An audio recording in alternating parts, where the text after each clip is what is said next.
Thanks for joining us, Randall. Well, thanks for having me, guys. No problem. I think we should start off like big, high-level stuff. Like, what got you interested in Atlantis, and what sort of is your definition of Atlantis? Oh, what is my definition of Atlantis? What got me started in it? Which one should I take first? We'll go. The definition of Atlantis was just essentially taken directly from Plato's dialogues, which is the prologue to Timaeus and Critias, where he talks about Atlantis. It's where the Atlantic Ocean get its name, right? If you pronounce the last letter of the word Atlantic, the C, instead of a hard C, a soft C, it's literally phonetically Atlantis. And yeah, I mean, you go to Encyclopedia Britannica and it'll say, yes, put up the Atlantic Ocean. I don't know if they still do this, but in the older ones, they weren't afraid to say it, that, Atlantic Ocean gets its name from, Atlantis. So Atlantis, the question really comes down to, was it exclusively a contrivance of Plato, or was there some historical authenticity to the idea? And there's basically two schools of thought on that. One is that, and has been the predominant point of view in most academic circles for many decades, and that is that it was a metaphor. Plato invented this metaphor to give some form to his concept of the idealized civic structure, the idealized society, the way he envisioned it. So that was pretty much the dominant academic view, but then there were those who deviated from it and said, no, behind that legend, there is some authentic reality, some history that actually happened. And that's been the two schools of essentially. The school that, the historiographic school, was the one that basically came up with various locations based upon a reading of Plato. Right. And there have been many places, and probably the most well-accepted explanation amongst the academic circles is that it was the eruption of Terra, the volcano Terra on the island of Santorini. Yeah. Yes, which would have been about 3,500 years ago, and that this would have been roughly 900 years before Plato's time. And, in Plato's dialogues, he mentions the chronology of Atlantis and the 10 kings and the demise of Atlantis after this great war between the imperialistic Atlanteans and the proto-Hellenic defenders of the Mediterranean area. And after this tremendous battle, tremendous war, which is placed at 9,000 years prior to Solon's exile in Egypt, which, given that that's roughly 600 BC, give or take a few decades, puts us right at about 11,600 years ago, or 9,600 BC. And which is interesting these days, because if you follow the whole question of the Younger Dryas, the transition from glacial to interglacial age, from Pleistocene to Holocene, you know that the termination of the Younger Dryas, the catastrophic termination of the Younger Dryas, climatic anomaly or excursion, whatever you want to call it, catastrophe, the end of that, the termination, is dated at about 11,600 years ago. And it's also associated with a huge meltwater pulse, glacial pulse of meltwater into the North Atlantic that is called meltwater pulse 1b, which I find to be a correlation. It may be more than just fortuitous. The fact that those two dates match up so perfectly. Yeah. And that was about 400-foot sea level rise when that took place? Well, no, not that. The 400-foot sea level rise was the totality. And it took about 5,000 years for the whole 400 feet from its sea stand low, which was about 400 feet lower than it is right now. However, within that rising of sea, there was at least two pulses of drastically accelerated sea level rise. Short-lived, but very rapid, 10 times to 100 times more rapid than the average. If we go from full glacial maximum, Glaciers are their biggest. Sea level is then at its lowest. In round numbers, 400 feet lower than now, right? Okay, so in order to get sea levels up to modern, you have to melt off about 6 million cubic miles of glacial ice. Now, that glacial ice did not all melt at one time. Okay, it took 5,000 years roughly for that ice to melt away for the most part. But within that 5,000 years, it was not a continuum. It was not the average didn't prevail throughout that entire 5,000 years. In fact, during the Younger Dryas, it slowed down, if not even reversed a little bit. Because when the Younger Dryas cold event came on at 12,900 years ago, glaciers started to grow again. Well, you know what that means. If the glaciers start growing, what's that going to do to sea level? Yeah. It's going to start dropping again. So the sea level had already been rising. And in fact, the current dating of meltwater pulse 1A is at about 14,600. So there's about a 3,000 year span between meltwater pulse 1A and meltwater pulse 1B, 14.6 to 11.6. Right in the middle of that, between 12.8 and 12,900 years ago, is the Younger Dryas boundary. And what happened there was you had from full glacial maximum, 15 to 18,000 years ago, when the glaciers were at their most humongous extent, there was a massive pulse of meltwater at about 14,600 that seemed to kick off the melting. The next, from 14.6 until about 12.9, about 1,400 years right in there, the climate began to gradually warm. That gradual warmth can be explained pretty much by the changing geometry between the Earth and the Sun. What are the so-called Milankovitch forces? Because the Earth's tilt changes, the obliquity of the ecliptic changes, the precessional axis changes, and those three combined produces periods where it's somewhat more warmer because the Earth, say, is getting more thermal energy from the sun. For example, if the northern hemisphere is tilted towards the sun, as it does every 13,000 years, the Earth is tilting because it's going around like this. And that whole cycle takes 25,900 years roughly. So 13,000 years ago, pole star Vega, now pole star Polaris. So you got to picture this is happening. So the northern hemisphere is alternating between pointing towards the sun, pointing away from the sun. Right now, the northern hemisphere is pointing towards the sun, and that gives us one season. It points away from the sun in the opposite direction 13,000 years from now. So all of that is getting to this, that there are well-established gradual mechanisms of warming. And we can see those operating at the end of the last ice age.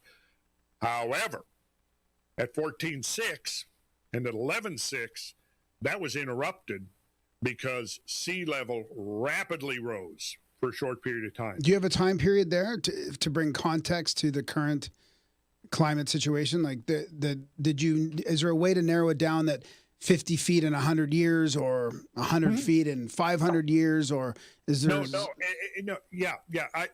At rates sometimes exceeding 10 times faster than the modern rate. Okay. That's conservative. Yeah, right. 10 to 100 is basically what you meant there. Yeah. Then the average. Yeah. Right. So we might be talking about, since the late 1800s, sea level has risen about a foot. Right. Right. Okay. So imagine in that same period of time that it might raise 10 to 15 feet. Yeah. That's the kind of rates we're looking at. Okay. That makes sense. Right. Because for one thing, you might have, in the case of because again, remember, that sea level raise is because of glaciers melting. So there has to be a direct connection between the rate of glacier melting and the rise of sea level. So let's get back to Atlantis. Yeah, this kind of gives that's a good time. So you're putting Atlantis, because sometimes I've thought Atlantis as being like this whole global civilization before the Younger Dryas. If you take Plato at face value, that's what you have to assume. Yes. In fact, having gone through multiple times through about 4 or 5, maybe 5 different translations of Plato, as well as struggling through the original Greek with a Greek lexicon next to me so I could look up the words, because I couldn't find an interlinear. I wished I could have.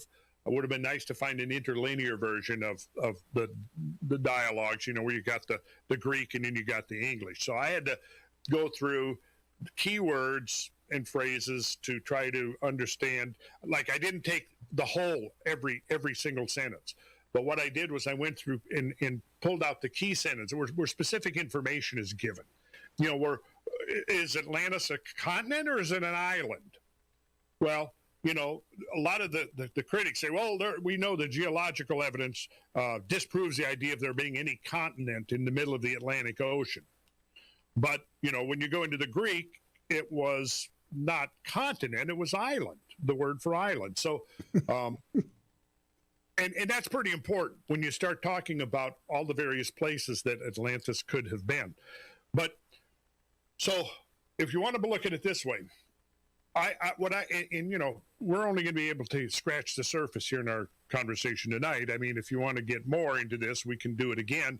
Or, you know, I would encourage people to jump over to cosmographia.com because I think the first 5 episodes we did was diving deep into the Atlantis, going through Plato line by line and you know, looking at the geology and the geography and the astronomy and all of that. Well, maybe what we should do is in like 6 weeks, in 5 or 6 weeks, we should do a wrap-up episode. Sure. Because I wouldn't mind going because I mean, you're one of the people we know pretty good. We've got a pretty good relationship with you. We've hung out with you. Yep. We have an immense amount of respect for your vast knowledge base. And it might be fun to wrap this specific series up with like going over what we learned.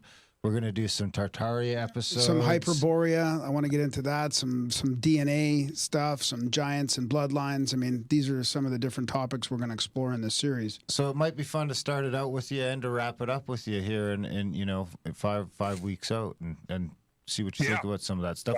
Depending on how far we get tonight, I suppose. So mid-March, yeah. Okay. So did the timing of the 9,000 years and your knowledge of the Younger Dryas lead you down towards more of a historical aspect of Atlantis instead of the other school of thought?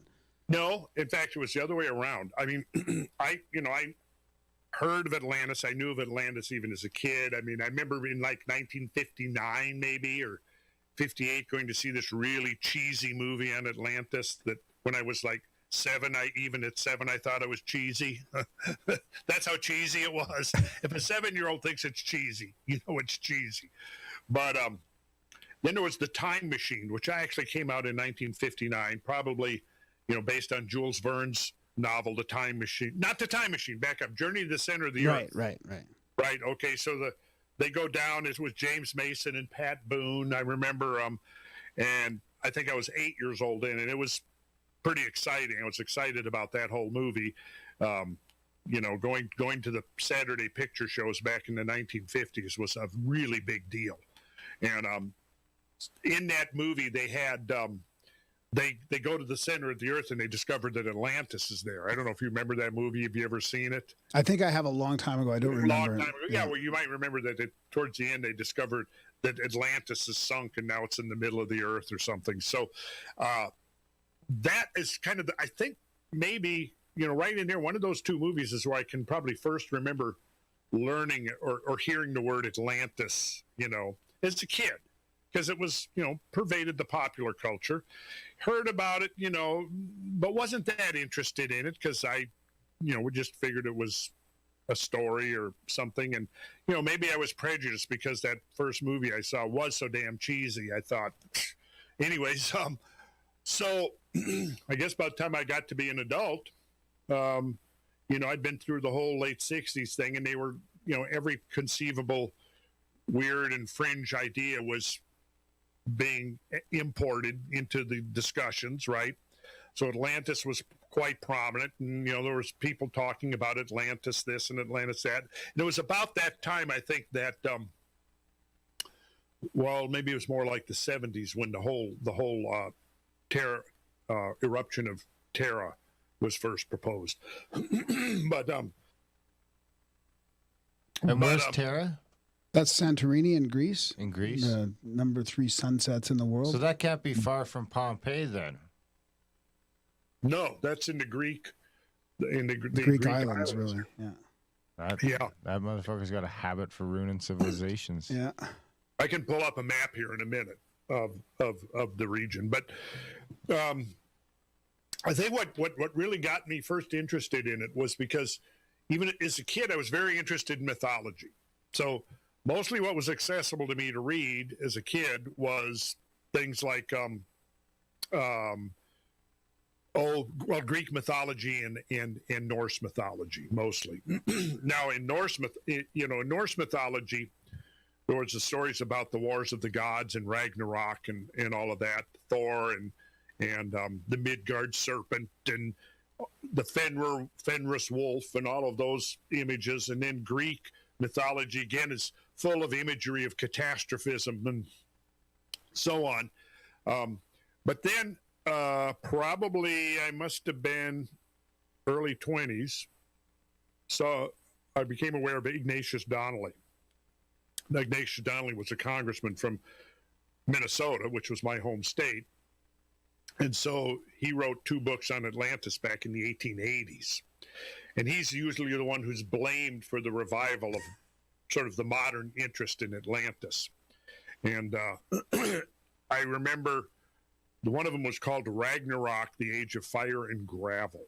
And so I think I probably still have the original paperback version that I had gotten of that early 70s, 72, 73, 74, somewhere right in there. And it was Ragnarok, the Age of Fire and Gravel. And then the other one was Atlantis, I think, the Antediluvian World. I think there was two of more. The Ragnarok dealt with the catastrophe that was associated with Atlantis. And so from that respect, Ignatius Donnelly was certainly ahead of his time because he was clearly interpreting that to transition from the glacial age to the interglacial was a catastrophic affair. And interestingly, you know what he invoked as a trigger for the catastrophic changes that occurred? What do you think? Cometary impact? Yeah. Wow. 1883. Wow. Came out proposing that, yeah. What did he, I wonder why he did that. Well, yeah, I mean, he goes into it in his book. Oh, I okay. mean, Yeah. and it, he, I mean, the evidence was there even then. Wow. Yeah. Problem is catastrophism in any shape or form pretty much got pushed onto the back burner because of the dominance of gradualism and uniformity. Yeah. You can't invoke forces or processes or scales of change or rates of change that are really much different than what we're experiencing today. Because if you do, you're pseudoscientific, you're trying to bring back biblical literalism, if you start talking about big floods and all of that kind of stuff. But, it all goes together. Yep. All over the world, we have ancient myths about catastrophes always involving flood or fire, and sometimes combinations of the two. So can't get away from it. So we either ignore it or we come up with some kind of convoluted explanation to explain it away, that it has something to do inherent in human psychology, that people diversely spread across the globe with no contact with each other will come up with almost exactly the same scenarios. So you have the biblical account of Noah and the ark coming to rest on the mountains of Ararat, and then you come to the North American continent, and you have dozens and dozens of Native American legends about a great world-destroying flood. They talk about the Great Canoe, et cetera, et cetera. How does that happen? Well, usually the way around that is to say, well, obviously there were some missionaries that came in, before this, this fur trader or whoever it was, or ethnographer, whoever it might have been. That was, George Catlin, the Indian artist, who spent time with over 100 different Indian tribes for over a period of decades and decades, reported in his book, Last Rambles, very interesting book, because what he did was he started collecting stories from the Indians. And at the conclusion of his book, he says, well, for all their different customs that they have and languages and traditions, they all seem to have one thing in common. They're all descended from, their ancestors who were survivors of a great world-destroying flood. Over and over and over again, hearing that. Now, of course, a lot of those tribes that he was the first, Caucasian, first European descended person they saw. So clearly it's not a case of some missionary coming in there telling them the story of Noah, and then they decide that they're going to graft that into their, into their whole theological tradition. So no, they had those traditions from somewhere.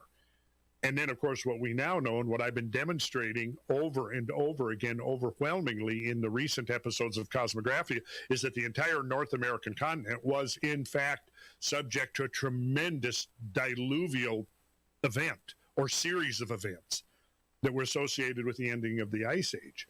And this pretty much drenched the North American continent in huge amounts of water. Now, that water is going into both the Pacific Ocean and the Atlantic Ocean and the Arctic Ocean. The northern rim of the Great Ice Complex melted and created what is now the Mackenzie River Valley that carried catastrophic floods into the Arctic Ocean. You had catastrophic discharges into the North Atlantic via the Hudson River, the Connecticut River, via the St. Lawrence Seaway, through the Fox Channel. You had multiple channels by which huge amounts of meltwater were discharging into the North Atlantic. Now, what is interesting is if we get back to the idea that, let's go back to what Plato actually said about Atlantis. And if you take at face value, what he's saying, he's, 9,000 years before Solon's journey to Egypt, where he heard from the elderly priests the story of Atlantis and the Great War. Okay. So according to the priests, and this date is given 3 times in the dialogues, 3 times, 9,000 years prior to Solon's exile in Egypt, which again, we established the date, gives you 11,600, which correlates with the end of the Younger Dryas, which is now the date officially given for the end of the Pleistocene epoch, which lasted 2.5 million years, in the beginning of the Holocene, which is the climatic period we're in right now, which is now have been in it for 11,600 years. Well, if Plato's taken at face value, what he's describing is a island civilization west of the Pillars of Heracles in the Atlantic Ocean. Now, almost all the details we get about Atlantis come from Plato. Now, we get the commentaries on Crantor by Proclus, which has a few comments about Atlantis, several others, very obscure, but would lead one to believe that perhaps the sailing distance was 3 to 5 days to the west. And if you sail west from the Pillars of Heracles, you run into first Madeira and then the Azores. And when sea level would have been 400 feet lower at 15,000 years ago, right? There's going to be more islands and they're going to be much larger just because of that changing in sea level, right? Now, there's another factor that I get into extensively in the discussions on Cosmographia, which is the isostatic adjustment to the crust itself by that redistribution of surface mass that happened because of the tremendous amount of weight removed off the continents and right. and sent into the oceans. So, you have continental drift, which is basically describing this motion of the crust. Isostasy describes this. See, we have a perfect mechanism, theoretically, for talking about how you could have not only the rise in sea level, but a major subsidence of the ocean bottom, particularly along the zones of least resistance. And if you look at the bathymetric charts of the Atlantic Ocean, Yeah. what do you see? You see that hinge point, which is the mid-Atlantic ridge. Wow. Do you have a map of where that is compared to the Pillars of Hercules and all that? Do you have a map? Well, I actually do, Graham. So I could if you would like, I could actually pull that up. Yeah, let's look at the map. I love maps, so especially around that area, the Mediterranean, and all the history that goes back. Oh, me too. Darren and I were arguing over whether that flood how much it affected the Mediterranean. We weren't arguing over that. We were arguing over where the coast used to be, and I said it was at the continental shelf. In some places, yes. Typically, the continental shelf will vary from 400 foot up to 1,000 foot deep. So, in some places, yeah, the continental the water level was at the pretty much exposed most of the continental shelf. Yes, it did. Okay, let me see. All right. Oh, there we are. Okay, we'll do a share screen. Host disabled participants. Okay, we'll fix that right away. God, Darren. So this is the way it's going to be, huh? Yeah, we got to make you host. Did we figure out what was going I on think you there? got to make him host, and then that'll fix it. Yeah, you got to make me host. That's what we did last time, wasn't it? Yeah. We just gave up and made Under him host. participants, probably we gave up. We tried different things, but Allow to record, but that's not what we need. there Let's you do go. this. Okay, let's try that. Yeah. All right, there you go. You should have access now. You got the keys, Randall? The keys to the kingdom. Keys to the kingdom. It's not much of a kingdom, but Keys to Grimerica. that's what we got. All right. Here we go. There we go. You like this map? Yep. I do. I love this map. Okay, so what we have right here is the Straits of Gibraltar, the Strait of Gibraltar, flanked by the pillars. Okay, Which that's are- what I thought. Yeah. That's the Pillars of Heracles, which mark the gateway between the Atlantic over here to the west, the Mediterranean over here to the east. And there were actually islands in here that are now sunk.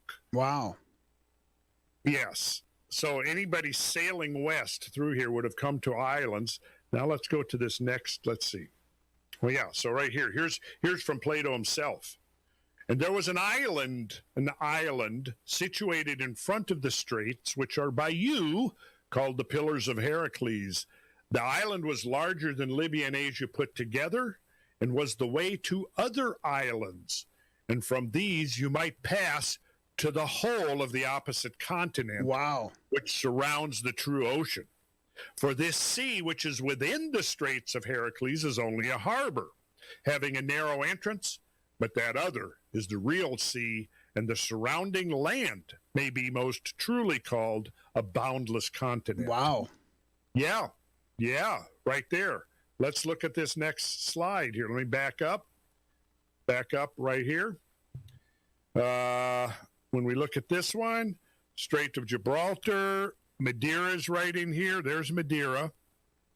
And here's the Azores. So there was a collection of islands right in the here. Azores That's are a like great. halfway, That's a eh? great map to show just the elevations under there too. Oh, yeah. Right. And I think I've got some better ones even on this program. So let me look what I've got here.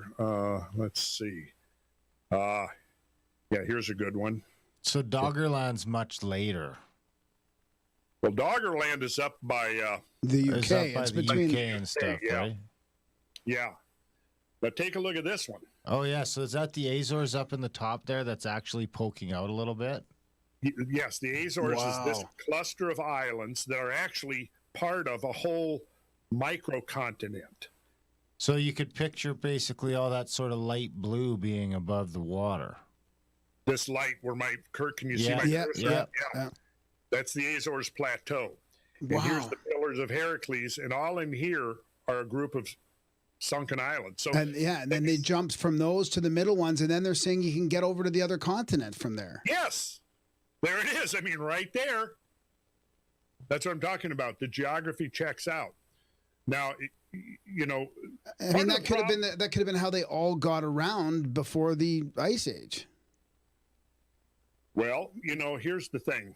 If during the Ice Age, if you were going to look for ideal real estate for the emergence of a rather advanced culture, and I'll say rather advanced because, you know, immediately you say Atlantis, people start thinking, oh, you're talking about, you know, crystal flying machines and, ray guns and all of this kind of stuff, which of course Plato never talks about. What Plato talks about, he creates a scenario, he creates an image of an advanced maritime culture, maybe like you would picture the Minoans or the Phoenicians, but even on a grander scale.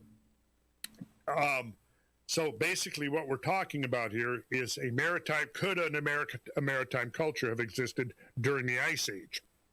That's the question. Right. Is it completely out of the question that could have been a possibility?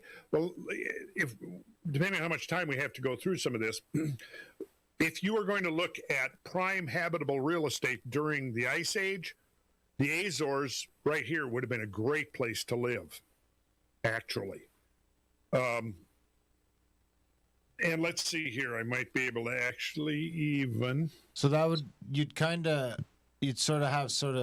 go sort of up and down, dotted sort of island chains there when the sea level was lower. It kind of almost looks like you've got a whole ridge there. Ridge you can sort of go up and down without ever having to come into contact with the mainland. Oh, yeah, without coming into contact with the mainland. Now, you're looking at this map. Again, over here is the Pillars of Heracles. What did Plato describe? He goes that there's a group of islands. You come to islands. Beyond those were the other islands. And here's the Azores right in here. And this is the Azores Plateau. Now, guess what?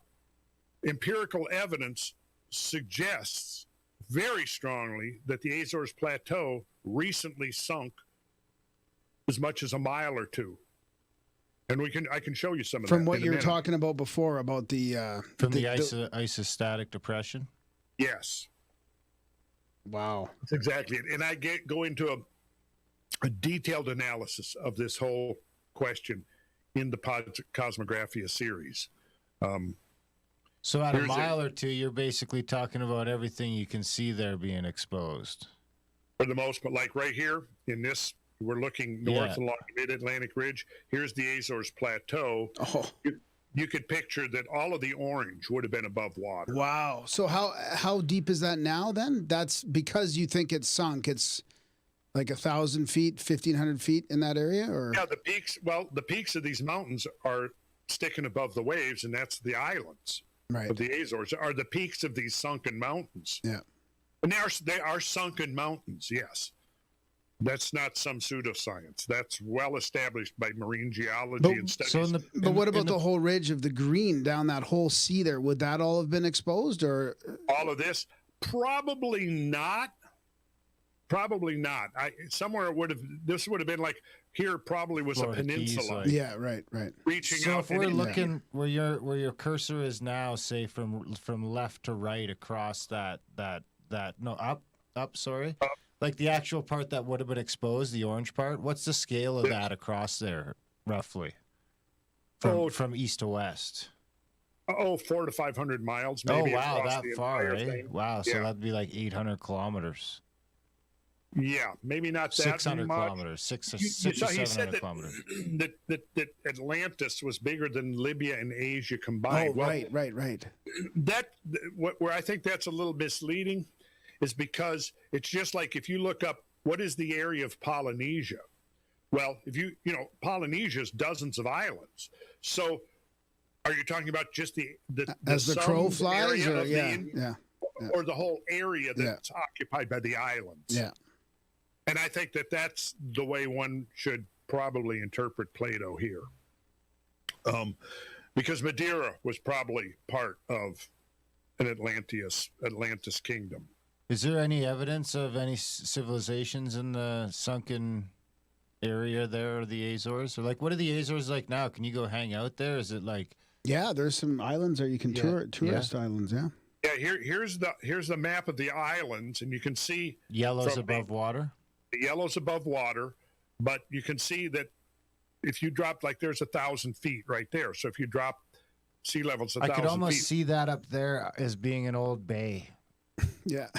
Where, up here? Yeah, as being the old bay where people like drop stuff off. And yeah. Well, I mean, Plato says that there was ships coming day and night, in and out. Wow. It was like the hub of a trade network. And there's also a volcano there? Oh, yeah, they're volcanoes, yeah. It's pretty much a volcanic complex because, see, it's right along the mid-Atlantic ridge. And this is one of the thinnest crustal places on the planet. And interestingly, if you look at, I kind of use oftentimes the example of Iceland, because if you were to lift the Azores Plateau above sea level, it would be about the size of Iceland. And the mid-Atlantic ridge, the fracture zone runs right through Iceland, and that's why there's so many volcanoes in Iceland. And you can see the ridge actually runs through the Azores Plateau as well. So part of it is on the west and part of it is on the east, although most of the islands are on the east side of the actual ridge. Yeah, yeah. And there would have been a super popular, like, you can see how, like, because in my opinion, there's clear evidence for intercontinental travel back in the day. You've got, that's what I was thinking. That's the jumping off point where they all build go. the same stuff. So it makes sense that you'd have this. That would be the have the highway civilization be in the middle, and they'd be getting the best of both worlds all the time. Yeah, yeah, yeah, yeah. So, yeah, we're kind of talking here as if, you know, we're accepting the fact that Atlantis was real. And in my lectures and in the presentations and stuff I do, I say, well, I'm not necessarily saying that we haven't proven that Atlantis was real. What we have done, though, is we've established a very credible basis for saying that it could have been real. Yep. And until we can come up with some other documentary evidence or some kind of objective evidence that, you know, like what you were just asking, Darren, is there any evidence of, well, possibly. There's some, but, you know, the subsidence of the plateau would have undoubtedly been a catastrophic affair. Can we take a look at some of that evidence for its subsidence? Well, I don't see why not. Since you asked so politely. And then also once you get that up, like how far or how long do you think it'll take before they get real evidence of searching in the waters and the LIDAR and other means to... Does LIDAR work underwater? I thought it did. Yeah, I thought they could map the details of the ocean floor in those shallower areas. We should get a LIDAR for the cruise ship. Let's just cruise around LIDAR. Then we could get a grant. Yeah, we're LIDARing. LIDAR love. Okay, we're going to go back to 1948. This was the first Israel scientific excursion thing too. Okay, well, that would be getting off on a tangent there. No, it's not going. For now. Next season. Next season. So this was in the National Geographic magazine, 1948. This was the first scientific expedition exploring the mid-Atlantic ridge. So 1948, this was Maurice Ewing, who is considered one of the founding fathers of the modern science of oceanography. Okay, so he wrote this, quote, "We're over the ridge, exclamation mark. All hands were tense as the word spread through the little research vessel. Get this, the name of the research vessel, Atlantis. For it meant we had reached our goal. A mile or so beneath our keel stretched the gloom-shrouded peaks, valleys, and ridges of the longest mountain system on Earth, the mysterious mid-Atlantic ridge, which we had come to explore. Though our ship was named Atlantis, we had no illusions of solving that age-old mystery. But a rather wild idea had led us to devote 4 hours to a particular rock dredging. So they're dredging, they've dropped this dredge down to the bottom, right? And on the flanks of these sunken mountains, these mountains whose peaks are the Azores Islands, they're dredging up some material, right, from a mile down. 3,000. Okay, a rather wild idea had led us to devote 4 hours to a particular rock dredging. Our hypothesis was that these long level terraces, right? Now, you have to bear in mind that terraces are frequently a byproduct of an ocean level eroding a shoreline. And so, for example, you've got a shallow pitched coast. The sea level is here. If the sea level goes down, it'll cut a terrace. If the sea level comes back up, you'll now have a sunken terrace. Yeah. Right? Our hypothesis was that the long level terraces with sediments ranging up to 3,000 feet in depth were submerged shorelines. If so, the steep cliffs rising from them should have boulders at their bases, as do wave-cut cliffs on our shorelines today. It is, of course, extremely radical speculation to identify these level stretches more than 2 miles below the sea surface as former beaches. Such a theory would require the obvious but almost incredible conclusion that the land here has subsided 2 miles, or else the sea has risen by that amount. Much work will have to be done before this startling theory can be proved or disproved. In any case, we were encouraged to find that at the bases of the cliffs above such terraces, rocks could in fact be readily obtained. Wow. So in other words, exactly the evidence that they were looking for to say, well, are these submerged shorelines? There it was. And he gave 2 options, but it could have been both. Well, it was both. Yeah. Because the dominant one I would say was subsidence, which is isostatic, and then the rising of sea level is called eustatic, E-U-S-T-A-T-I-C. So you have isostasy and eustasy.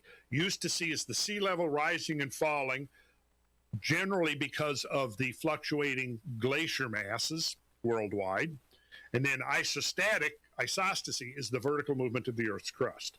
So when you have then the fact that it's a giant volcano that we know erupted, can be erupting at that time, that would also, in my head, I picture that as just helping and drive it down. Sure, and there undoubtedly was volcanism because you would have had extreme pressures and stresses generated along the mid-Atlantic ridge because of an isostatic depression, right? You could almost picture this, that as the glacier masses grow, the weight is being removed from the ocean, right? Which allows vertical movement upwards. Glacier masses shrink, dumps trillions and trillions of tons of water back into the oceans. Bottom of ocean sink. So now you can almost picture there that as the glaciers wax and wane, sea level is going down and up and down and up and down in tandem. And I think that there's actually evidence that is now pretty much pointing in that direction. There's certainly evidence to show that there was massively fluctuating glacier masses, probably cyclically over the hundreds of thousands of years. Then corresponding with that, it could be that, this could lead us into the idea that, hey, if we went into another ice age, Atlantis might rise again. Mm-hmm. You just find some monolith there. Wouldn't that be something? Yes. I thought I heard you talking recently about how there's evidence in Hudson Bay for how far the Canadian sort of continents come up. Yeah, I think it varies between 12 and 1,500 feet, roughly. And that has to go somewhere. If the country of Canada can come up 1,500 feet, that something somewhere has to go down. Because the geoid, the planet as it's rotating, the geoid is not a perfect sphere. It's the actual shape of the planet with the equatorial bulge. The spreading at the equator, the compression at the polar axis, right? But the geoid is always trying to maintain relative stability. It's trying to, stabilize its mass about its center of rotation. Well, what happens if you remove, 100 billion trillion tons of ice mass from the continent and dump it back in the ocean, or vice versa? See, what that does is it changes the geoid. And it would require, just the physics of it would require that there be changes in the Earth's rotation to accompany that, right? So not only changes in the rotation, but also compensation this way. If you think of it this way, you got a beach ball, right? And if you sit, if Graham, you come and you sit on that beach ball, right? You're going to compress it this way, and the pressure will push out this way, right? If the stresses are evenly distributed around it, you'll have a uniform radius. The axis will be uniform in any direction. You compress it this way, now you've got a shorter radius, you've got a longer radius, and a bunch of stuff in between. So, in a sense, what's happening is the geoid is changing shape because of the redistribution of surface mass, right? So think about now, if you compress the beach ball, which is the huge mass of glacial ice forming, compressing the North American continent. Now what you have to have is, as you get below the crust into the asthenosphere, you now get into this ductile plastic mass. So what does it have to do? It has to move laterally. And the pressures from beneath the mid-Atlantic ridge are going to be pushing it upward, right? At the same time that the weight of the ocean water is being diminished, you see? So you've got this bimodal process going on. You're removing the weight from the ocean basins, and you're creating more pressure on the bottom of the lithosphere that's going to want to push up those areas as the glacier mass grows. As the glacier mass melts, the exact opposite's going to happen. The continent's going to be rebounding. As it rebounds, you're going to have a movement of material towards that area that's rebounding, which is now going to create voids where during the ice age you had this pressure out here. Now that pressure is being relieved, you see. So that's what we have to be able to picture. And then if you look at the Azores, they are very auspiciously placed to be highly affected by any kind of isostatic and or eustatic changes. And now with the technology, these maps that you're using, like what was that one that you were using with the orange peaks and the different colors? That was a digital relief map. Yeah. Produced probably even now back 15 years ago. Okay. Yeah. Is there an equivalent to the Azores in the Pacific where there's that sort of Pacific hedge point, the mid-Pacific ridge? I don't really know of anything. Is that like Hawaii? Well, Hawaii is along a volcanic zone. Yeah, I mean, it's the whole succession of islands was produced by magma coming up through the crust. Because you think of like the Hawaiian Islands and the Easter Islands. I'm kind of picturing that as all just one big circle now that was all much. See, I haven't done any studies in terms of isostatic adjustment in the Pacific like I have in the Atlantic. But one thing is certain, you certainly would have had the 400-foot change in sea level, which means that there are islands now that are totally submerged that could have been above the sea level, and islands that are now above sea level would have been much more extensive when you drop sea level 400 feet. What about in the Mediterranean then? How did that rise of 400 feet affect the Mediterranean? And does that map that you looked at show anything around Santorini, or is there anything in the Mediterranean that could also be Atlantis? Well, if again, taking Plato at face value, Atlantis had colonies, and it had outlying, trade networks, which clearly implied we're in the Mediterranean. Right, right. So that's how I tend to interpret it. And also, when you begin to look at mythology of the Western Hemisphere, there's plenty of stuff in there that could be consistent with a migration from the East. Yeah. Now if you want to just hypothesize that there was a civilization that rose up on these islands during the Ice Age, the first sea level pulse may have begun a process of destabilization. In fact, what Plato describes is how, the Atlantean kingdom went from being this virtuous and, beneficent place to being corrupted with power and imperial ambitions. And this is what led them to try to come in and subjugate the cultures within the Mediterranean that led to the big war, right?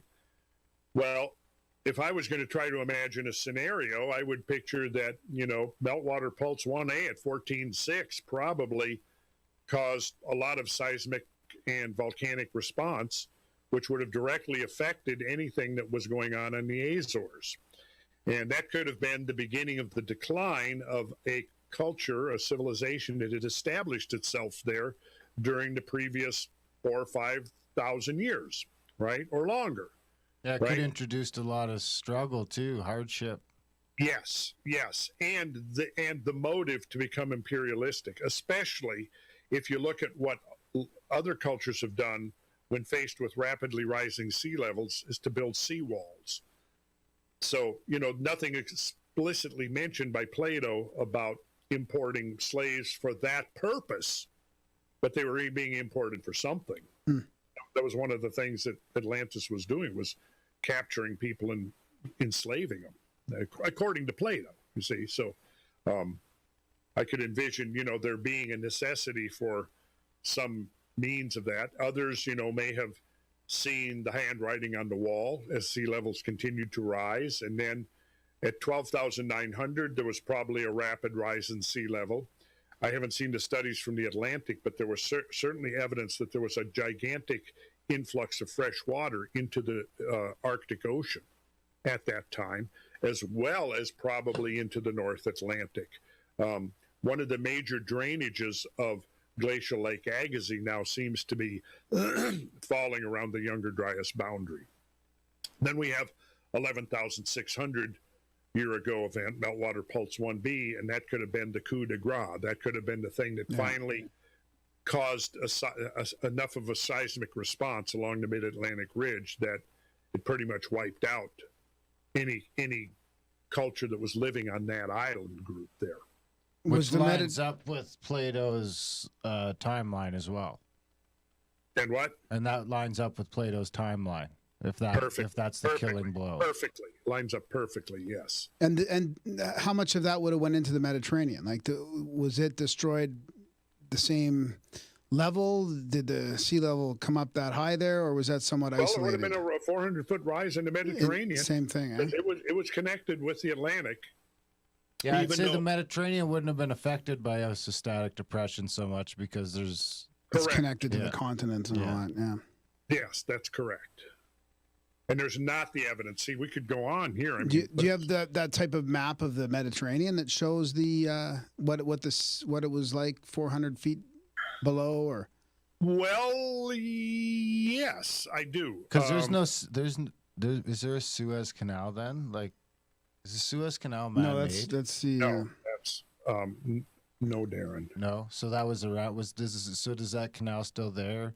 The Straits of Gibraltar? Less water. The Straits of Gibraltar on the east end, right? I'm thinking at the west end. The west end's the northeast. No, other way around. You're thinking the east end. The other way around. Let's see what I can pull up here to. Because the east end's the Suez Canal, right? I think so. Asked about maps. Okay, let's see. I think I can come up with something here that you'll find of interest, as long as I don't take too long to find it. Yeah, that's okay. Let's see. Okay. Like even the Straits of Gibraltar with 400 feet less, like would it have been way easier to cross? I mean, if the pillars of Hercules. They must have been impressive with 400 feet less water. Yeah. Oh yeah. Yeah. I mean, connecting two continents basically right there, that little point. Yeah. Okay. Imagine how it's still hard to believe how close Africa and Europe is at that point. Okay. What is it, a few miles? I don't know how long it is.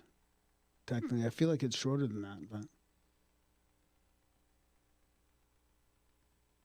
See, I don't know if this is or not. Let's see. Might be the one. Let's see.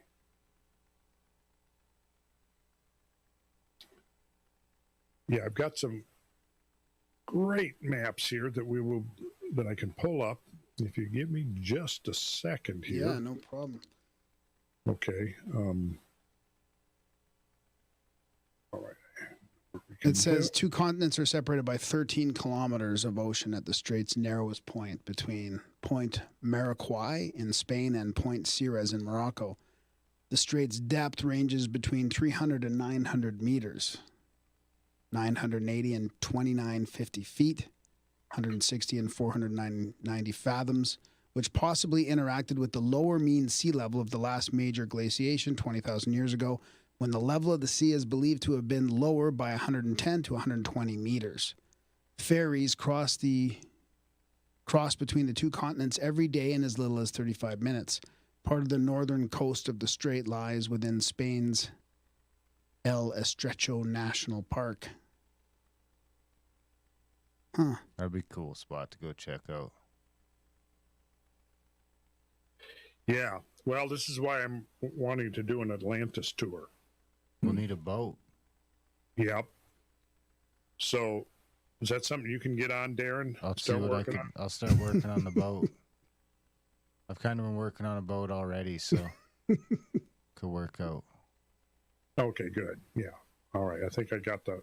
So it's still quite wide then, 13 kilometers now, and I guess if there was less water, it would have been narrower back then, with 400 feet less water. Oh yeah, yeah. It would have been definitely narrower for sure. Okay, if they can cross it now on a ferry in 35 minutes, I mean, you could probably swim across take a canoe. Yeah, maybe swim across it. You could probably take a canoe across. I don't know about swimming across. Okay. I think I got something here that'll be. Yeah, I think we got it. Here we go. So let me just get my back here, and you can almost picture if that was destroying the islands, they would have fled maybe to the Mediterranean. I mean, that's maybe the war that you're talking about. When that catastrophe happens, they're scrambling over, you know. Well, take a look here, Graham.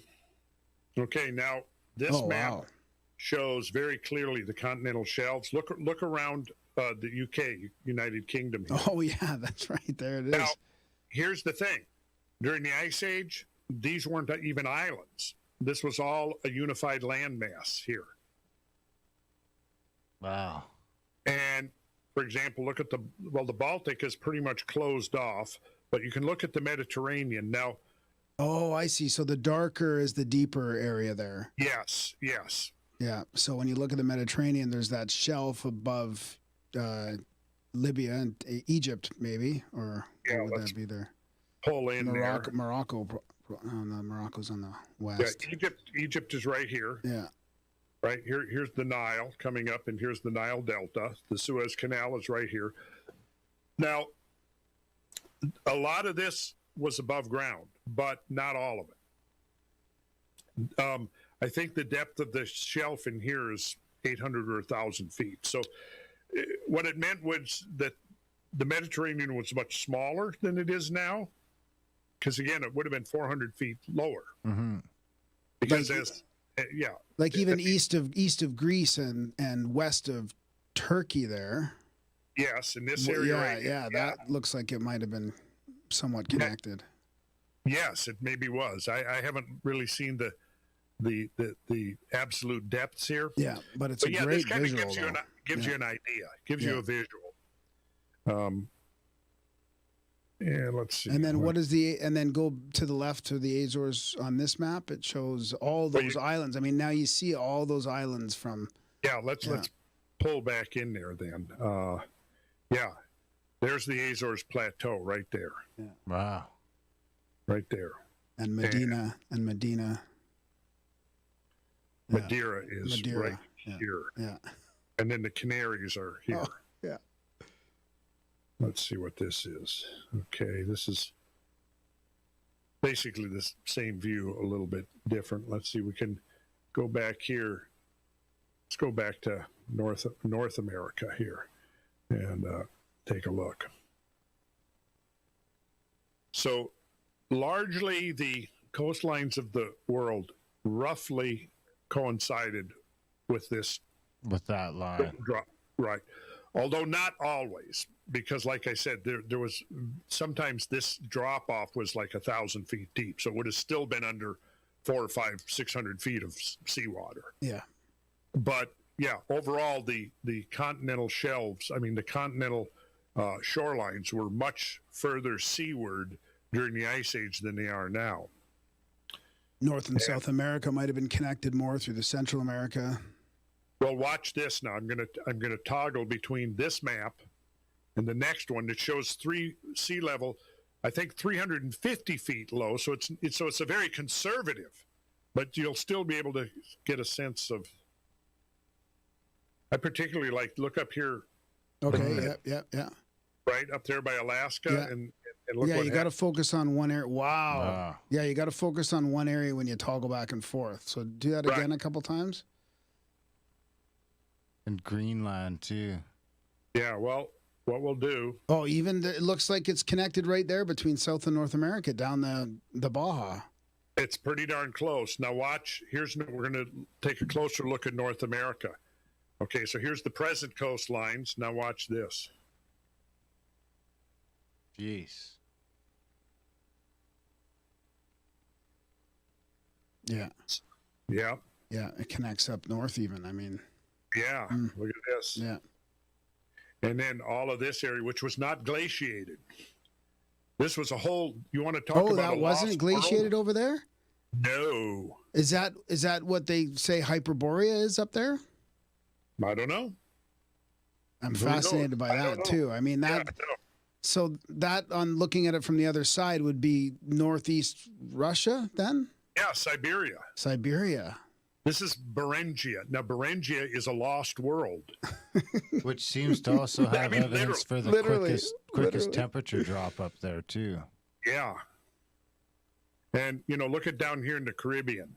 Well, let's toggle back and forth. Look at the width of the Florida Peninsula. Yeah. That's where Bimini Road and everything is. Yeah. Yep. Look up here. You see the islands of Nova Scotia and New Brunswick. Look at this. Wow. Yeah, that's amazing. See, this is the map I've been looking for years. Like thinking, what do the coastlines look like? What do the coastlines look like before? Yeah. Now here's into China area, all of this, here's Vietnam, Cambodia, Thailand, Sumatra, and all of this down here that's so volcanically active. There's Australia. Okay. We're going to drop sea level 350 feet. And again, so since it's not 400 feet, this is a conservative. Right. Wow. Jesus. So now, where's Florens, like Hobbit Florensis? Yeah. They were down in this area. Yeah. And they were probably living there when it was this. Yeah. Just connected to everything. I mean, it's not hard to imagine getting around by water when it was like that. It's so hard to imagine it nowadays because, the distances are so vast through the oceans. But when you really connect all these little things, there's almost a way around the whole world. Yeah. Without traveling too far on sea. Yeah. There you have it. Let's look at Europe. Here's Scandinavia and United Kingdom. Here's Ireland. Oh yeah. I want to see this one up here. So Doggerland is going to be there. But Doggerland would have been this area. And then you get those huge, giant northern plains too. Yeah. Now let's jump back 15,000 years. Wow. Yeah. That's craziness. Yeah. It doesn't even look like the same map, does it? No. And that fills in the Mediterranean a bit there too. So it also that. You can see right there. Yeah. You could scoot across North America, no problem. Oops. Yeah. So, and here's Iceland. And then here's this whole plateau that Iceland is on. And then, of course, if you drop sea level 400 feet, almost the whole plateau is above water. Yeah. So. Huh. Well, I think we figured out where Atlantis is anyway. Well, you guys haven't seen anything yet. I mean, how long have we been going? An hour? We got 14 more hours just to catch up what we covered on Cosmographia. So are they making headway at the Azores then with researching the stuff? I mean, I thought Graham Hancock was saying that they're underwater, they're looking around, or was that you that we were talking? Yeah, I mean, I don't think there's anything official with any serious money behind it. Right.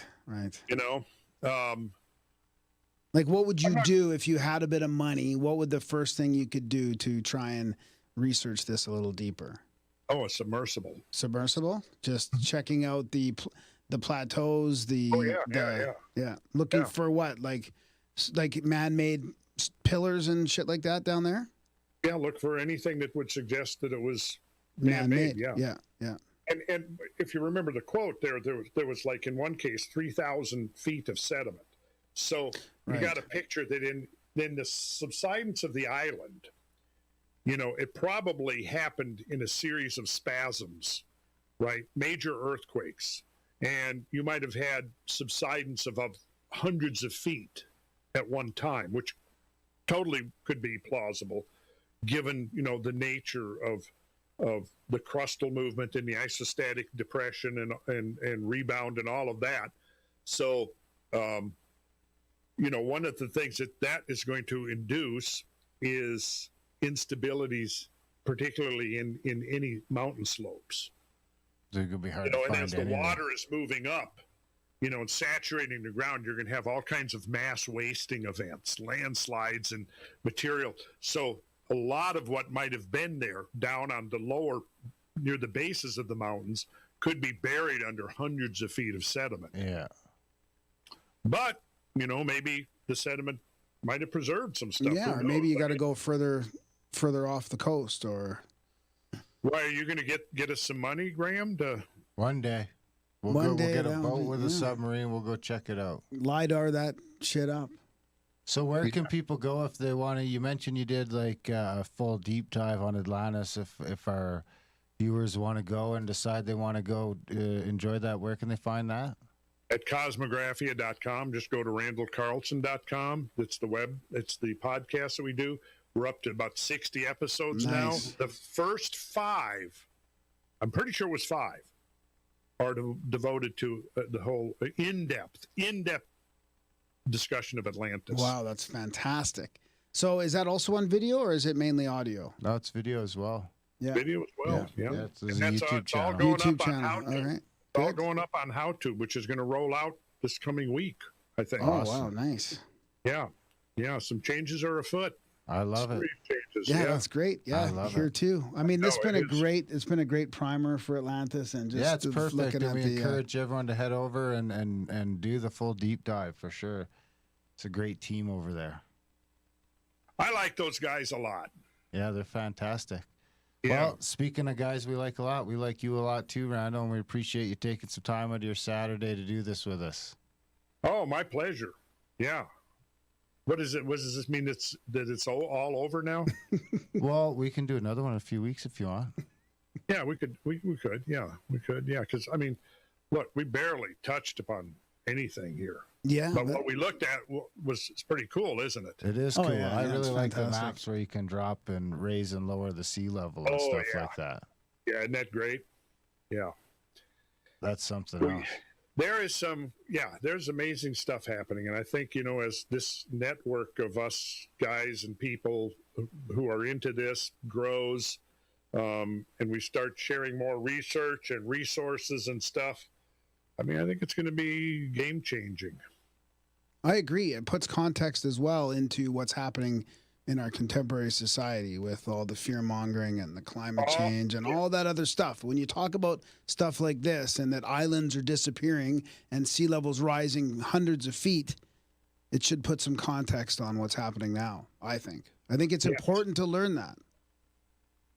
It is. And the problem is that there's been a huge hijacking of the science, and it's emphasizing only one interpretation of the science to the neglect of other interpretations. And the narrative now is that human beings are pretty much the sole cause of climate change. And that is about as far from the truth as you could possibly get. we have tons of evidence that there are many factors. Yeah. When we talk about, when you talk about melting away 6 million cubic miles of glacial ice. Now think about this, guys. Where you're at now, up there, you were under a mile of ice. Yeah. Where you guys are sitting right now, there was a mile of ice. Yep. That map that I got you from you a few weeks ago shows that North American ice, and it was going all the way down into the States. Yeah. That ice sheet. The two Now, ice that sheets. ice sheet is bigger than the one that now covers the South Pole. Yeah. So it's not at all any kind of hyperbole or exaggeration to say that, half of North America, the only modern analog for the climate of half of North America is the South fucking Pole. Mm-hmm. Yeah. And somehow it went from a climate like the South Pole to the climate it has today within a few thousand years, and nobody can explain why. And yet there are factions of people who say over and over again that the debate on climate change is over, the science is settled, and we should all just sit back like good little gullible citizens and just eat whatever propaganda we're spoon-fed, no matter how selective it is, no matter how cherry-picked it is. And, Or no matter how there's also lies, and some of it's 180 degrees away from the truth. I mean, when they talk about the melting in places like the Arctic and all, I've seen people show the graphs of the ice, and it hasn't changed in 15, 20 years. And they're making it seem like things are, going the opposite. We'll get into that next season. Hopefully, Yeah, we'll do a little special, deep diver. That's what we're planning on doing after this. Yeah, we could get into talking about a lot of things. Yeah. We could talk about sea level fluctuations. We could talk about the role of the sun. We could talk about geomagnetism. We could talk about the effects of cosmic rays. We could talk about volcanoes and underwater their appreciated roles. Yes, I mean, the list is long, and there's a lot of stuff that mainstream science is deliberately, I'll say mainstream politicized science is deliberately ignoring. Yeah. Mm-hmm. Deliberately. Well, because it does not fit the narrative. Well, you're going to do that on Cosmographia, so you can come here and warm up with us and get your feet wet in there and practice. Guys. I love hanging out with you guys. Awesome. All right, Randall. And can't wait till May. Absolutely. Yeah, right on. Neither can we. God, We're looking forward to it. I think May will happen for sure. So I think so too. That's going to be. We're going to have a great time. Yeah. Absolutely. Well, this has been a great time, Randall. Thanks for helping us out with episode number 1. My pleasure and my honor, gentlemen. Thanks, buddy. Bye for now. All right. Ooh, and that was our chat with the fabulous Randall Carlson. What'd you think, buddy? Oh, yeah. Fantastic. Those are the maps I've been waiting for. Those are? Yep. Absolutely. I love it. And do we know what one we're doing next yet? Do we know what next week's No, episode? we don't know. It's probably going to be like either Giants and Bloodlines or Tartaria. Not sure exactly which one yet, but another one will be coming out soon. All right, guys. Thanks for listening. See you next week.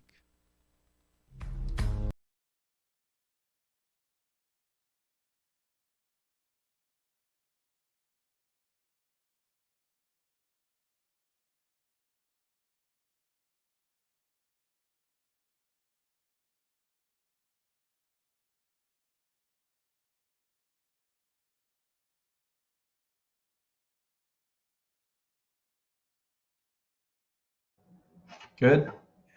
Yeah, we are live with All Nick right. Spratt, friend of the show. Welcome, Nick. Thanks for joining us. Hi. Thanks for having me. This is going to be exciting. Azores, Atlantis and the Azores. We're going to talk about it. We got a trip coming up in November that you've really been a huge help organizing and scouting and stuff. Darren, are we? Do we still have a couple spots open for that? Or We do have a couple spots still open. Not a lot, but like two. Wow. Two spots maybe open. I mean, it's not as maxed as we've done on some past tours. But the difference is, once you get too close, it just gets too late to add capacity. So you're just stuck to your specific sort of room block, and that's it. Well, plus I mean, it's got to be pretty tight, anyways. Listen, if people start calling, I'll find some room. Mhm.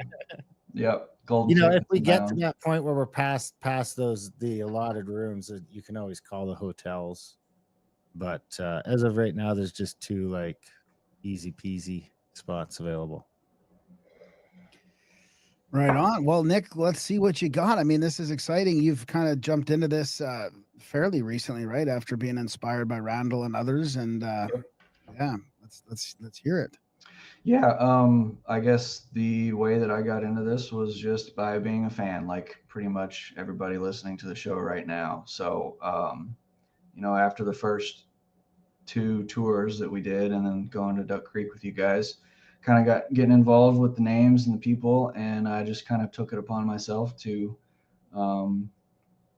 try to make a reality, a man's dream of taking a tour of the Azores in search of Atlantis, like Randall had been talking about for a long time on Cosmographia and on tours. So, yeah, I took the first trip to the Azores with a big group of guys and my sister, who both of you know, in February of last year. And since then, I've been back 2 more times. Wow. With more plans to go back, probably even before the tour, just to get boots on the ground and make sure everything's set. So we'll see about that. But I didn't expect the developments that have happened to have happened in doing this, because what I learned pretty quickly was that the Azores are a frontier of archaeology. It is a place that very few people, even in this kind of network and this realm that we're all a part of, people don't know that there's all this controversial archaeology that's going on in the Azores right now, and has been a point of controversy for the better part of 30 years. Some of the first sites were discovered publicly, officially, by academic establishment in the late 90s, I believe. But since then, it seems like the bulk of the discovery has been made within that 30-year time frame. So these are areas that have been known to the locals for 600 years, because that's how long the Portuguese have been there. But there are whispers of what this stuff could have been throughout that time, but not a whole lot of actual investigation has been done.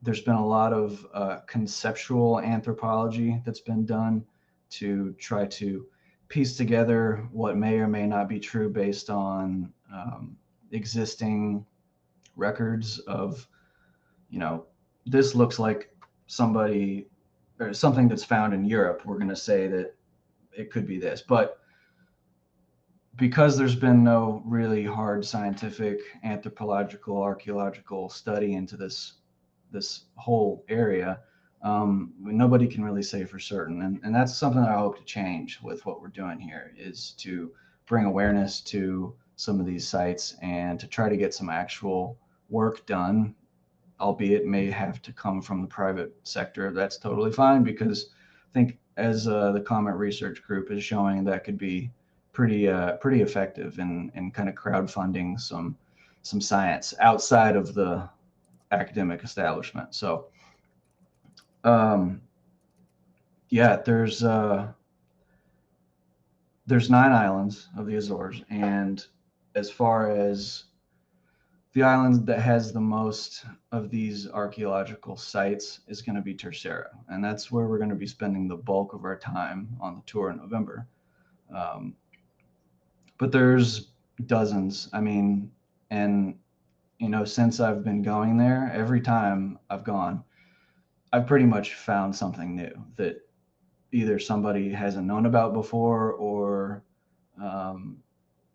I'll bring it up and they're like, yeah, we know that that's there, but again, there's never been excavations, there's never been anything actually substantial has been done on the island. So it seems like there's been more of an effort to just kind of prove that it's nothing special than actually looking for something special. Yeah, that's absolutely true. In fact, in 2013, the regional government commissioned an investigation that into some of these sites, their origins, what they mean, whether they're man-made or natural. And this official commission concluded that none of the evidence they looked at indicated that anything was man-made. So officially, the stance of the Portuguese and Azores regional government is that nobody was here prior to the 15th century. Okay. And as somebody that is coming from a place that,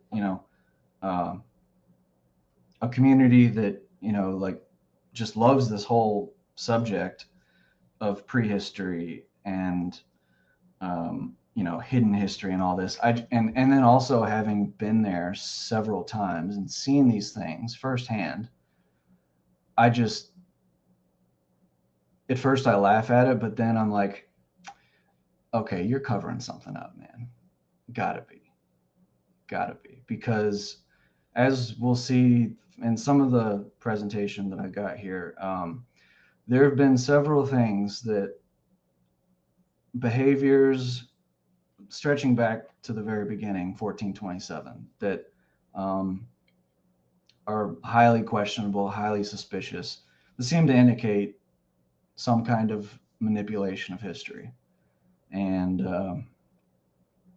it's, one of those things, there's all over the world, you find the same story, and here's just another one. But this one, we're talking about Atlantis and the connection between Atlantis being, 9,600 years prior to Plato, Younger Dryas time frame, and the formations and sites that we see on the surface today. There's a huge gap right there. So what we have is what appears to be a multicultural inhabitants of the Azores Islands that can be anywhere from, Celtic to Phoenician to potentially some Moorish habitation. There's all kinds of these different whispers and echoes of different cultures that have seemed to have left a clue saying, hey, we were here. Obviously that's not what they were trying to do, but the artwork, the rock sculptures, depending on which site you go to, it's kind of like a collage of different cultures that you can pull from. And that's what my point about this anthropological study of trying to correlate the similarities between what we find in the Azores and what we find in Europe and in North America even. Specifically, there's a connection along the band of latitude that the Azores sits on, and which is pretty much the same area of the northeastern United States and northern England, northern Europe, Ireland, Scotland, where we see a lot of the same Druidic, Celtic dolmens and stone structures and cairns and stuff like that. I mean, there's Viking, it's kind of just a hodgepodge. So yeah, let's look at some pretty pictures. Yeah, let's do it. All right. Am I? Oh, you're there. You go. Oh, you got to switch it over to something. There we go. Is There that you go. better? Yeah, that's it right there. Yep. Okay, so I'm just going to run through kind of the geology a little bit real quick just to freshen up. So the Azores, 9 islands. You got the big island here, San Miguel, Terceira, which is where our main focus of interest is going to be, Pico, which is where we're going to end the tour on Mount Pico, and then Fayal, which maybe we can. So Fayal connects a little bit to a previous guest you had on, Matt Chen, Apocalypse on YouTube, who has discovered what I think is something that is just beckons more investigation, but a structure off of the coast of Fayal, about 40 kilometers west right here, that apparently seems to be pretty close to the dimensions of the ring city that Atlantis gives. So we'll see about that. But yeah, boy, that would be cool to fund a expedition to go freaking see that thing, huh? Yeah. And then off on the far west coast, you have the island of Corvo and Flores. So Corvo's got some interesting stuff. Pretty much, I mean, I think all of these islands have traces of some kind of archaeological interest, but not all of them are obvious. So let's move on here. Yeah, so the Azores Plateau is a triple plate junction of the Eurasian, North American, and African plates. That would be this one, and that one. It's the source of the seafloor spreading that we experience that moves plate tectonics according to the standard model. And one thing that I found was interesting, can you move, Cat? Was that, You and Graham have cats in common. yeah, we like the kitties. We need to see him get in a fight over the screen. That would be fun. I don't know. My cat will definitely watch a mouse fly across the screen. We could try it though, yeah. So this idea of Yggdrasil, right? The Viking trunk, the world tree, right? So that's a tree that starts in the underworld and grows all the way up through the crust and then all the way up into the firmament and creates this big kind of torus of universe or whatever. And I just thought it was kind of an interesting thing because here at the Azores Plateau is where the crust is generated. I mean, it's literally the place where the material comes up from the mantle and makes the land that we live on. So there's kind of a symbolic connection there with why this place might be significant. And then you have the destruction, which is also synonymous with the Viking myths of the severing of the world tree. So that would be, your collapse of Atlantis. That's a great map there that you have. Is that, how did you get that one? Is that one of the official like USGA ones? So or? This is from NOAA. NOAA has a bathymetric viewer tool that is just really fun to use. This is a closer zoomed in version of it, but yeah, it's freely available to anybody. I've kind of been spreading it around so people can go make their own discoveries and ways to show things. But yeah, it's just on NOAA's website. Maybe we could post a link in the description. Yeah, I'll put a link in the show notes or something. Yeah. Cool. Yeah. Okay, so some of these slides you might recognize from Randall's because they are his slides. But this one was a good kind of intro of, okay, what, like a kind of block of what are all the points that really make it that, and so this comes from Plato, right? In the Timaeus and Critias. So it's an island in front of the Pillars of Heracles. The Pillars of Heracles, right? Straits of Gibraltar. Makes sense. Final demise, 11,600 years before present. And so we don't have to go way into it, but we see all these, connections with the Younger Dryas impact hypothesis and this climate event at that particular point in time, an entire continent that lies beyond Atlantis after reaching the other islands. So that would be talking about North America. A smooth plain that's 370 kilometers east to west by 555 kilometers north to south, descending towards the sea, surrounded by mountains on three sides. Springs of hot and cold water, infrastructure built using rocks of three colors, red, black, and white. Red, black, and white, Templar. Don't forget that. Fertile land of abundance and perpetual mild climate, subsided beneath the Atlantic as the result of an earthquake. Main island with unspecified number of secondary islands, and a vast empire extending well beyond the island group. So let's just run through those quickly. Obviously, here's number one, island in front of the Pillars of Heracles. Boom, there it is. Okay. Number two. Shouldn't it be Whoop? Be what? Whoop, there it is. Yes, it should be. It should always be Whoop. There it is. Look, there it is. It's going. Do you know what the different, like if you go back to that last slide, do you know what the difference is in depths, like say from the orange to the blue to the darker blue? Yeah, so you're looking at dark blue is going to be around like 3,000 meters. Orange So basically a mile. Yeah, really far. Well, 3,000 times 3.28, whatever that is. It's, there's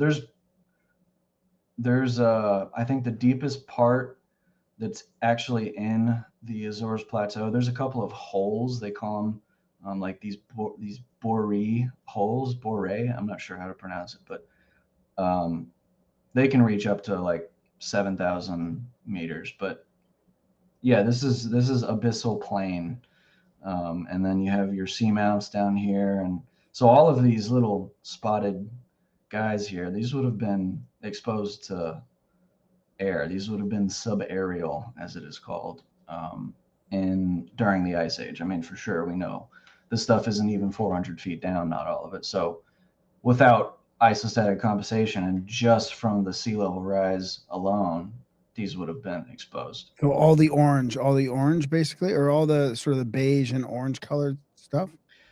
Yeah, Not, so not all necessarily the pale green or the pale blue. That just all so the yeah, not the well. I mean, that's the thing. It Well- really depends, because we can say that the sea level dropped was lower by 400 meters, but there's a lot more going on than just the actual. yeah, but just level of but just water. talking about that, just like being very conservative and saying that only, you could just yeah. say the orange all over. So yeah, stretches Oh, all yeah. the way down south there. Yeah. Yeah, so this white kind of this is continental crust right here. This white. Right. So 400 meters or 400 feet is going to expose pretty much all of that around the whole world. So I think at some point somebody figured that number, something like just 6 million square kilometers of land across the whole globe, just from the drop in sea level, would have been exposed during the Ice Age.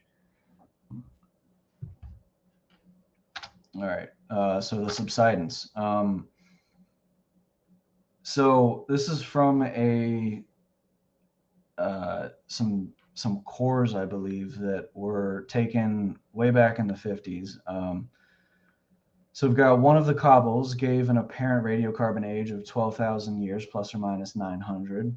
The state of lithification of the limestone suggests that it may have been lithified under subaerial conditions, and that the seamount may have been an island within the past 12,000 years. The cruiser and Great Meteor Seamount studied in the 52 have larger, flatter summits at 150 and 165 fathoms depth. I think a fathom is about 40 feet. These youthful guyots, which are just seamounts, may have originated as volcanoes, which were later capped by limestone and more recently have sunk beneath the sea. So this is just some actual published research that does seem to suggest that there has been significant activity at this point around and during the Younger Dryas epoch. So A fathom is 6 feet. 6 feet? Okay, 6 sorry, I had feet. that wrong. So one of the calderas that we're going to get to see on San Miguel during the tour is the Furnash caldera. So Furnash is the easternmost of the 3 active central volcanoes on the island of San Miguel. And the eruptive history consists of at least 2 major caldera collapses, followed by caldera infilling. Based on carbon-14 dates, it appears that the youngest major collapse occurred at 12,000 to 10,000 years before present. So just in these 2 papers alone, and there's a lot more, but you have this indication that there was some kind of major event at the very least.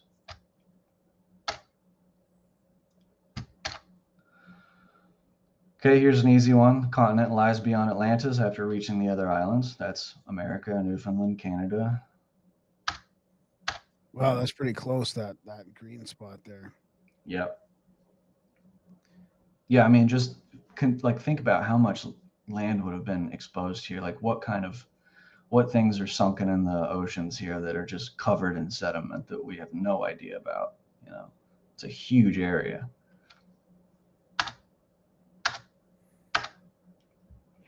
Okay, smooth plain, 2,000 stadia or 370 kilometers east to west by 3,000 stadia, 555 kilometers north to south, descending towards the sea, surrounded by mountains on 3 sides. Okay, so here's the plateau, and I kind of just did some rough measurements here on another bathymetric viewer from the EU, but here we've got a plane basically. So this whole area is kind of, aside from these seamounts that are sticking up here, this is pretty flat compared to the rest of the plateau. And this area fits nicely into the description given by Plato. You have mountains on basically 3 sides of this whole thing. And also, if you can see this real dark blue spot here, that's called the Pico Trench. That thing is thousands of feet deep. Plato talks about this giant earthwork that was done to irrigate this whole plain way back in the day. So, and it happens to be right where that Pico Trench is. So it's just another little cool connection. How deep was the average depth of that plane? So here's your profile. So this, where my mouse is, that is this seamount here. So from the north side of the seamount all the way up to the Trench. the trench right there, or part of the trench, you've got roughly minus 3,000 meters, something about. Yeah, so almost So wow. yeah, so that's not even the flattest line that I pulled, but you can see that there's definitely an area there that's a lot smoother than the technical vertical change of the plateau itself. And yeah, this one here, these are going to be your actual islands sticking up. Okay, so this is one of my favorite parts about San Miguel for sure, is the hot springs. So springs and streams of hot and cold water. We've got a bunch of hot springs all over San Miguel. The most famous ones are in Furnas, which is where we'll be staying, actually. So this will be right down the street from us. And then one thing that Randall was always interested in was these areas that are confluent. So you have places that run in. We have a cold spring and a hot spring that run into each other, and that's just, I mean, all over the place. So here's a little snip from a drilling report in an active geothermal area. So the region of this borehole is clearly not a normal hydrothermal system. We suggest that there is hot water flowing parallel to the bedding at about 550 meters and water at 100 Celsius flowing just under the impermeable layer at 110 to 120 meters depth. So what that means basically is you have this really complex hydrological system that's layers of hot water and then cold water and then hot water. It changes. So there's, not only is it a fact that there's these lava tubes that just cover all of the islands. I mean, there's hundreds of miles of these tubes that are dry, but also that are filled with water. So that's a clear indication that depending on where you drill, you're going to get hot springs and cold springs. It just kind of depends. And then obviously you have just the normal cool rain runoff water that I think is what is depicted right here. But you have this confluence of hot and cold water that's just glaring in your face, and it feels really good when you get in it too. Let's see, what is this? This is a really old map from the 40s. So this is wartime, showing some of the different areas that have been wooded over the past. This one's probably not super good to dwell on, so let's just move ahead. All right, infrastructure built using rocks of 3 colors, red, black, and white. So this motif here of the red, black, and white is just all over the Azores. I don't know if they're doing it as a wink and a nod, or if it just is what they like, but this red, black, and white is just everywhere. So the red rock mainly comes from scoria, which is like if you've ever been, it's kind of like a pumice, but it's a red pumice. So if you've ever been into like a lava tube or any volcanic area, you'll see this really bright red rock. That's the red rock that you see. There's some other red sandstone that can be found. But then there's the black, which is obviously your hard basalt and your hard black pumice. And then the white rock is going to be, so this is the calceta. This is a calcium rich rock that's mostly limestone, and most of it is from Santa Maria or mainland Portugal, but they only say it's from Santa Maria because that's the most easily accessible of this rock. You can find this stuff all over the place, and we'll see some pictures. But so red, black, and white is just, that's how I view the color scheme of the Azores, outside of the lush green. So yeah, there's some of the pumice there getting beat up by the ocean.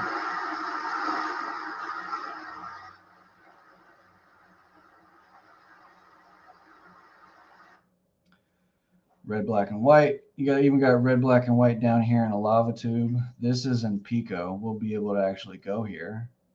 Really interesting place, pretty spooky. And then here's some of that white limestone off of the coast of Soretta, which is something we'll get to later. I think there are some very interesting things hidden in under the water right in this little cove here. I would love to go snorkel there sometime. Fertile land of abundance and a perpetual climate. So this is kind of a taste of what you're going to get. It's green, man, very green. In the summer, you're going to have pretty regular showers, not as regular as in the winter, but it's always green.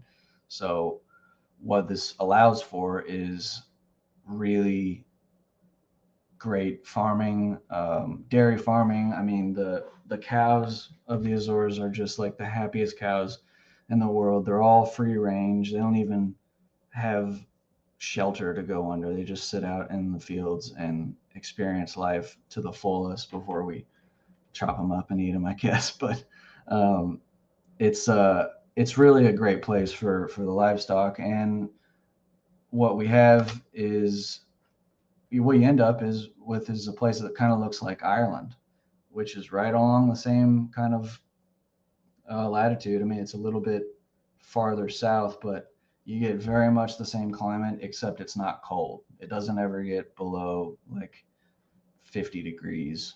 So in Celsius, I don't know what that would be, but it's pretty mild, and it's gonna be great for pretty much any climate. And that's what Plato says. He said it was perpetually mild all year round, and there are no there's always a growing season of the Azores. They're always exporting. They're always growing something. So here's that slide showing the Azores sitting in this pocket of the Gulf Stream. So you've got the Gulf Stream running around here, going up to the north, and then right in kind of the crook of the elbow is the Azores Plateau. So it seems to be kind of the cause of this perpetual mild climate. And I believe this Gulf Stream has been pretty much the same for a very long time. And there would have been lots of disruptions to it, but it takes something pretty significant to disrupt an entire oceanic current. And good reason to believe that this would have been pretty much the same during the Ice Age. Obviously up for debate. So it subsided beneath the Atlantic as the result of an earthquake. Just some quick stats. You got 3,500 reported earthquakes in the Azores region since 2004. That's a lot of earthquakes. All of the rock formations on all the islands are fractured. There's these really interesting areas that are just like overgrown caves that don't really go anywhere because there's stuff that has collapsed down inside of them, but it's just everything's covered in moss, but they're like these really ancient feeling lava earthquake caves all over the place. That like every time that I've been out there wandering in the woods, and I look through the woods and I see this dark spot, I'm like, oh, I got to go over there and see what that is. And 9 times out of 10, it's just some like little nook that is made naturally, but like who knows how long that's been there. So it's just, the point is that there's been earthquakes in this whole area for thousands of years. And another point is that one of the reasons why doing the archaeology is so difficult here is because of the thousands of years of lava flows that have pretty much covered things up. So it's very likely that there's places that, I mean, even they can't even find, they haven't even found the first Portuguese settlement. There's still a lot of debate over actually where that was, but there's been many eruptions in the past 600 years that have just completely, destroyed and covered things that may have been there, and we'll probably never find that. So that's kind of a bummer, but I think there's still plenty of discovery to be had.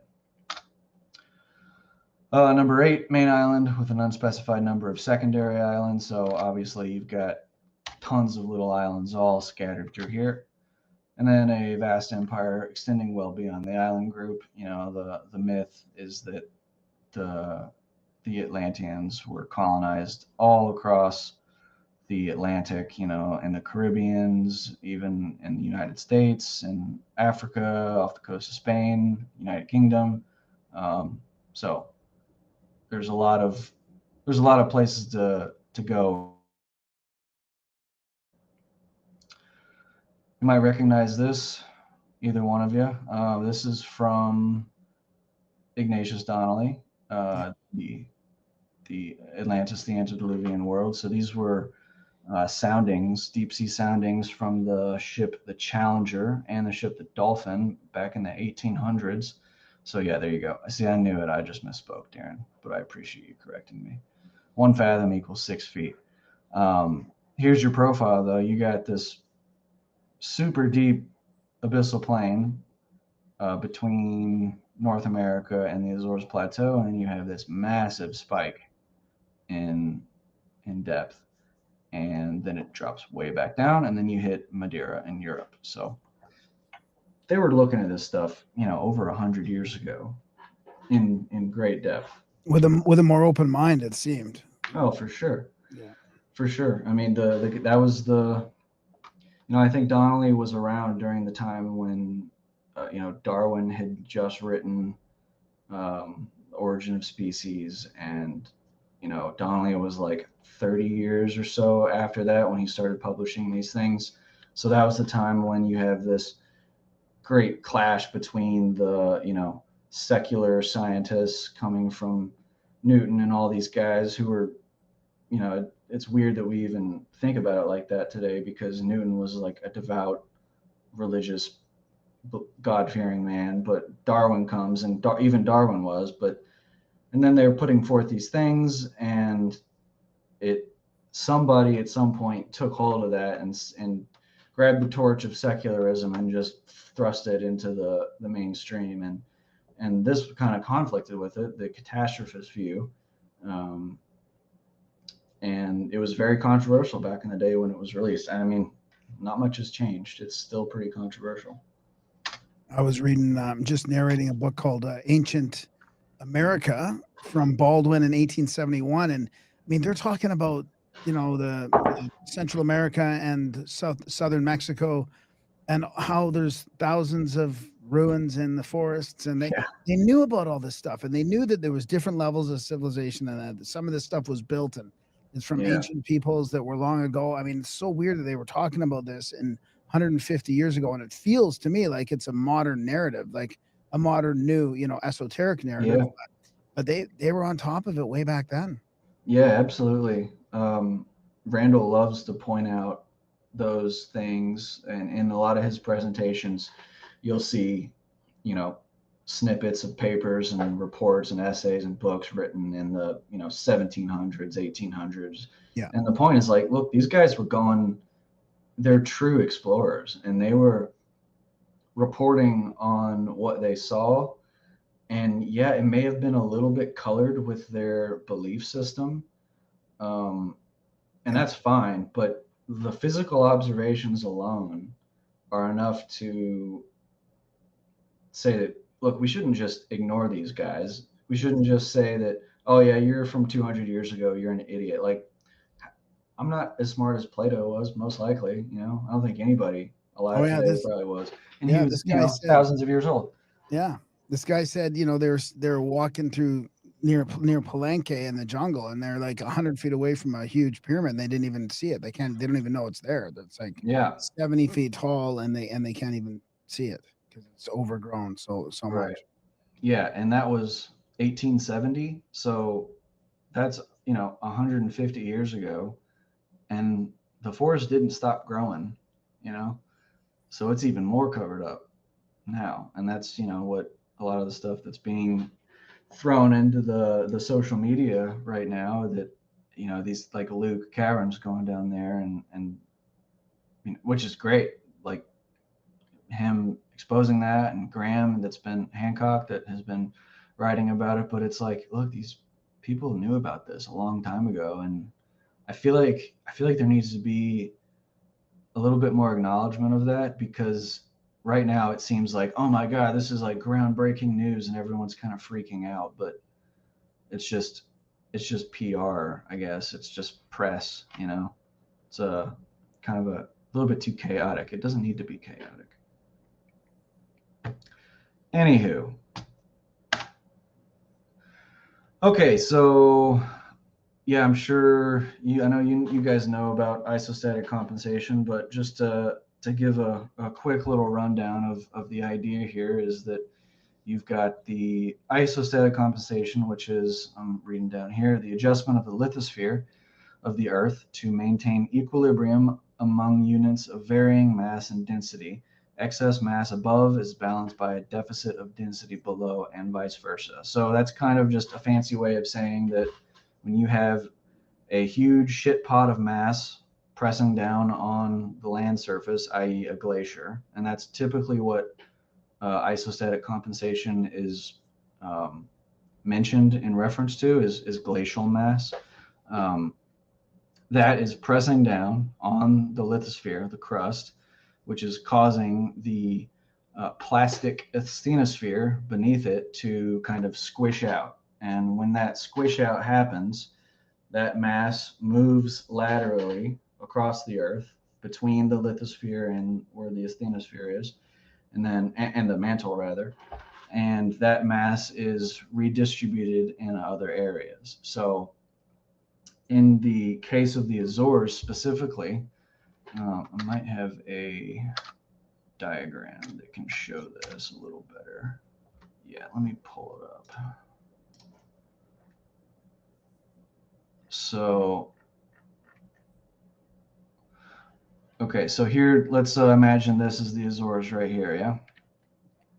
All right. You've got your crust here, and then way off on the North American ice sheet, the Laurentide and Cordilleran, you have this big mass, and this blue right here is your asthenosphere. So that big mass is squishing extra material all the way west, or east, sorry, into the Azores. Also in the Azores, what you have is this effect called crustal underplating. So and what that basically is what's called plutonic inclusions. So when magma ejects into the lithosphere, it kind of cools and hardens on the bottom of the crust. So it's constantly building this mass that makes it deeper and deeper and deeper, and as a result, heavier and heavier. So it just more mass.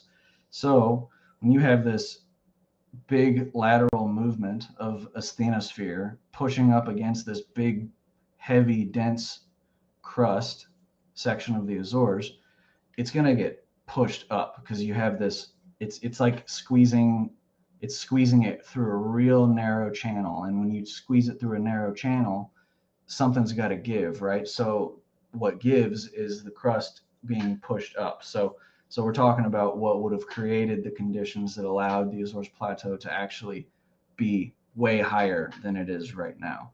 Talking thousands of feet. There's, in this paper right here, this guy talks about people as far back as 1930 looking at subsidence of up to 3 kilometers.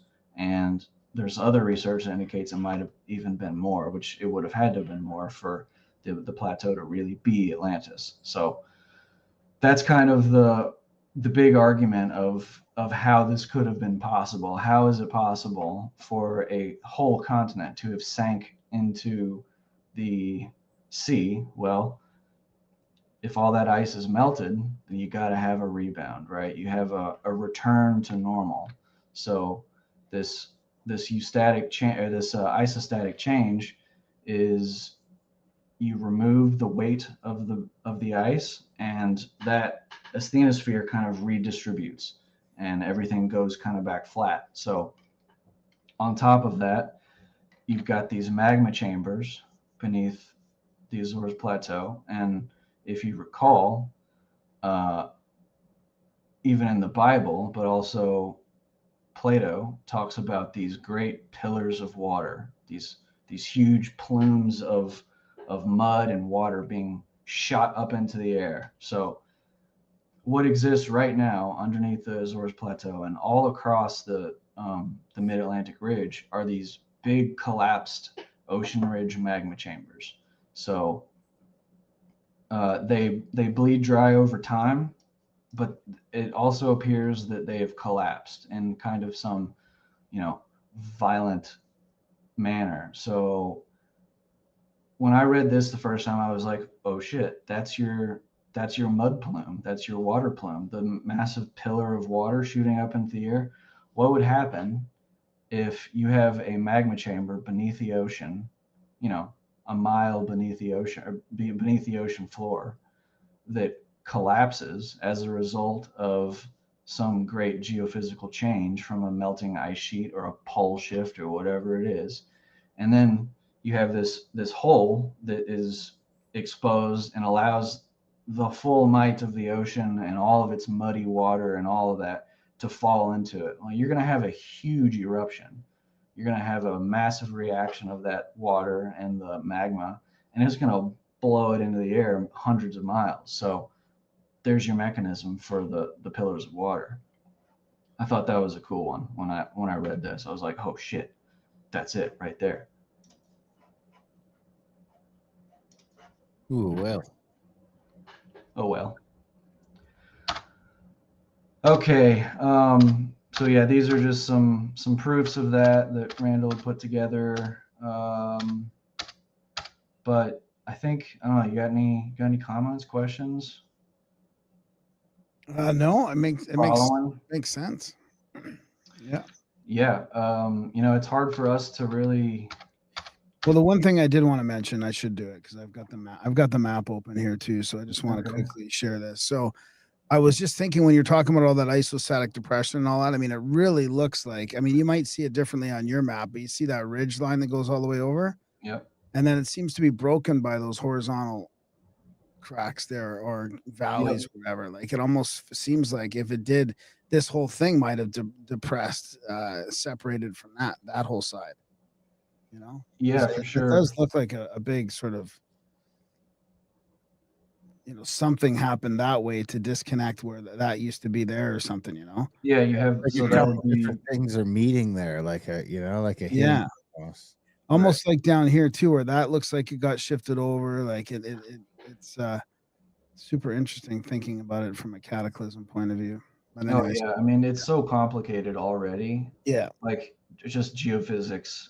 Yeah. Especially like we can look at the geophysical world right now and get a pretty good understanding of what's going on.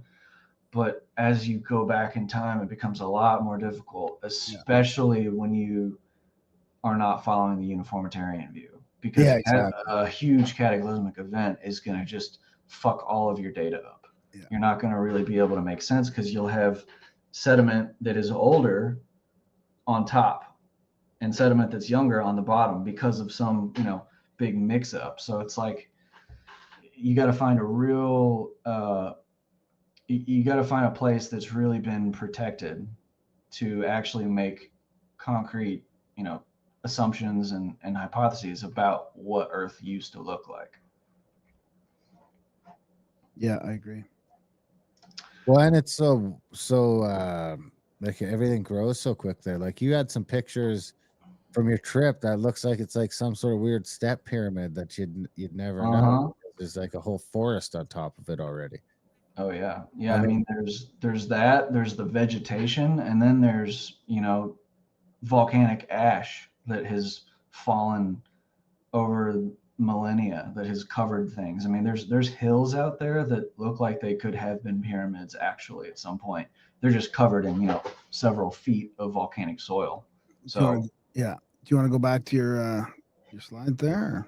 yeah, let's figure out how to share that again.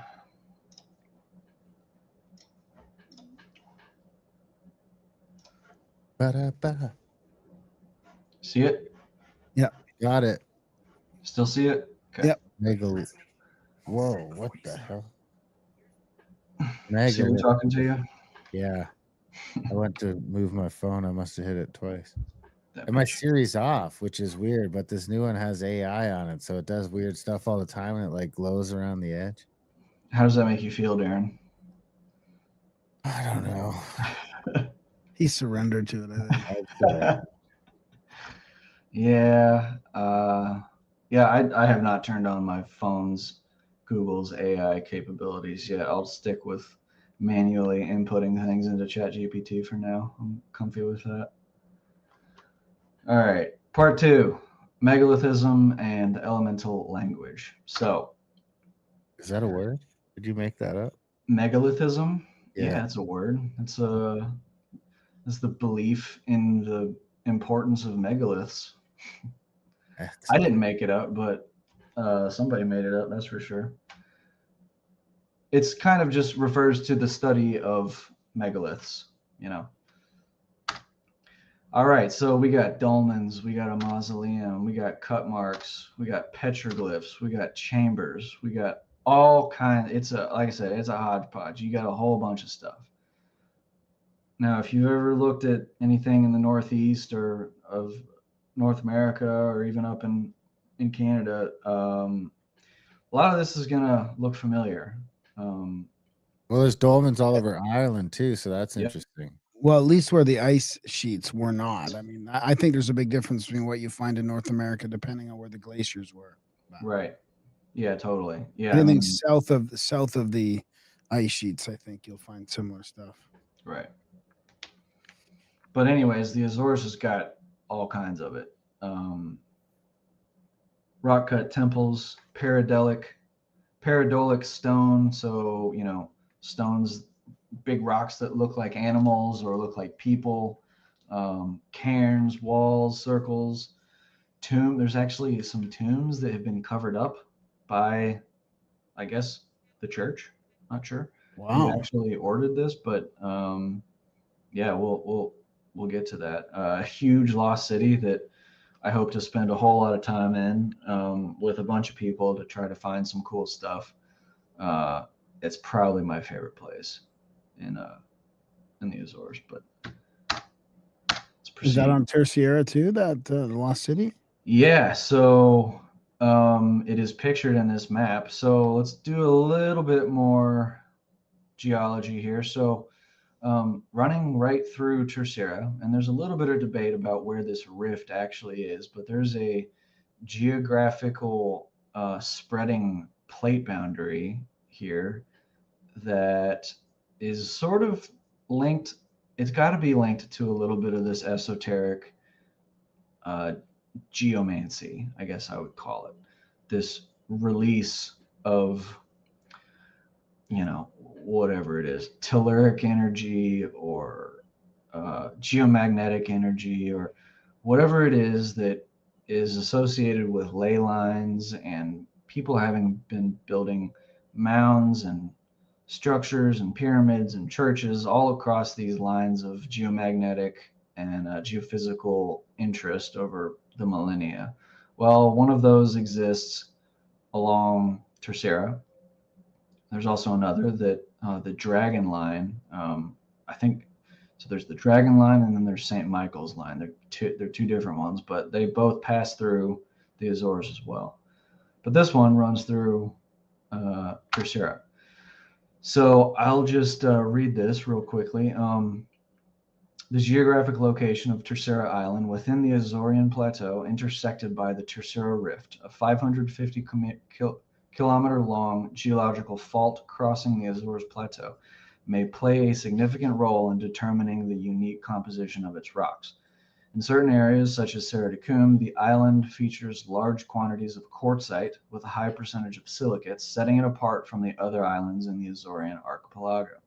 Furthermore, it is plausible that the geologic fault created by the Terceira Rift generates specific electromagnetic conditions, amplifying the natural magnetic properties of these rocks and influencing humans, animals, and plants in the area. In ancient times, such places with unique characteristics were also identified as dragon lines or ley lines. The awareness of these conditions might have inspired the cultural architecture found on the island, possibly linked to the enduring myth of the dragon. So right here, so if you follow this line, so we're going east to west, we cross one volcano, two volcanoes, three volcanoes, and we end on this little piece right here, north of Soretta. This little doinger here, spitting off from the western edge of the island, is this where this lost city, I'm calling it, is the lost city of Soretta. It's nameless. I mean, there's a bit of it in this essay that I've got next to me by an Italian archaeologist that I'd like to probably go through at some point, but it's just a very cool place. And the fact that it lies directly on top of this rift is got to be some kind of important thing.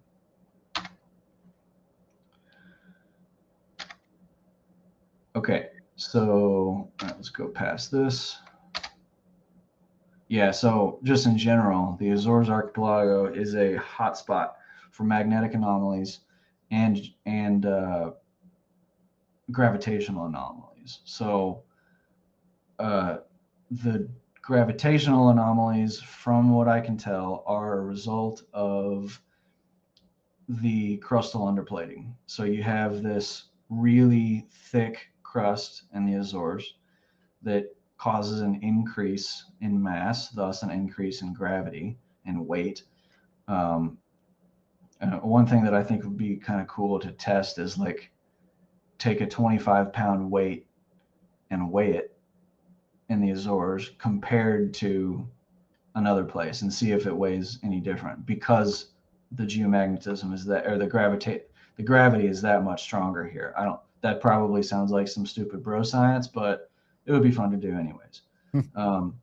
So you've got these anomalies all over the place. So if you look at the depth here, 3,000 meters up here, it's just a very vertically technical place. You have a lot of up and a lot of down. And what that causes is this really just bizarre dynamic gravitational landscape that people have been trying to figure out for the better part of 15 years or so.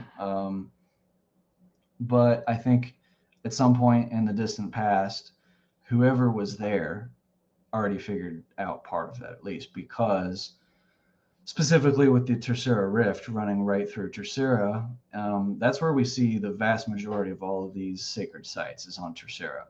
And in the last slide, we made a little bit of comment on the unique rock composition, specifically trachytic rock that is pretty much only found in Terceira.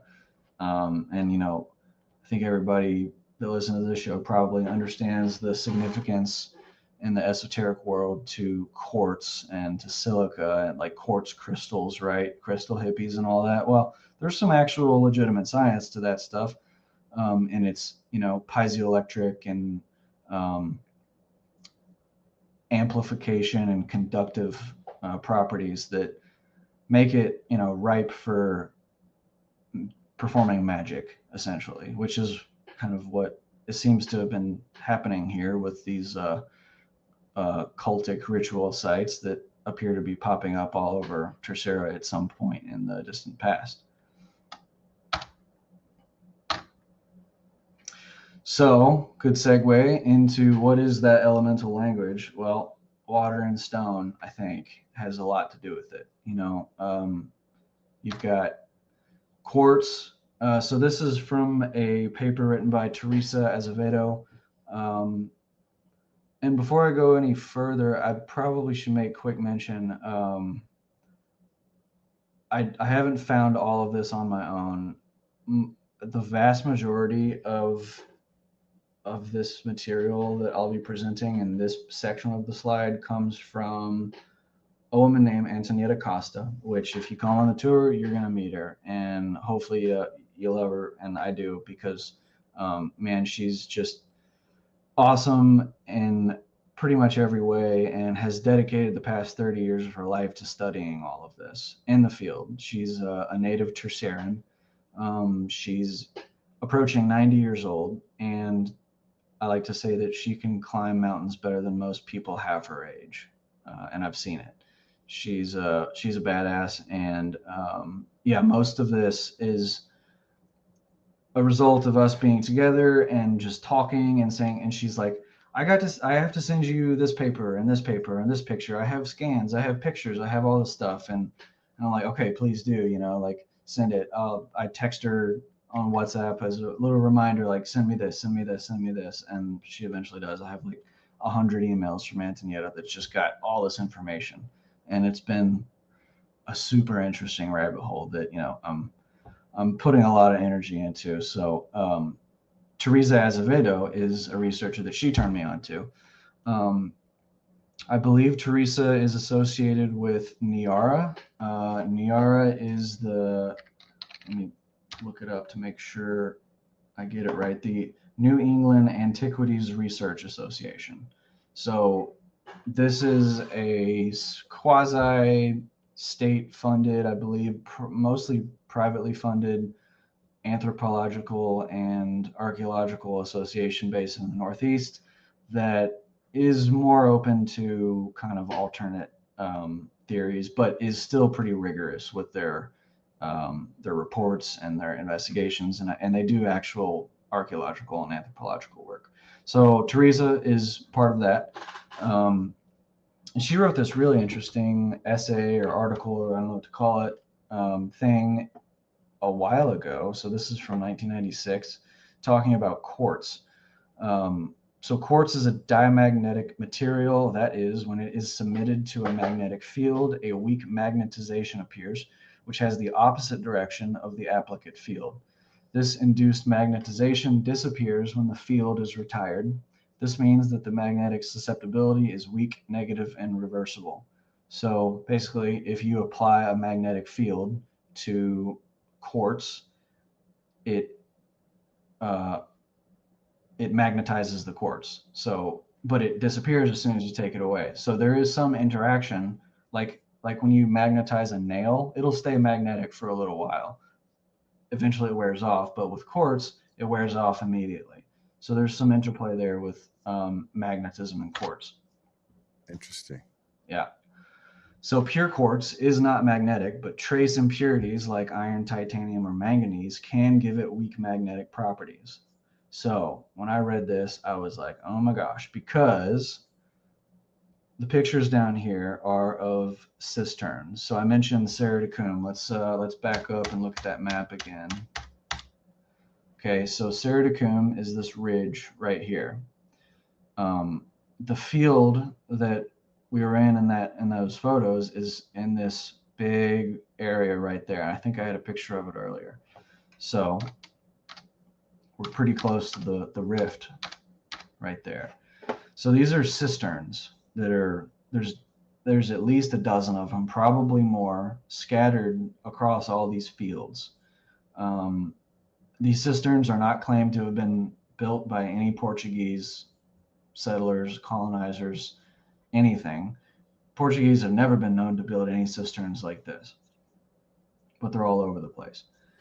There's modern cisterns that are open air cisterns that are just, rain basins for cows to drink and for whatever. But these are different. Samples were taken from the wall of this particular cistern several years ago and were tested to have significant levels of titanium.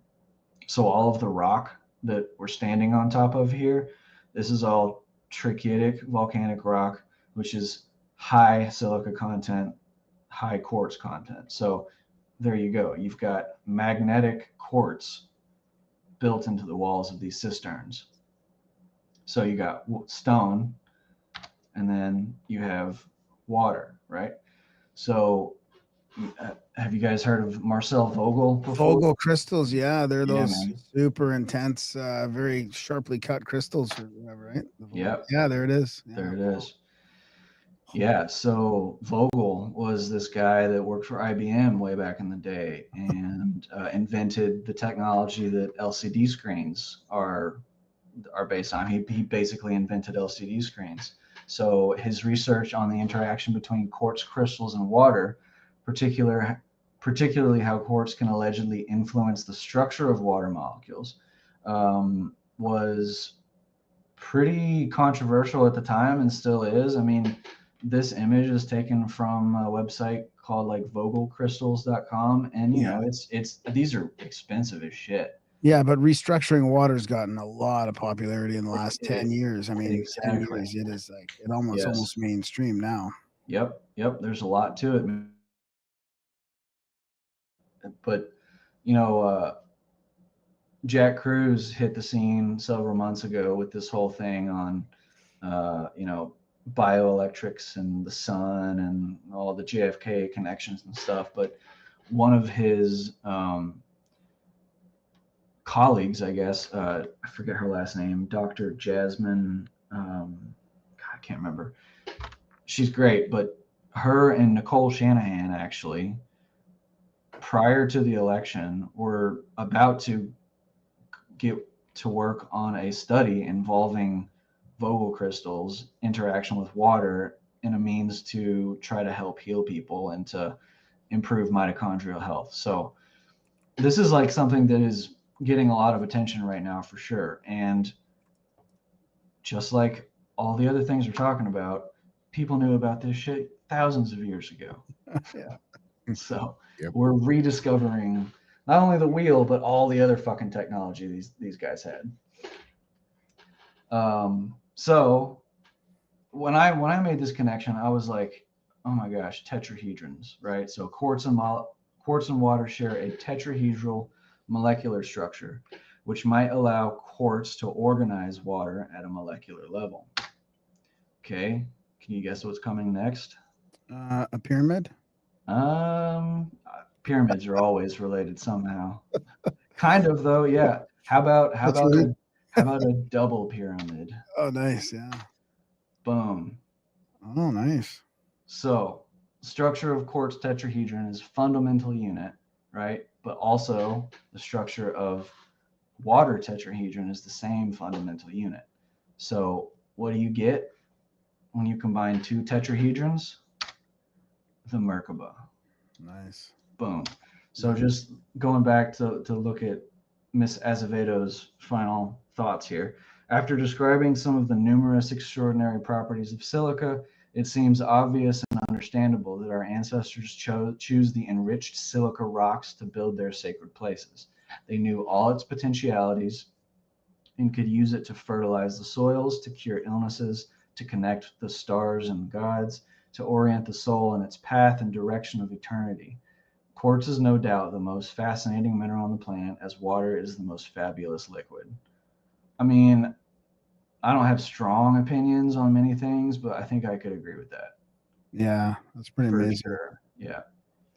So yeah, when I saw that, I was like, oh my God, that's the freaking Star of David, dude.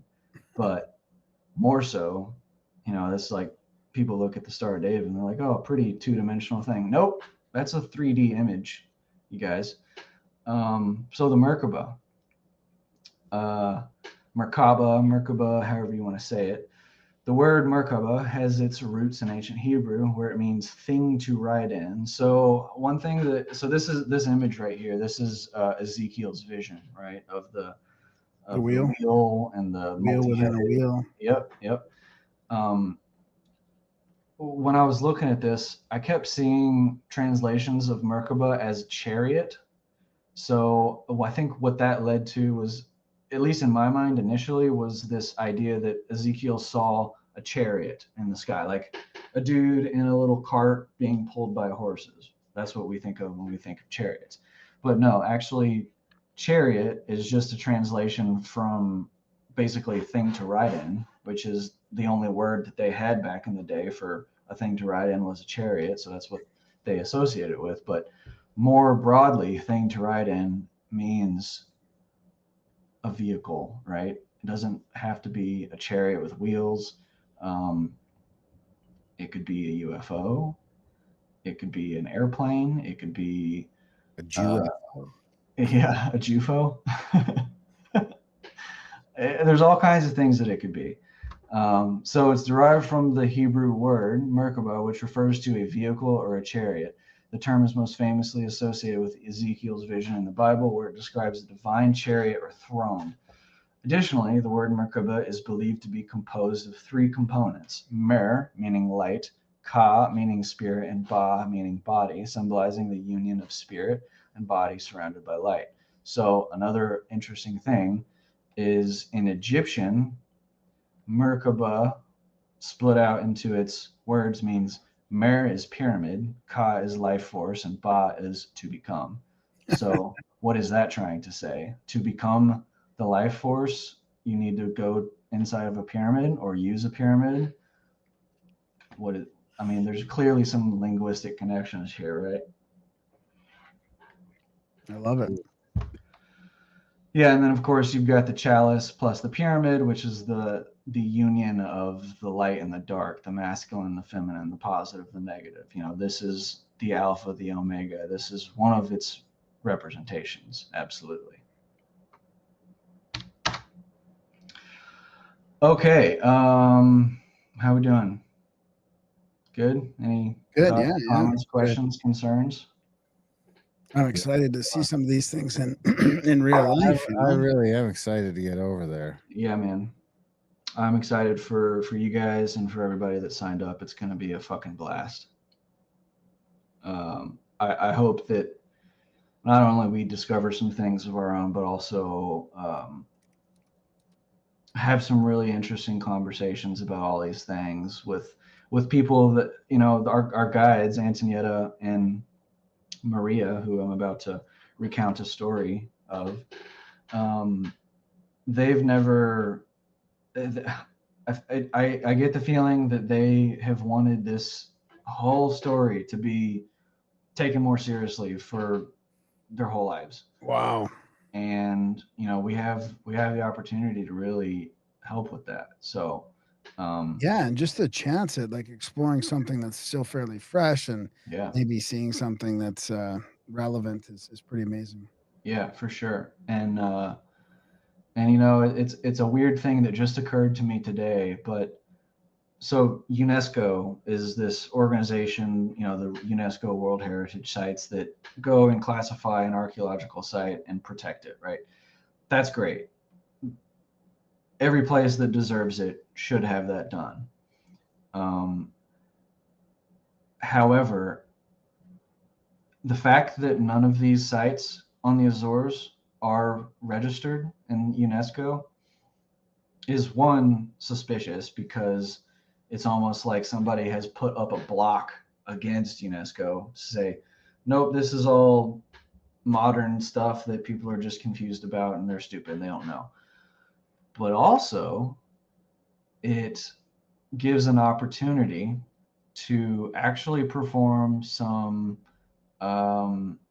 privately funded original research. That's exactly right, because UNESCO protects things. You can't just go and start digging. That's not what I'm suggesting we do.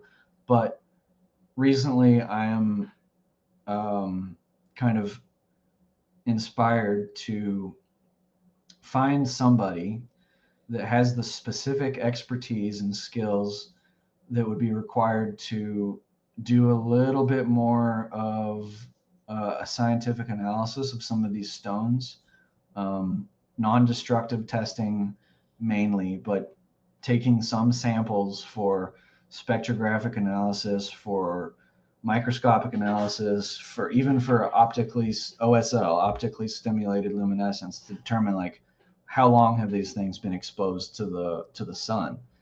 All of that can be done without permission, basically. Now, I'd always want to go through the proper channels and make sure everything is documented really properly. But I kind of am reminded of kind of what the vase scan project team has been doing with their stuff. Like, there's an opportunity to do that here outside of the clutches of academia, and I think I'm trying to make some connections to see if we can actually make that happen, and using some of the proceeds from the tour, at least from my cut, and I think from some of the other cuts, it's just like I want to actually invest. So that's just, side project for sure, but that'll be definitely something to look at. So yeah, I mentioned Maria.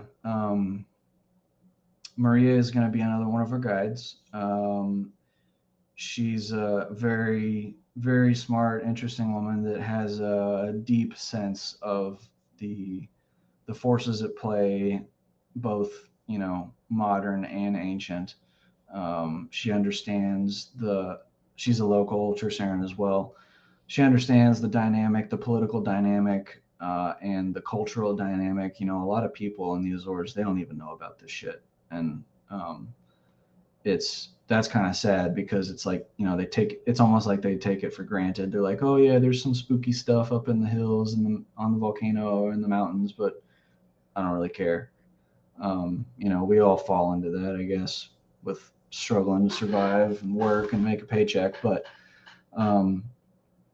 Maria, at one point, she recounted a story to me about a visit that she got from a woman. I don't know her name, but she called her the Witch of Wales. So let me see if I can pull that up and read. How do you know she is a witch? Well, throw her into the pond. Well, she did step into the water. She actually did step into the water. So, yeah. So Maria kind of like casually mentioned that there was this like just bizarre experience that was like out of this world, and where she witnessed some kind of ritual magic occur. And I was like, I want to know about that. Like, can you like write up a little email and share the story? So she did, and I've shared it a couple times, but I'll just go ahead and read it. Ready? Yeah, let's do it. Okay, so about the night. Once a self-proclaimed witch of Wales and her husband, who has come to study sacred healing waters, were brought to me by Doña Antonieta. I was asked to take them to the stones, as Doña Antonieta refused to go at night, a requirement in their request. That was 2 years ago this September. So that would be last September, so in 2022. Wow. So I had walked to Soretta, around 20 kilometers, to Our Lady of Miracles, a local Marian place. Marian meaning the cult of Mary. Marian apparition? Yeah, pretty much. Not literally that apparition, but yeah, same ballpark for sure. Later, around 11 at night, I picked them up at the desert. Oh my God, get out of here, dude. Bad timing, bro. The black cat wants to hear the witch story. Yeah. Okay, come here. Come sit down, listen. Later, around 11 at night, I picked them up at the designated meeting point, and we set out. He wore a British Indiana Jones style hat and carried a torch that doubled as a walking stick. She was very Gaelic, blonde, mature, in a flowing dress. We went on.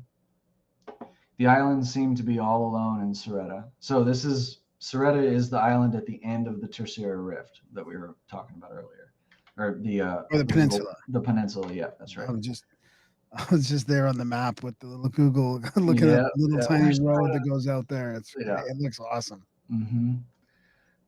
So the island seemed to be all alone in Soretta. The roads in the island felt as though they belonged to us alone. He shared his reasons for seeking the sacred waters, while she, sitting in the back of the car, murmured something I pretended not to hear. Atlantis, Atlantis, the gods of Atlantis, and you, the guardian. When we arrived, in perfect harmony, the moon fully greeted us, and she sang to it. I'll never forget that song. I'm not going to try to sing it, but my child, take me to the waters. I will teach you how to speak to your ancestors. We climbed to the top of the hill. It rained, and there was a strong wind. I led her to my chosen basin. He lit the torch. The rain stopped. The wind ceased completely. She leaned over the basin, carved into the rock. Now this is that cistern that we were looking at earlier with the titanium found on the tested in the walls. She leaned over the basin, carved into the rock. Tom, give me fire. And then the water began to swirl clockwise. She murmured phrases in an ancient sounding Gaelic tongue. She placed her hand in the water, and instantly the water began to turn counterclockwise. The spell is done, my child. All the gods will help you bring Atlantis back to life. Antonietta had told her I was a diviner, having found a cistern with subterranean water using divining rods. To me, a beginner's stroke of luck. And the witch had asked me to take her there. Not without Tom first putting on a musical display, though, playing stone against stone, and I came to learn that stones make music. I took her to the cistern. We had to remove the mother rock that sealed it, and I did. Then she, sitting on the edge, dipped her feet in the water, making it swirl like a vortex. Tom, give me fire. And then a spark fell into the water, igniting long flames, so much that I moved back in defense, but she remained still, untouched by it. I was in awe of the beauty of the phenomenon. It was one of the most extraordinary and most beautiful nights of my life, but not the only one. I hope that Maria will tell us some more of those beautiful and extraordinary nights of her life when we are with her in the Azores. So, yeah, that's the story of the Witch of Wales. Awesome. Well, people, like I say, people could still get in on that trip if they want. It's all inclusive for 2 weeks straight. November 4th to 16th. 3rd to 16th, I think. With so Randall. check that out. Contact at thecavern.com. Yeah, with Randall Carlson. Yep, Randall's going to be there. We're going to have kind of a little bit of a studded lineup. We're going to have presentations. Matt Apocalypse is coming too. I keep forgetting. Yeah, Matt's coming. And of course, so Matt will have some new content to show us. And then Antonietta and Maria also will have some things to show, hopefully, in presentations. And of course, I'm sure Randall will have lots of information. Honestly, one of the things I'm most excited for is getting Randall and Antonietta together and watching them too, because there will be some debates. I know that's for a fact going to happen. Just because of some of the things I've talked about with Antonietta, she's not on the same boat as we are, as I am at least, in some aspects of the esoteric philology. So it's going to be really interesting to see them two communicate and ping pong off one another. So that'll be pretty cool. I'm looking forward to it. Nick, this has been great. Is there do you have a website or social media, or do you do anything like that yet, or is it all still a little bit too fresh? Probably too fresh. I do have, I mean, on Instagram, I don't even have it installed anymore. I check it maybe once a month, but I'm on Instagram at Nick A Spratt, Nicka Spratt. Uh, and so you can see some of my photos there. So I think I posted the video, the promo video on that. I have a YouTube channel. Young Cheese 1080, where I have also the promo videos up there, as well as a video I made on a visit to Jeff Appling's workshop. He's a ultrasonics researcher that I've taken a couple of trips with, looking into how some of these star holes that are found across the world were made. But went to his shop and with Christian Jansen, who you both know, and made a little video of how he makes his art with ultrasonic drills that use, you guessed it, quartz crystals to actually function. So yeah, that's a YouTube channel. But no, I'm not trying to be famous or anything. I just I want to do this tour and make it good. So Yeah. But I appreciate it. Yeah, well, hopefully we'll get to do a bunch of them. We're looking forward to it. We appreciate the information, Nick. This has been good. We appreciate you taking time on your Saturday to come on the show. And something tells me this won't be the last time. I mean, I think it's just a matter of time until we get you and Randall on together. Sure. And the trip is going to be an interesting sort of way to bring that together. Yeah, well, as you can see, there's a lot more slides where that came from, but hopefully we'll get to see all of that in person. So it's gonna be great. Yeah, well, before we do it, let's do a part 2 of this and get into Sure. the more esoteric stuff. Yeah, let's do part 2. Yeah. Yeah, totally. I'm down. All right, Nick. Well, this has been great. I look forward. Thanks for having me on. Yeah, man. I look forward to hanging out with you soon. You're still coming up to Calgary, right? Yep, coming up to Calgary. I'll see you there. Yeah, absolutely. Yeah. You look me up when you get here and we'll make some time to go for lunch or something like that. All right, Nick Spratt. Thank you very much for coming on the show, and I look forward to hanging out soon. All right, guys. Have a good night. Yeah, see you, buddy. Talk soon. And that was a chat with Nick Spratt, friend of the show, fellow explorer. We've been adventuring all over the world with this guy, really, because we've been to, I can't remember if he was in California, but he was definitely in Duck Creek and a couple of those places. So Nick Spratt, everybody with a great presentation on Atlantis. We were getting some weird inundation in the YouTube chats there for a minute. I thought I was going to go off the rails like when we had Lindsay on, but it calmed down. So yeah, big thanks to Nick for coming on the show. Big thanks to you guys for listening. Even bigger thanks if you're one of our nobles, or even better if you're a lord or a lady, one of our supporters over at Grimerica.ca/support. We can't do the show without you. We won't do the show without you. So if you can find it in your budget to sign up for $1 or $2 a month or $10 a month, head over to Grimerica.ca/support today and sign up for a monthly or make a one-time donation. Head over to contact@thecabin.com for the trips and events that we talked about. Adultbrain.ca for audiobooks, ebooks, paper books, all that sort of stuff. And GrimericaOutlaw.ca for other podcasts, and GrimericaCBD.com for all that sort of fun stuff. Other than that, we love you guys. Thanks for listening, and we will see you next week.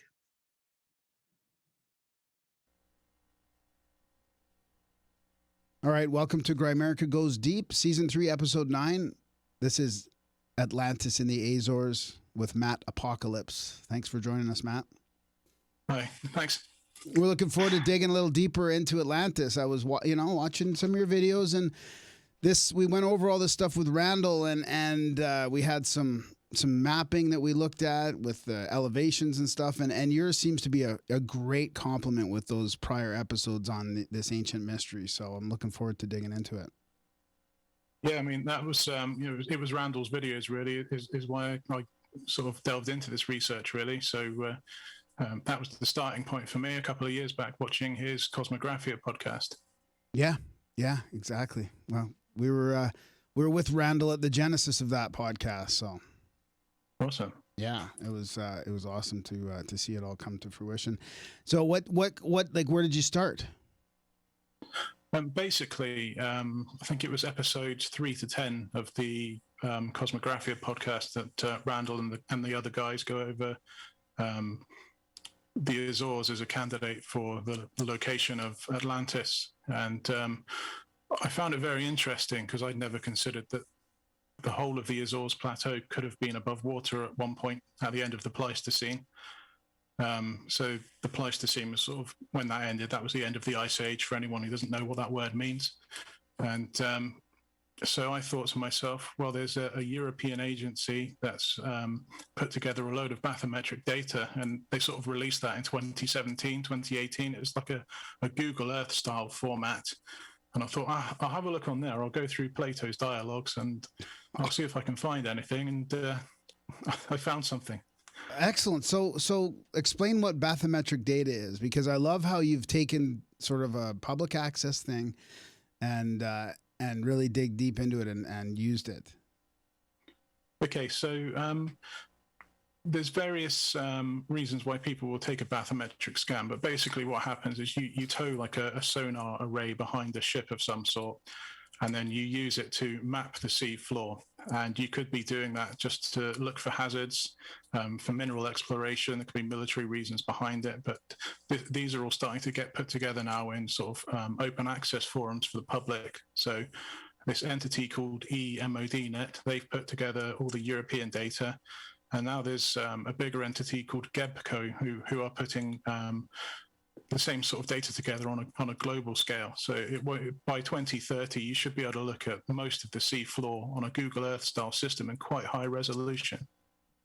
And what do you see when you look at that?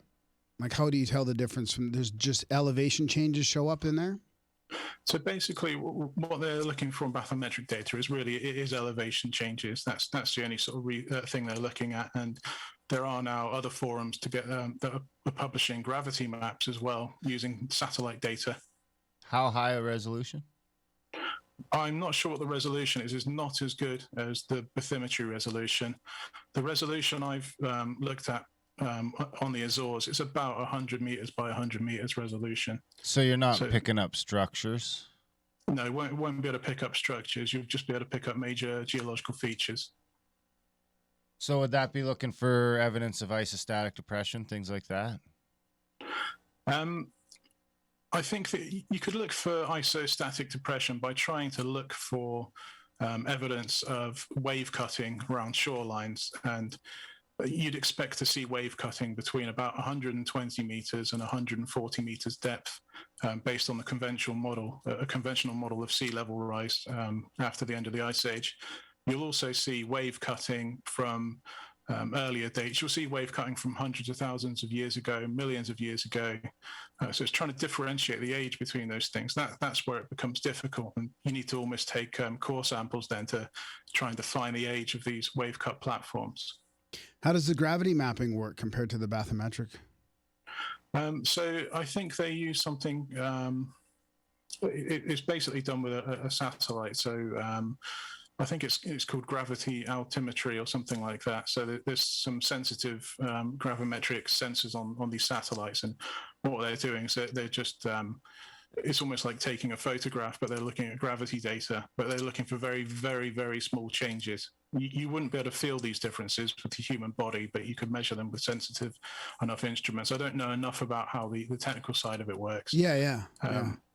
But it's interesting how that's all starting to come together now. So this is going to be a very interesting decade. So this must be fairly new. Is it new technology, this gravity thing? So is it measuring the pressure of gravity underneath the water then, or something? Or I don't have a clue how it works, to be honest. I've not looked into it in enough detail, but there's I know a number of satellites have gone up in the last decade, and that data has been available for a long time to certain scientists, but now that's starting to come out for public forum use. Yeah. But it's giving you a similar view of the ocean floor. The resolution's not so good, but it could help. It could help you try and understand the geology a little better. So you might be able to say there might be basalt there because the gravity seems to be higher, and there could be limestone over there because the gravity is lower. So it could give you a better idea. of where boundaries are, like continental boundaries and oceanic crust boundaries, where old dormant volcanoes once were that have been leveled off because you can see basalt or granite plugs filling them up. Interesting. So where do you want to, so you started doing this research. What was some of the things that you found when you said you started to find stuff? What were some of those first things that started to go, oh, there might be something to this? Basically, I was reading Plato's dialogues and just basically putting out a bunch of bullet points to try and understand, or what I should try to look for when I'm using the bathymetric data. So one of the key features, one of the first clues that Plato gives us is he tells us that the lost city is at the center of a large island in the Atlantic opposite the Pillars of Hercules. So the only significant continental type of crust opposite the Pillars of Hercules is the Azores Plateau. And Plato describes the lost island of Atlantis as being bigger than Libya and Asia combined. And in the context of his time, that would mean a small part of North Africa and part of the Middle East. So not what we would understand as Asia and Libya today. Yes, it would be a lot smaller, but it's we're still looking for something pretty big. So the Azores Plateau, after watching Randall's video, was the best place to look, really. And if you look at the rest of the Atlantic Ocean, there's no other continental type crust that's underwater of a similar size. There's only very small islands that pop up now and again. And then if you look at the center of that island, we're looking for a level plain. Well, there's a level plain at the center of the Azores Plateau, about 2,000 meters underwater. And if you look at that level plain, you'll find some concentric rings that are the same size as the concentric rings of the lost city of Atlantis that Plato describes. So I thought, well, that's a heck of a coincidence. I've looked around at a lot of the rest of the Azores Plateau, and there's nothing else really like it of the same size. So it's a heck of a coincidence at a minimum, but I think there could be more to it. Yeah. Let's get it. What do you think, Darren? You want to get into some of that? Where does Lemuria fit in on that size scale? Or what's like Lemuria? Is it the same sort of idea or? I don't know enough about Lemuria. I think it's supposed to be like in between Australia and Africa or something. Well, it seems to be a different time frame too, though. Before it's almost like a prior to Atlantis, I believe. But I know there's definitely a lot of land that's been lost since the end of the last glacial maximum between sort of Australia and Papua New Guinea and Southeast Asia. Obviously, that might not be in the same region as Lemuria, but there's a lot of land that's been lost there, and that does fit in with the conventional model. You don't have to look for any special geology for that to be true. Can we pop in and take a look at those concentric rings? Yeah, let me just do a screen share. yeah, I was reading some of the Secret Doctrine last night, and I can't believe how she was talking about this stuff going back, like, I don't know if it was 58,000 years, 38,000 years. I mean, she was talking about the, giants and this global civilization. I mean, I kind of thought for the last few years that was kind of more of a modern, like, speculation, like we're getting, but she was talking about that in the 1800s. And you've got the likes of Ignatius Donnelly as well, who was sort of researching Atlantis in the Azores back in the 1800s. This slide, is the screen share working all right? That's perfect. Yeah, you could probably get out of the get into the presentation mode if you wanted to. Let me try and figure that out. Yeah, I think it's just view presentation or something. Because I'm using normal, maybe LibreOffice instead of Microsoft, so I'm not quite view, sure view, how you norm, do that. view normal, maybe go view normal and see if that. No. Uh-oh. Oh. It's gone really wrong. Yeah. Way to go, Grant. I should have rehearsed this part. It's okay. No, it's all good. Take it from I'll just bring the it back We'll up. go back to it. Yeah.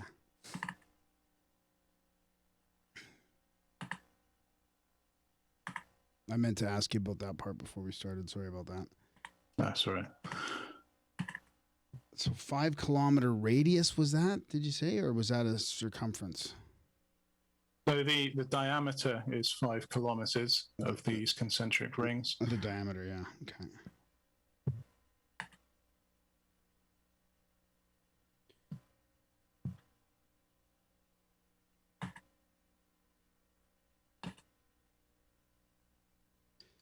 So I'm looking for like what a 5 kilometer. I mean, I know it sounds like it should be easy to figure out, but what a 5 kilometer thing would look like in a city, like Calgary, for example, or Toronto, or In a city? yeah, It's like pretty big. It's pretty big. Like it's like I'm looking at Toronto right now. Like old Toronto seems like it's only about a kilometer. So if you did a 5 kilometer ring around Toronto, you'd go all the way to. What about like you'd down go, around Calgary? You'd go all the way to Yorkville, really. I mean, Hold on a yeah, second. I'll check. So I'll check, 5 kilometers across is going to be like a 15-kilometer drive around it, right? Yeah, more than that probably, but Not much more. not much more. 15.3 something. Yeah. 15.45 something. 15.44. Yeah. 15.4. Doesn't matter. So I'm So trying to in think Calgary- like a 15-kilometer drive, driving around something 15 kilometers. It's going to be hard to find something that all of our listeners could sort of. Well, here's Needs to be something much more global. So like Yeah. driving around the.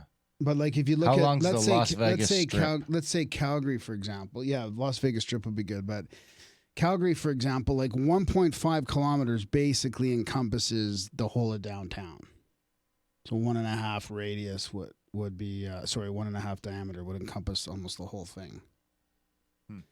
So if I went to Vegas, I mean that's good. How long is Vegas Strip would be a good one, right? Just to give everybody globally oh, that's going to be a terrible how long is it walking? I don't want to know how long it is walking. 4.2 miles.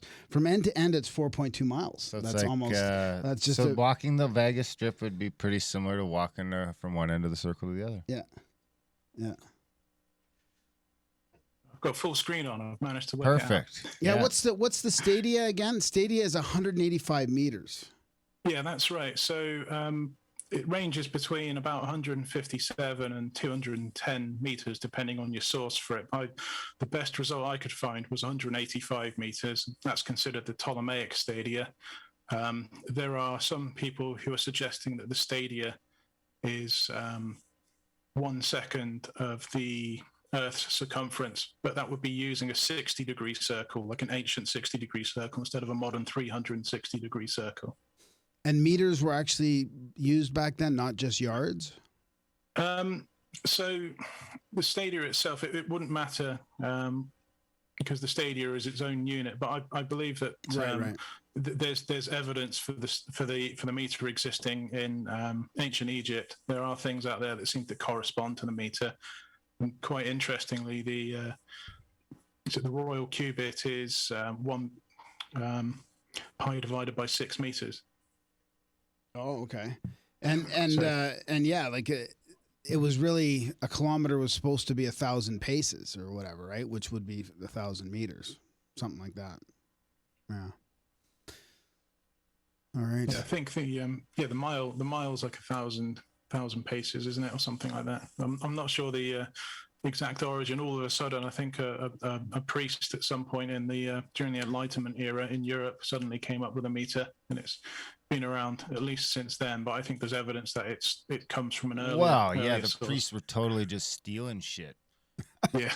So they probably just scraped off some old parchment, said he made it up, came in some divine vision, and bam. Timaeus and Critias, is that the book you read, Graham? No. No? Should you? No. It's already out there quite a bit. So, okay, so this is the rings? Yeah, so I just brought this one up as before we actually look at the bathymetric data of the rings in the Azores. This is the concentric rings that have been described by Plato in his dialogues, the Timaeus and Critias.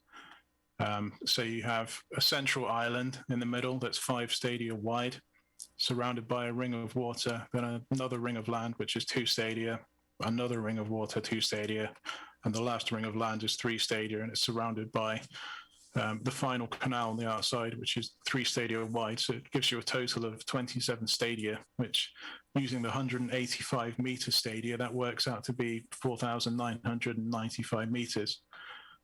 So if I just move on a couple of slides. So as I said before, the bathymetric data is quite low in its resolution. But if you actually measure this circle in the middle, so you can definitely see 2 concentric circles, not 3.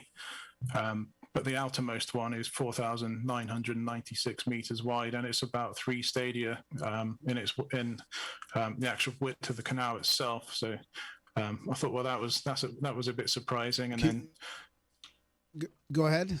Sorry, carry on. What were you going to say? Well, can you back out a bit too, a little bit? Just back out so we can see where it is in relation to the Atlantic. Yeah, I've got another slide for that one. Oh yeah, like that there. Yeah. Okay, so if we look at this slide, the green outline there is how I've roughly outlined the Azores Plateau. I basically looked for the center by just drawing a line from each face of the sort of roughly triangular plateau to the opposite corner. So where the lines converge is where the center is. Great. See, that's a perfect, that's a good context on the Azores. So just back to that other slide, how long would it be from one side to the next? I think it's about something like 600 kilometers wide, something along those lines. It's fairly big. The surface area is roughly twice that of Great Britain. Yeah, so pretty big. Yeah. Okay. It's pretty big. Okay. Yeah. Yeah. Would that be considered the size of Libya and Asia, do you think, back then? It might be a little smaller, if I'm being honest, but it's of the same magnitude, I would say. Yeah. It's not like 10 times smaller. It's within that sort of same magnitude threshold. Yeah. Okay, sorry to interrupt again. That's all right. I drove far enough yesterday just to drive off the edge of Britain. I don't know if I could live on an island. I don't know if I could do it. Yes, it feels like a really small island these days with the lockdowns and everything. It's got even smaller. Yeah, it's getting smaller and smaller. It's like I'm mapping out my antelope hunt for later, and it's like 245 kilometers. Wow. Straight west. And that won't even get me out of the province. Yeah, yeah. So that plateau center, that's the center from the other map? And that'd be the center of the concentric circles, or looks like the center of the concentric circles is about halfway between there and that weird line. So basically, I've zoomed in on where those lines converge, and that red dot is the plateau center. And then down just a little south of that, it's hard to tell with this zoom, but you can just about make out what I'm saying is the lost city. So I've just marked it out there on this next slide. Okay, awesome. Yeah, okay, that's interesting. So that red dot is where you plotted out what you think the center is approximately. Yeah. Yep, and then that's where I started looking. What's that distance approximately between those two dots? Distance is about it's about 40 kilometers. And considering the place is about 600 kilometers wide, it's pretty close to the center. It's the only sort of, there's a couple of places where there's level plains. There's a level plain about 40 kilometers east as well, and there's a level plain about 40 kilometers south. So they were the only two sort of viable candidates, really. Oh, okay. Yeah, because it looks like right where the dot is on some sort of an steep elevation change. There's just mountain ranges all over the place. Yeah, that's what those Dryad are, all mountain ranges. Yeah, of various heights. Some of them are just like 50 meters, 100 meters. Some of them are more like 600 meters. If this whole place was above water at one point, it would have possibly been the most impressive, maybe not the tallest, but would have been the most impressive mountain range in the world. It's just mountains absolutely everywhere, and it's quite interesting because it's not a convergent zone. The tectonic plates are all divergent from each other, so they're not compressing to form these mountains. No, it should be the opposite, which could actually explain why it's getting pulled down. Actually, you've got a couple. You get into that in one of your presentations, don't you? Yeah, I discussed the geology because obviously Randall mentions isostasy in his presentations, and he sort of really covers what's called top-loading isostasy, where if you're talking about glacial meltwaters coming off of the continental land masses, specifically North America, as that spills into the oceans, it will push down the ocean floor, and then you'll get a corresponding rebound on the continental landmass. I think that's partially responsible for the Azores sinking, but I don't think it's enough to explain 2,000 meters of sinking. So there's another part of isostasy called bottom-loading isostasy, and that's forces from underneath the crust. So you'd be looking at things like crustal thickening. So as the crust gets thicker, more of it will protrude out of the mantle below. It's a bit like a piece of wood, a thicker piece of wood, more floating on water. More of it's going to be above water than a thinner piece of wood. It's probably the closest analogy. But also you get thermal upwellings from hotspots, and the pressure below it can be enough to cause significant movement. And I do actually reference a paper from 2003 where they're suggesting that there's sort of quite consistent activity around the Azores Plateau. Every 5 to 7 million years, there's an increase in the activity of the Azores hotspot that pushes it out, pushes up that region and causes some big changes in vertical elevation. It's suggesting that there could be crustal thickening during these periods of activity of up to 3 times what you see there normally, which is really significant. So it's in a unique kind of like spot. a swelling, like the swelling from the magma underneath. Yeah, there's 2 factors really. There's the pressure will push up the crust, but also as the crust gets thicker, because for some reason when you get a hot spot that's in high activity, it causes the crust to thicken. So as the crust gets thicker, because it's less dense than the mantle, it floats even more than it would do. So it's a twofold effect. So you've got the pressure pushing up and the thickening crust. We did a show years ago about the Earth expanding, and that mid-Atlantic ridge kind of being a real critical point in that, because some of the land there is shown to be, I guess some of the tests show it as being some of the newer crust on the Earth, or there's some way of telling it's newer. I'm wondering if that could fit into this at all. I don't know enough about geology to give you an honest answer about that, but it's a unique spot, though. Just right? the way that the plates are pulling away like that would, to me, it just aligns with the same thing he was saying. He's like at the Atlantic Ridge and the Mid-Atlantic Ridge and the Mid-Pacific Ridge, it's like pulling apart. It's getting bigger. That's where the seam is. So it'd be a super precarious spot to live.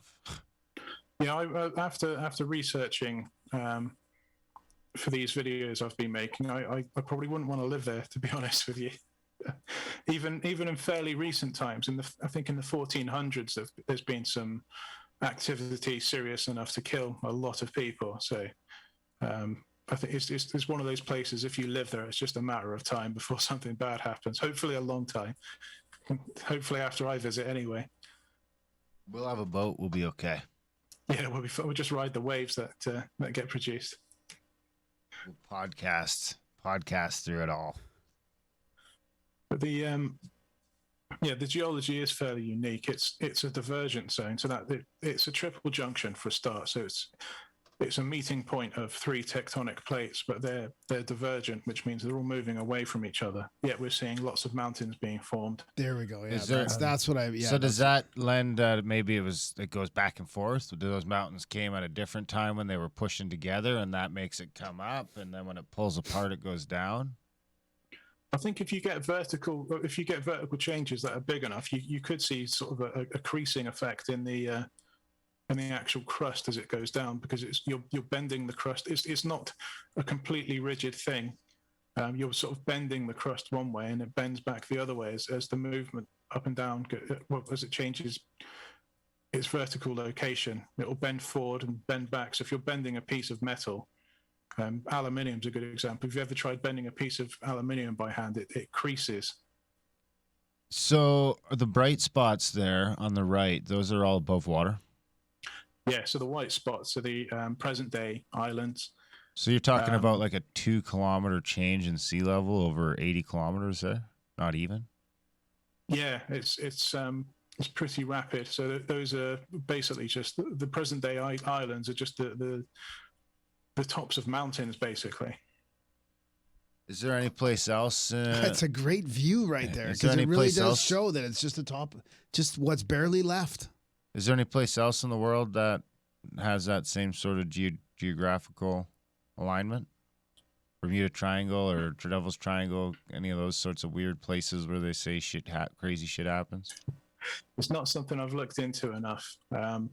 Something I've been told recently. So I've been leaving messages on the Graham Hancock message board on his website, and there's some really knowledgeable people on there. And somebody has told me to research something called LLSVPs, and it's basically to do with tomography. So what geologists do is they almost do, you know how you would do an ultrasound to look at a baby, you can almost do the same thing on the Earth. So if there's an earthquake or if a nuclear bomb's gone off, you can almost image the interior of our planet. And there's a couple of anomalous regions. One's under Africa, but part of this anomaly extends out under the Azores, and the other one's in the Pacific on the opposite side of the world. And for some reason, the material there is denser, which implies there's more radioactive components in there, and they could be responsible for some of these hotspots.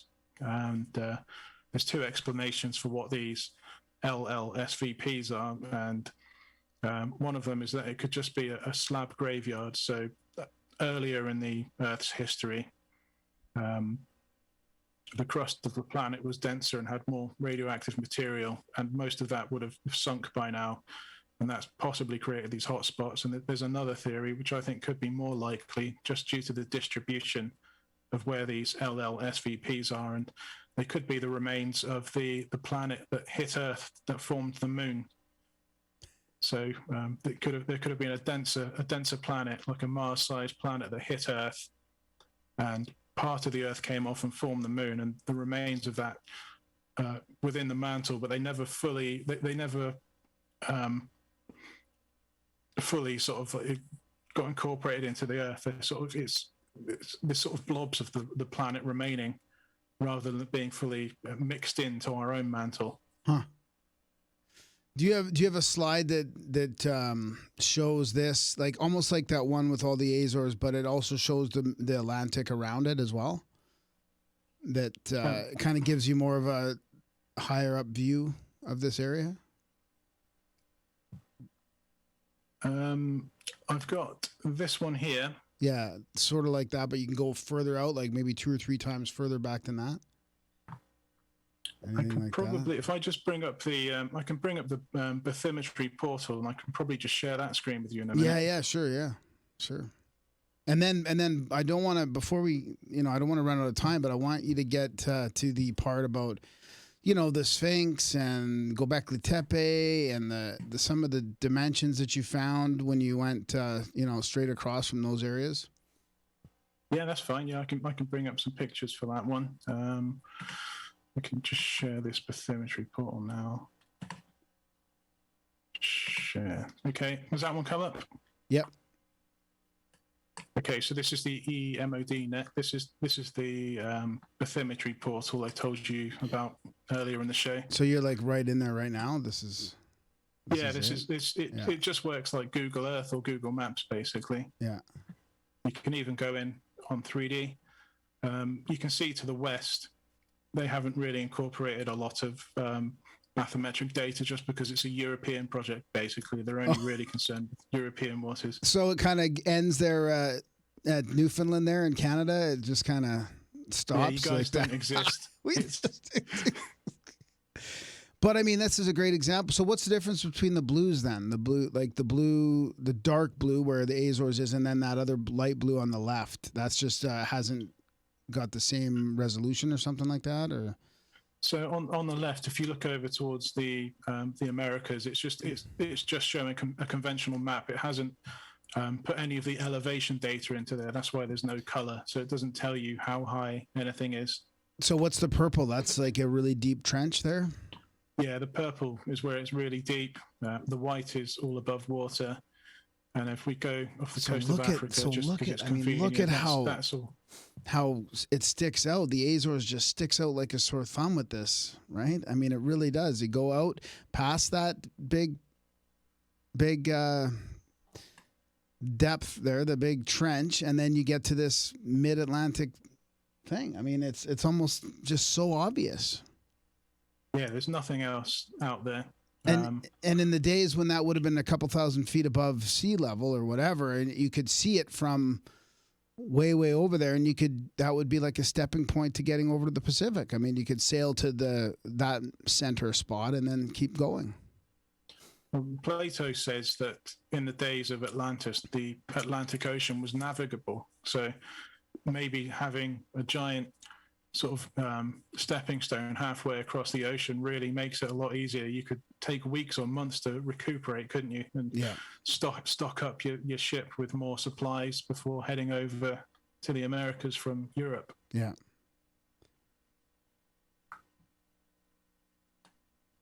It also lets you look in 3D. It depends how busy it is. Sometimes it's really quick. If other people use it, it's a free resource basically. So if other people are looking at it, the 3D mode can be quite slow, but you can look around in 3D. It just takes a while for it to load up. Oh, okay. Huh. Yeah, it's frozen. There's just too many people using it at this moment for whatever reason. Yeah, but still, it gives you a sense of what it would be like if you want to play around at home and wait till wait it's and wait like for it. I mean, 20 years in the future, and you can see like everything, all the little structures. You can zoom right in on it. Yeah, it's going to just keep getting better over time. Especially because now you've got this, and then once the technology gets better, you can go right to these spots and do better examinations. You know, you don't have to cover the whole globe, but you can start focusing on certain spots. So is that the circles right beside your pointer then? Yeah, that's the concentric circles here. So that one is 5 kilometers across, basically. So that's the 27 stadia that Plato described. The width of the parts that you can see, because it looks like it's been absolutely covered in sediment to me. It's hard to tell with the resolution, but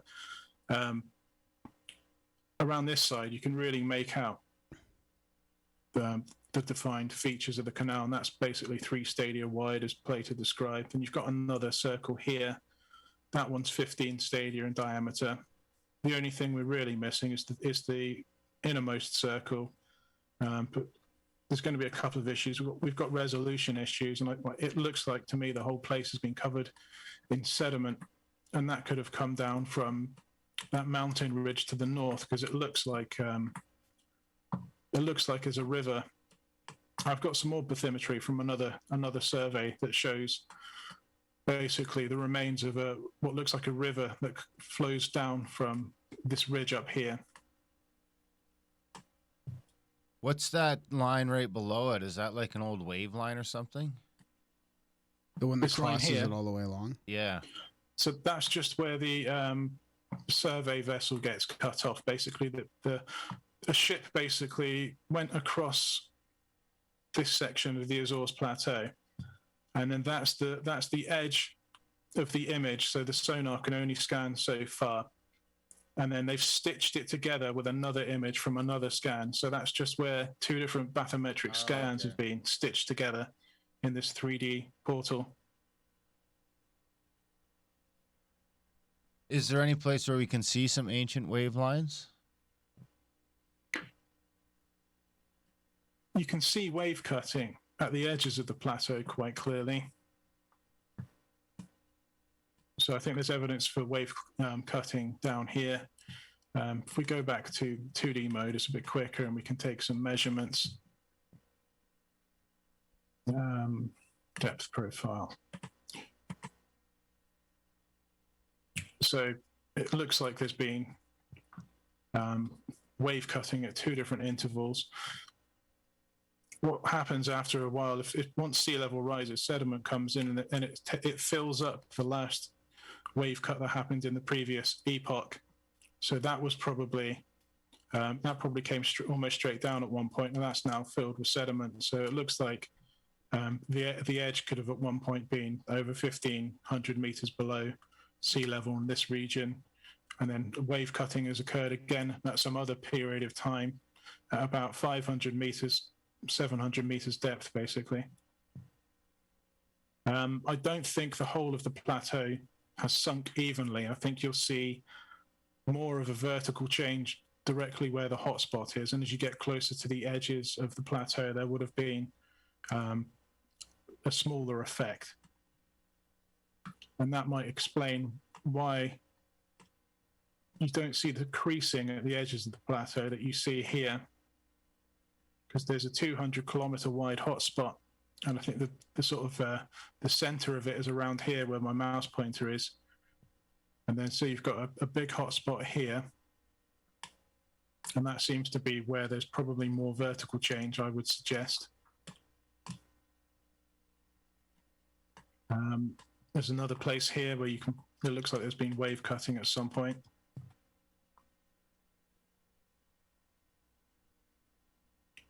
Are the depths the same? The depths are about the same here as well, yeah. So this is 600 meters. That one's a bit shallower than the other one there.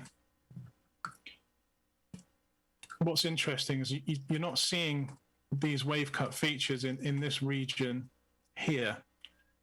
So I would probably suggest that at different points in time, that parts of the Azores have been at different heights above and below sea level. I think it's quite a flexible region.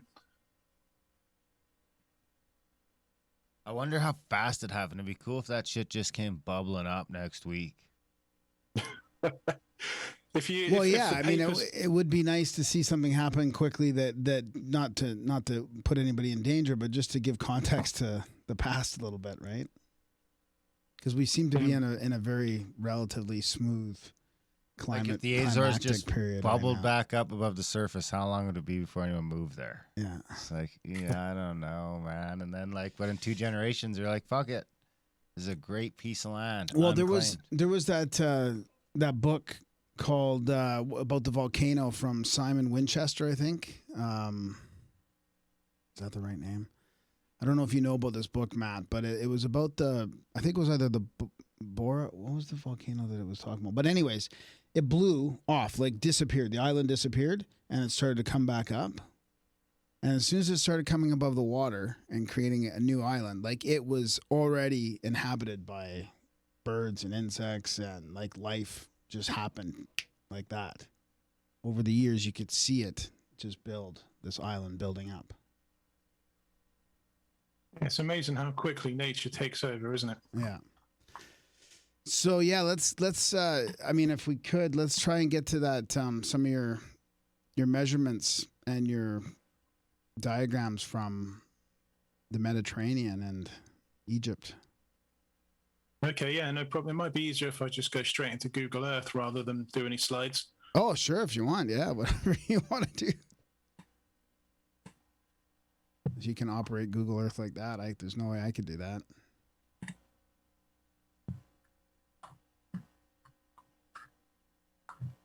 And you also found some interesting distances. Oh yeah, there's some very, very interesting distances relating back to the stadia. I found a bit more since my last video as well. Oh, okay. Okay, so I've been looking at Avebury recently. I'll turn those off. Oh, going all the way from the UK to Atlantis? From Avebury to Atlantis? Or to the Azores? There might be a link. Oh, that'd be. We'll have to have you back on, and we'll get into more of it. I mean, we could just do this for hours and hours. Yeah, it becomes a bit of an obsession after a while. So that red triangle there is what you have as the Azores that we just looked at, right? That's something else I've been. Oh, okay. I've presented it in my video, I believe, but. Oh yeah, right. Sorry. Yeah, that would where I'm sort of taking the mouse. That's where the Azores plateau is. Oh yeah, okay. And it's really the author Gary Osborne has been in contact with me, and he let me know that the Sphinx during the summer solstice sunset sort of roughly points in the direction of the Azores, and I've looked into it in a bit more detail. So if we zoom in on the Giza Plateau, so somebody has very nicely modelled up the Sphinx for us there, but I've put the centre point of this orange line where the Sphinx head is. I've been onto a website called suncalc.org, and I've calculated the angle of the summer solstice sunset from the perspective of the Sphinx head. It follows this orange line. It takes you, we should probably say it's a great circle, so its bearing changes as the distance changes. So a great circle is the shortest point, shortest route between any 2 points across a sphere, basically. But if you follow this great circle, it takes you past Malta for a start, within very, very close proximity to a couple of very famous megalithic sites. So you've got, I think one of them is called Hagar Kim. I can't remember the name of the other one. But there's 2 megalithic sites within just a couple of 100 meters of that line. And that line's from Egypt to From the head of the Sphinx to, you're going to see where it goes right to the center of the concentric circles. No. The angle takes you. So I've overlaid the bathymetric data onto Google Earth.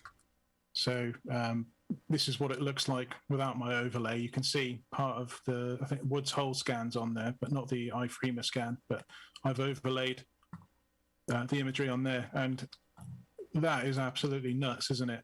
It seems to point directly to the center of there. But what's even more interesting is if we break out the ruler, the measurement tool.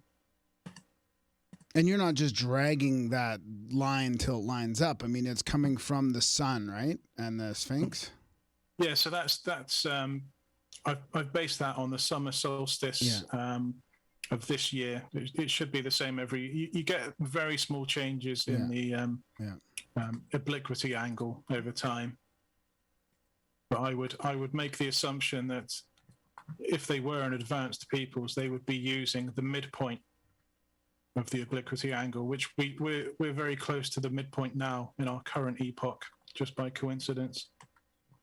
But if we take a measurement there, we get about 556.5 kilometers, and I'll just get my calculator out. So if you work out a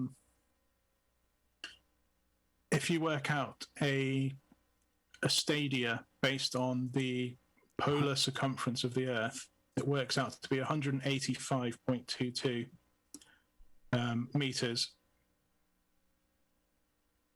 And if you divide 5,556.5 by 185.22, you get almost exactly 30,000 kilometers. It's like or 30,000 stadia. 30,000 stadia, not kilometers. That would be a big planet we live on. 30,000 stadia, which is which equates to exactly 50 degrees of arc around the world. But I had to look into this in a bit more detail, because obviously that orange line, how do you know where to stop? Because that would just keep going around the world until it went all the way back to the head of the Sphinx. So we need more information to try and triangulate. Right. Yeah. To try and triangulate the lost city.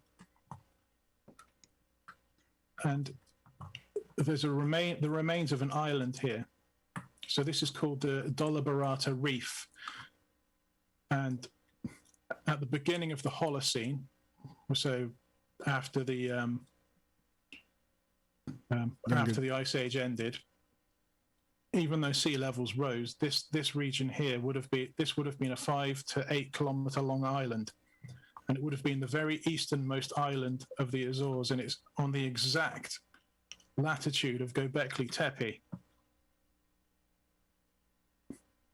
And why that's important is if we go back to the Giza Plateau, again, this is another thing that's been pointed out to me by Gary Osborne, is if you measure from the center of the head of the Sphinx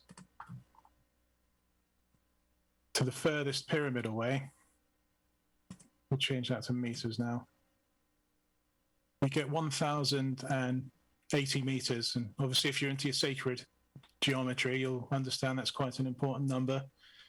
But even if you don't believe that meters existed in the time of ancient Egypt, we can still look at ratios, because ratios never change. It doesn't matter what unit you what unit you use. So the furthest pyramid is 1,080 meters, and we have Göbekli Tepe. You can tell I've done this a few times. Yeah. And we have Göbekli Tepe up here. It's now under that canvas tent here, but if you look at the distance on the screen to the center of Göbekli Tepe from the Sphinx head, that's basically exactly 1,080 kilometers. So it's a ratio of 1,000 to 1. Yeah. So it looks like the Göbekli Tepe was important to the Egyptians in some way, probably pre-dynastic. It's probably something that got lost later on. But that latitude is the same latitude as the Dollar Barata Reef. So when you follow that line all the way across, you hit that farthest eastern island of the Azores. That's right, yeah. So that would have, at the beginning of the Holocene, that would have been the easternmost, that point there would have been the easternmost island of the Azores. Now this island here is the Great Meteor Seamount or Sea Bank, depending on who named it. That would have possibly have been above water at the beginning of the Holocene. That region there looks like it could have been. The westernmost part of this island, which is the part I've used to draw this triangle, parts of it look to have been only 18 meters below sea level, so it could well have been above water at the start of the Holocene. That's on the same latitude as the Giza Plateau. So if these two things were islands, they're the only islands on that latitude. So you can't hit any other island by accident on the way there. The reason I drew this is because there's a book that suggests that Stone Age peoples were using triangles to basically measure things over long distances, triangles, squares, and circles. And they likely didn't measure them with degrees. They created right-angled triangles, and you might have had a 3, 4, 5 triangle, for example, to measure something and lay out a sacred site. What I've done is I've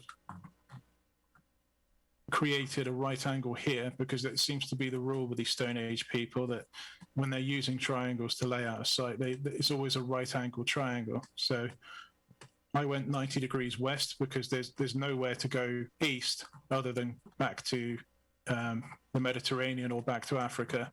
So I went west and followed it all the way to the westernmost island and drew this triangle. Again, that line there is exactly 1,080 kilometers again. So that's the same distance between Giza and Göbekli Tepe.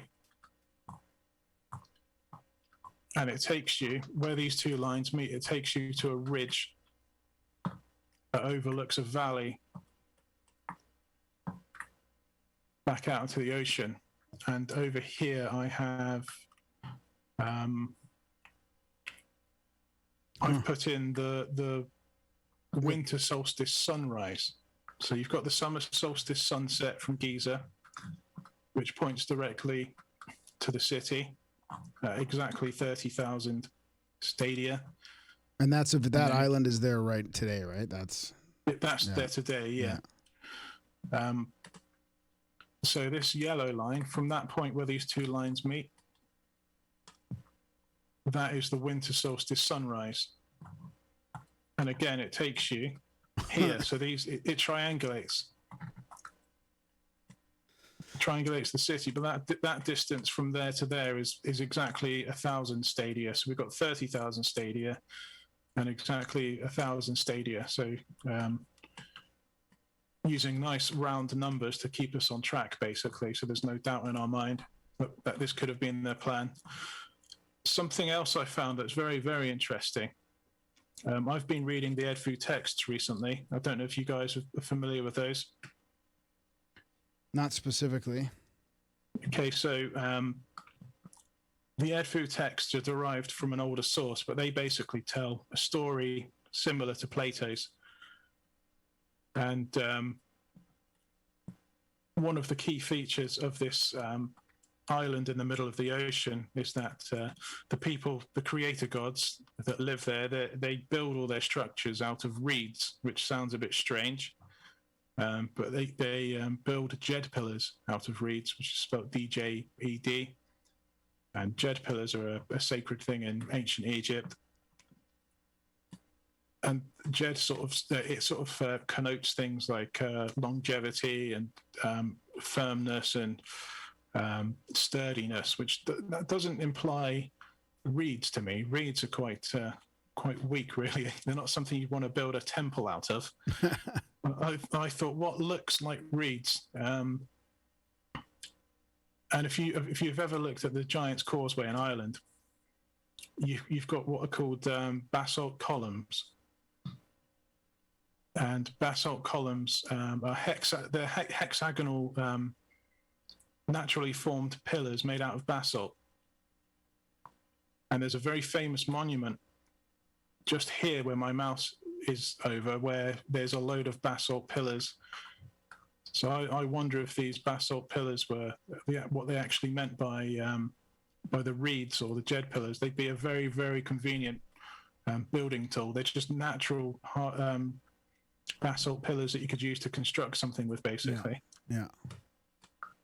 So another strange coincidence, but these measurements are all, they could all be coincidence. I mean, I found this location first, so I've just been looking for more data that could potentially back it up, really. But I think here, if this really was Atlantis, what are we actually going to find there after 12,000 years? I think not a lot, to be honest.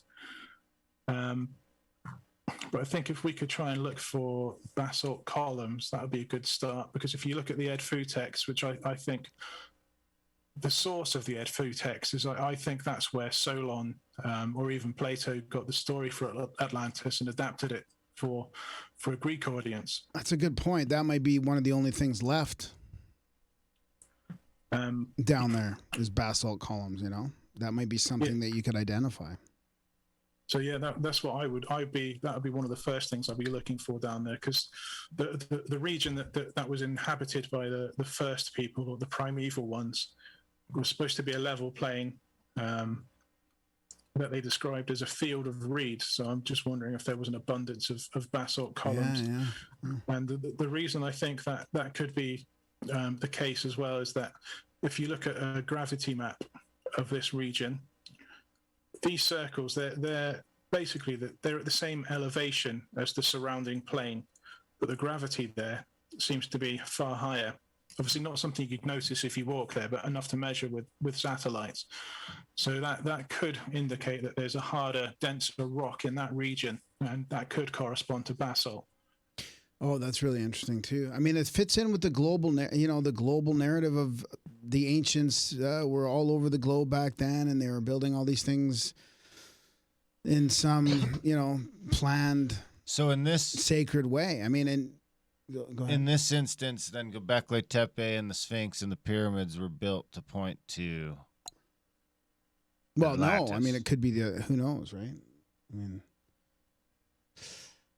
No, I see what you mean. My hunch would be that if the survivors of Atlantis made the Giza Plateau and Göbekli Tepe is another sort of hint to hopefully find when we're not idiots.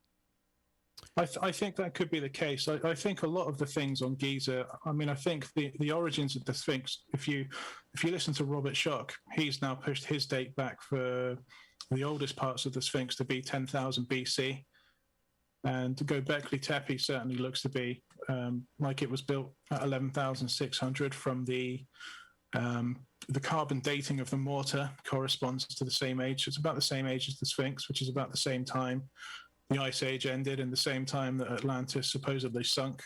Again, they're all, all very strange coincidences, or maybe not coincidences. I think if we go back to Giza, I think it's likely that a lot of it is a lot of it's newer, but it's built on older foundations. So I do think the pyramids that they're probably not as old as the Sphinx.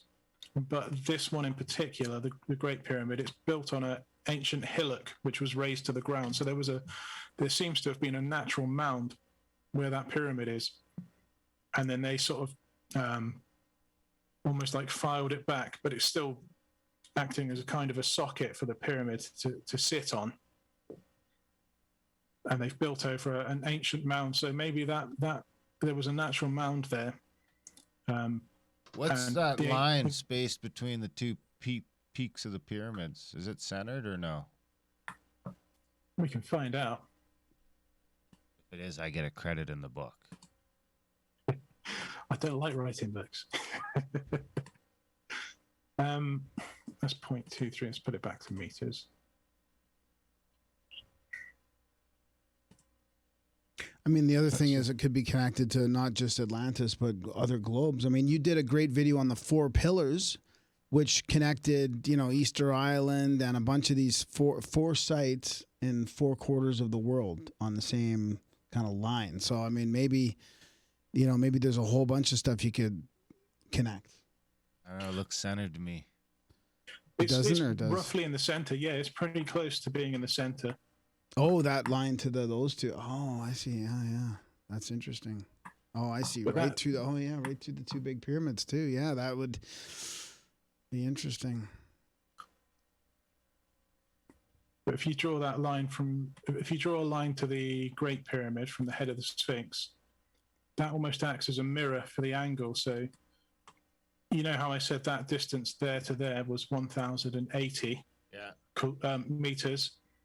You can reflect that vector perfectly across that line there, and that gives you the angle to Göbekli Tepe, which is why I don't think it's an accident. That's right. Yeah, I saw that. Yeah, the 4 pillars video that I did. It was just something I was looking into because I've heard Atlantis described as the navel of the Earth. The navel of the Earth. And obviously, that sort of, I thought to myself, well, what about the navel of the sea? So that blue line is my 4 pillars alignment. It's not a perfect circle, but it's pretty close. And then if you follow what I'm calling Atlantis, about roughly 10,000 kilometers to the navel of the sea, it takes you to Easter Island. Come on. And there's another hotspot, about here, not far from Easter Island. I was using a hotspot map to try and find these locations as well. And you follow another 10,000 kilometers. And the other thing that gives you context of Easter Island's in the middle of nowhere. Like it's in the middle of nowhere. Like it's just nothing is not, there's nothing for there forever. Like where is it again? Easter Island on that? So like look at where South America is. And I mean of course it's on that ridge there, but that you can see with your topographical thing. But I mean there's just nothing there. That ridge could have been a whole chain of islands though, leading to the shore at one time, Yeah. Sorry to interrupt you again. So you were going down to the 3rd pillar or? Yeah, there's another site. Again, I used the same hotspot map to find this location. It takes you to a place in Australia? South Australia called Mount Shank, and there's just this volcano that just, if you look at the surrounding land, it's just like level plains, and all of a sudden there's just a random volcano there. And some of the Aboriginal tribes from around there have creation stories for this place as well. You can see the line does veer off a little bit here, so it's not an absolutely perfect circle, but I think there's something going on in the interior of the Earth, which is creating these hot spots at right angles from each other, basically. The black cube. You follow another 10,000 kilometers, and you get to a place called Mount Gurnar in India. And it's one of the most sacred places for Jains and Hindus. That looks like a fascinating place to visit. Oh yeah, if you look at just around there, there's just really densely packed towns and cities around the outside of it.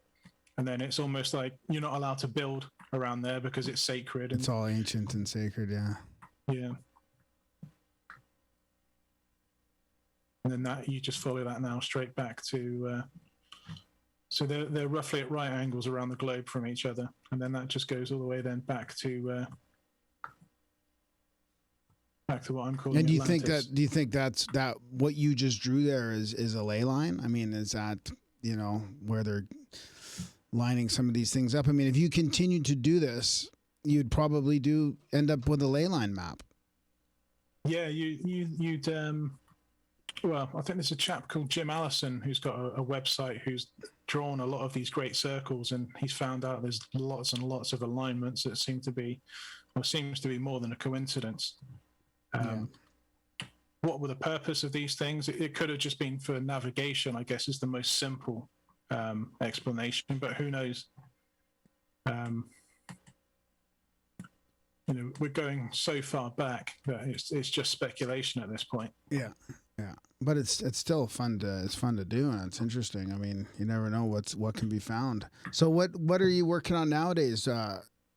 You've put a few of these videos out. I'm working on a EdFu text video at the moment. It was supposed to be out already, but real life got in the way. I'm self-employed, so work comes and goes basically, and I've got an abundance of work at the moment, thankfully. But it means that this has had to just sit on the back burner for a little while. But I've got a video coming out in the next week or so regarding the EdFu texts, and there's going to be some pretty interesting analysis on that. I've also read a book. I can't remember the guy's name. Well, it was written by two guys, but neither of them believe in Atlantis, so that's quite interesting. But they've written a book on Atlantis, but it sort of refers to the EdFu text, but it also refers to other stories from all over the world that are almost identical to the EdFu story, and they're all over the world in places that supposedly did not have contact, and the stories are so close that it seems as if after the Ice Age ended, maybe people from Atlantis just went all over the world and settled down, basically. Yeah. And with their little handbags. The wisdom bringers. They had their little handbag. Yeah. They always had the little handbag. And they were the religion of the sun, the ancient religion of the sun, delivering their message. Well, it's interesting that you can find this place using solar alignments, isn't it? So yeah. But yeah, there was another, just one. If you've got time, there is one more thing. Yeah. Well, during the Ice Age, you might want to live along a solar alignment. Definitely want to live along the equator.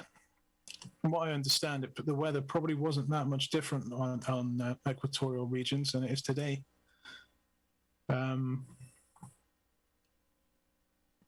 This is an interesting one. Because obviously you get a lot of people that are suggesting that the Eye of the Sahara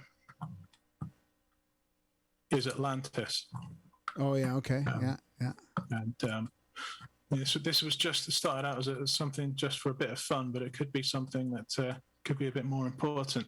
How does the Eye of Sahara line up with the measurements?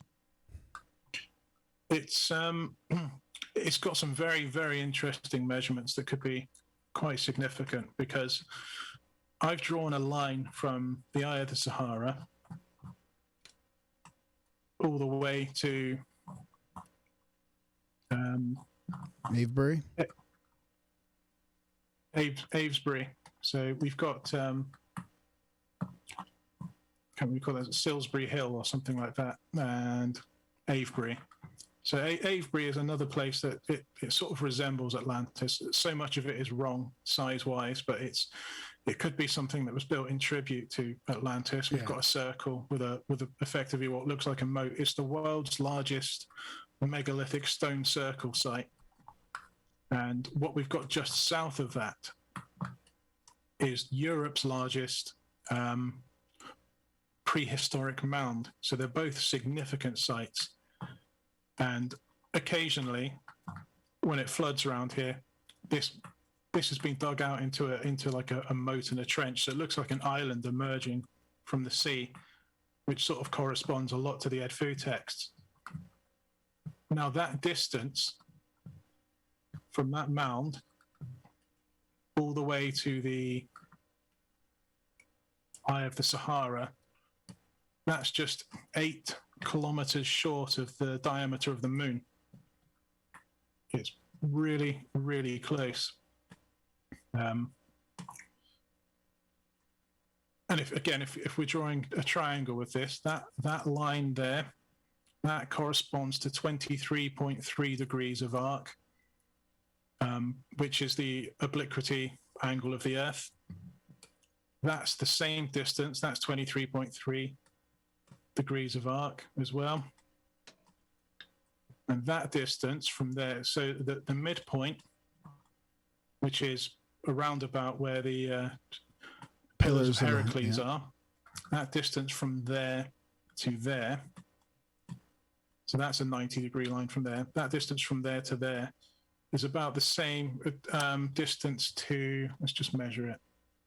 That's the midpoint.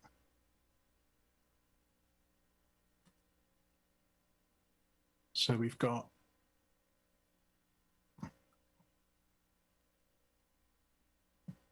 about 1,940.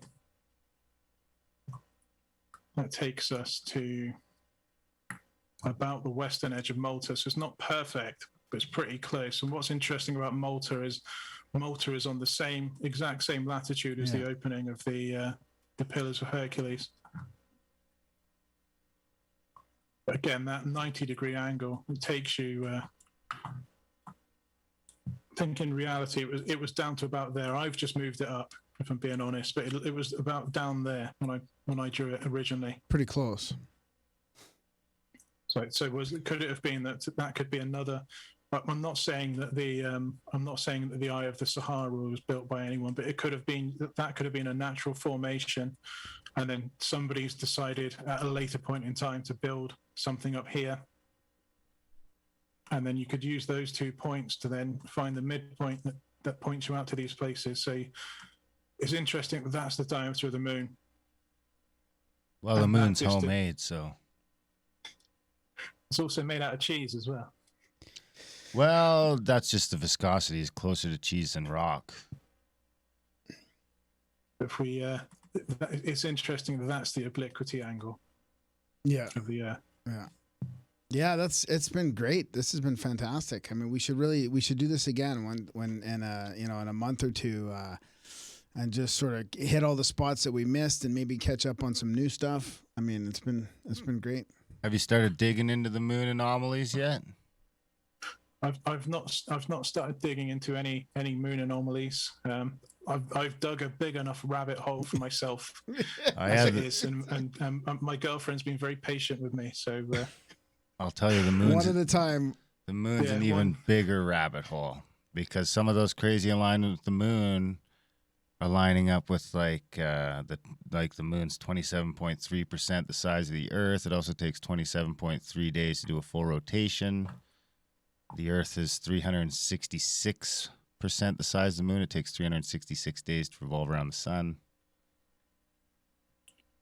Yeah, there's also, I think it's in Ohio, there's, is it Serpent Mound in Ohio? Serpent Mound. We just had a bunch of Grimericans at Serpent Mound for the solstice. Awesome. I'm in the wrong country. We have a lot of Grimericans in the UK too. Yeah, the UK posse. Basically, Serpent Mound. There's a lunar alignment there. I think every 18 years.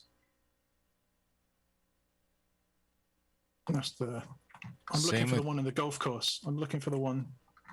That's right. It's not time for it now. But there's like a big circle that points northeast in the middle of a golf course in Ohio, and there's a lunar alignment there that takes you. I think every 18 years, it's the most northeastern rising of the moon or something like that on the horizon. It's interesting. If you follow that line, it takes you to a couple of places in the UK as well that line up, a couple of ancient sites that line up in the UK. Wow. But yeah, maybe, if you want to have me on again, maybe I'll do something a bit more structured next time. No, this is good, eh? Yeah, this is good. But, we're all about organic, so this is good. Yeah, it's fascinating. Yeah, thanks for your time, and I'll point everybody to you. Talk about your YouTube channel if you want people to go there and how they can get a hold of you, and we'll put it in the show notes. And yeah, you can find me on Twitter if you search for @apocalypse_LBRY. And LBRY is like an alternative platform to YouTube, basically. So you can find me on YouTube if you search for Atlantis and Apocalypse. If you search for the word apocalypse on either Odyssey or Library, I'm the top search on there, so you could find me that way.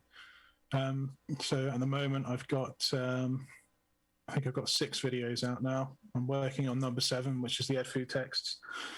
And it's sort of this rabbit hole's going deeper. So I basically just started out trying to look for the concentric rings, and now I'm looking at other things that are related to it as well now. Yeah, thanks for having me on, guys. I'd be happy to come on again. yeah, nice to meet you, and thanks for your time and your work. Yeah, thank you very much. All right, buddy. Take care.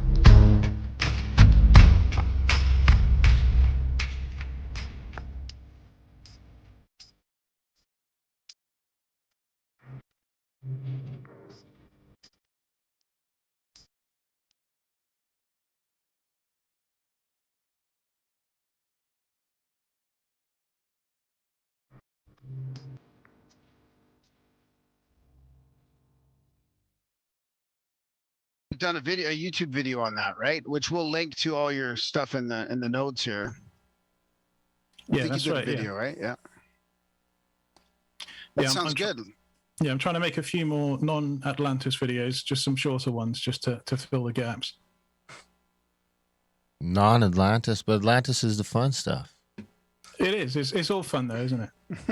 What is the high Brazil thing? I mean, is that kind of what been like sister to like the high Peruvian Andes, or not the Andes, but you know where all that stuff is up in Peru and Bolivia and Pumapunku and Teotihuacan, and there's that Lake Titicacas up there and all that. Would this be like sort of same elevation as that?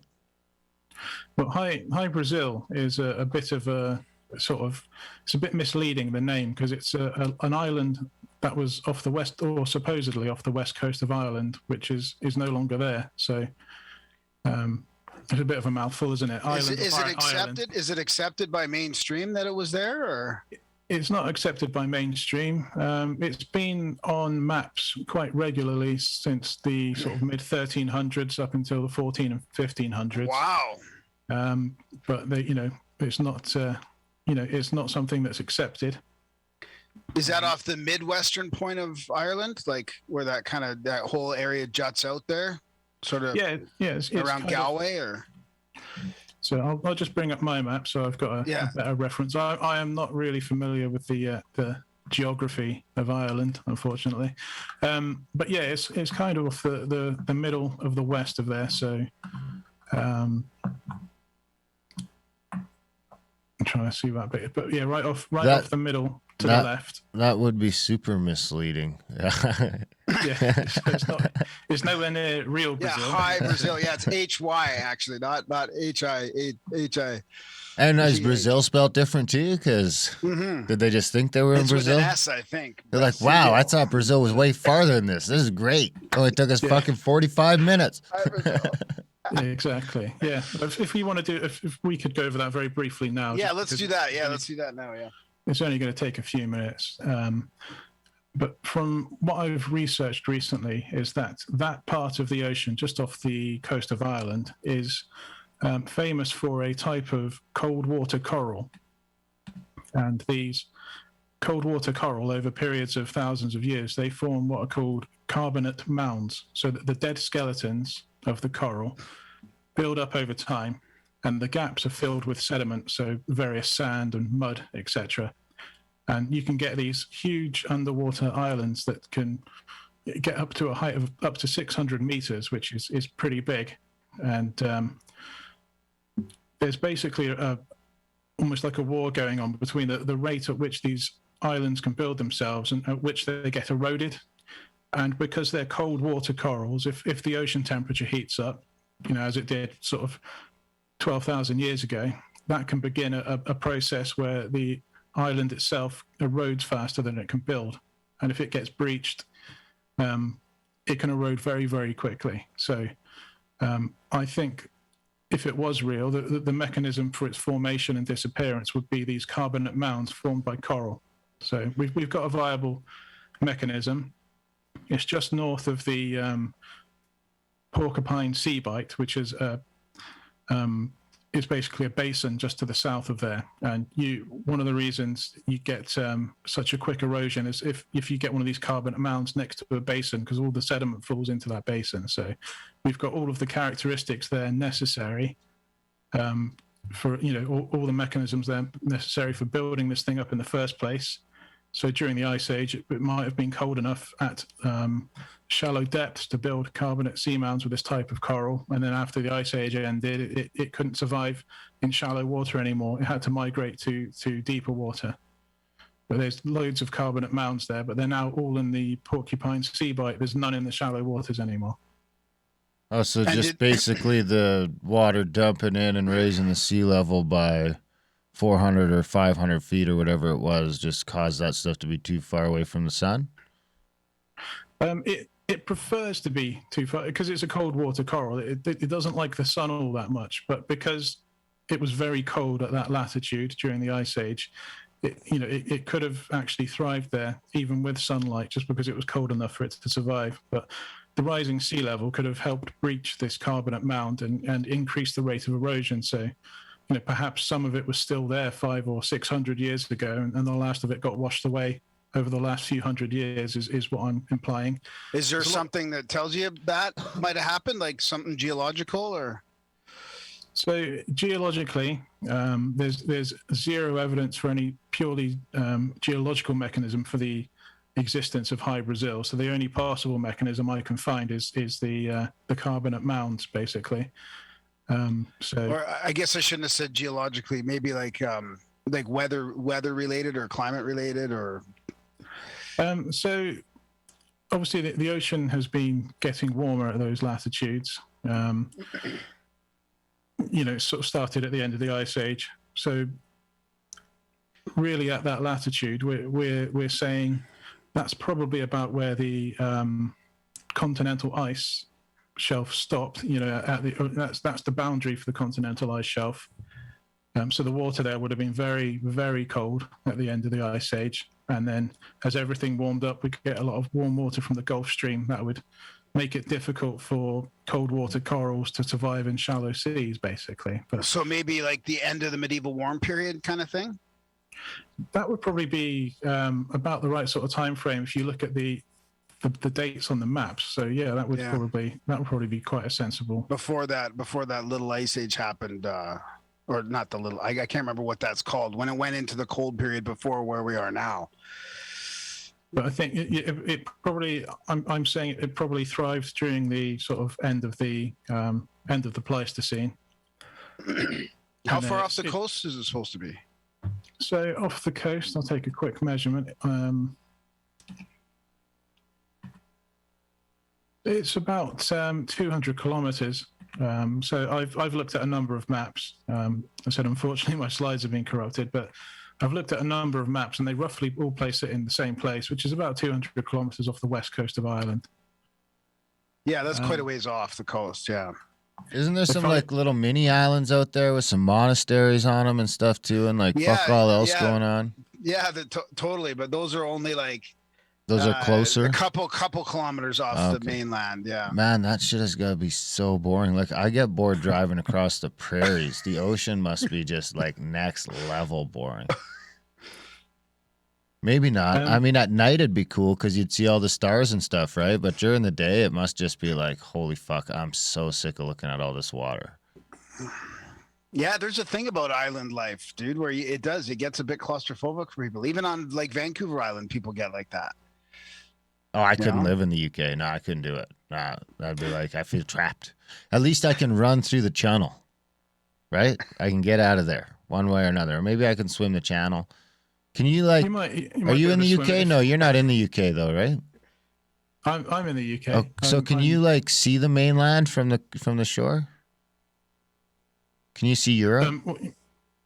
I can't see Europe from where I am. I live in the Malvern Hills, which is in Worcestershire, which is right. It's close to the border of Wales.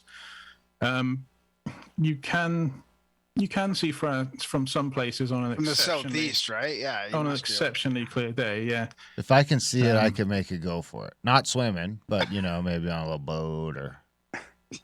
You can get over there really quickly on a hovercraft if you want, or you can take the Channel Tunnel if you've got all your vaccine passports and everything else you've got to have these days. Maybe I could just run through the tunnel. I think it's been done, so you wouldn't be the first. You could give it a go. I'd just be scared if a train comes. That's a long tunnel to be stuck in when a train's coming. You got to make sure you got a spot that you can hide out in and be okay. Yeah, they don't go slowly either. They really, really go fast, those trains. Got to be so weird to be like in a tunnel under the ocean. I've been on the Channel Tunnel before, and your ears pop when you go down. The pressure changes quite a lot. That's fucked up. So, I mean, just think when they find that shit in a couple of thousand years. They're like, what the fuck? These crazy assholes had a tunnel built under here, and they didn't even have any steel. How did they do this? They will say it was natural, or it was built with diorite hammers and copper chisels. Oh yeah, they chiseled it. Yeah, they chiseled it out. Yeah. Or it was aliens. It was just like left over from other civilizations. It's a natural lava tube. Yeah, but it could go down like that. They could say lava tube. They'll find iPhones and iPads. They'll say they were made with copper chisels and diorite hammers, I'm sure. Well, we just had the bros. We had a couple buddies just get back from Egypt. They were previewing our trip because we're, of course, doing an Egypt tour next November 12th to 26th. And, okay, cool. And they were looking at some pretty cool stuff down there. I mean, it's pretty gnarly. Yeah, it was all like the trip was all based on sort of researching the possibilities of the high technology and more advanced civilizations from further back. So it wasn't about the dynastic periods as much as trying to find stuff going back farther than that. Sure, that's the Snake Brothers, isn't it? Yeah, that's right. Yeah. Yeah. Did they go out there with Uncharted X? Yeah. Yeah. Ben. Yeah. Yeah. I saw a couple of his videos on YouTube recently. So. Yeah, I think he was suggesting that they were already reusing very ancient structures or in buildings in the dynastic periods. Yep. Well, let's get into that. Get into the Egypt stuff. From the the Giza Plateau and the Azores. Okay, sure. I will just start with sharing the slideshow.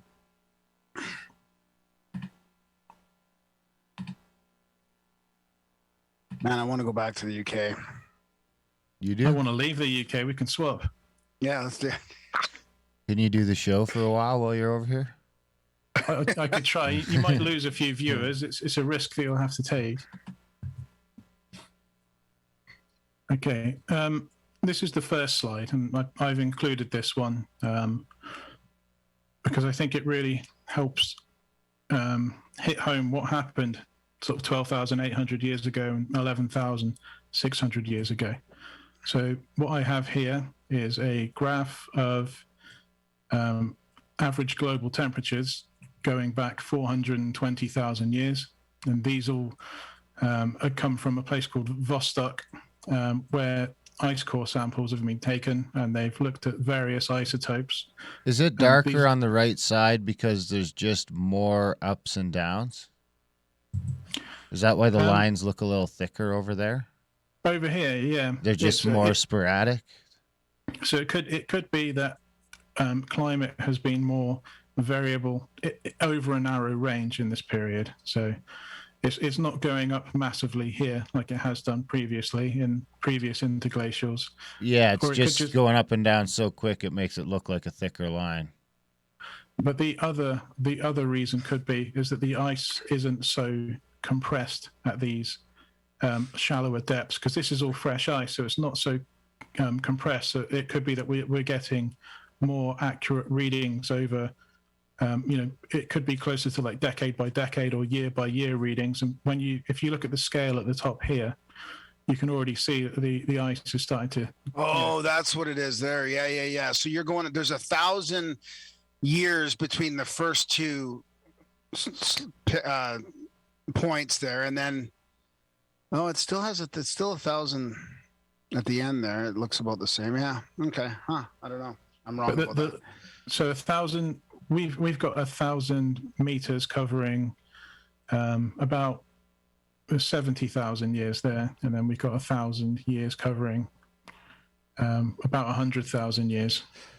Oh yeah, right. Sorry, I was looking at. Oh, sorry, we've got It's three. We got it's compressed because that last 120,000 years is only 300 meters in depth. So the ice has been compacted by the weight of the ice above it. So it could mean that we're taking essentially readings over maybe 100 years rather than year by year, because it's difficult to separate that.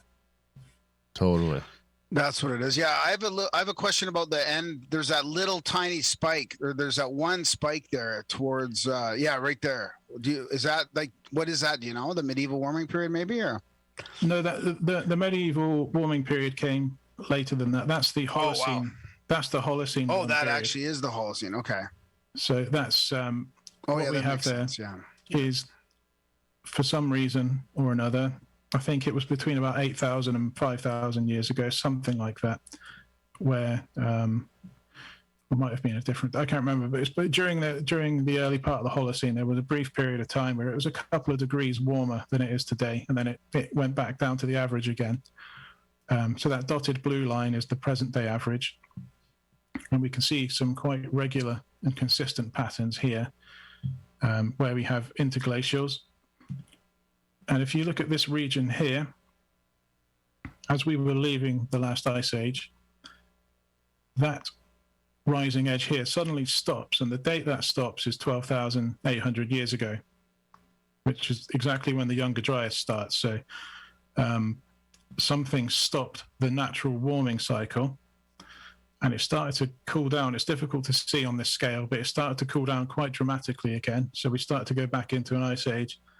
And then 11,700 or 11,600 years ago, something else happened, and we started to follow our normal warming curve back up. But what it looks like it's done is that incident there has cut the head off of our interglacial.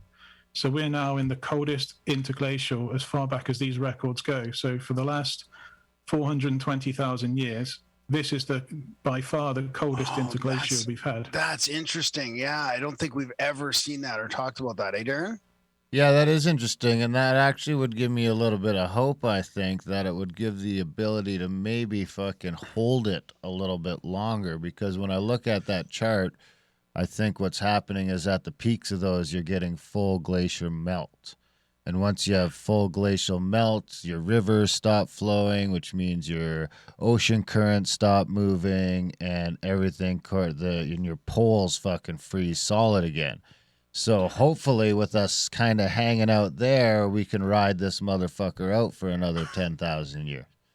Well, exactly. You've nailed it on the head there, because that's exactly what's happening is these warming cycles, it warms up so quickly that when the glaciers melt and you get dilution of the ocean currents, you're shutting down natural weather systems. And that's why it only lasts for such a short period of time, because things like the Gulf Stream shut down, certain air currents shut down, and then what happens is all of the heat then is retained at the equator, and the poles cool down. So that's exactly what's happened. And what we have over here is as far back as these records go anyway, we're in sort of new territory, and it could be that because that head was knocked off, we might be able to ride this out for quite some time. How long? I have no idea. I have no idea how to calculate that. But I don't think we're going to be going back into an ice age anytime soon. So in that instance, you can look at that Younger Dryas event as being the catalyst for the advancement we're able to enjoy today.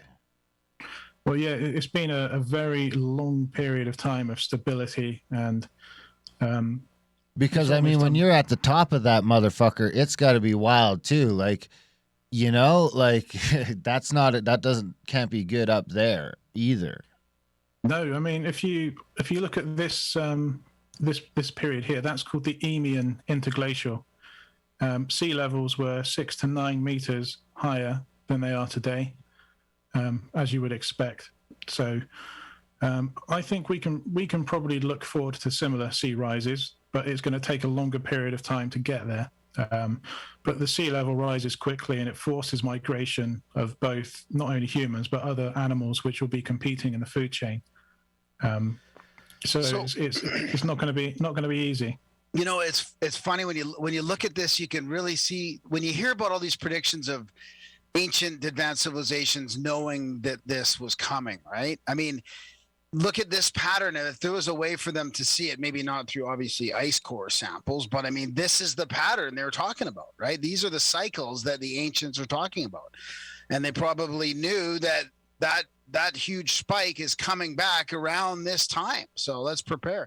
But what makes you think that head that got cut off isn't going to come right back down into the glacial period again? Because the glaciers have to melt completely. Yeah, I think it's... Oh, I see what you're saying. So that stopped that. So it might have to go up further. Okay, yeah. Or it might just take longer for them to melt. But the interesting thing about it being around zero is we're in this weird cycle where we're like recycling too. We're not just constantly melting. We're also freezing, refreezing a bit in the winter. You know, we've fallen into this almost like a micro fucking climate, you know, whereas instead of just running the tap, hovering around zero there. Yeah, it's like, I mean, it's so fucking, what are the chances? Yeah, it's an incredible time to be alive. It looks like right now we should, if you look at the previous cycles, we should be well on our way down into an ice age. But which would be a nightmare. Like, can you imagine? That means there's like fresh water is at like a fucking absolute minimum. It's not raining in places like Alberta for years at a time. It must be crazy. Yeah, I mean, Canada wouldn't be the best place to live. I'd probably, right where I am, wouldn't be perfect. If you were in the south of the UK, it would be all right. You probably want to be in places like Africa, Australia, South America. The equator would be a great place. I mean, you don't really, I mean, throughout all these periods of time here, this is average global temperatures, but the equator doesn't vary by as much as you get at the poles. So these, you know, that 2 degrees plus 2 degrees to -8, you're actually seeing huge changes at the poles, and it's probably hovering by maybe, you know, plus or -1 at the equator. There's not a lot going on at the equator. So how close is Giza to the equator now again? Sorry? How close is the Giza Plateau to the equator? The Giza Plateau is 29, I think it's 29 degrees north of the equator. So right in that breadbasket of being okay, probably. Yeah, it's just it's not far above the tropics. It's about 6 degrees above the tropics, so it's still going to be pretty warm. It might even be, if you look back at how Egypt and sort of North Africa in general used to be, sort of 10 or 12,000 years ago, it might have been a very pleasant savanna. Well, imagine how much bigger even like the Nile could have been back then. Well, yeah, exactly. Yeah, it's with the glaciers being like right there. I mean, that cycle kind of shows you why we don't find much shit in like, because you don't find as many cool ruins in like Canada and like northern Russia, Norway, stuff like that. And it's like, if you look at that cycle, there's not really much time to do it, because you've got it well. That fucking red line is going flying vertically past. And very quickly after that, it's too hot and too dry, too cold and too and then cold. then it's back down into too cold and everything. Which so is- your which ability, is like getting where I into live ice now, everywhere. is historically just like not habitable. Yeah, so I think you're probably right about that. But also, if you did build something of significance up in Canada, when that ice reforms and melts, there's going to be no evidence of it left anyway. So That's right. it could be that if this continues, say if we don't hold this pattern anymore and we fall into another ice age and we leave it another 120,000 years, what's going to be left of anything that was in Canada? There might be no evidence for civilization in Canada.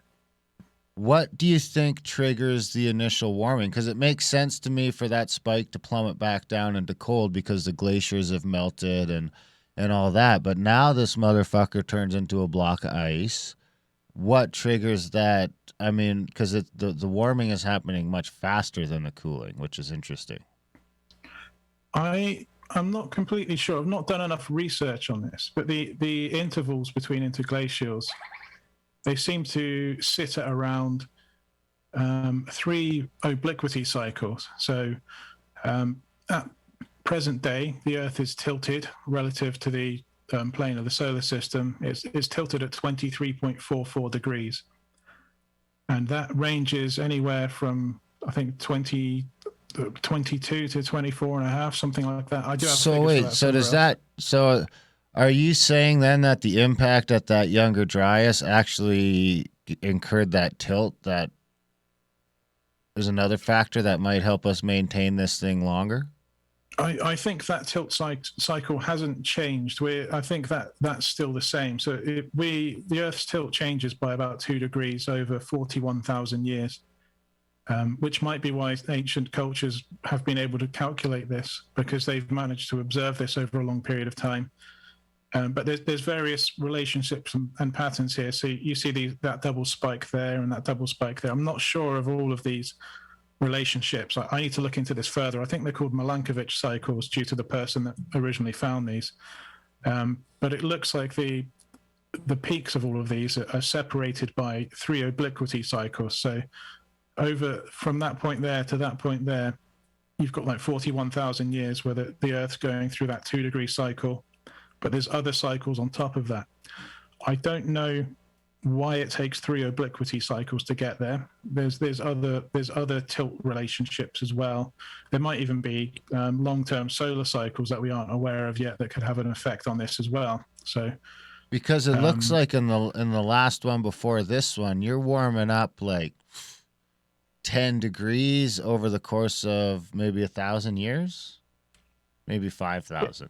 It's about 10,000 years between there. So it's about 10,000 years, whereas global temperatures are going up by 10 degrees. So it's 10,000 years at the poles. That's going to be going up. I don't know how much. I'm just going to pick an arbitrary figure of say 20 degrees or more, something like that.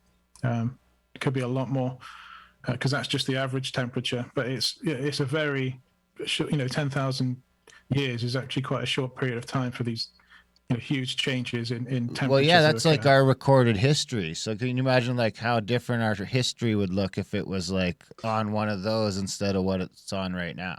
Exactly. Yeah. Exactly. I mean, this puts the whole, fear of climate change and global warming into context, I think. I mean, imagine the storms. It must have been fucking something else. Yeah, I mean, it's kind of, it wouldn't have just been that event there. Not only caused the climate to, lose its head, and we're now in this extended interglacial, but also, that same event is probably what killed off the mammoths and other megafauna. So that's the other reason why we're thriving, because we don't have so much competition. I have. I've gone too far. Yeah. I've put some just markers on here just to sort of put it into perspective. So that black line, which is very thin, represents the width of that line represents the Younger Dryas. So that's the period of 12,800 years ago to 11,600 years ago. And that event was so significant that it caused a new geological epoch. So we're now in the Holocene, and the previous geological epoch lasted for 2.5 million years. So that tells you that something very significant happened. This is what really, I think any talk on Atlantis or any cultures or civilization starting at the end of the Ice Age, this is what really needs to be at the beginning, just to put it all in perspective. Rather than it just being some arbitrary argument, it's like something so significant has happened. It's formed a new geological epoch. Which also, I mean, to me, points to the fact that Atlantean civilization could have enjoyed, some sort of normality for at least, 125,000 years. That's if they're not able to deal with the spikes on that map. I mean, the location I'm proposing in the Azores, I'm sure the Azores must have been getting heat from the Gulf Stream, even in the coldest times. What about fresh water? Fresh water? Well, there's freshwater springs today on the Azores. I'm sure if the whole plateau was above water and it's in a volcanic region, there would have been fresh springs as well. So you would have had access to sort of fresh mineral water at various parts of the Azores Plateau. Plato's story says there was hot springs and cold springs. So you might even be able to ride it out for that whole thing. You might well be able to, and you could, because it's separate from any major continents, you could probably control the megafauna situation if there are any megafauna there apart from humans. Oh, that's a good point too. That might be a real safe place from all those massive predators. Well, exactly. If you look at, why people might have built huge structures, like if you look at places like Sacsayhuaman and some of these dolmens that pop up all over Russia, if I had megafauna after me, I'd probably be wanting to live in something made out of giant stones. Yeah, that's a good point. Yeah. I mean, Randall went through his megafauna slides with us on the last trip. And I mean, it is mind-blowing when you see them all together. There's 20, 30 like giant beavers, giant sloths, besides all the regular mammoths and tigers and all that. I mean, it is a completely different zoological paradigm. I mean, it's, it would be completely different. Yeah, I mean, if you didn't have shelter, it must have been a pretty terrifying time to have existed. Awesome. Let's get to that map of the the plateau in regards to this Azores that we're talking about. Okay, sure. Maybe whatever you think's best. I mean, the other interesting thing about the Azores is you don't have like the constant up and down of warfare, and if anyone does get there, they're probably not getting there in enough numbers to really threaten your civilization too much. Yeah, look at it. Like, look at this map right there. I mean, you have to get all the way out there by boat. Mind you, if it was advanced, I guess, or flying machine, Vimanas. I mean, who knows? Maybe they had a fleet of Vimanas. Yeah, if it was advanced, I guess you could get attacked from. I mean, I'm not going to rule that out. I mean, Plato said about triremes, so basically sailing ships. At the moment, I don't think there's any evidence to suggest that they were as technologically advanced as we are, in terms of modern mechanical engineering and modern electronics. So my personal stance is they were probably, or maybe they weren't a Stone Age people. They might have been in the Bronze Age or Iron Age before the rest of the world was. I don't know if you've seen some of the recent finds in Turkey, but there are a number of sister sites to Göbekli Tepe, and they found copper beads at some of these places, which going back to like 12 or 13,000 years. So that's extended, the date for refining copper by about 5,000 years. Just those finds. So that changes history by itself. I don't know what it's like in Canada, but it's just not on the news at all in the UK. No, it's not really here either. No. We just talk about COVID here. I mean, I don't tend to watch the news. It's too boring. There's not enough cartoons on it either, and Actually, I don't watch it either. I could be wrong about that, but I get the sense from Graham that it's just pretty much COVID. I don't watch the news either, but we'd hear it more as just, I don't know, through social media a little bit. I mean, I'm surprised I haven't heard about it from the bros. I'm a little upset. They're my guys on this. They're supposed to keep me up to date. Yeah, that's an interesting. I mean, just it's one thing after another that keeps pushing these timelines back. But yeah, Turkey is going to be the place to look at over the next sort of decade or so. There's a lot of research that has been done over the last decade, and papers are finally being released now. So where's Turkey now on this map? It's right near the E. It's right near the E35. So. So it is that far down, eh? For some reason, I've always pictured Turkey as being a little farther north, but it's right in that bread belt too, the bread basket. Oh yeah, it's connected to Greece, like Istanbul, which is the old Constantinople, connects basically Bulgaria, Greece to Turkey, that long coastline of Greece. Yeah, it's there's some relationships I've plotted on maps that maybe if you have me back on in a future episode, but it looks like there could be some great circle arcs that show the shortest route across the ocean through the continents that cover the most land, and some of them go straight through that land bridge across there. But I won't get into that today because I'm not well prepared for that one. Yeah, but let's plan on a future one too. This is fantastic. All right, so I think on the last episode, I did cover this briefly, but I've gone into more details. But basically, Giza is 1,080 kilometers from Göbekli Tepe. I'm suggesting that they are placed there for a reason, because if you follow a rum line, so rum is RHUMB, and a rum line is just a line of fixed azimuth or fixed bearing. So you're following a course that's perfectly west from here and from here. And if you leave the continent and go into the Atlantic Ocean, the first islands you come across would be the Great Meteor Sea Bank, which is now completely submerged.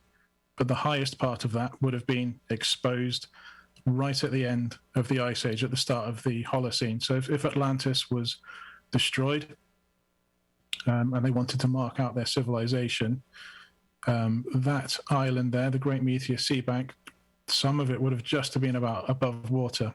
And the reason that's significant is because it would have been the southernmost point of that region here.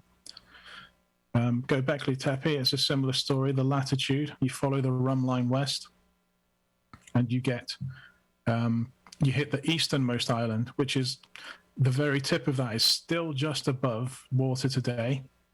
But it's mostly submerged, so it's just a few rocks that you can see now. But that would have been a 6-kilometer long island at one point at the start of the Holocene.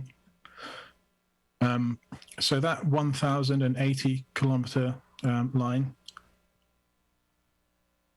it's almost reflected there, not at the same angle, but the reason I've chosen to do a 90-degree line from here to try and find out where that 1,080 kilometer meter line goes is because there's somebody called Richard Heath who's done a load of research on alignments at places like Carnac in France. So Carnac is up in this region here of France. There's, you might be familiar with things like Stonehenge and Avebury in the UK, but the same peoples also inhabited that part of France here, the Brittonic peoples. They're very closely related to the modern day Cornish. There's a lot more going on around here than there is anywhere in the UK. And it looks like the reason they've built things here is because at that latitude, you can get, during the summer and winter solstices, you can draw the angle of the winter solstice and summer solstice lines, allow you to draw right angle triangles with a ratio of 3-4-5. So you might be familiar with the 3-4-5 triangle. Yeah. You see them all over Egypt. But what it looks like is happening is that Stone Age and Bronze Age peoples were using true north, true south, true east, and true west to align their monuments, and then using solstices to mark out, times of year for farming, etc., but also possibly for navigation. And they always seem to use right-angled triangles to mark out basically all of their constructions. So they likely didn't understand trigonometry, but they probably had a more mechanical view of trigonometry. So you could draw a triangle which has a hypotenuse of 5 and 4 and 3 is your perfect integer triangle. And if you do that, you don't have to do any complex maths. So it means that marking out sites in Karnak is a lot easier than anywhere else in the world. Obviously, the Great Pyramid itself is aligned true north, true south, true east, and true west. I think the error on that alignment is something like less than a 60th of a degree. It's absolutely crazy how accurate that's been aligned. Why do you need to align it that accurately? But basically, the short of it is that it looks like ancient geodesy, or marking out the world, was done using right-angled triangles because the mathematics of trigonometry didn't exist at the time. Yeah, that makes sense. So that line that's been projected from Göbekli Tepe and Giza, it can only form 4 possible triangles using a right angle.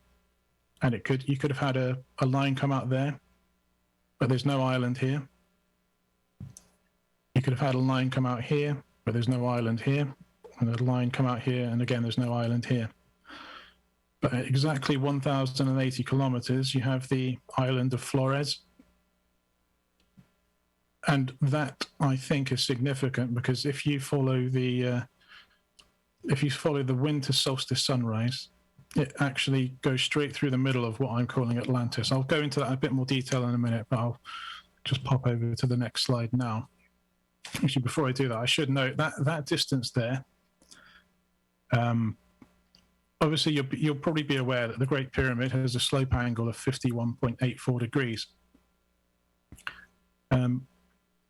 It's contentious whether or not the Egyptians were aware of kilometers and meters. I believe they do, or they did, but I'm not going to get into that now. They couldn't have known any future civilizations would still be using the meter. So how do you communicate a distance when you don't know the units of measurement? Well, if you decide that everything is a ratio of a circle, so if we look at the circumference of the Earth, it's a little over 40,000 kilometers. You could communicate a distance as an angle, and it doesn't matter what unit of measurement people are using, it will always have the same ratio. So if you divided a circle by 100 or by 360, as we do today, the ratio of an angle you choose to show will always be identical. So the angle of the Great Pyramid is 51.84 degrees. That distance down here,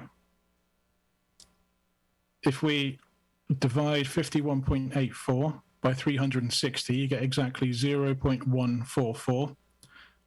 And then you can multiply that by 40,075 kilometers, and what we get is the exact distance to the Great Meteor Seamount. So that, as an angular measure, that 51.84 is identical to the slope of the Great Pyramid. So it's almost like they could have been trying to tell us where is the origin of that projection.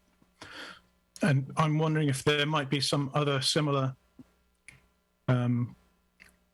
system going on at Göbekli Tepe that we haven't found that tells us how far this line goes.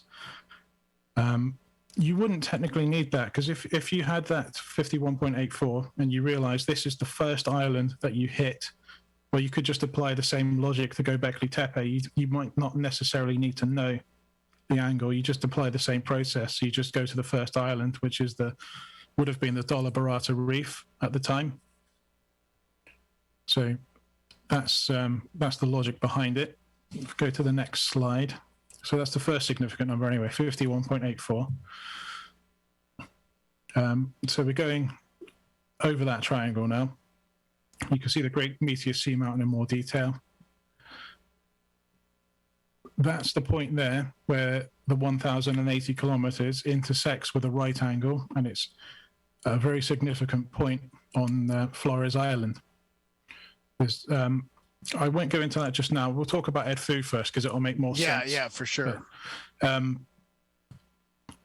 The other significant feature of this triangle is if you add up the length of all three sides, if we use my same logic of if they're trying to communicate to us in degrees, so that everyone's going to understand, well, any advanced civilization is going to know how big the world is. One of the significant factors that can be communicated is that every advanced civilization is going to be aware of the tilt angle of the Earth.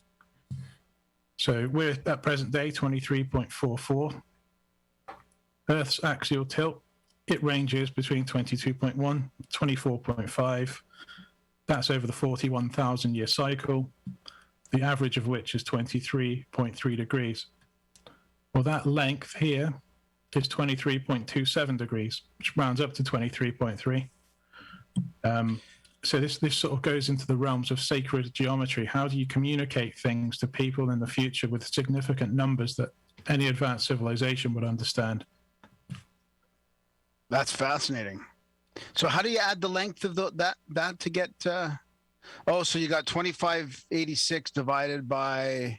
It's the length of all three sides is 2586, and you would divide that by 40,000, and I think the average is 40,000 and 75. I see what you're saying. The Earth, and then of the Earth's circumference. Yeah. So measurements relative, or what we would call degrees of arc. So you use the Earth's circumference as your common denominator, and then you divide any of your distances by that common denominator and multiply it by your unit of measurement, and we use 360 degrees. So, and this is fascinating. It's like you're scratching the surface on a whole complete different methodology of measurement and numbers, and it's. I feel like this could be completely expanded on, Well, it might not make sense to do that in your own native units of measurement. It might be inconvenient, and the significance is if you mark things out like this. There is no native. That is standard, right? It's just basic math, right? Yeah, that's right. Yeah, so you would do 2586 over your 40,075, and then multiply it by, in our case, 360, and you get 23.27. But if a future civilization used, 100 degrees in a circle instead of 360, they would just multiply it by 100, or if they used 480, they'd multiply it by 480. So that's the beauty of communicating in this fashion.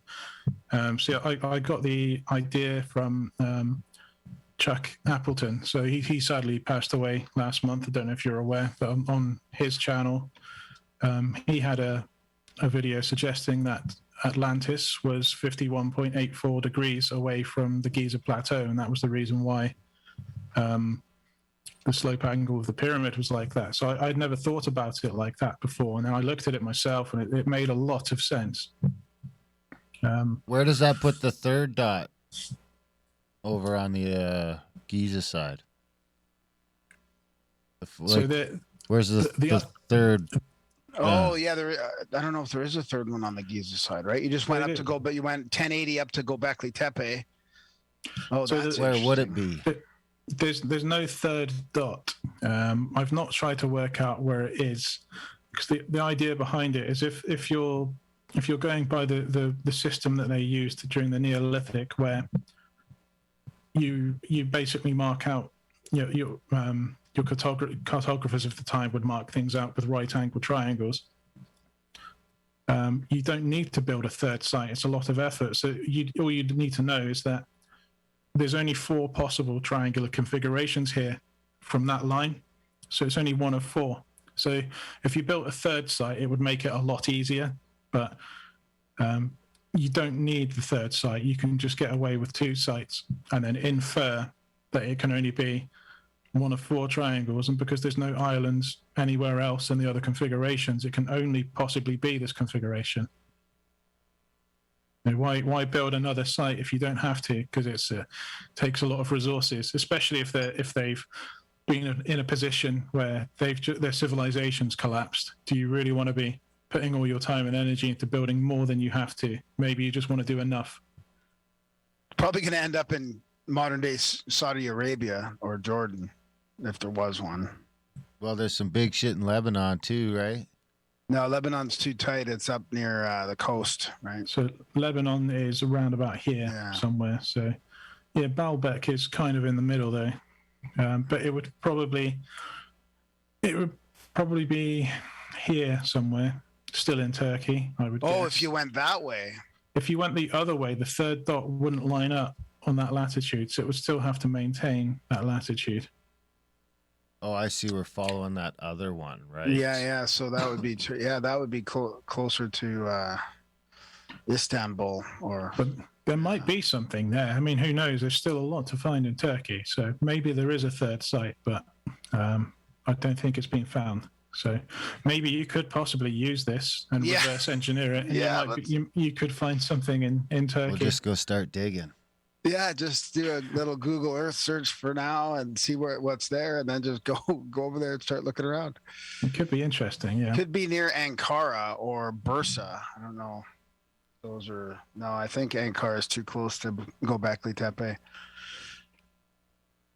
Yeah, I guess it would be up in this region somewhere if we're following the 90-degree rule of Neolithic cartography. But why would they need to mark out this triangle? And the reason why, if we go to this slide, is because that orange line there is the summer solstice sunset alignment from the perspective of the Sphinx. So if you use the head of the Sphinx like it was the dial of a clock, and you looked towards the sunset on the summer solstice, it goes right through the middle of what I'm calling is the lost city of Atlantis.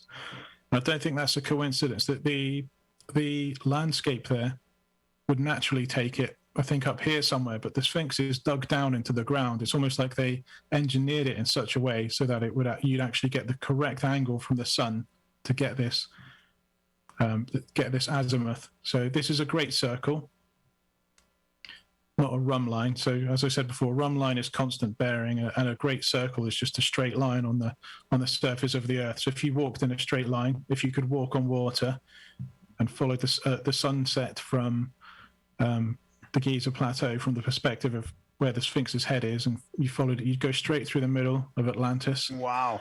So that third point there, which we've projected, if you follow the winter solstice sunrise, so that's the summer solstice sunset from Giza, that's the winter solstice sunrise, that crosses right through the middle. So obviously that line can go all the way around the world back to Giza. So where do you stop? Well, that line there crosses over, and it tells you exactly where it is. It's really X marks the spot, because that goes across there, and that goes all the way across there. So that would be why they mark it out.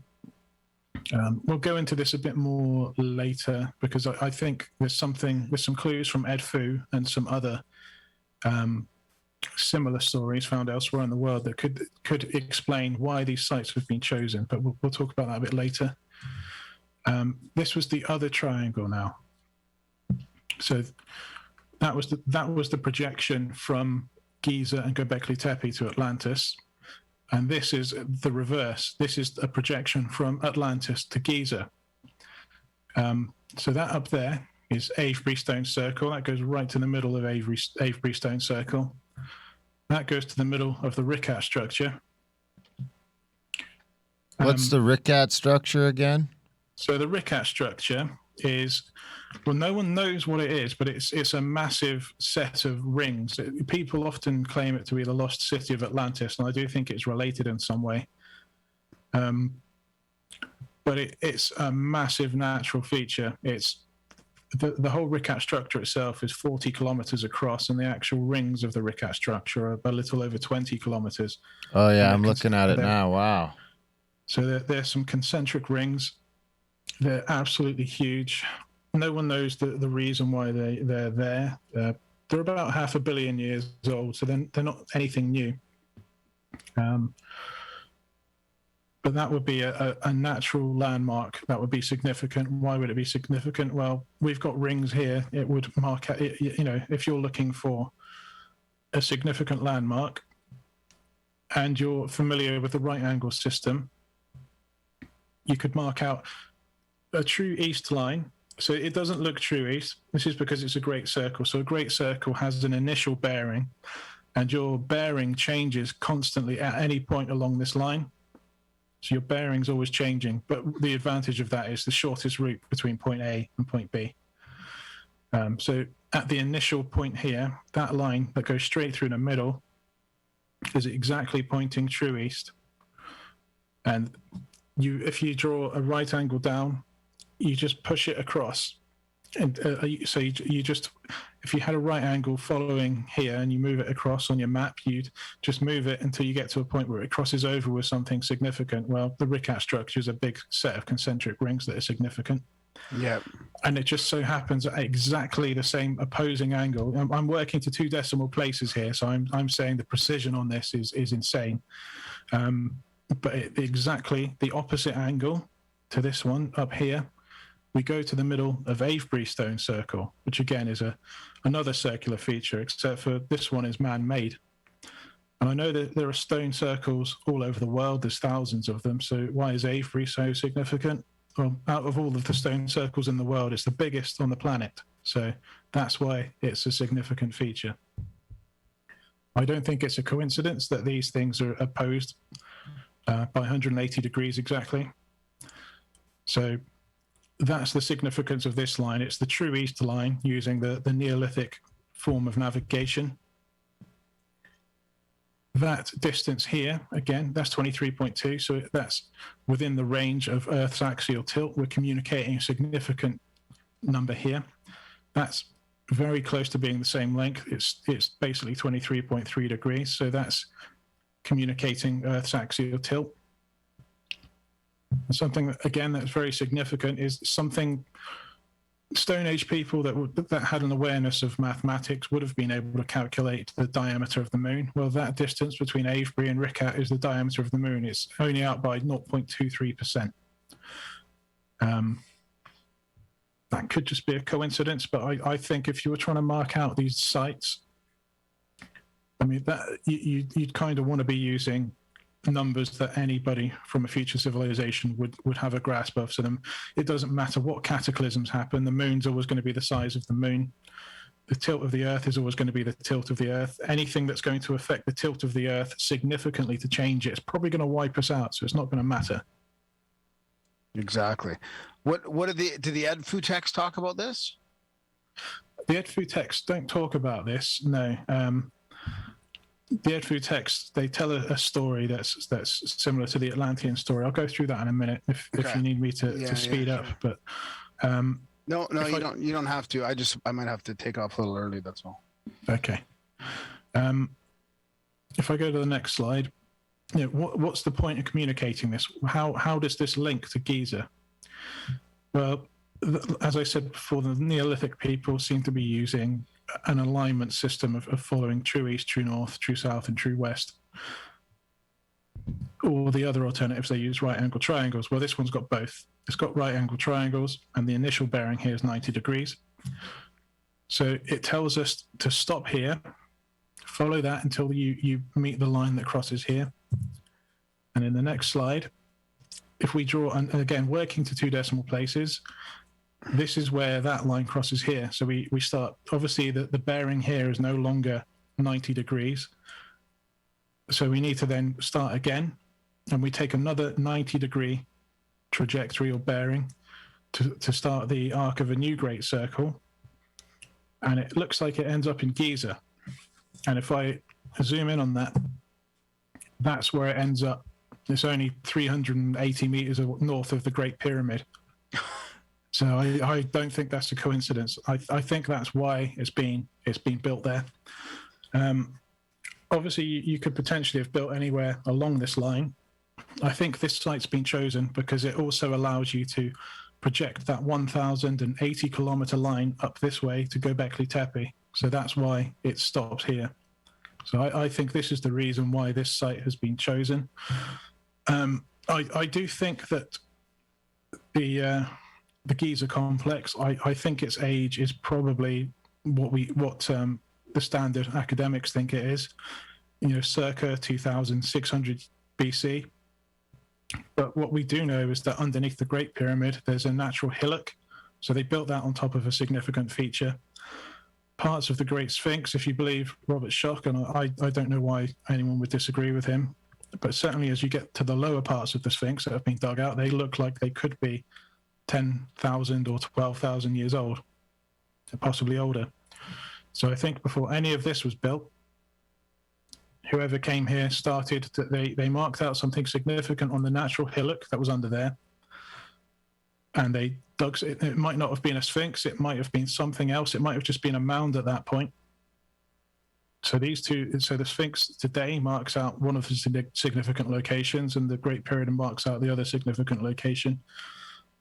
And I think there's a good reason to believe that maybe whoever ended up settling here thousands of years, possibly after the Atlanteans came there, ended up finding documentation that told the story of why these two places were chosen, and I think that the people that came along later expanded upon that and decided to mark these things out. So I think there were people in ancient Egypt that weren't necessarily related to Atlanteans who had access to documentation, possibly maps and scripts that would tell you how to find Atlantis. And again, if we go back to Avebury, they started building that circa 2800 BC, and work continued on it for a few hundred years. And the modern Giza complex sort of started in 2600 BC. So similar dates. Are you saying that you think the pyramids were built at that time too, or they were? I think the pyramids and Avebury were built at a very similar time period, maybe separated by 100 or 200 years. And I do think sort of circa 2600, 2800 BC I do think those are the dates. I don't think I don't think the pyramids date back to the Ice Age. I think what's underneath the Great Pyramid dates back to the end of the Ice Age. There's a natural hillock there. So there's primeval mounds are something that's are spoken of in the Edfu texts. At Avebury, there's not just Avebury Stone Circle, there's a number of other features there, including a great big mound that's been built there. And I can't remember the name of the guy, but there's a historian who's suggesting that the construction of Avebury could be marking out these primeval stories of how civilization begun, because Edfu and Plato, they're not the only stories. There's other stories that, if you look at Hindu stories and Jain stories and even stories from China, they tell a very similar story to the origins of civilization, to the Atlantis, the Edfu and Plato's Atlantis story. And I would imagine that the people who built Avebury, it's probably quite likely they would have been aware of these stories, seeing as the rest of the world seem to know about these stories. I think if you look at some of these skeletons found near Stonehenge, there's evidence of Turkish DNA there. I don't know if you're aware of the history of Britain, but there's been many waves of migration over the last couple of thousand years.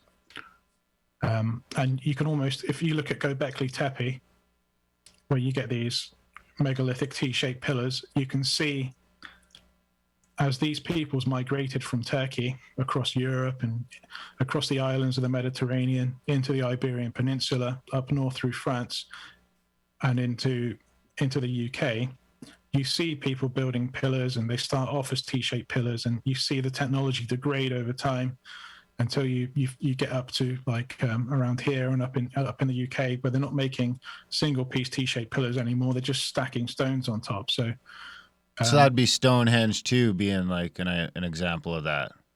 Yeah, exactly. Or they've lost the ability to carve them things out anymore. Yeah, basically as the people that started off in Göbekli Tepe have moved along through the Mediterranean into Europe, their culture's been watered down, and the last remnants of those people today would be the modern day Cornish, the modern day Welsh, and the modern day Brittonic peoples, and most of those people have forgotten their history. What's happened in the UK is you had the Romans coming in a couple of thousand years ago, and then you had many other waves of migration and conquest, and the final wave of conquest in 1066 was the Normans coming over, and then you had the Saxons, who were previously enemies of the Cornish. They merged in with them, and they became one people, and they hid down here at Cornwall. That's where my ancestors are from. And you could argue today that the Normans, or the descendants of the Normans, are still in charge of things in the UK. I mean, people with Norman surnames make up a very, very small percentage of the population, but 80% of Cambridge and Oxford graduates have a Norman surname, and they're still, landowning peoples. So that the landowning boundaries that were set over just under 1,000 years ago still stand today. So people are no longer free to build things anymore. They get taxed. And where did the Normans come from again? So they're sort of Norse people, but I think it's also kind of south as well, right? Isn't it part of Denmark and Germany in a way as well? Or they kind of like took over large swathes of Europe, and they came up from France as well. So there's if you look at Norman surnames, a lot of them have been Frenchified as well, because from their initial sort of like Norse roots, they now some of them sound more French because their ancestors spent a lot of time in France. I got a quick question. No, that's okay. That's all fascinating. I'd love to do a whole another episode on just the whole UK thing.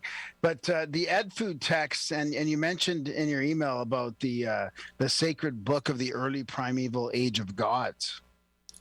Yeah, sure. So if you look at EdFu, so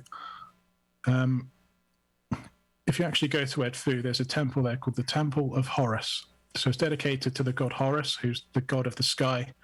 Or in fact, he was supposedly supposed to be the sky, so he contained the moon and the sun, etc. And there's a creation story found at EdFu.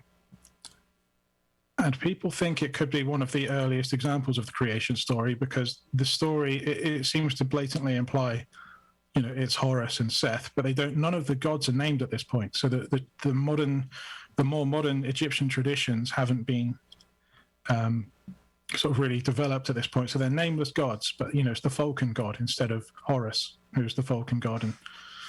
And Set doesn't have a name either. You find this creation story all over Egypt, but it seems to be with established gods' names. So the story seems to have changed over time. But what it looks like, and if you look at the carvings on the Temple of Horus at EdFu, is it looks like that creation story came from a book called the what do they call it again? The sacred book of the early primeval age of gods. That's a mouthful, yeah. So that looks to be the origin for that creation story. And that creation story can be found in one form or another in China, even up in Scandinavia in very, very ancient forms, all over India. And that book could very well have been, it wouldn't have been like a leafed book like we see today. It probably would have been a number of scrolls. But that could have been found at Giza by whoever came to populate it and build the pyramids. So it might have been waiting for people at Giza. And that looks to be the source of this story at EdFu. But if you want, I can play a video where I tell the story, just so everyone's got a grasp of it. Sure.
Right.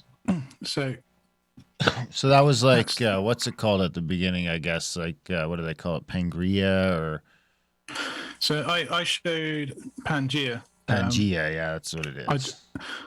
I just find it very interesting how that the story, says this place is the embryo of the world. So it could infer that these people knew about Pangea. They might have had a knowledge of continental drift, and if they were an advanced culture that had access to maps, so if they mapped the world, they should naturally be able to see that all of the continents fit together like a jigsaw puzzle. And the very centerpiece of that jigsaw puzzle would have been the Azores. That's interesting. I've never looked at it like that, but I suppose it would be at that. Have you ever looked into what's the guy who used to do the comic books? Neil Adams. Neil Adams, I know, has done a bunch of graphics for it, but a couple other guys have done more research on it. On the idea that the Pangea was more like the Earth was smaller then, and that it sort of started to grow and rip apart on itself over the last little while, and it's more of that than continental drift. Have you looked into any of that stuff at all? I always find that stuff super fascinating. I think it's very interesting. I think there's an author, I can't remember his name now, Keith Hunter. Keith Hunter talks about that. I've not read his book yet. I've had a brief conversation with him, but he's suggesting that's what's happened. That's kind of more in line with one of the Chinese stories of the creation of the Earth as well, with the egg splitting and the shell spreading. Mm-hmm. Again, it kind of alludes back to sort of maybe ancient cultures knew more about the world than we give them credit for. I think there's any civilization that's capable of calculating the size of the Earth is going to want to map it. So even the ancient Greeks knew how big the world was. They were only out by about 300 miles. It's pretty accurate. I couldn't imagine the Romans not wanting to map the whole world. I think their whole goal was the conquest of the planet. They would have known if the Greeks knew, the Romans would have known how big the world was. Would they only have settled for Europe and parts of North Africa? I'm sure they would have wanted a lot more. Totally. I don't know enough about it. I don't know if it's credible or not.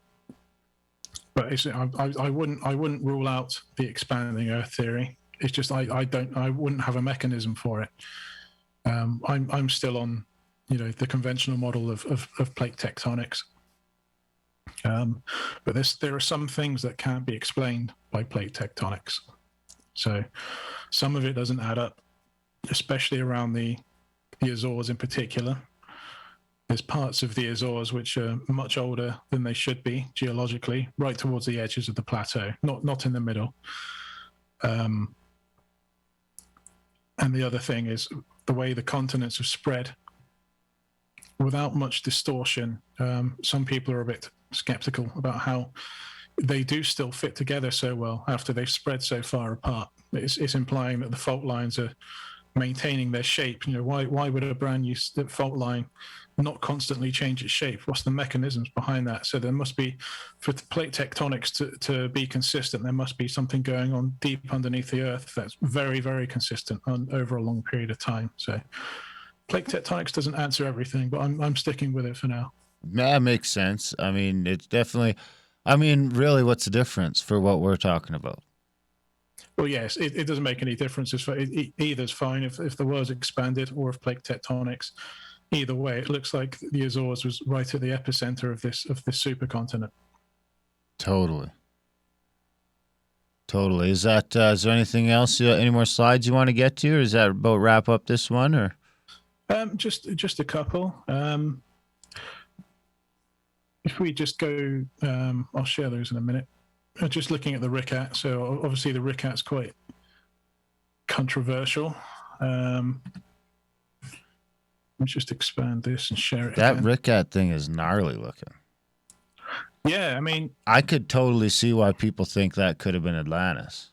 Oh, I agree. I do think they would be related. If you look at the geometric relationship I've shown. All right, I've shared that one now. This is something else that's very, very close to the Richat structure I'm just about to share with you guys. That one looks kind of like an impact crater. That's exactly what it is. I'm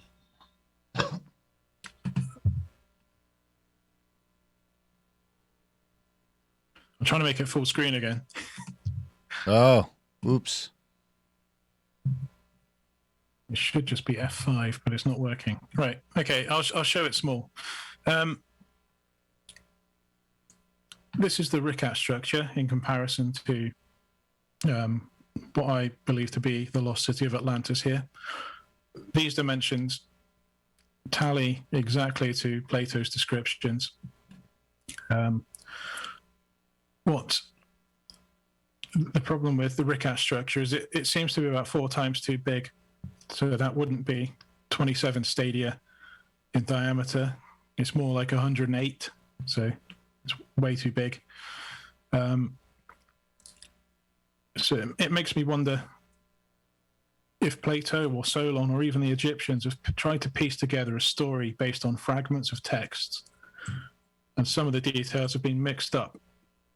Because there's one detail in particular where there's only one detail where the Richat structure or the location around it trumps the Azores, and that's the location of the plain of the lost city. So it's supposed to be built on a level plain, smooth and even, surrounded by mountains which descend towards the sea.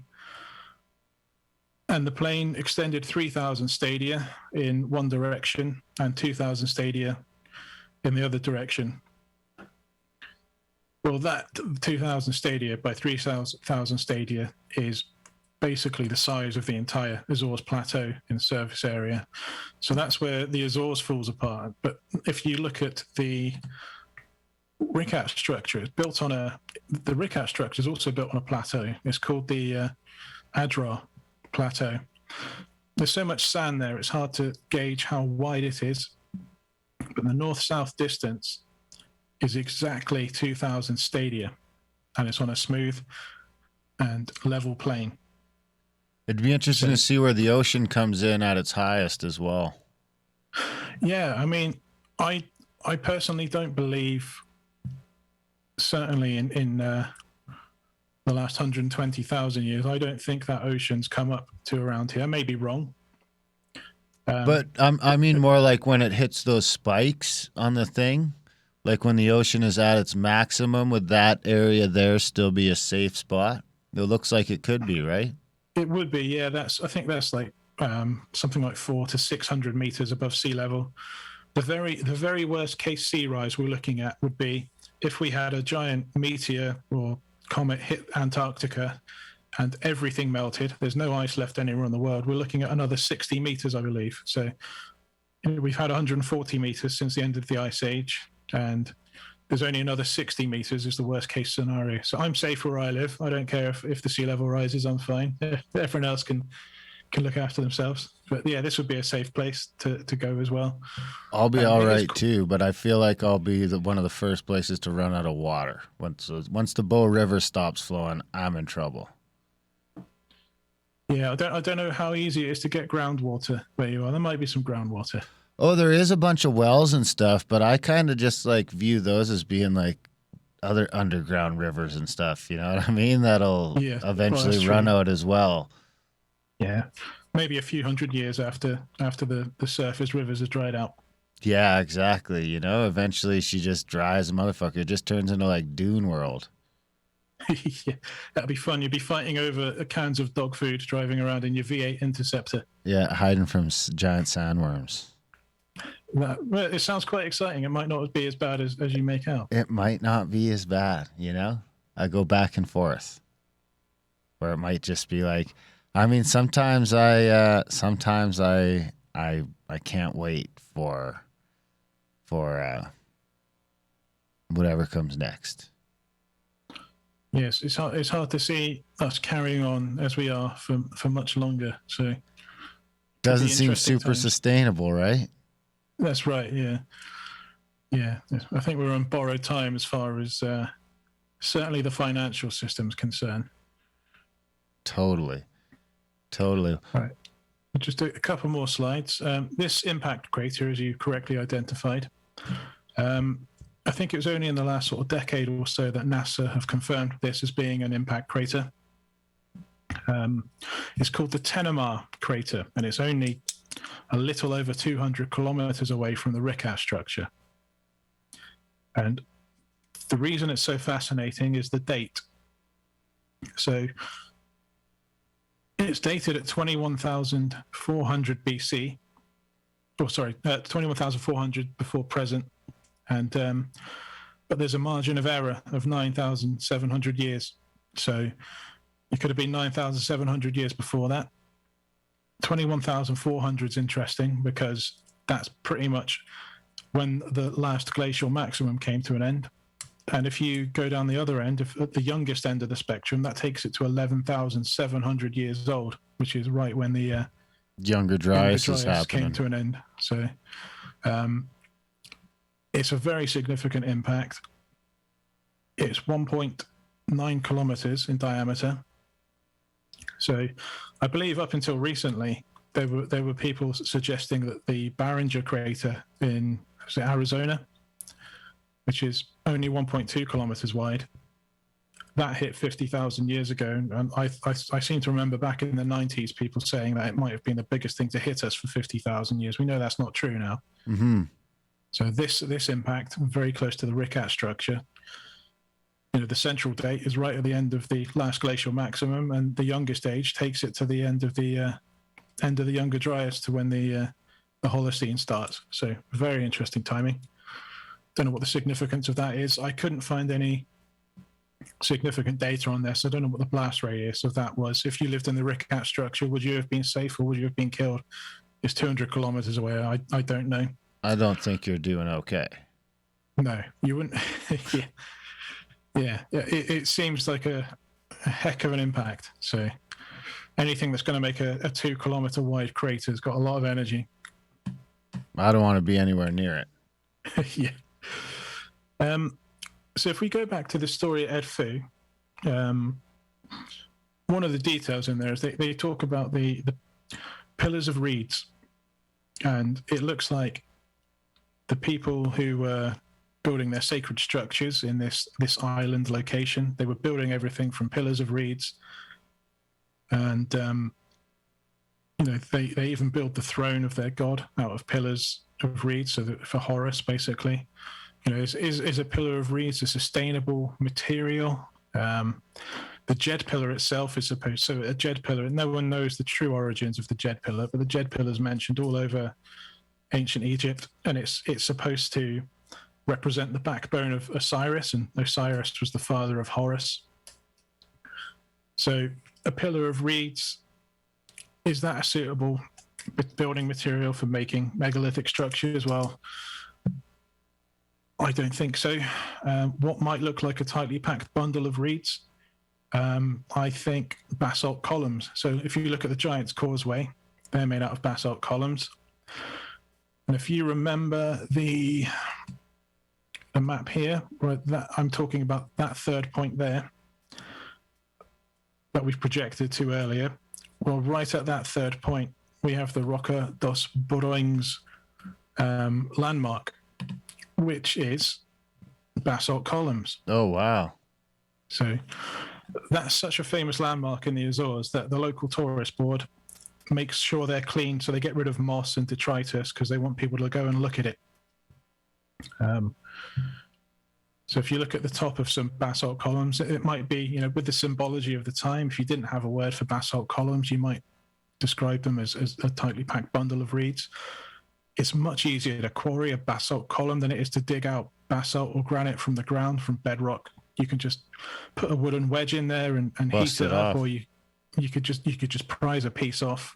Often at these places, you find just ones that have come off through weathering anyway. So if you get water and rain down the side of these things, and over enough years, it freezes, they fall off naturally of their own accord. They're the perfect material for building early megalithic structures. You don't have to have advanced tools. So I just find it interesting that third point, and they didn't know it at the time, but that third point points directly to this here. That's so cool looking. I think that could very well be the the pillars of reeds and the jed pillars, and it makes me wonder if they did mark out their civilization, would they have taken some basalt columns and tried to build something here? That definitely wouldn't be there anymore because it's so close to the surface. That would have all washed away and fallen down deeper. But maybe down here in the Great Meteor Seamount, maybe we could still find traces of basalt columns. That's if I'm right. It's a bit of a stretch, but it's how I've interpreted the story at Edfu. It's a fun stretch. I mean, those pillars are pretty cool looking. I've never seen those before. Yeah, they're made out of basalt, so it's not quite as hard as granite. It's nearly as hard as granite. And what tends to happen is if basalt cools at a certain rate, so it helps if it's under the sea as well. So if the Azores is coming in and out of the sea, like is possibly happening every 3 to 5 million years, it goes in and it goes out. If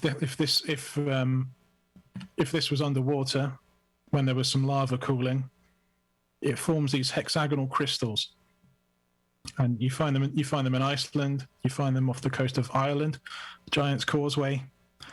But they're extremely hard, robust, and durable. And the Edfu story is saying that the jed pillars were made from tightly packed bundles of reeds.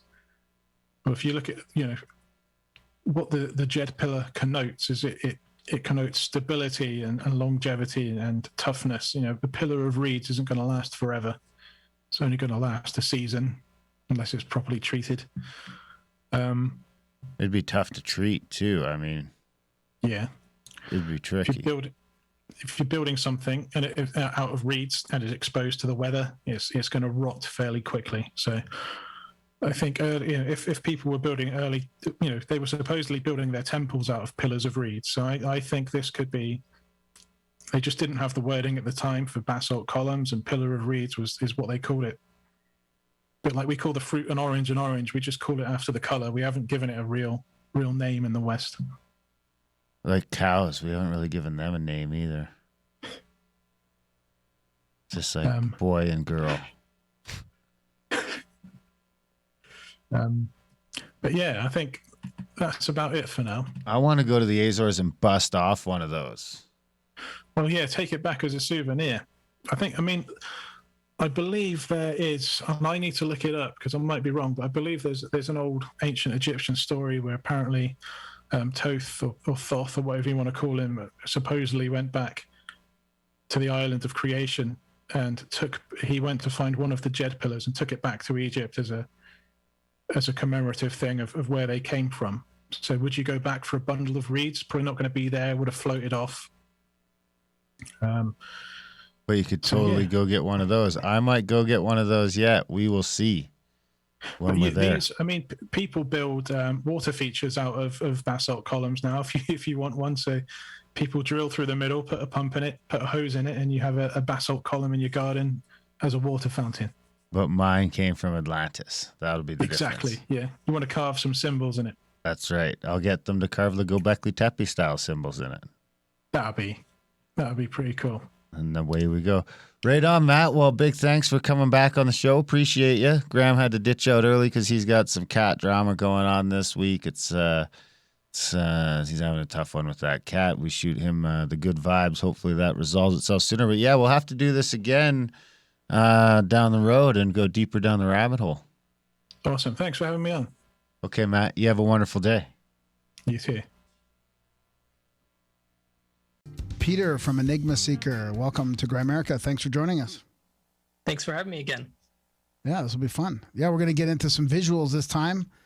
Yeah, it helps. Yeah, we had a great show talking about ancient mysteries and stuff, and yeah, I'd love to see some visuals. How you been? And do you want to just give people sort of an intro to how you came up with this sort of presentation?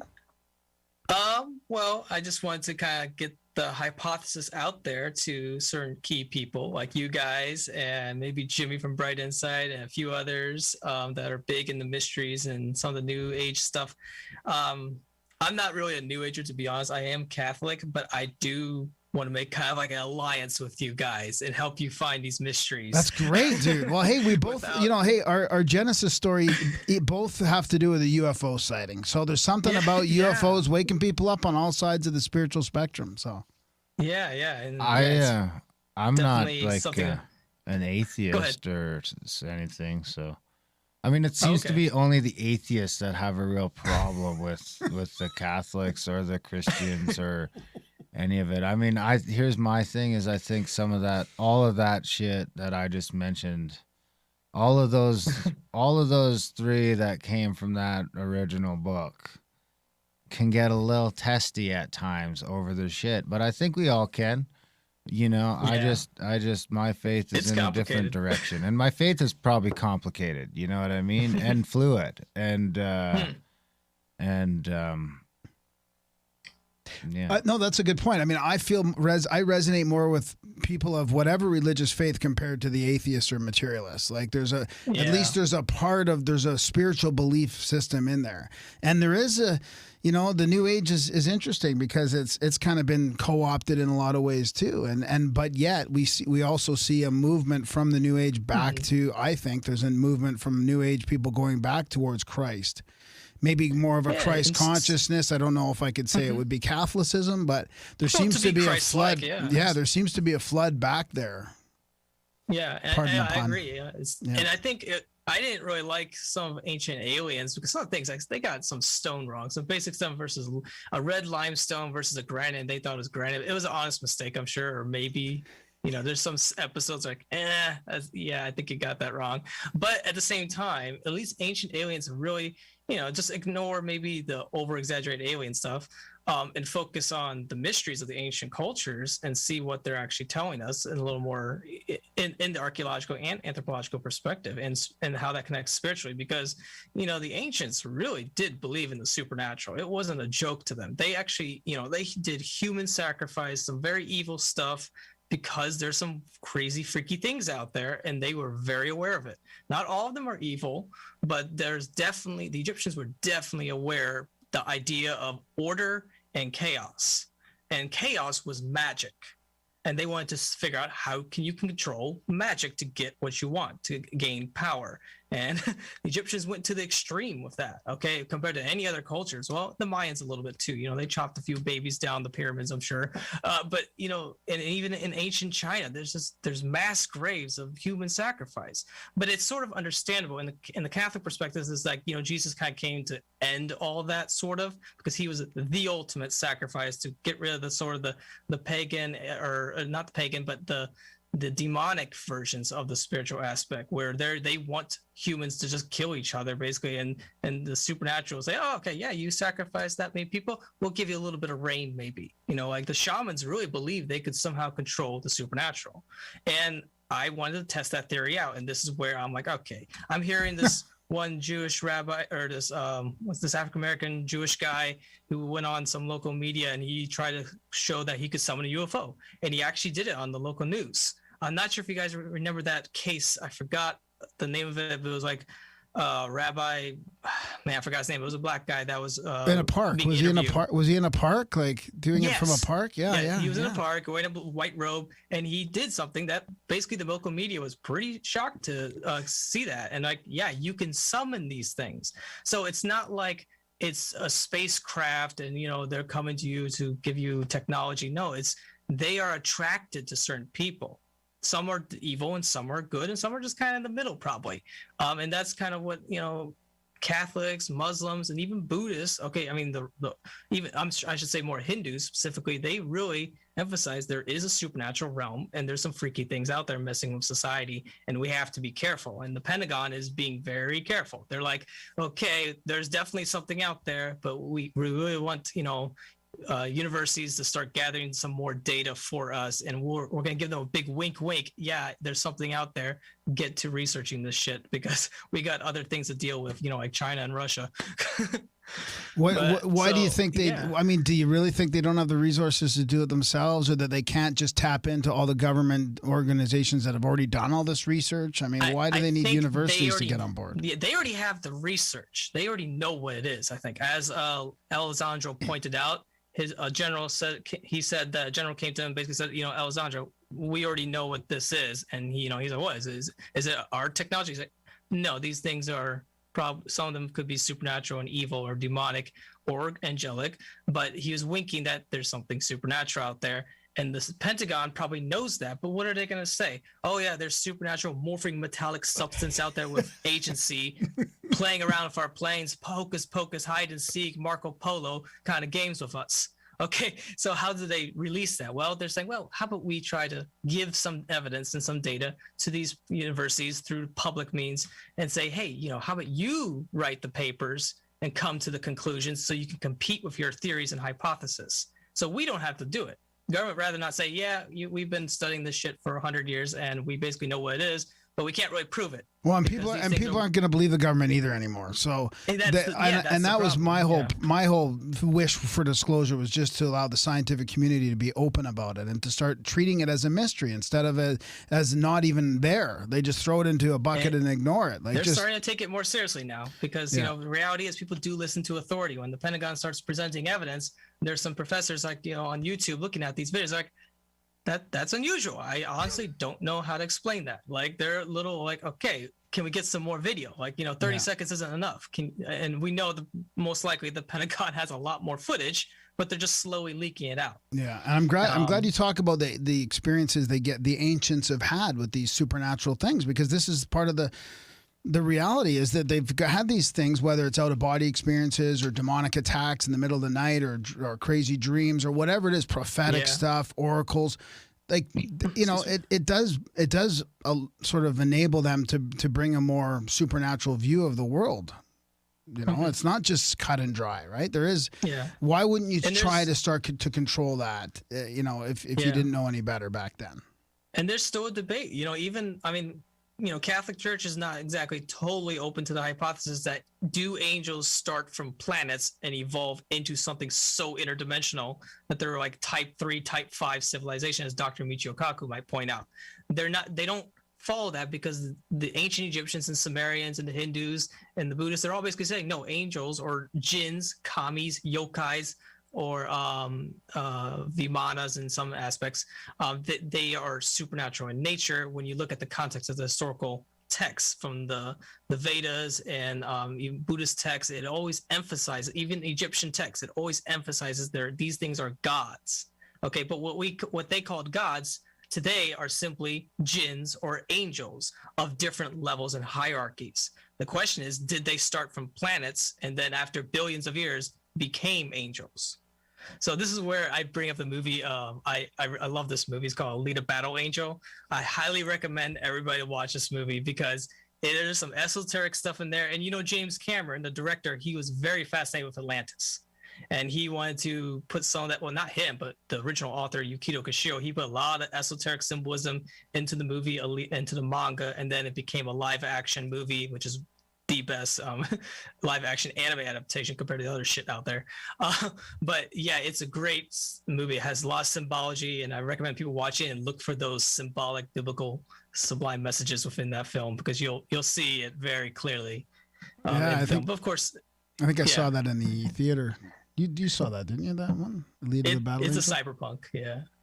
What's it called? Alita, the Battle Angel? No, I've never seen that. No. Check it out. If you like symbolism, you'll notice a few things in there. I have one episode of Battlestar Galactica. Battlestar Galactica left. One episode.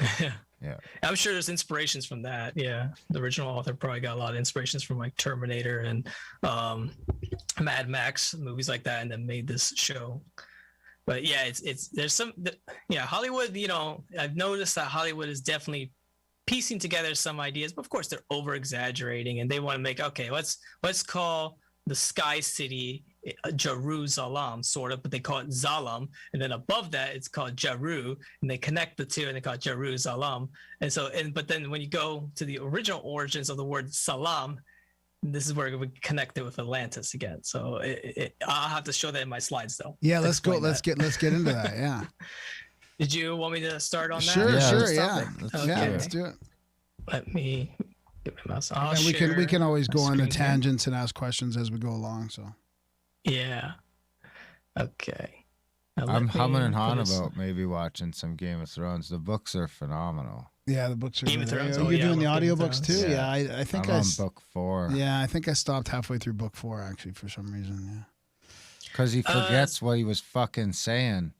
He messes up a few names and he changes a few voices up. Because I think there was like 10 years between those Yeah. book 3 and book 4. Yeah. So Yeah. he even Yeah. changes how he pronounces a few names. It's frustrating. It's jarring when you go right from book 3 to book 4. Yeah, I have to. The only books I really read are about Atlantis and ancient mysteries. I don't have too much time for other books, but yeah, I definitely like Game of Thrones, but except for the last season, they could have worked on that. Oh a little yeah, bit. Make it no, a little they. I lighter. mean, could don't barely they? see Oh, anything. they messed up. They messed up the show. No, I mean, Yeah. But overall, it was pretty good. But so I kind of introduced myself. But I'm age 32. I live in Mountain City, USA, so that's St. Louis. And my interest is started this because I was I'm studying landscape architecture. Or I have a master's in landscape architecture at Iowa State University. But I also study anthropology at the University of Iowa. And this is where I was starting to be very skeptical of what they were teaching.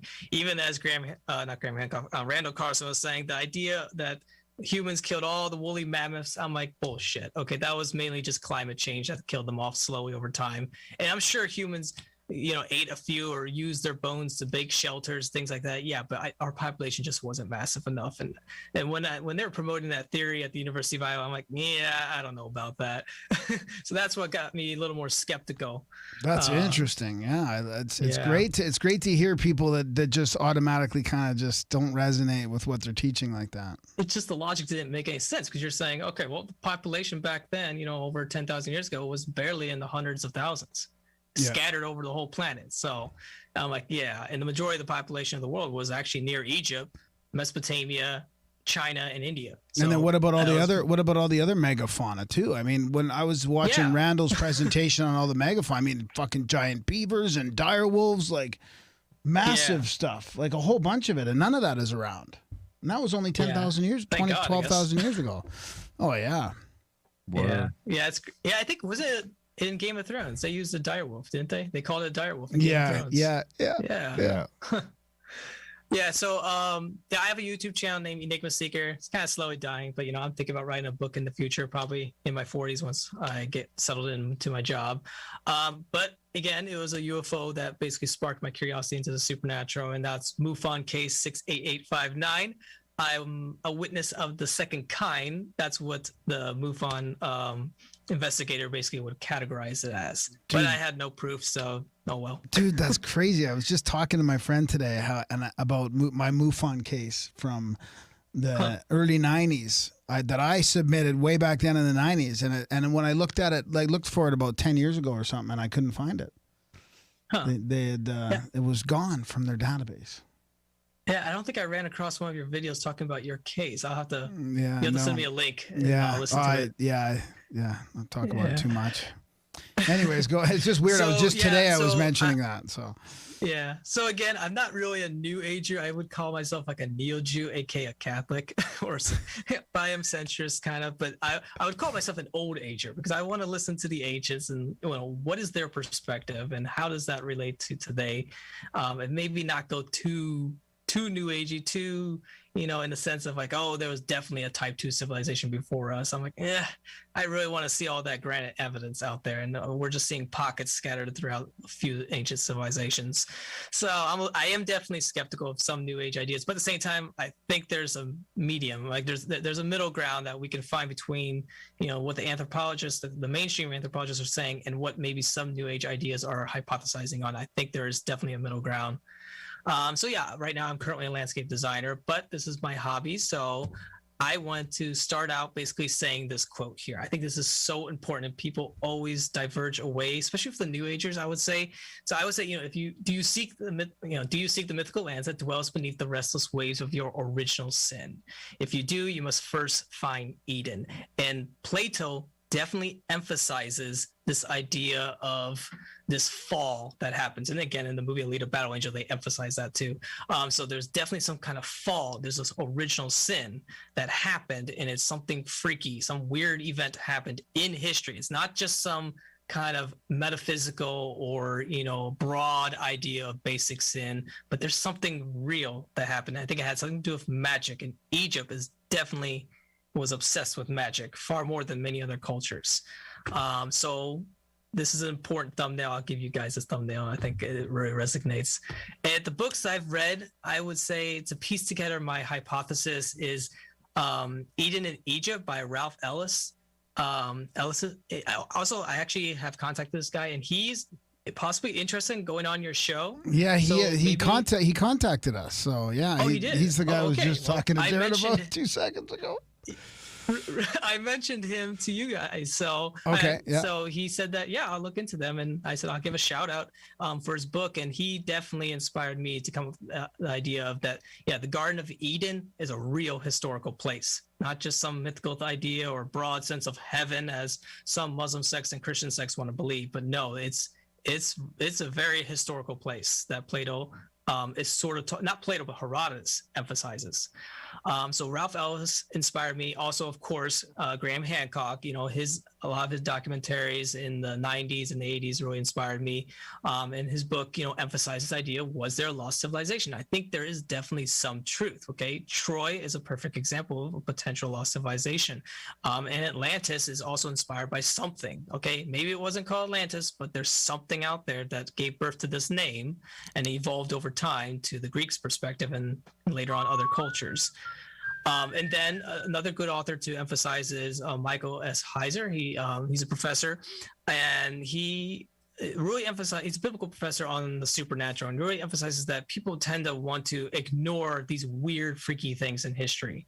Okay, and it's because it really is kind of strange. And the idea of the giants, the Nephilim, there might be some truth to that. Of course, the evangelicals want to say, "Oh, that's proof that there's no such thing as evolution." No, he doesn't say that at all. Michael S. Heiser is saying, no, you can still have evolution and still have freaky, weird mutations that somehow popped into existence because of something supernatural intervening into history and fucking things up a little bit. Sorry, my words, but and another good author that inspired me was John Michael Greek, and he has more of an occult perspective on the history of Atlantis and how the occultists over time have kind of morphed Atlantis, made it so broad, so kind of more fitting to our times as an allegory, and then the esoteric over symbolizations. But at the same time, he's saying there might be some truth to the story. And he gives a specific date about that, and I'll emphasize that on one of the other slides. I think we had him on the show. Yeah, we had Greer on quite a while ago. Really? Yeah. Okay. And then he is black pilled. What? Really? Is he? Oh yeah, remember he's like the only good thing we did is build these buildings so that we got the iron up above ground so that our ancestors or our future people will use it to make better spears. Wow. Yeah, I don't agree with a lot of his stuff in the book, but there's definitely a few things in there that are clues. Like a lot of these authors, I definitely don't agree. Some of the things that Ralph says about Jesus, I'm like, yeah, that's a real stretch. I mean, but on Eden, he might be onto something, and Graham Hancock might be onto something, that there is some clues in history about some lost kind of subconscious memory of some event that's been spread over the planet. Yeah, I love how you can take some people's works and not, you don't have to agree with the whole thing, right? Just take bits and pieces of it. Yeah. Was Fingerprints the first Hancock one? I'm sorry? Fingerprints of the Gods was the first Hancock one? The first big one. The second one was Magicians of the Gods or something. Yeah. Have you? That was first book, but not his second book. And then America before. Right? Yeah. Have you read any of the older, like early 1900s books on Atlantis? There's one called Our Story of Atlantis that's on my radar, or there's another one, The Secret of Plato's Atlantis. Those are both from late 1800s, early 1900s. Is that like from Donnellan? No, that one too. Ignatius Donnellan, that one as well. But this one's from. I think Donnellan was sort of onto something, but then again, he also took the story a little too literal and posted it and put Atlantis back into the Atlantic. I'm like, I don't think so. And that's where I disagree with Randall. We'll present that. So I'm like saying there is one mystery I emphasize in one of my videos about like this so-called dinosaur hypothesis or dinosauroid hypothesis. I think if there really was a type 1 civilization, there was a weird event called the Pleistocene-Eocene thermal maximum that geologists are debating about. They're like, is this a normal blip? Because they're looking at the sharpness of this. They're like, this almost looks like a global warming signature in the sense that something really spiked up really quick and then it died off. And they're putting this at a very narrow point. Now, it could be just a natural disaster. I mean, we have thousands of cases of natural disasters making blips, but this one they're a little more suspicious on. I'm like, maybe this could be a signature of a lost civilization. And if it was 55 million years ago, then you could argue that almost all traces could be erased. But if you're talking about just 12,000 years ago, no. You'll still have granite foundations. The evidence should be somewhere. And it's just not going to be all completely gone, but it would be dispersed, reconfigured, and altered. So, but I do think there's something to this PTM, but we'll see if more news comes out in the future on that. They're still researching that. PETM. Okay. So yeah, is that are you talking about one of those points on your timeline here, or no? This is just a general statement. Like, okay. That I don't believe there was ever a type 1 civilization, but maybe at 55 million years ago, that's where I would want to do more research on. Those motherfuckers are hanging out with dinosaurs, though. Well, they were gone 65 small dinosaurs million possibly, years, but most of them were extinct. It's I think. pretty close. I mean, you got some little dinosaurs running around for sure. Some hanger-oners.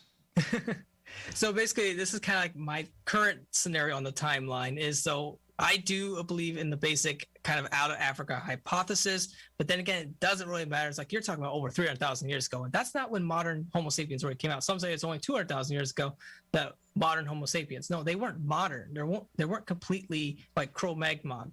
It was not until around 70,000 years ago when they developed an unusual mutation. That's when humans start developing either some kind of mutation in the vocal cords and in the brain. It's not just the size of the brain, but some reconfiguration of the brain happened. And they think there's some abnormal mutation that happened 70,000 years ago. And all of a sudden you got religion and art popping up in caves.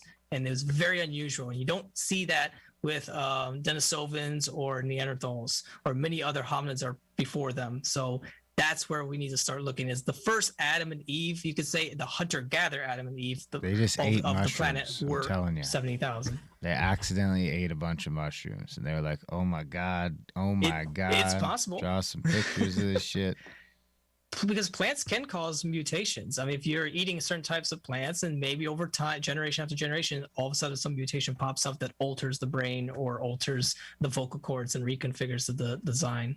But that's definitely a hypothesis out there promoted by Atkins. And he also thinks there's more, there was a recent out of Africa dispersal. And it's not like, recent meaning like 70,000 years ago to maybe 20,000 years ago. But even at that time period, after 20,000 years ago, people will hybridize away or evolve away to not looking necessarily African. Okay, and it doesn't take long, really. People think, oh, well, no, it takes tens of thousands of years for someone to transition away from looking African to looking, completely albino. Okay, no, because if you have albino mutations, like that's happened in India, then over time, the people in India were original Indians were a different type of African. There are different types of many diverse African groups. Some look more Caucasian African. It's really weird. But then they went over to India and settled and started, developing their own unique kind of attributes. But then one develops albinoism, and then they hybridize and fuck with some other hunter-gatherers, and then they start to evolve into looking different with other traits, looking more European. So they think that's where the idea of the original Europeans, like they started kind of out of before Africa. After Africa, it was India. And then from India, they went back up into, when the Ice Age retreated, they went up into Europe. And then that's what's referred to as the Indo-Aryans. But it's a little more complicated because it's not just like one migration route. There's many migration routes going in and out, fluctuating like a balloon, going. So, but there is one period where instead of always emphasizing on the Younger Dryas, I know everybody, I think in the New Age community, always wants to look at the Younger Dryas. I'm like, you don't necessarily need the Younger Dryas to destroy Atlantis. Before you go on, BP, is that before present then? Is that just so people know? before present. Yeah, to give you an idea. But yeah, because we don't really know where in the Younger Dryas, because the Younger Dryas spans thousands of years. So did it start right at the end of the Bowling Alloy period or right in the middle of the Younger Dryas? But it's not like, more than likely the Younger Dryas possibly could have been caused by meteors, but the meteor impacts of those, sometimes the blip comes sharp, but then it drops really quick. But the Younger Dryas kind of, it extends out for a while, and that seems to be more of a precessionary thing, something happening with the planet's rotation. But I do think there was a natural disaster that caused the destruction of Atlantis, but I don't think, something in Greenland, like the Hiawatha crater is now dated to be 30 million years. Okay. And you're going to have a big margin of error to correlate that with Atlantis. So I don't think that's the evidence that would support the destruction of Atlantis. But yeah, it definitely could have destroyed. I mean, there could have been multiple meteors that hit North America and killed the megafauna. Sure. But that event didn't necessarily destroy Atlantis. It actually may have given birth to Atlantis. And this is where it's kind of interesting when I bring back the movie Alita Battle Angel, in the sense that the author is saying there could be a major natural disaster, but actually just it transitions humans into something different. Like all of a sudden, boom, we start to mingle together closely, and then we evolve to something new. And I think that's kind of interesting in the movie. But so it's not, I think we put too much emphasis on the Younger Dryas, and there may be something after that. So for example, like how fast we've evolved just in the last 50 years, 20 years, 150 years. I mean, lots has changed on humanity. So you're saying this could just provide a reset, and then we accelerate, evolution sort of accelerates, or cultural evolution, technology, whatever accelerates. Yeah. There can be major events, like war, for example. It's possible, like if the war in Ukraine, either Russia, it's a big gamble, but either Russia is going to succeed, and then they technologically boom, because war, it motivates people to create technology. It's forced by government, and that's what the geopolitical analysts Peter Zion and George Friedman would argue, is that war, hate to say it, but it actually does bring technological progress. It's a weird dilemma or paradox kind of, but it can be good. But at the same time, it's sad that we have to resort to that in order to get technological gains. I mean, that's kind of sad, but that's the reality of history. But because the Younger Dryas is spread out so far, a lot could have happened during that time. Yeah. So what the Younger Dryas did is it killed off all the dangerous animals, and then allowed our population to start increasing more. And it also started to, once the Younger Dryas ended, the glaciers started to retreat, warm temperatures, start to increase, and populations will start to increase as the temperature warms into the temperate regions, where we can now have access to very fertile soil, more productive agriculture. And I do believe there was probably agriculture definitely going back over 12,000 years ago, but they're pocket gardens. They're not large fields, but they're definitely started to be more and more productive. And it mainly probably started in Anatolia. And this is where I believe that there was an original Adam and Eve, in the sense of a dynastic lineage. Some two tribes may have came together and said, and they first started out in Göbekli Tepe. Let's just say that in Göbekli Tepe, they did have multiple tribes come together. They built these megaliths, but these megaliths, they're nowhere near the scale of Egypt. But they could be the transition to evolving into Egypt and into Atlantis, where I argue that this could be the missing link. Göbekli Tepe fills in that gap that every anthropologist is saying, well, if Atlantis existed, where's the transitional period? Well, maybe it's Göbekli Tepe. And is that Anatolia, like today's Turkey? Is that where that is? Yes. So Anatolia is another derivative word for the word Atlantis. It comes from that, actually. So all those words like Anatolia and Atlantia, Atlas, they all have some Greek kind of connection, but the Greeks also took it from another source. But that doesn't mean Atlantis was called Atlantis to the Atlanteans, which were not called Atlanteans. That's the problem with language barriers and limitations on that. But I definitely think that there's some tribes that came together. I use this depiction of the story of Nadia, The Secrets of Blue Water, which was the first kind of Japanese anime that really inspired me to think about this. The Gainax Studios, who made the anime Evangelion something, but there's so much biblical symbolism in that's all mushed together, but they love bringing these esoteric ideas in their anime, and that sort of kind of got me interested when I was in high school. And I'm like, oh, that's kind of interesting. And he put the author of the original anime put it back, Atlantis back in Africa, which is interesting. But he didn't get the exact location. He put like Lake Victoria. I'm like, okay, that's just stupid. No, it's not Lake Victoria. But he's definitely emphasizing that there seems to be a connection with Egypt again. And these directors, and whether it's animation or movies, they're definitely doing their research and they're kind of piecing together. Even James Cameron's like, when they're looking for Atlantis in the Mediterranean, they're saying, hey, maybe it's not Santorini. What's this? Off the Sicily. They thought maybe it's Sicily or maybe it's Sardinia. And then they said the guy who's doing the submarine going down the ocean, he finds some evidence of a harbor, like some bricks and stuff. And James Cameron just wasn't impressed. He's like, yeah, sure, yeah, okay, well, just keep on making the documentary and get back to me when you actually find something really tangible. But yeah, even James Cameron's very skeptical of some of these documentaries that even he makes. He's like, okay, I want something really tangible. And I'm saying, okay, well, Mr. Cameron, maybe you should look back to Egypt. And he definitely said that when he was making Avatar and Alita, that, I was always inspired by Egypt. Why is every time we think about Atlantis, it seems to always harken back to Egypt? So that's where I bring up the hypothesis. What if Atlantis is Egypt? And then we can start to fit together how Plato is kind of pointing to that, but and how he's doing it. But let me get into a little more. Now, this is where we get issues with the dating, though. So this is where I think Atlantis, I think, is right around 7,200 BC, plus or minus 3,000 years. There's probably a big margin of error because every one of these dates have kind of a big margin of error. So you got this new camel relief that was kind of recently redated, and they're putting it back to 5,200 BC at the most, instead of 2,000 BC. And then they found the ostrich egg, and they're putting this map of the pyramids on this egg to about 4,000 BC at max to maybe 3,000 BC. And then the Dixon relic was rediscovered, and they're putting that date now to over 3,000 BC instead of 2,500 BC. And then you have the luminescence datings on the Menkori pyramid on just a few of the casing stones of the megaliths, and they're dating that to maximum 4,400 BC. And then you have, the biblical record, and if the evangelicals kind of say, oh, the Earth's only 5,500 years old. Well, maybe that's not the freaking Earth that's that old, but maybe that's the genesis of some kind of dynasty that was established. So that's an important date as well.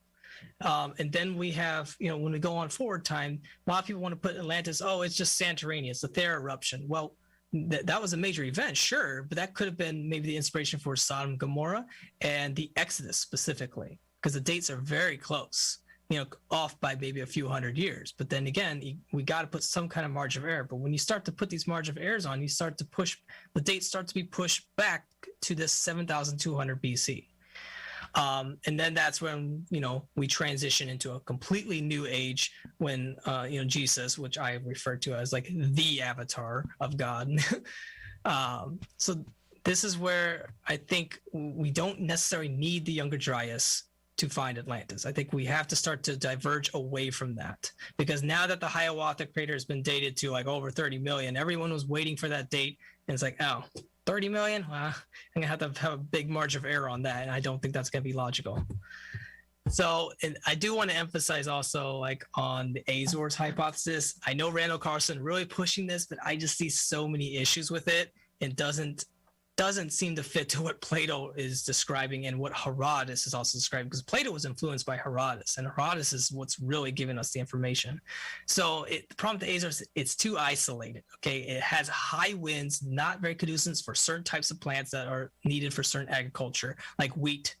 And there's no major rivers on it. The population has always been too small to consolidate into anything big, into a dynasty. It's too volcanic, and the topology is just, it is conducive to some agriculture, but it's just not. It's like, look at Hawaii. Hawaii is like a paradise, but there wasn't any major civilization in Hawaii. Okay, yes, there was a dynasty there, but they didn't build megaliths. Yeah, but okay? I think the point about the Azores is that whole mid-Atlantic ridge, that the Azores is the only thing left of that. I think that's what the main, like, it's how it would have been before it sunk, let's say. But the problem with this is the geology is pretty solid here. Okay, it took millions of years to make these islands. It wasn't something quick. These islands are very mature. There's lots of greenery. There is lots of forests. You can see the soil is pretty mature. The topology is very rocky. Randall thinks it went down. Randall thinks it went down because of all of the isostatic depression, because of the couple the of volcanoes, the couple hundreds of trillions of tons of weight coming off of the North land American, masses. the continental ice shelf, and the I guess it would have been northern Europe and northern Russia though. as well. I mean, all that water from the glaciers, that would take thousands of years. You could barely notice the water going up. So it went up 400 feet pretty quick, because I mean, here in Alberta we had a couple miles of ice here 15,000 years ago. 2 miles of ice where I'm sitting 15,000 years ago. So that couldn't have been too slow. No, but I think it's not just the flooding. It's not just the flooding. He's saying that, let's say a mile even. Let's say there's the Laurentide ice sheet and the continental one, I guess, are the two names, right? And plus Europe and Russia or whatever. But if that ice comes off there, it's not just the flooding, it's the weight off the continent, I guess, that would cause this isostatic depression in that area of the Atlantic. I think that's what he's saying. Something to do with the way the continents and the land masses are floating on the shit underneath, on the magma or whatever the folks down there. So I highly doubt it. I really don't think that's a strong argument. This geology takes a long time to shift. I mean, we'd have to get you on talking with Randall, because I can't explain it as well as he is, but I mean, geography is definitely his strong suit. So that's definitely his strong suit. But I just don't think the Azores make sense, because it's also out of context. Or geology, geology is Randall's strong suit. But Plato emphasizes, there were elephants. Well, okay, we know Africa has elephants, and maybe India, and it's also out of the context of basic knowledge of the origins of civilization. Göbekli Tepe could have been the true first civilization, maybe something even before Göbekli Tepe around Turkey or Mesopotamia. Right. So it seems to be, we know that the populations were mainly, the largest population regions seem to start in the Middle East, and we can trace back the origins of the history of steel, the history of cattle migrations, horse migrations, plant migrations, and there's lots of papers on these very specific elements of certain plants, certain animals, and we can trace back how they start to disperse when humans forced them to disperse, and utilizing them for agriculture. So it seems to be out of context. That's why I guess his argument would be that is all 100% post Younger Dryas. Everything we know about all that is all starting 13,000 years ago. We don't know if there's anything before that. We don't have any sort of timeline of that. But I mean, guys like Ben and these guys would, there seems to be a ton of evidence that there's stuff on the Giza Plateau that might be older than 15,000 years. Göbekli Tepe, we only know that was dug up or was intentionally buried 10 or 11,000 years ago. We don't know when that shit was made. And it seems to match the same sort of relief carvings as we see on the Easter Island statues, which the quarries are, 30 meters under the water right now, which alludes to a pre-Diluvian state over there when they were making those statues. Yeah, it's possible, but the artistic style, is back then was kind of primitive, so they were very limited on their design. So designs would tend to look very similar to other cultures, just because there's some basic. I don't know. I think you have to take a look at the Easter Island carvings and at the Göbekli Tepe carvings, and if there's one thing that I don't think we could call that is extremely primitive, because they're like high relief carvings that we're not doing today. Well, relative to what Egypt has, it's primitive. The design, the detail of the muscles that Egypt shows on the statues, and even Göbekli Tepe is more advanced in their design, where it was more of a the reliefs on Göbekli Tepe were carved in a way where they indented everything in, instead of cutting through and making the design impression. It was shaped all externally. And so making more 3D like, whereas in Easter Island, you can clearly see evidence of they probably had metal tools. I do believe Easter Island is that, they had metal tools. There's no other ways. They had metal tools. They had ropes. They had levers, certain mechanical devices to move those things. And sure, that's advanced, but relative, there's not enough evidence to point that they were able to move something like, a 1,000-ton block. And go back to Temple, we couldn't do that either, but Egypt definitely did. So the question is, where did that knowledge to be able to move something like that? Well, it started with the architecture of mechanics, cranes, levees, pulleys, ropes, different types of weaving techniques on ropes. And that knowledge starts from a particular inventor or designer. And then over time, someone takes the idea and refines it, or steals the idea and it somehow spreads all the way over. What about I guess the problem with that is how come none of those tools from Egypt are still around? Like, how come there's just no tools anywhere from the stuff that they used to make that stuff? There's evidence of their tools, and they had metal tools. Oh, there's evidence. No, I'm saying there's a ton of evidence of this tool. I mean, there's a ton of evidence of stuff in Egypt that probably alludes to a higher level of technology than we give them credit for. And in some cases, maybe some stuff we can't even do today. But my point is that, if it's only the problem with the generic timeline of Egypt to now, where it's only 5,000 or 6,000 years ago, is that those things get built. Then how come there's no pieces of those pulleys left? How come there's none of those tools are lying down in these tunnels? How come we're finding all this stone shit, but we're not finding any of the stuff they used to make it? Which to me alludes to that, because when those motherfuckers got built, none of that shit's around anymore, because it's maybe a little older than we think it is. I mean, there's still that block sitting underground at the Serapeum that we can't even move out of the fucking way. It's just left wherever the Egyptians left it. We can't move it. We can't move it in 2022. Well, we could if we really tried, but I don't think we'll have the will anymore. That's the problem. Do you think we could build the Great Pyramid in 2022? We could build the pyramids, yeah. If you put in about a couple $100 billion, they could do it. With what crane? I do believe. With what crane?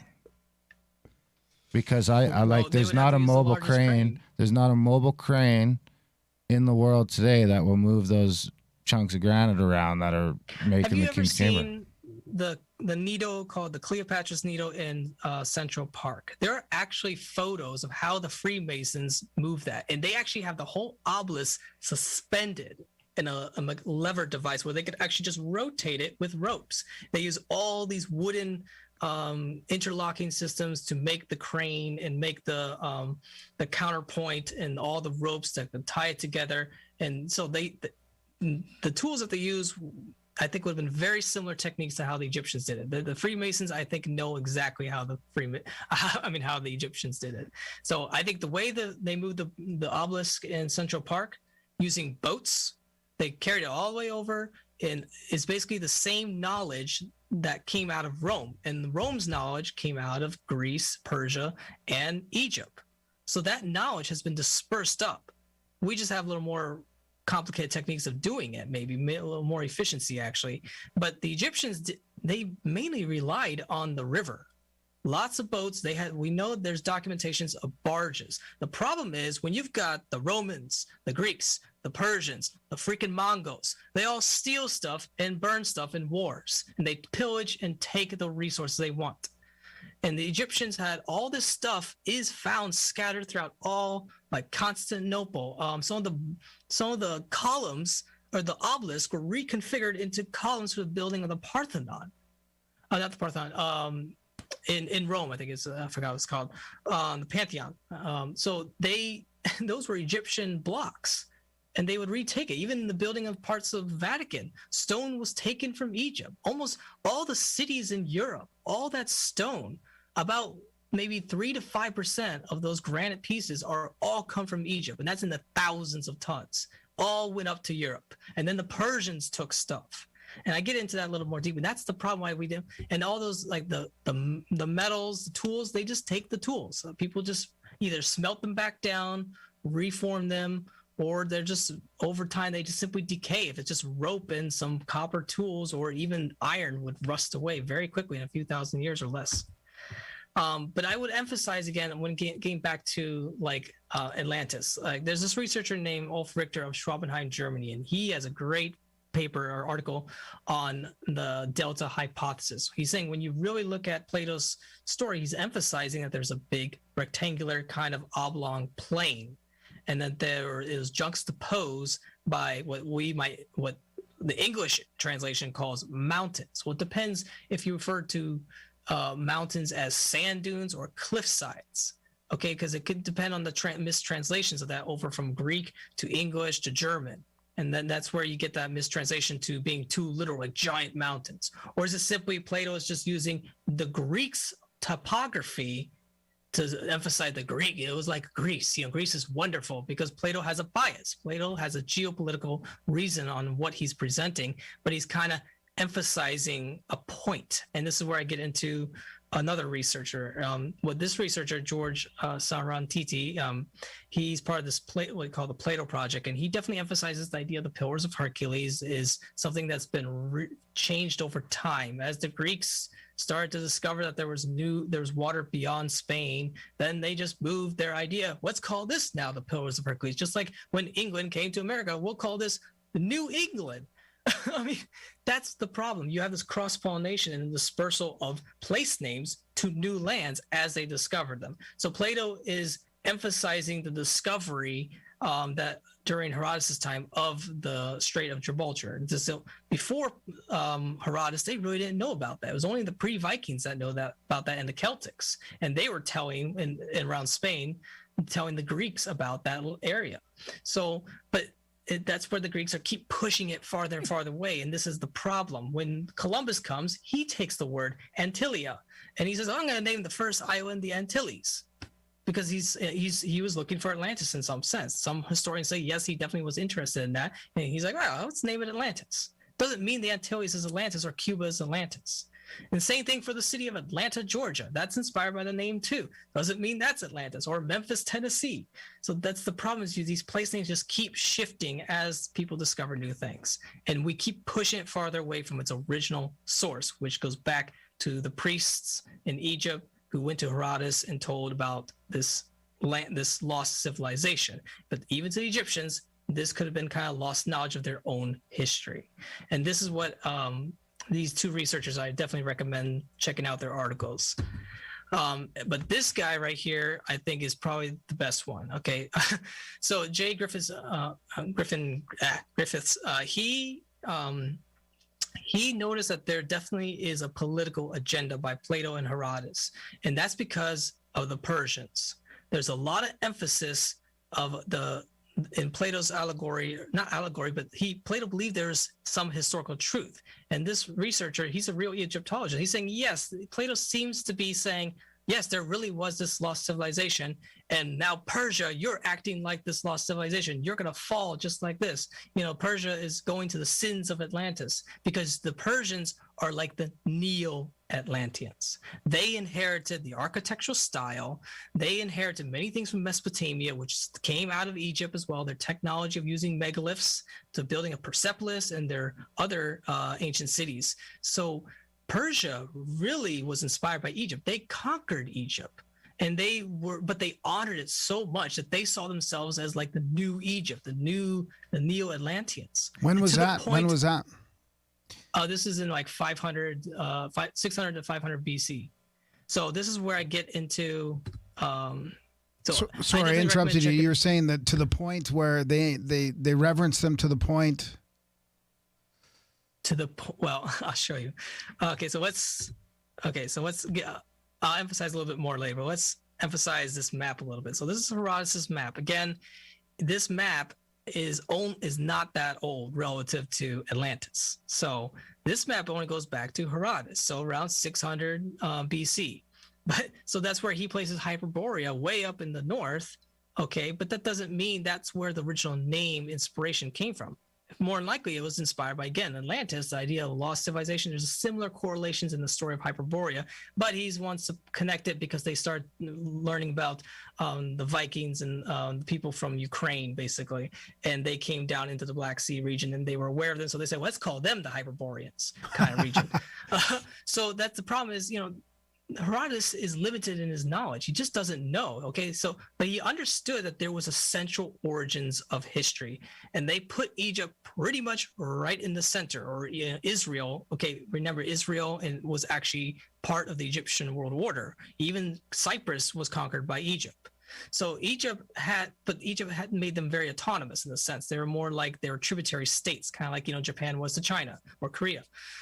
So yeah, Egypt is right in the center. So Herodotus definitely emphasized in his map that Egypt is kind of the origins of this idea of this Atlantean world order. And that's where he puts these place names. But he starts to push them farther away because they're discovering things in the far west coast of Africa. So he now puts the name to the Atlantin, or the Atlas Mountains, to that region. So he takes the name and puts it over there.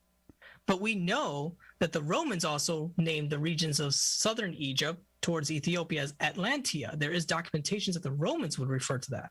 And then the word Anatolia. So these words are definitely clustering around Egypt. Do you have a pointer available on that? Can you just show? Can you just point out, like? I'm sorry. Oh yeah. Because it looks like where do you see Egypt on there right now then? Because it looks so. This is like a mini Mediterranean, like the Mediterranean's there, right? With Italy and all that. Yeah. It just looks smaller compared to the lake, the sea above it, which is what, the Caspian or the Black Sea above it there. So basically, this is the Black Sea. Yeah. This is the Caspian Sea. Yeah. Yeah, and then Egypt. So Egypt would be right below the Mediterranean there, right near where Saudi Arabia. You can see where Saudi Arabia Egypt is. The rivers. Right there. Right here. Now, see, this is where when they mapped Egypt all the way down to about here, and this is where they're like, okay, now we don't know, so let's just make the river go to the left, okay, because they didn't explore this area, but they did explore up to maybe Thebes or Aswan. But then they kind of stopped. So that's when they're like, okay, let's just put a random name here, random name here. We just don't know, because Herodotus never explored that. Herodotus stayed in this region. So this was the most influential civilization, Egypt. Okay, they were definitely got all their architectural knowledge. It wasn't the Greeks that invented the freestanding column. It wasn't the Minoans. It was the Egyptians. They had the largest megalithic columns. And they got that knowledge on how to move that from the mechanical techniques that Egypt used. All these levers and cranes and woody pulleys and things like that, and copper nails, metal rivets, things they used. They definitely had a mechanical system to be able to, of architectural scaffolding systems. They had all that. And people want to say, oh, no, it's just simple. They just pulled it with a rope. But no, they had engineering. Yes, they actually had architects who would design the special scaffoldings, the special levers, the pulleys. Very special. These people had that. It was a specialty. It wasn't just like, just the local, slaver. I guess, let's just use ropes and pull them and enslave them. No, the Egyptians didn't resort to slavery until around Ramses' time. Okay, people don't really believe that the Egyptians had slavery until that period. They got desperate, basically. After the fall of Atlantis, they resorted kind of back to this idea of, I am now a god. Now then, if the Nephilim are now gone, now I am a god. The humans are now god, sort of. And that's where things kind of fell apart. But let's go on to the next slide. So this map here, this was from the Library of Congress and produced in 1905, or documented in 1905. So this map actually shows right here. Now, again, this is that bend in the Nile. Now, there's not really an island there, but see, things are exaggerated in these maps, but because it just depends on the map maker at the time. Every map maker had a different idea of what the world looked like. It just wasn't consistent.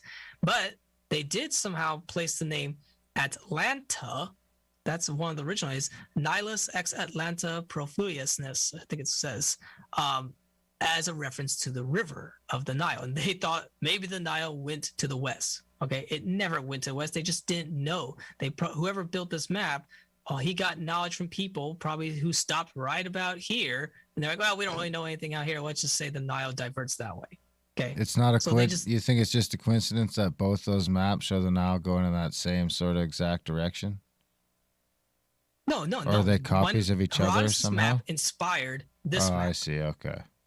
But so the guy who made this, Herodotus made this, but Herodotus never explored very far southern Egypt. He didn't get that far. But he just said, oh, people said that there was another aspect of the Nile. There's the Blue Nile and the White Nile. And then, oh, well, maybe that diverts to the west now. So they just didn't know. So some of the stuff is just made up. Okay. That's why you can't take old maps too seriously, but there are definitely clues.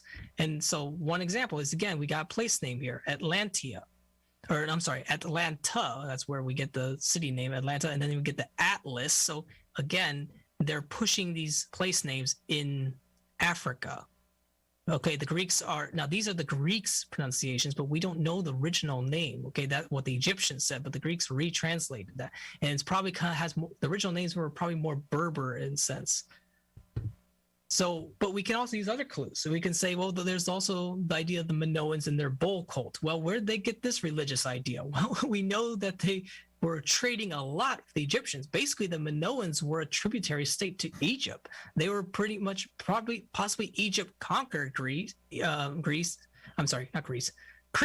and Cyprus. And they spread this religious idea of the bull, the Apis bull. Of course, they have their own translation name for that. So, but we can also use migration patterns of the bulls or of cattle in general. And we know cattle never really existed in Europe during the Ice Age. It wasn't until it spread out of Anatolia, Mesopotamia, and Egypt. So those animals were pushed up there. As the animals were pushed up there, the religions were adopted. So we know that's where the Minoans get their influence on their religion. It came from Egypt because possibly the Minoans were a settlement of Egypt way in the past. And that's where we say, well, maybe Atlantis was Egypt and they tried to conquer the Mediterranean, or at least the eastern part of the Mediterranean. And that's where the Greeks are kind of referencing Egypt again. And then when we get into specifically the city layout, we have to look at other precedents that we know. Like we know Angkor Wat had a moat system. We know the Imperial Palace of Japan or the Forbidden City of China. We know these layouts are very kind of consistent in the central, very Chaba style, these kind of Persian influences. And that's because the Persians were a great influence. But before the Persians, they were influenced by the Mesopotamians and Egyptians. So then if we get into, let's say, this author, John Michael Greig, he emphasizes that there is some connection right around the Mayan calendar of this 8,208 BCE. And he thinks that this is referring to the Aztec water sun destruction age. He said there's a weird connection between the old world date and the new world date. There seems to be a connection there. Now, it's not like this is saying there was an empire. No, it's saying that somehow migrants from the old world that got over to new world, and they've retained that tradition over thousands of years, and the Aztecs readopted that, or they kept and held onto that date. And he emphasizes date, and that date is right around the so-called greening of the Sahara, the very wet period. Something unusual caused that, and there's still a debate whether that's just natural or was there a natural disaster that caused that event. So, but this city is very important. Okay, people forget about this one. This is called Medina as-Salam in 762. The architect who designed this, people forget that the Muslims have tradition on Atlantis too, but they don't call it Atlantis. But they definitely were influenced by this idea of the round city. And the round city is because they knew the earth was round, okay, not necessarily flat. They knew it was spherical, but they knew the world had a round aspect because looking at the stars, look at the moon is very obvious. And the roundness of the city emphasizes like, I own the world. I am the center of the world. And this is where China gets their character for the Middle Kingdom. We are the center. Well, the idea of the Middle Kingdom, they stole that idea from the Persians. Okay, and then Chinese said, "Well, no, we're the Middle Kingdom now." Well, no, the Chinese really didn't have an empire until the Persians started giving them all this technology. So this is where we need to look to the Persians, because Plato really emphasizes, and Plato and Herodotus really emphasize the influence of Persia being this Atlantis. Like they are trying to be like Atlantis, and that's dangerous because Atlantis got destroyed. They're not saying that the Persians are Atlantis. They're saying they're behaving like the original Atlanteans. And this is where we get into the two lost cities of Persia. Now, they're not really lost, but this is where I think the Persians are getting influence from the Mesopotamians, and the Mesopotamians are getting influence from the Egyptians. And the Egyptians had a hieroglyph for a city, and it was a circle. with different kind of motifs in the center, different design like a flower or a star in some general sense. And this idea of the primordial mound, okay, a moat system. And these two are in like southern central Iran. And the Persians really wanted to be like Atlantis. This is where Plato's getting the idea of the round city. Okay, he's saying that it's not that, oh, this is Atlantis. No, he's saying that the Persians are behaving like the Atlanteans, and that's bad. Okay, and you're building these round cities, you're trying to be like them and recreate that crazy civilization where the gods rule. And they said that was bad, basically. So there's a geopolitical kind of allegory that Plato was emphasizing on Persia because the Persians tried to conquer the Greeks. But these two cities are, very interesting. And this is the closest we're going to get to what the original Atlantis may have looked like. Okay, now this is just the ruins. But I do think it was round because there is a tradition of building very round cities, especially if it was a capital. This was called, let's see, I can barely see that. They look pretty similar in size too. They look almost the same. They're about 1 mile in diameter. And actually, they think it might have had another wall ringed around it, and that was the agricultural plains that feed just that specific city state. But the Persian Darius the first and second, they went to these cities and they saw themselves as the Neo-Atlanteans. That's why they referred to the word Aryans. They were the new Aryans. And there was definitely an emphasis on this. And people in Iran still kind of believe that, we are the real Aryans, not the Germans, okay? we are the inheritors of Atlantis, sort of.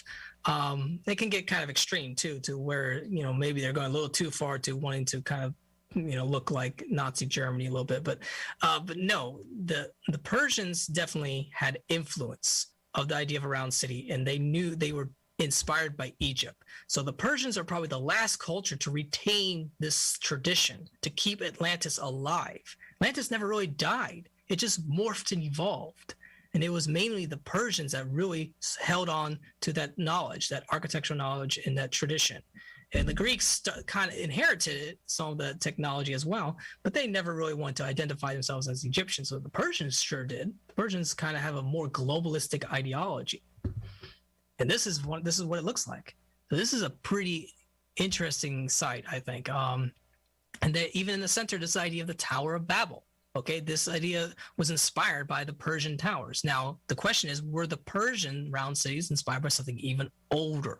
And I think they were, because they definitely honored Egypt to the point of wanting to be like Egypt. So this, we have to keep in context with this researcher up here. What was his name?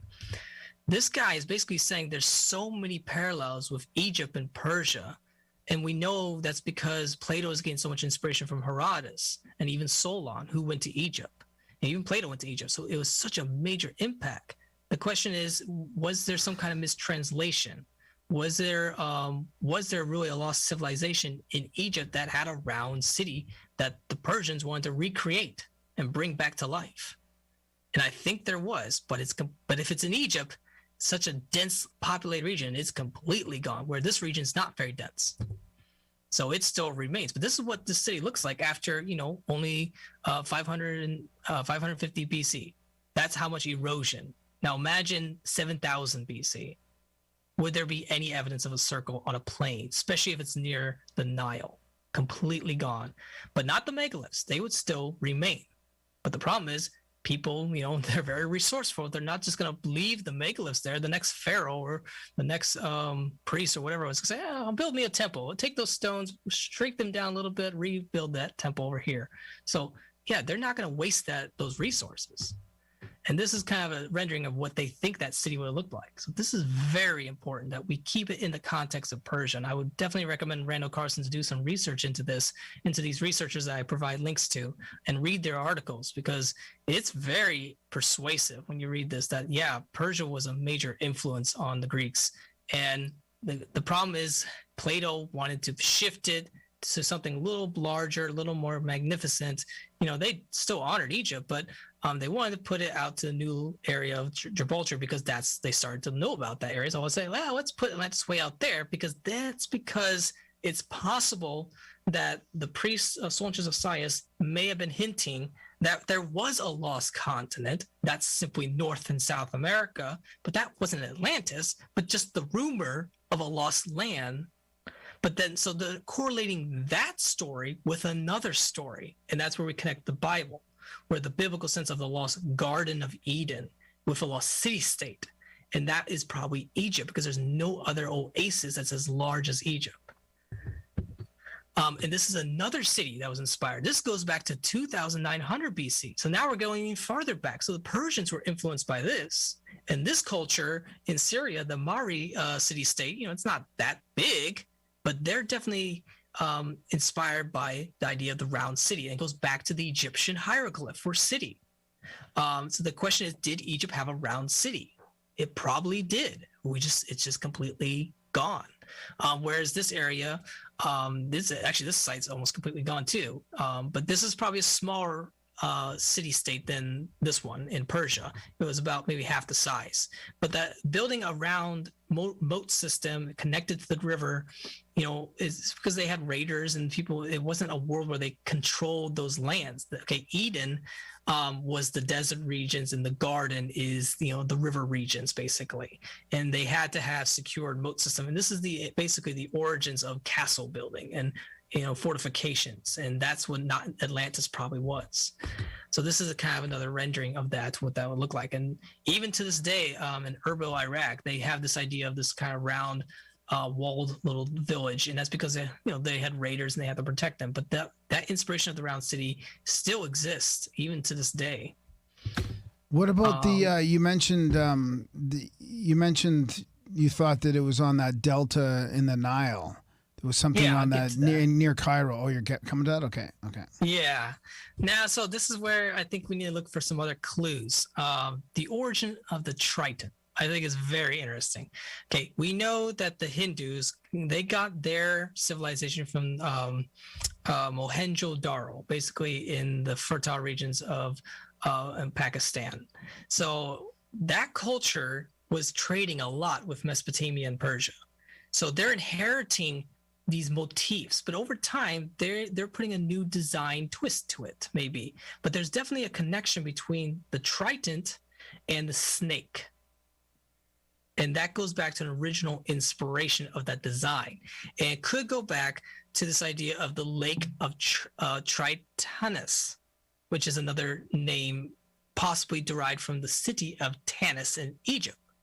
But this lake is still kind of mysterious to Herodotus, but Herodotus emphasized that this is in Egypt somewhere. And we only know one major lake that the Egyptians tried to create and divert the Nile to create this new oasis. And that's the Fayum Oasis.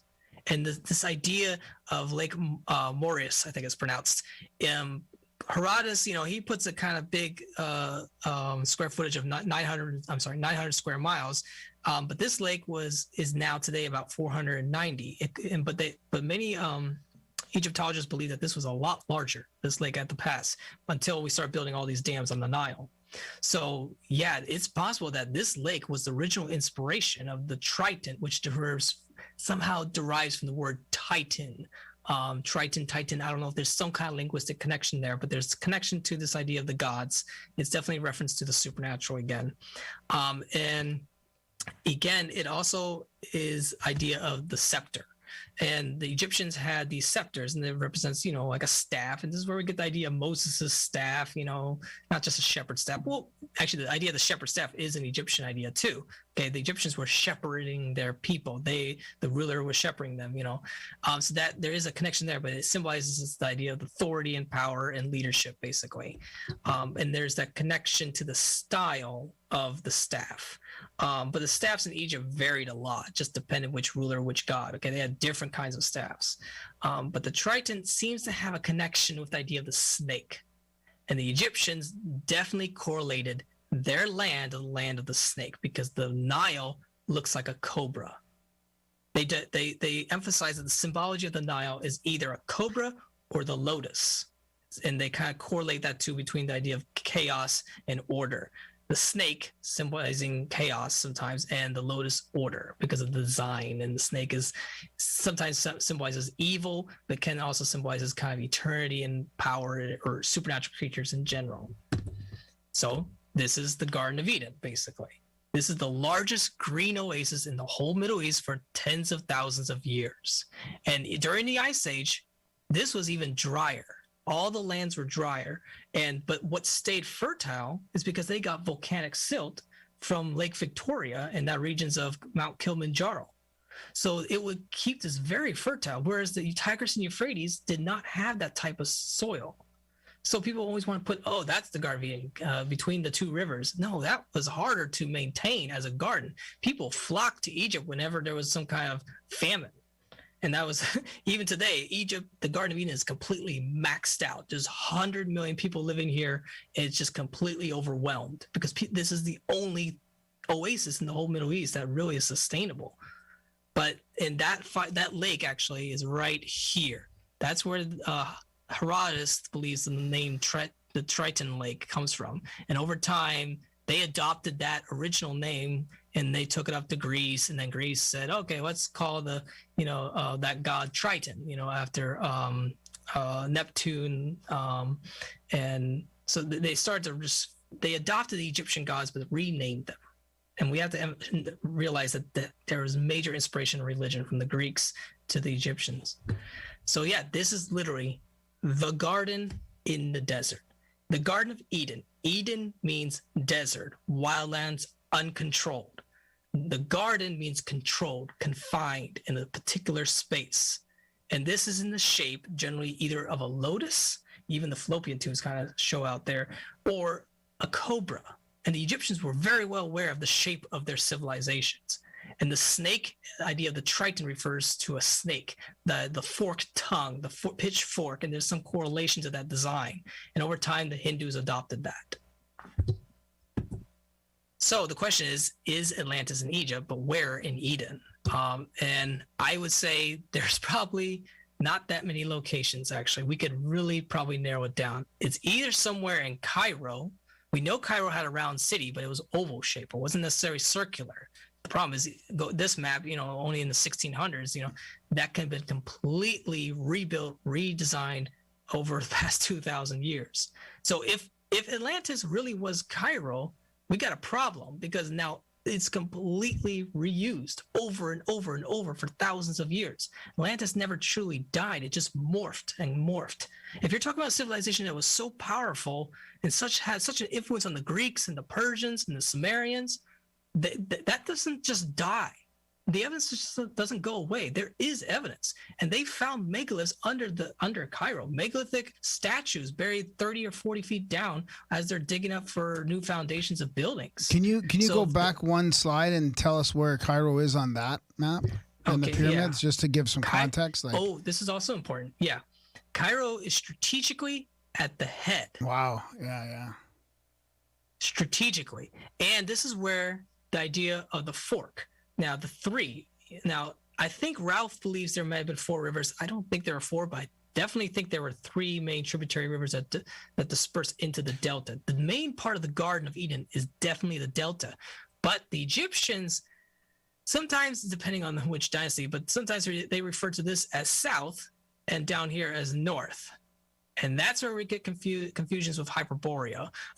So the Greeks reinterpreted. So the directions between what the Greeks understood and Egyptians were, they kind of like flipped things around.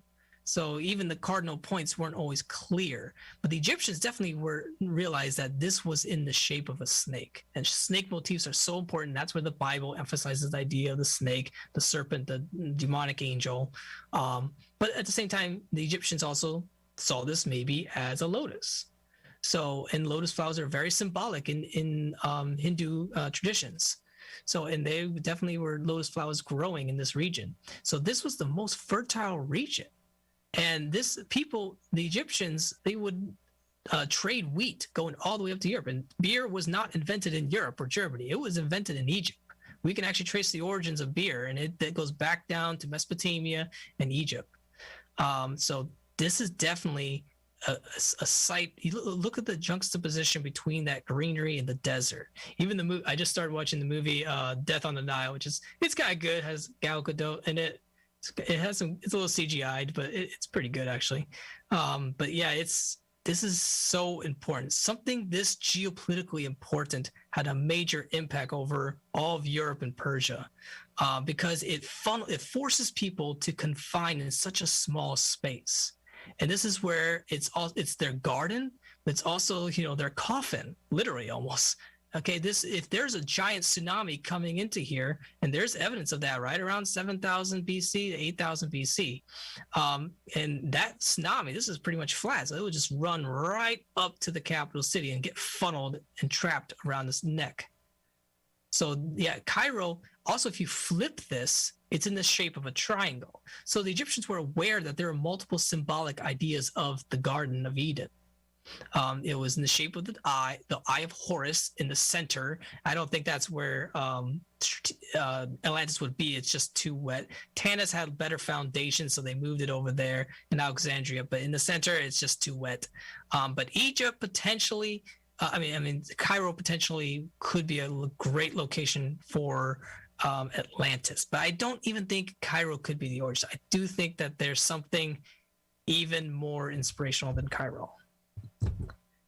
So, and this is an old map of Cairo. So the question is, you know, could Atlantis have been an island? It could have been on one of these islands, 1 mile kilometer, just like Persia. The round cities of Persia, they may got their inspiration from an original round city that was on an island on the river. And it's, you know, a bad choice to put it there, but maybe during the ancient times, they thought it looks so cool. It's great. You know, let's put the round city on the Nile, where it's kind of protected by the river and raiders can't get to us.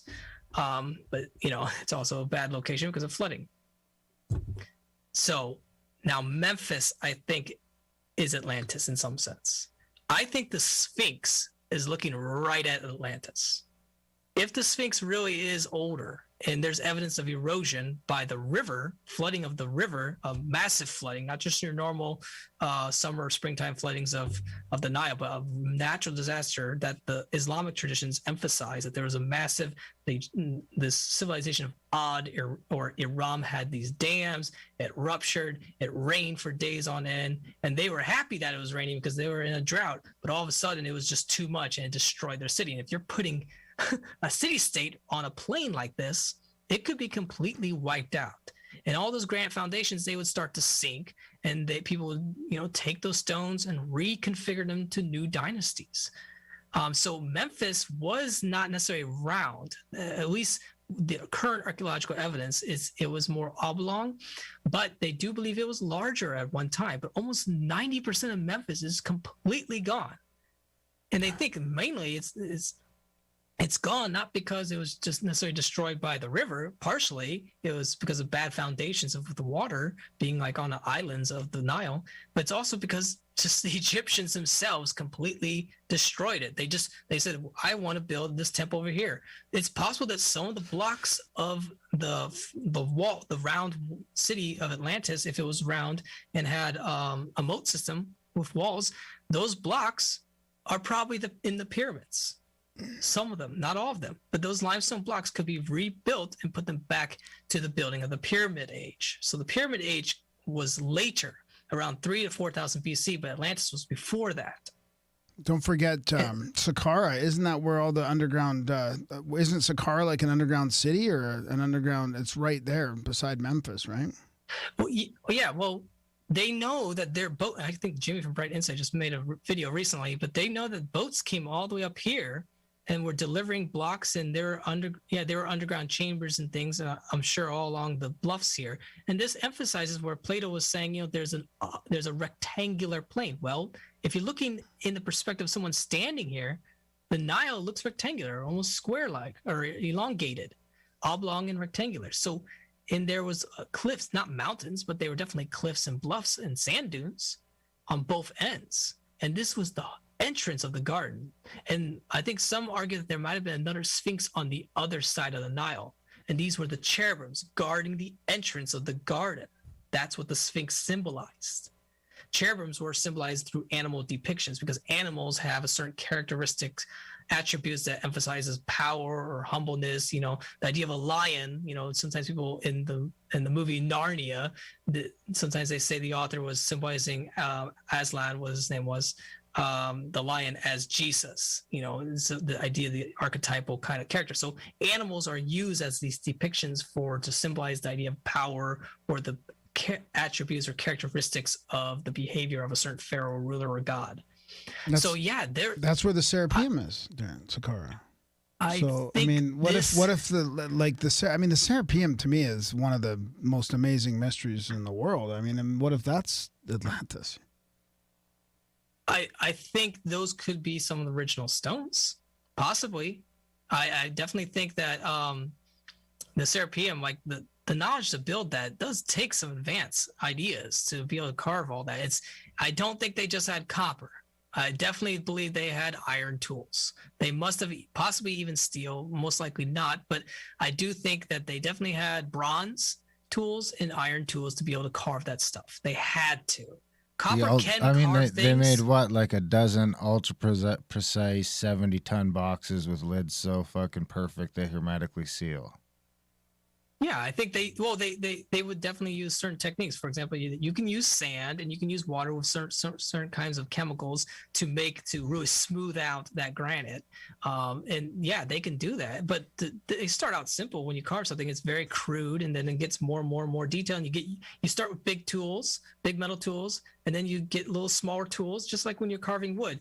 You get different size chisels, different shaped chisels, and that's how Egypt did it. They had many tools. But the problem is, you got all these empires trying to invade Egypt, and they're taking all this knowledge, all these tools, and dispersing it all over the planet, melting it back down. And that's why you don't see evidence, because there's literally 100 million people still living here. And making it worse in the process. Because that's the other thing, is like the nothing outside of Egypt is like as good as it. So there's no one that's making boxes as nice as the ones underground at the Serapeum there. No one else is making that kind of stuff. No one else is making pyramids. Yeah, even the Persians didn't. No one's making pyramids to the same scale or with the shafts going through them or anything like that. So no one's making anything close to as elaborate or using things as precise or as anything as, and then it's all downhill from there.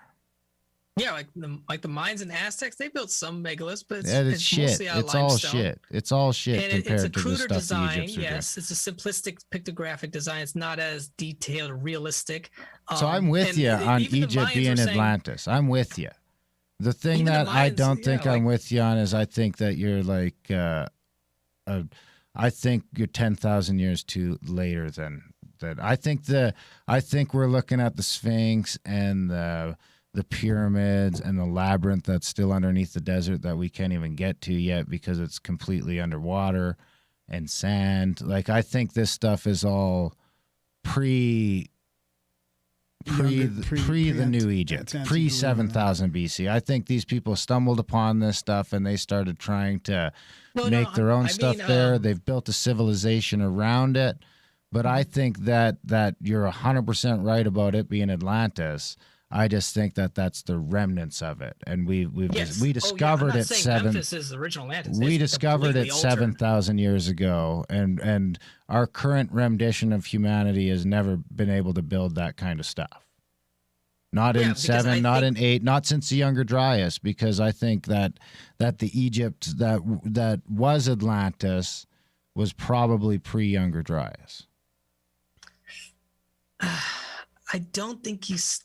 The thing is, otherwise we just started up knowing a bunch of stuff and have just got systematically worse at it for 8,000 years. But this is where I think we have a connection with the supernatural. I think something came to Earth. Not necessarily aliens, but something that the Egyptians were able to use magic to some extent. What do you think about like the erosion on the Sphinx?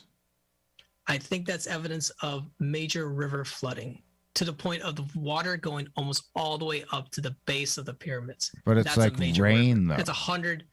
I think there was a major raining event during the so-called greening of the Sahara. It wasn't necessarily greening of the Sahara, it's more southern Sahara. Something flooded near Ethiopia. I think giant monsoons Something triggered monsoons, possibly asteroids, possibly unusual climate change.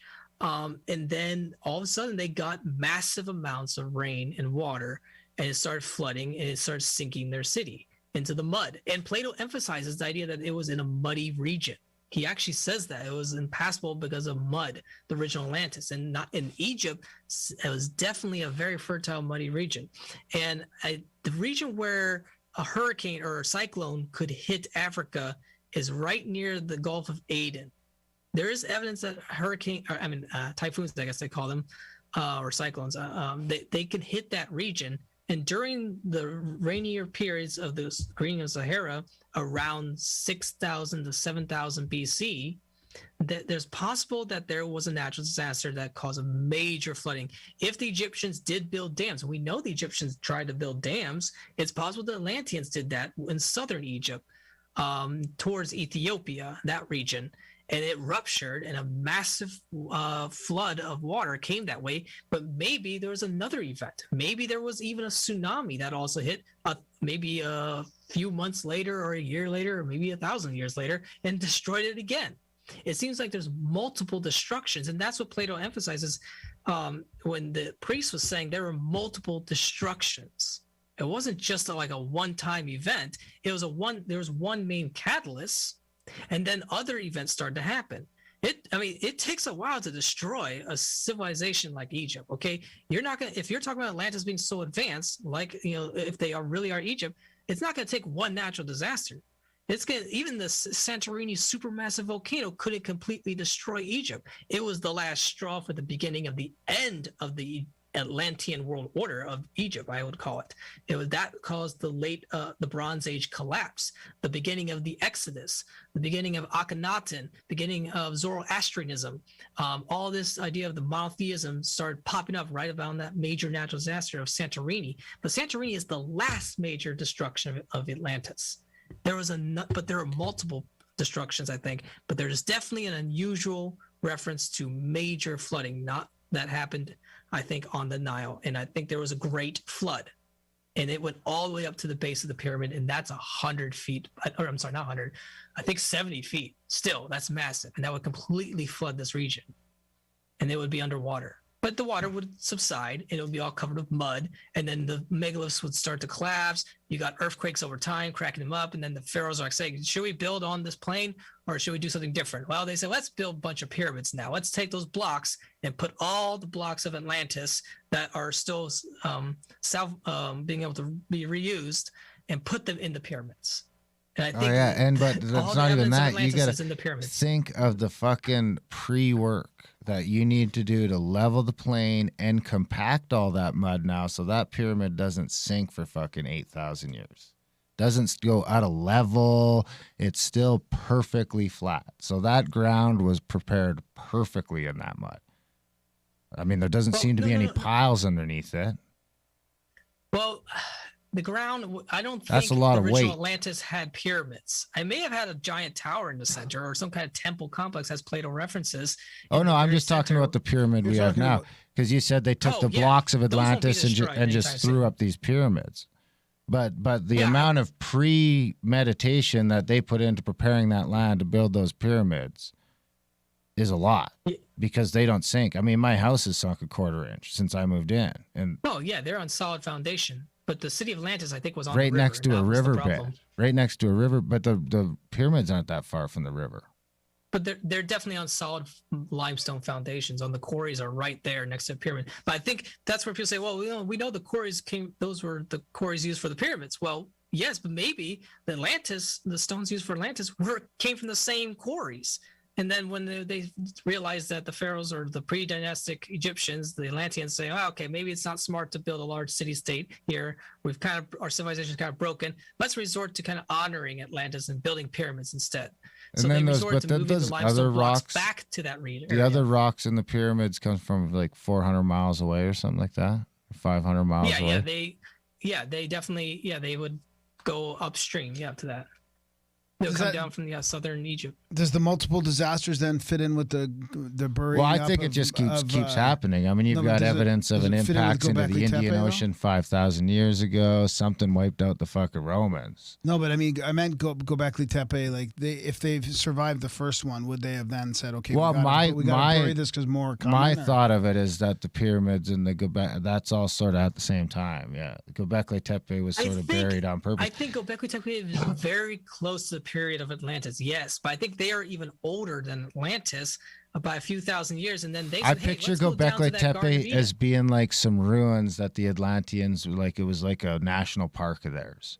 And they were like, and then they built these fucking pyramids because they knew the cataclysm was coming. And it's like, all right, the world's fucking over. Let's build some crazy pyramids. We'll hide some seeds in these fucking boxes down here. We're going to bury the national park so that some future fucking generations can find it. Because we don't really know how old Göbekli Tepe is. We just know when it was buried.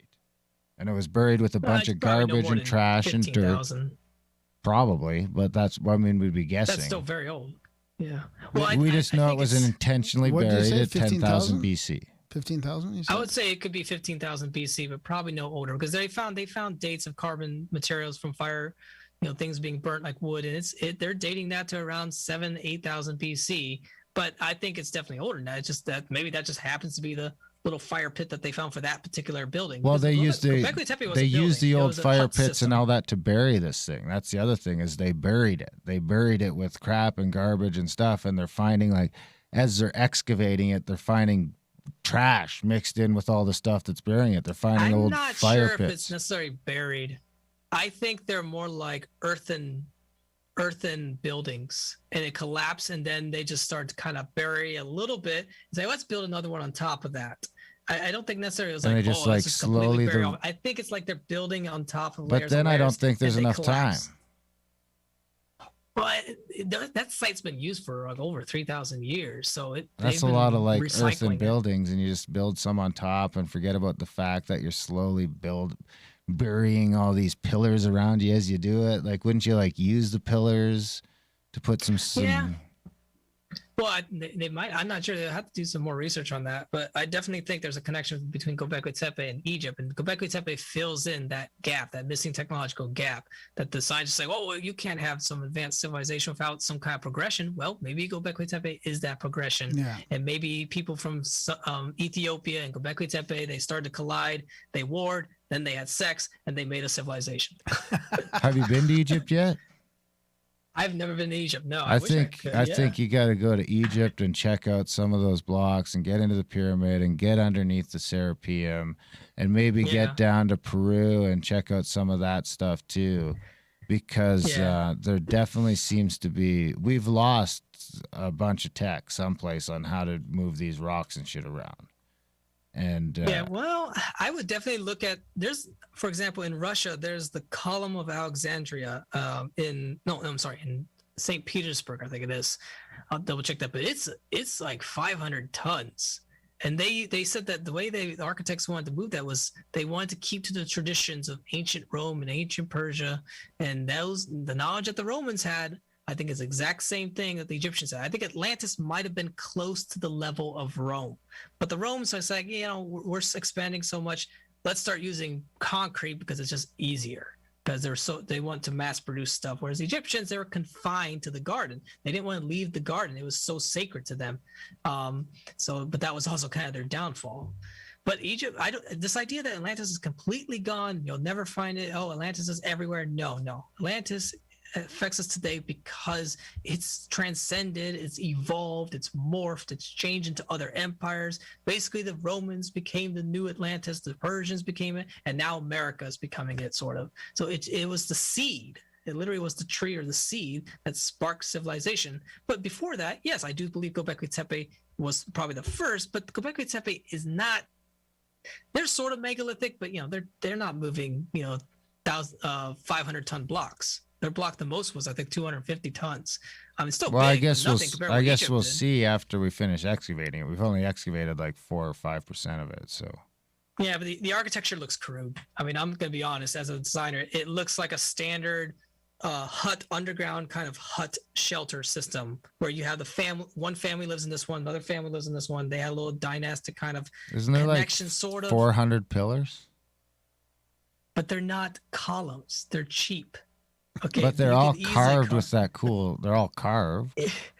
Yeah, but it doesn't take much to carve that. You can use copper tools. It doesn't to carve take much to carve that. I think we got to get you a piece of compared to what I'm piece seeing in of Egypt, granite. no. I think compared to what I'm seeing in Persia, no, it's crude. But it's not. People like to say every culture is advanced. No, there are cultures that are primitive.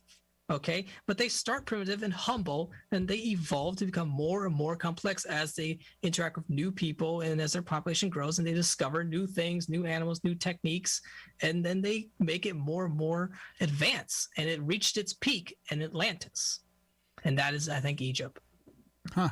So what's this? The map here? You got Saqqara. You got this.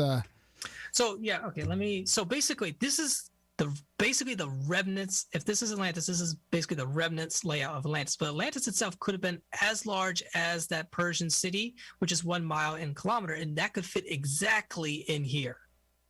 It would fit perfectly in here. The question is, did the Atlanteans or Egyptians, or whatever you want to call them, did they divert the Nile around it and made a round city-state within the Nile? And I think they could have done that because they did that with the Fayum Oasis. There's evidence that they tried to divert the whole parts of the Nile to make that new oasis because they wanted to resort to the architect, to the symbology of the lotus instead of the snake, depending on the pharaoh at the time.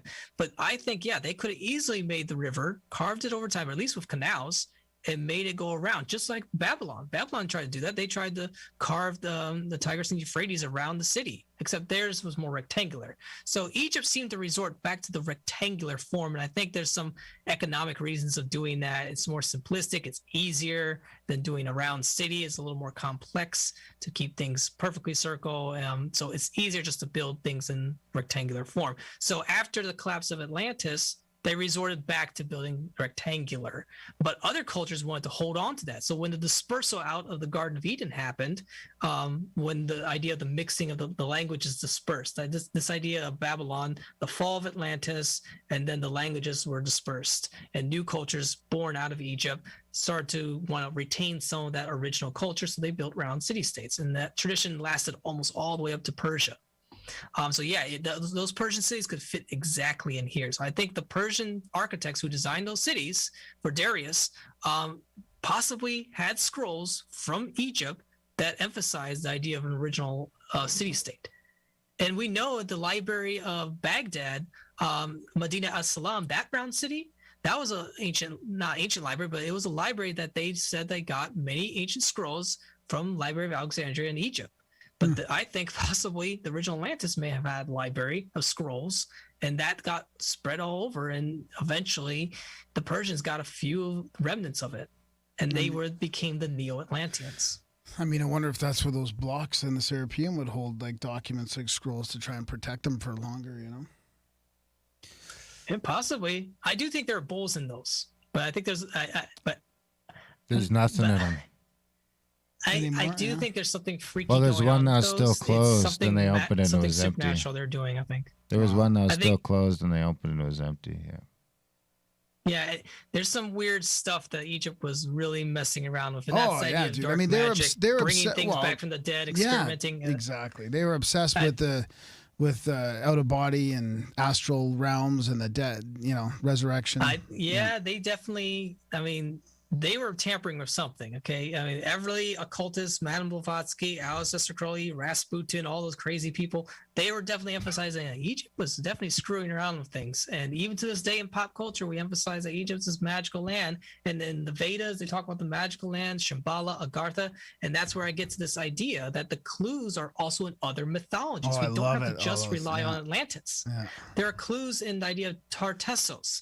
Tartessos may have been a settlement of Atlantis in Spain. Okay, not a big one, but it may have been something that inspired off Atlantis. There's Hyperborea. Okay, if you're switching the coordinate points of, it's possibly Hyperborea was actually Egypt and not all the way north, but then Plato or Herodotus said, let's put it up there for now. Maybe it's not the same legend. Okay, it depends on how they interpret it at the time. There's also Asgard. Agartha, Shambhala, Dwarka. El Dorado is kind of a new one. And Eden, but Ad, Iram, and Saba in the Islamic tradition really is kind of specific to what Eden is saying in Atlantis too. They're saying there was a city, they had a garden, they were flooded, a major disaster happened, and it's because they did something evil and it fell, their civilization fell, and they came, but the Muslims say they came back to try to rebuild, but not in the same way, nowhere at the same prowess, kind of. But maybe that's when they resort to building the pyramids instead of building large round city states. What about Lemuria? Lemuria? Well, Lemuria is not as old of a word. I don't think it's going back. I think that's more of a new agey thing too, a little bit new agey thing. Yeah. But these are probably the top place names where we should focus on. But again, it doesn't mean that every one of these place names. Oh, Hyperborea is in the north. Asgard is in Switzerland or wherever. Switzerland, Finland, I don't know. Agartha is in Tibet, okay? And people take these names too literal and put them attached to their lands. But if you go and Egypt, though, is an exception because of the historical record and how old we know it is, at least 3000 BC. Yeah. So we know that the Mohenjo-Daro got a lot of inspiration from Mesopotamia. So they're taking legends. The Persians are taking legends from Mesopotamia and Egypt and fitting it to new place names. And that's the problem. And this is what we call cross-pollination. And then you have migration patterns, and that's where you have this idea of the Aztecs and the Mayans having similar destructive kind of periods of their Mayan system of calendar called destruction of the sun. They call it different phases of destruction, but they're saying that it's like, where did they get the idea? Well, it's not like there's a global civilization. No, it's because of migrations. They're just holding on to oral tradition and even written tradition possibly, and keep passing it down until they eventually end up in North America. And then there's also, language barriers, knowledge limitations, reinterpretations, misunderstandings by Plato and Herodotus. There's too much place attachment. And ultimately, the big issue is geopolitics and spiritual motivation. Some groups may not want to associate with Egypt. The Jews were originally Egyptians, but then they're like, oh, the Egyptians keep enslaving us, so we don't want to associate them. So let's say that Persia is now Atlantis, or Persia is where Eden is. They're the new Eden, or like they want to disassociate themselves. And that's the problem, is cultures want to fit their lands as being the best. We are now the mysterious Asgard or Shambhala is in Tibet. Okay, it's just so stupid. Okay, no, Tibet never had advanced civilization. 3000 BC. There was hardly anybody living there. It's a freaking mountain land. Okay, same thing for like putting Iran. Iran was in the middle of Saudi Arabia. No, Saudi Arabia doesn't have any major rivers. Never had major rivers for tens of thousands of years. Just small little trickles, but no silt. It takes tens of thousands of years to build silt. Okay, because it comes from plants, it comes from volcanic mixtures of different combinations of loams of different soils. And that takes thousands of years, but Egypt has always had that. And the Bible emphasizes God placed the garden in east of Eden. The question is, what's perspective of east? Does that mean East Africa? Eden being Africa, the desert of North Africa, and the garden is the Nile. So that's why I emphasize that this image, I hope you guys use this thumbnail for the video. I think it's very great. I put this together for you guys, just kind of I'll use that for sure. Yeah, I like it. But the Sphinx could be pointing directly to Atlantis. And there may have been two, one on the other side of the river. There's some theories about that actually, but completely gone, just completely obliterated. So yeah, Atlantis, the pyramids and the Sphinx is looking right at it. And we just failed to open our eyes. And that's what the idea that in Freemasons, the idea of the closed eyes. When you open your eyes, you see Atlantis. Or so the Sphinx is pointing to Memphis then, right now? It's pointing directly to Memphis. Wow. And that could be Atlantis. Yeah, cool. Right. So that's my hypothesis. Yeah, this has been great. Yeah, this has been very, very attractive. Yeah, it's good. Right on, Peter. I just think it's like, if you want to persuade archaeologists, anthropologists to find some kind of middle ground, instead of saying, oh, Atlantis is everywhere, no, they're not going to fall for that. But this could be an argument. It now just depends on the dates and if we keep finding more evidence. And they're finding more megaliths off the coast of the Nile Fan in the Mediterranean, underwater. That's as more Atlantean as you can get.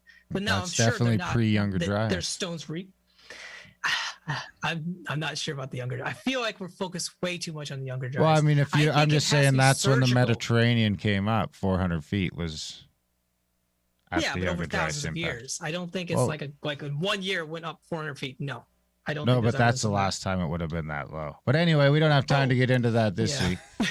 Thanks for coming Yeah. on the show, Peter. that. Yeah, thanks, guys. buddy. This has been good. Yeah, we'll let you know when it comes out. Sure, I'll send you this thumbnail for your video. Yeah, for sure. Okay. Okay, buddy. Ciao.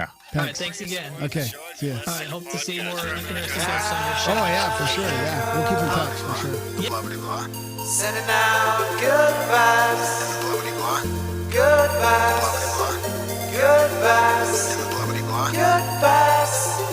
Good vibes. 108 breaths of deep gratitude and prayers for guidance and protection, and put on a didgeridoo and shamanic drumming track, shivers or vibrations and stuff like that. For not sending you my book. However, it's hard to get it from Amazon because here in Poland we do not use Amazon like abroad. However, if I have in the future some free copies, I will send you. Okay, that sounds good. Yeah. I'll send you I our can address. send you some PDFs, some like older essays, not book in PDF. However, Oh yeah. in the meantime, I can send you some of my works. Yeah. Well, I've been watching your videos and stuff, and we are live now. So we are live with Aleksander Czeszkiewicz. I think that's how you say it, right? Czeszkiewicz. Yeah, Czeszkiewicz.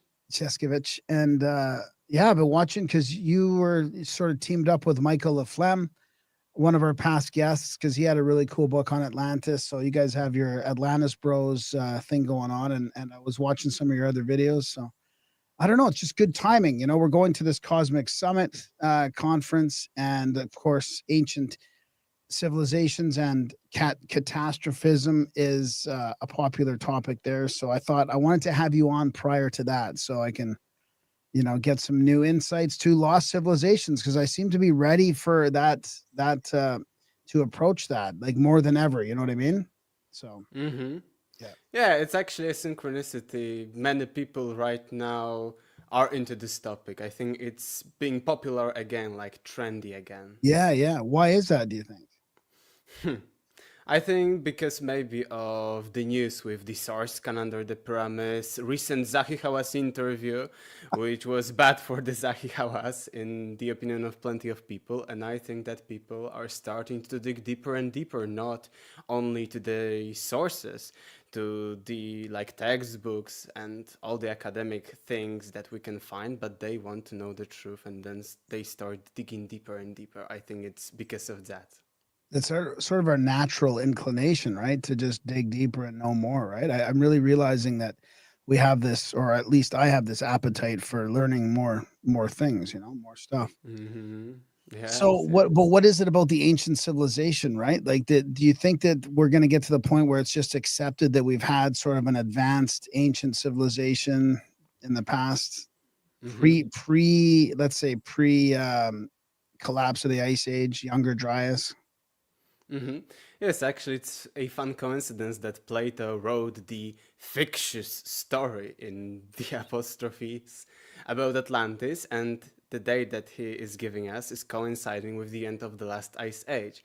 I was perplexed when I first found it out, and at the similar time there are plenty of other coincidences, like start of sedentary lifestyle by humans on the area of Fertile Crescent and many others. So I started with that, with the basic things, and I said, wait a second, can it be really a coincidence that Plato is giving us the exact date, which is the ending of the last ice age? And he's saying us that, oh, there was this Atlantis civilization that sank about 9,000 years before Solon, when actually it was the ending of the last ice age, so it was logical that ice age was ending, ice caps were melting, so maybe some kind of civilization, of course, sank during that time. And I think that it's even more than that. I was very, very interested in history at an academic level, at mainstream history for many, many years. And I realized by discoveries in science that we do not know that much about our history. Because when I went through all the discoveries, all the historical discoveries when it comes to our ancient, unknowing of our ancient history, I was actually stunned because we do not know almost anything about ancient Egypt, for instance, up until the Napoleon Bonaparte's expedition to it at the end of 1700s, beginning of 1800s.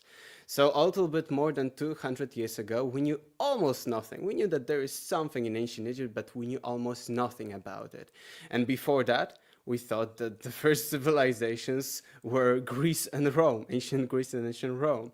And then with the Napoleonic expeditions, we started digging deeper and deeper into ancient Egyptians' history.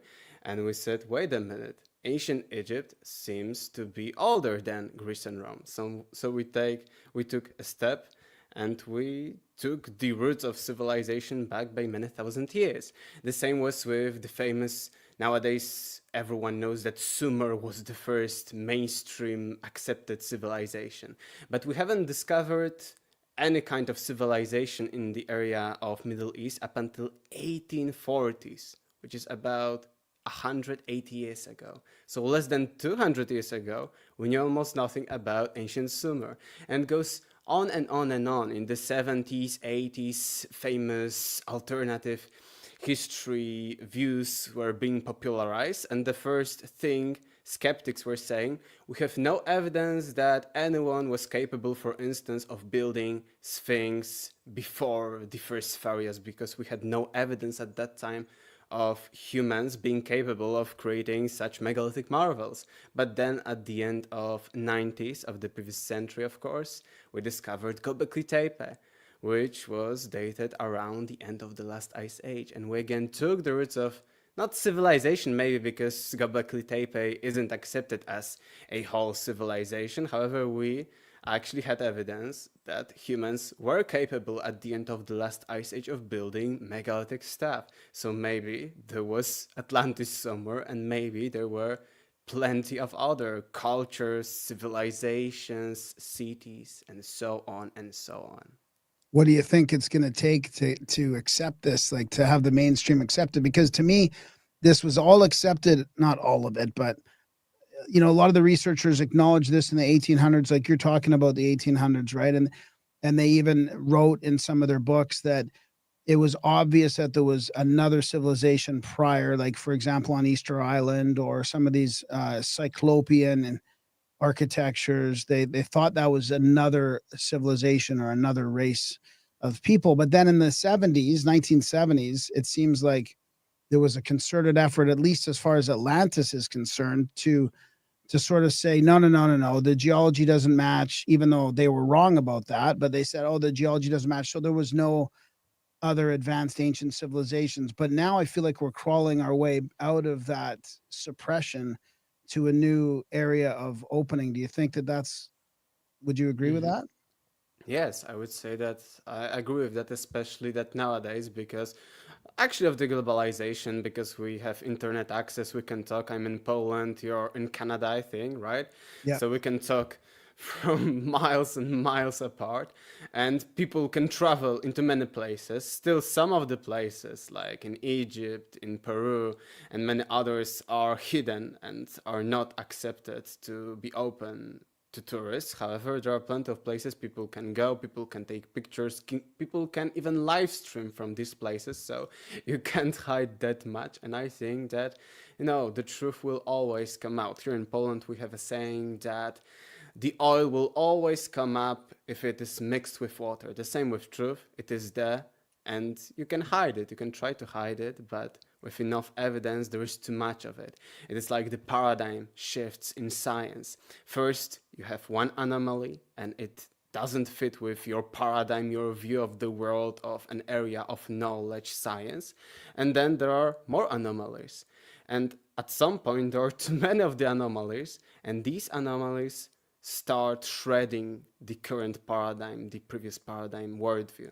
And that's how science evolves. And I think that because of all the discoveries all around the world, not only the Göbekli Tepe, we are going into uncovering at least more truth about these distant epochs. Because it was actually crazy to me when I was first learning history, prehistory, and all of this stuff, that our written history, let's say it started about 4th to 3rd millennium BC, so about 6,000 to 5,000 years ago. And anatomically modern humans, according to genetics and biology, have appeared somewhere.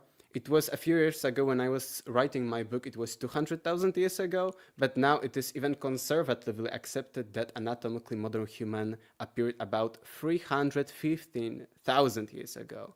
So we are talking about less than 5% of written history, and then all of other history of humanity is lost. According to science, not lost, of course, but people were primitive, were simple hunter-gatherers, no civilizations, when in such long periods, hundreds of thousands of years of time, of course, there could have appeared some kind of culture, civilization, city, and things like that.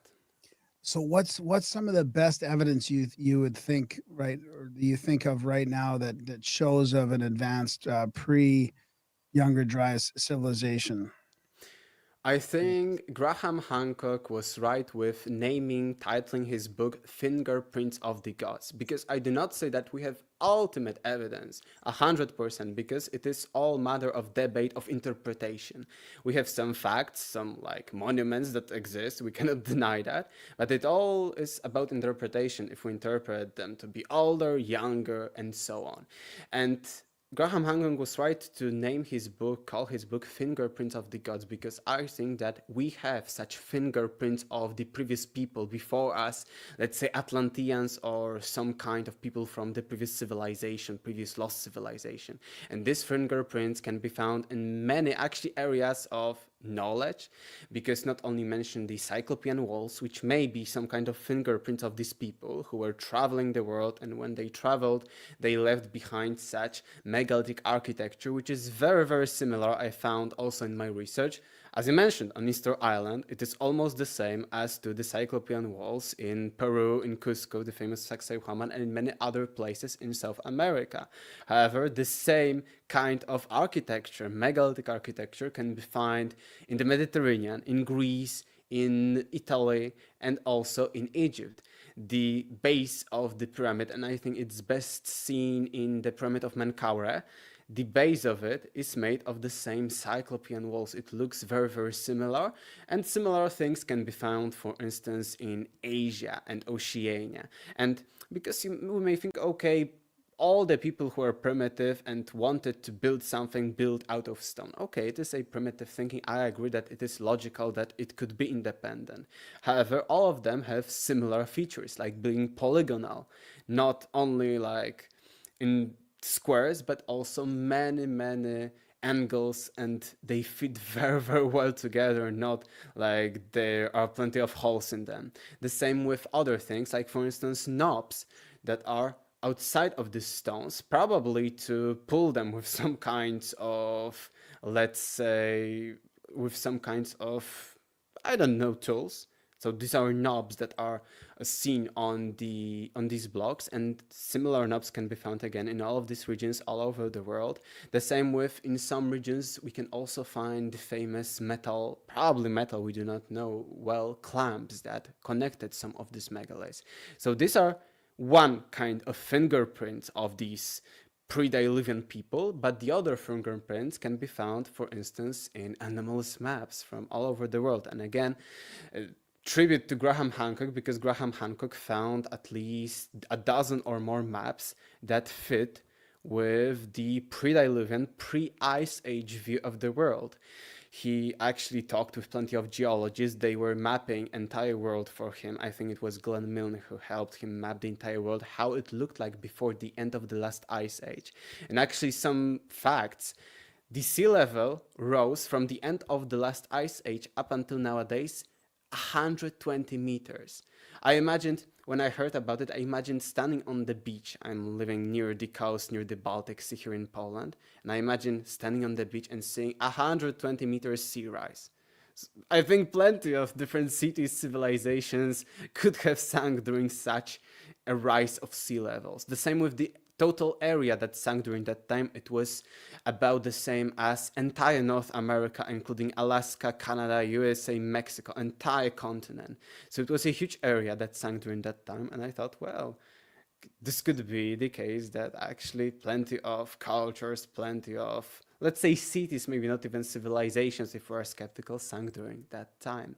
And going back to the maps, these maps are showing us that there were some footprints from these people, because all these maps are not that old, not from before the previous ice age. These are some Renaissance maps, some medieval times maps, some even ancient maps that are showing us some features. Like, for instance, the Beringia Bridge connecting in the past Asia with North America, and plenty of other. There are some kind of islands, some kind of land bridges, and more. Graham Hancock analyzed all of that. And these show us that there was some kind of knowledge in antiquity, and then that it survived through medieval times to Renaissance, and this was the knowledge of the entire Earth. And it can be later connected with maybe other theories, like, for instance, the theory that megaliths are aligned to each other, to some kind of grid on the entire planet, and that people in the very, very ancient past knew how the entire Earth is formed, knew the dimensions of the Earth. I actually, during my high school years, for a history essay, I will send it to you through email later, I actually studied prehistoric, pre-pyramids of Giza measures of the Earth, and I found out that there are plenty of traces of such measures, that Eratosthenes of Cyrene, the famous Greek mathematician, astronomer, wasn't the first, but he probably conducted an experiment, just as nowadays kids at school can combine and can perform an experiment to check out the gravity, for instance, or some kind of other measure of something. He did the same thing. So he didn't invent the measures of the Earth. He wasn't the first, but he just conducted experiment. Maybe he found a scroll. Eratosthenes of Cyrene was the head director of the Library of Alexandria. So that's another kind of conspiracy. Let's slow down a bit. So you're talking about Eratosthenes, right? Yes. Okay. Just so, yeah, because you said it pretty fast. So I want to make sure people know who you're talking about. Eratosthenes of Cyrene. Yeah. Who was the first inventor, according to modern paradigm, of the measures of the Earth, the first person to measure the Earth. And I was doing investigation in my high school. Teachers weren't very happy about that, of this topic, of course. They were happy that, I was doing the research, but they weren't happy because, they may have gotten themselves into some problems. However, there are plenty of traces that the measures of the Earth were known before Eratosthenes of Cyrene. And I think that if we combine all these things, so megaliths all over the world, pyramids all over the world. Again, pyramids, I think, it's just casual that people stack rocks together in form of a mound or a pyramid, because you cannot build tall things straight, because they will fall off, of course. However, I think that there are more similarities, just not only the pyramid shaped of the pyramid. However, if you combine all of these megaliths, pyramids all over the world, not a single cases of that, megaliths, pyramids, maps showing the world before the last ice age, Plato telling us that it was at that time there was some kind of advanced civilization in this prehistory. Then you combine, for instance, the measures of the Earth, which may be connected to these anomalous maps. You see that there was some kind of society, some kind of group of people, maybe these famous teachers of mankind, which is another thread of the entire theory or hypothesis. All seven of them? I don't know how many. I, of course, in many also found that there were 7 people, and I can talk about it also here. However, in plenty of, actually all over the world, we find mentions of some teachers of mankind. In some places there are 7 of them, there are similarities between them for sure. However, we all over the world find mentions of gods, of some kinds of teachers, demigods, creatures that were teaching mankind. And I think that there was some kind of group of people, smaller or larger, that had this knowledge and traveled the entire world. Maybe they taught primitive hunter-gatherers that they found there while traveling, just as we today, or let's say 50 years ago, had plenty of tribes who were living primitive lifestyles. And that's the mystery of history. And I think that we have all these fingerprints, as Graham Hancock named his book, of these gods, of these people, of this advanced society, lost civilizations. And we find it, as I mentioned, in many of the areas of knowledge. We find a big picture that there is something mysterious about prehistoric past.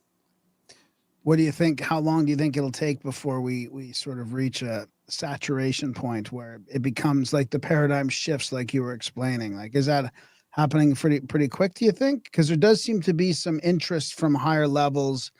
I know that like even I was on a show the other night where they were talking about Peter Thiel, one of the billionaires from America, kind of more of the right-leaning perspective. He is talking about funding some of these expeditions, or like there was rumors that he wanted to find.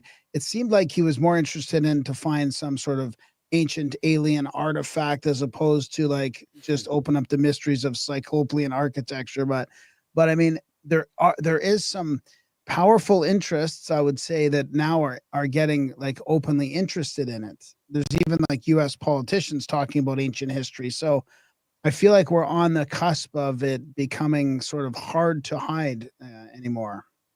Hmm. Yes, for sure. Because nowadays in the globalized world, as you mentioned, there are people like Thiel or others who have so much money that governments are often not any blockage for them to, oh, I will go and investigate it. I have so much money, I will send people there. So I think that with such people and many other maybe people who will get interested into this topic, we will find more and more. And as I mentioned, we are finding. First was Göbekli Tepe, then Karahan Tepe, and plenty of small tepes who are showing us that there were some kind of society of people before the times that society was accepted to be. And I think that maybe it will take, I don't know, a few years, 10 years, 20 years, 30 years. But I think that, as I mentioned before, there are too many things. They try to hide, as some, for instance, with the Göbekli Tepe stuff that was recently shown by, for instance, Bright Insight and plenty of other people, that they were, they stopped the excavations for future generations, as they were saying. Then they planted some trees and so on, and plenty of similar things happen all over the world. We here in Poland have Góra Ślęża, which is a famous kind of prehistoric monument. At least it is thought to be prehistoric, because there are later medieval things on this. This is some kind of mount, Eltel Mountain. And I know a few people who wanted to research this thing, who wanted to go there. And when they went there, because publicly it is legal to go there, and okay, you can search for something, it isn't anything like military base or something. However, when they went there, they were being observed all the time, but by some shadow people, not like public figures like military or police, but there were some people hiding behind and watching them. And then later, when they started, some measures, some kind of, they took the equipment with them, then some people came to them and tell them that you shouldn't do that here or you would be in danger. So Wow. I think that there are all over the world. If you think of other places, there are such kinds of things. Even in modern world, it was more popular, I think, and more often found like 20 years ago and more. However, even nowadays, there are such attempts to not search for some kinds of things hidden there. What do you think about? Well, I mean, the other interesting thing is that those Easter Island statues look a lot like the relief carvings in Göbekli Tepe, which is interesting. But I was just watching today, not watching, but looking through some of the videos, I guess watching on Facebook of these guys that were just up at the Boneyard in Alaska, which seems to point to something else, something besides just sea level rise. And, how did all these creatures get crammed into one spot to die together? They're all fucked up. It seems like they got washed in there somehow. So do you, I guess, what do you think, or what sort of cataclysm do you entertain for that sea level rise? What do you think happened to sort of transition this over from one spot to the next? Great question. However, I will start with the stages, because here I open my book. It's Deja Vu Has Everything Already Been. And here you can, maybe you cannot see. However, I found plenty of stages, not only Easter Island and Göbekli Tepe connection. However, plenty of stages with, just like Easter Island, very exaggerated shin and hands on their bellies.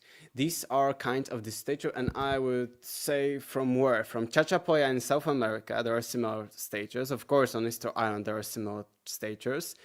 Göbekli Tepe, of course, and from Urfa, near Göbekli Tepe in Turkey. So in plenty of places we find such statues with hands on their belly and exaggerated chin, which is another thing, just like Cyclopean walls are beyond just casual walls made of stone. However, there are plenty of similarities. And I think that here we also have, because why people of Göbekli Tepe choose two actually points, because as with the pyramids, one point would be that it is, easier to build something pyramid-shaped, cone-shaped than creating a tower, because the tower would easily fall off because of the gravity, because of if we tried to make it in stone. The same with such stages. If all of the stages were exaggerating, let's say something to do with fertility, or maybe they just exaggerated this hands on belly, maybe symbolizing the birth or being pregnant, right? But here we've got 2 points. We've got, of course, this hands on bellies and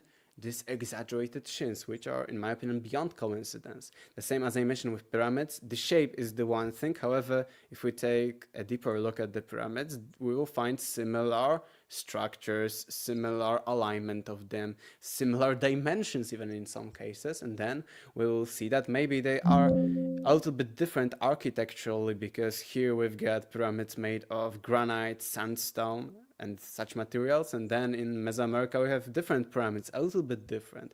However, they have all the same or similar blueprints, all the same thoughts behind it. There are plenty of many connections.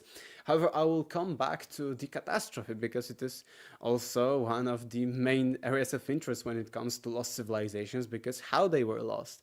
Of course, some of the even our known civilizations from ancient past or even later times just vanished because not of catastrophe, but because just of natural causes, let's say. However, when it comes to the end of the last ice age, we may think similarly at first that, okay, ice ages in the very, very prehistoric times before that were coming and going. Even nowadays, we may be heading into the next ice age. And we know from data, from geological records, that they were ice ages coming and coming and going. And there were a few of them. And actually, the end of the last ice age was during the times, of course, of Plato, approximately 12,000 years ago. So 9,500 BC to about 10,500 BC. The last part was called, of course, the famous Younger Dryas, from which the Younger Dryas impact hypothesis took its name. And there are plenty of theories about how this ice age ended, because we think whether it ended naturally, as I mentioned, ice ages come and go, or cataclysmically, as some people would say. And if cataclysmically, what was this cataclysm? And how was it? And plenty of people were telling us, because I connect the Great Flood, because there are plenty of flood myths and legends all over the world, and I connect that with the end of the last ice age, because it is logical when you think at first, okay, ice age was ending, ice caps were melting, maybe the meltwater was the Great Flood. And skeptics are telling us that, okay, floods are natural all over the world. Even last year in Poland, we had huge flood that actually made me think more even about these flood stories, because I've seen plenty of footage of entire streets with buildings, with asphalt on them, and then a few days later after flood there was nothing. It was like natural habitat. You wouldn't imagine that a few days ago at that place, at that shot of the camera, there was some kind of road with some kind of smaller buildings near the road. So I was shocked how quickly things can be destroyed and how actually high the waters can be. And it was just a casual flood. It wasn't something like the meltwaters or the sea coming and coming out into the land. No, it was just a casual flood, nothing crazy. So I imagine what was there happening at the end of the last ice age. And what is interesting, I found flood myths, because plenty of people say, oh, flood myths are independent of the sinking of Atlantis and lost civilizations. However, I found a few myths, and at least 3 from different locations, that are telling us this exact scenario that we are thinking of, that there was some kind of cosmic cataclysm, whether solar flare, comet, or other celestial body hitting the Earth, and from that cataclysm, this cataclysm led to the melting of the waters, and the melting of the waters then led to the Great Flood and maybe to sinking of lost civilizations like Atlantis. And I found similar myths. For instance, in the Rig Veda, there is a mention that Indra is shooting his fiery bolt into a great dragon called Vritra, and he kills with this fiery bolt this dragon called Vritra, and then from this Vritra, from this dragon, all the blood is coming out and is flooding the entire planet. And I thought, well, maybe it's a metaphor for some kind of celestial fury body, whether comet or other celestial body, or maybe even solar flare to some extent, hitting the ice caps that were plentiful during the end of the last ice age. Most of Europe was under the ice caps before the end of the last ice age. And if it hit that, maybe people have seen that, it led to melting of these waters, of these ice caps, and then the water flooded the entire earth. But I found similar myths in plenty of other regions. Here we've got India, and now we've got, for instance, Ragnarok in Scandinavia, totally isolated regions by both space and time. And then we've got that gods are killing Ymir, great ice giant. And here we've got even a greater metaphor of some kind of great ice giant who is killed by the gods. And when gods kill the great ice giant, he is melting, and from this ice giant, all the waters from his blood and all of the waters are coming out and again flooding the world. So I think this is even closer to what we are thinking, that, you know, ice giant, and from the ice there is the flood. But then I found the myth of Iroquois, and Iroquois in North America are telling us that the sun hit a giant frog which had all the water in it. So imagine a frog bloated with all the water, giant frog with all the water. It was even bloated. And the sun hit this frog, and from this frog the waters again came out and flooded the world. So I think, yes, okay, maybe some of the myths like the biblical flood are only flood myths, and maybe people, especially skeptics, may not see any connection between them and lost civilizations or any kind of ice age civilization or ending of the ice age. However, here we've got three myths from three isolated regions, both by space and time, telling us that, okay, some water came out, but it was hidden, stored in somewhere, and something hid in it, either sun or gods or this fiery bolt in the Rig Veda. So I think this can be a metaphor of what happened at the end of the last ice age, whether it was comet like in the Younger Dryas impact hypothesis, or solar flare, like I think Robert Shaw is more a proponent of solar flares during our prehistory leading to some kinds of catastrophes. I don't know for sure 100% what was it. I think that there are some evidence for that, some evidence for that. We need to, of course, dig deeper and explore more. However, I think that even in myths, we have these legends that the ending of the ice age or some kind melting of the ice caps was not random and caused a global deluge.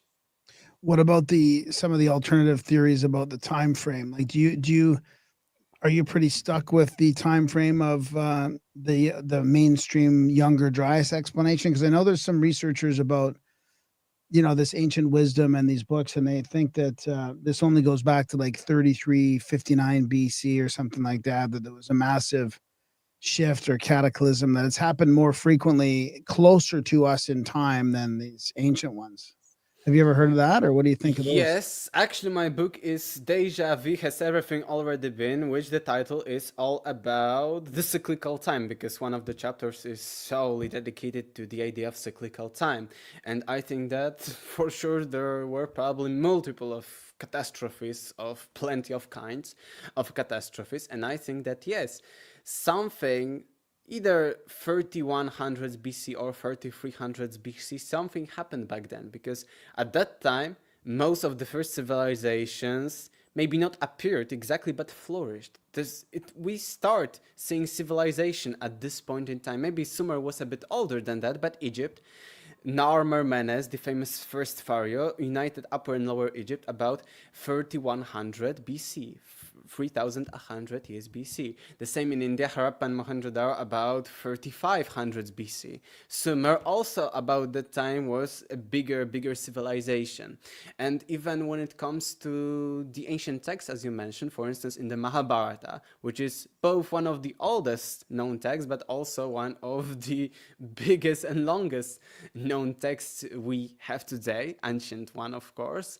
In the Mahabharata, there is a mention that the end of the Kali Yuga, or not the switch of the ages into Kali Yuga started during the night from 18th to 19th February 3102 BC. And they are saying that at that date there was a great flood from the switch of the ages, I think, into the Kali Yuga, if I remember correctly. So I think here we've got this exact date, which coincides with, I would say, the start, the flourish of the first civilizations in Egypt, Sumer, and India. This we know are the first accepted civilizations. So I think that, yes, there could be something before that, but geologically speaking, the end of the last ice age, I think, at least in our time frames, because maybe our time frames are all wrong, but if we see what was 3000 years BC approximately and what was before that, we may say that the ending of the last ice age was for sure older than that, and it was approximately during the times Plato is telling us the Atlantis sank about 9000 years before Solon, 9600 years BC. So I think that Plato's Atlantis cataclysm was one before that, but I accept that probably there were a few others, bigger, smaller. I don't know for sure. We do not have, I think, so much evidence about that. The more I learn, the more I see how little we know, especially about these very, very ancient times. You're muted, bud. One near Poland where Doggerland got flooded, which was one of the more recent ones. Like, I was surprised to hear that supposedly only happened, I can't remember the exact date, 1000 or 2 BC maybe, or something like that. That whole area right near just west of Poland, I guess. Yeah. So yes, west of Poland. Yeah. So what did you think about the Zahi Hawass interview with Rogan then? I mean, I found it pretty interesting that he was like, oh yeah, magic is real, but then any kind of alternative theory about Egypt, I haven't heard of that. I haven't heard of that. Like, oh, we already have all the answers. I mean, what did you think of that? Yes, this is a nice comment about it. There are plenty of things which were both funny, both strange, and so on. And for instance, Zahi Hawass told that he never heard of Zeb Tepi, the famous golden age in the very, very distant past. And when Joe Rogan, because Joe Rogan knows a bit, or I think he knows a lot, not a lot, but he quite knows a bit. something. Yeah, quite a bit. Yes, he isn't like a complete layperson about that, because of all his interviews with Graham Hancock and plenty of other people, and he's very interested, it seems, into these topics. And I think Joe Rogan had very nice question with these ancient list of kings from ancient Egypt, telling us that Egypt was 36,000 years approximately before the first pharaohs, before this Narmer menace who united the Upper and Lower Egypt. And Zahi Hawass then said, no, it's nothing, it doesn't exist, I think he said it's a New Age fantasy. However, we have all the sources, true sources, not like channeled sources, telling us that yes, there are this list of kings, there are plenty of them. And at least I often mention 3 of them because it's a very interesting case, because this list of kings are telling us, yes, there was something about 39,000 BC, 36,000 BC, and Egypt has a much longer history than it is accepted. However, what is interesting that all the pharaohs that are listed from the first ruler Narmer Menes are approximately 70 or even more % accurate to what we know from modern Egyptology. So we have all these lists of kings going back 30,000+ years before the first pharaohs, and Egyptologists are accepting only from the first pharaoh on, and they are telling us that these lists are very accurate in these manners. So what about previous pharaohs? If they're accurate with all the pharaohs after Narmer Menes, maybe they're also accurate about the times before him, of course.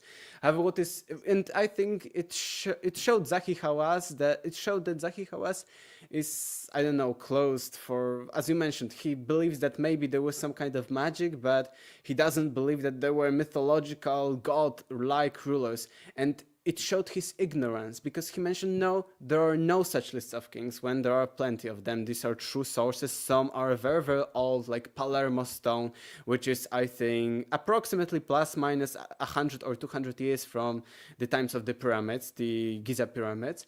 There are other texts, like from about 1500s BC, the famous Turin's Kings list.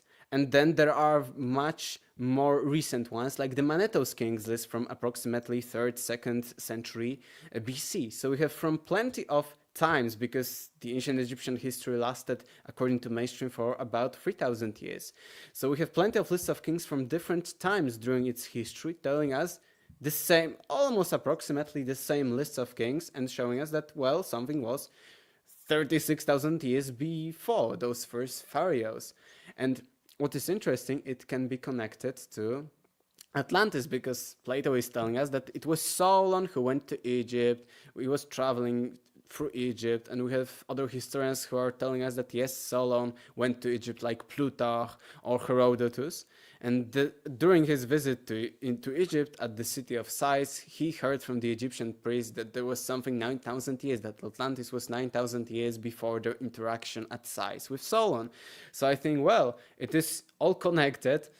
And if we know sources from ancient Egypt that are telling us of a much older history, then maybe Solon really heard such story as the story of Atlantis from the Egyptian priest. However, let's come back to Zahi Hawass. It showed this example that he's very ignorant of other sources, because he's an archaeologist, Egyptologist, and he doesn't know like the theory, the beliefs of ancient Egyptians. He's only interested in digging. He also didn't know anything about Zeb Tepi, which is of course a real thing, and also a few sources. But there are plenty of other things. Zahi Hawass, for instance, said that he and Mark Lenner are the only open-minded Egyptologists. So it was crazy that he, who is considered to be and acts as if he is the most conservative one, he says he's the only, with Mark Lenner, open-minded one of all the Egyptologists. And what about other Egyptologists with their fringe, of course, theories or alternative views on ancient Egypt? They are close-minded. And only Zahi Hawass and Mark Lerner are open-minded. So there were such quirks in there. Of course, there were also some kind of revolutionary things, like Zahi Hawass telling that he will open some kind of chamber this year, or that there are some chambers in the Great Pyramid of Giza. But I think he also gave a few good meritorical points, actually, which are not often shown publicly, not often talked about publicly, which I also, during my research, and not only for my book, but also, as I mentioned, I was researching such things for essays at school in the past, I found this information only after buying very expensive academic books. You couldn't find such things online, or even in some kind of archive.org, or even on academic websites that are free for people. These are the things that are really only shown in these academic journals, that you need to pay some kind of monthly or yearly subscription to access them, or in these truly academic boring books, not like book about ancient Egypt, which is academically correct, popular science, which is called, only with this very boring, with all the details. We went here, we dug this, then next day it was this, all of these kinds of things. And he mentioned of course, the recent ones, and he mentioned, I think, great discoveries even by him. However, he also attributed some of the discoveries to himself, which were not his. For instance, the Osiris shaft, the famous Osiris shaft going on the Giza plateau, very, very deep into the ground, cut through solid rock. Then underneath it we have plenty of rooms, and there's the second level. This is an incredible structure, to say the least. He mentioned that he discovered it. No, he did not discover it. He only re-excavated it. He pumped out the water because it was underground shaft, so there was water there, so he pumped it out, and then he prepared it for public visitations, and now even some kind of tourists can access it. Not all, but in some instances tourists can access this Osiris shaft. So he attributed some of the discoveries to himself, which were not his. It was another point.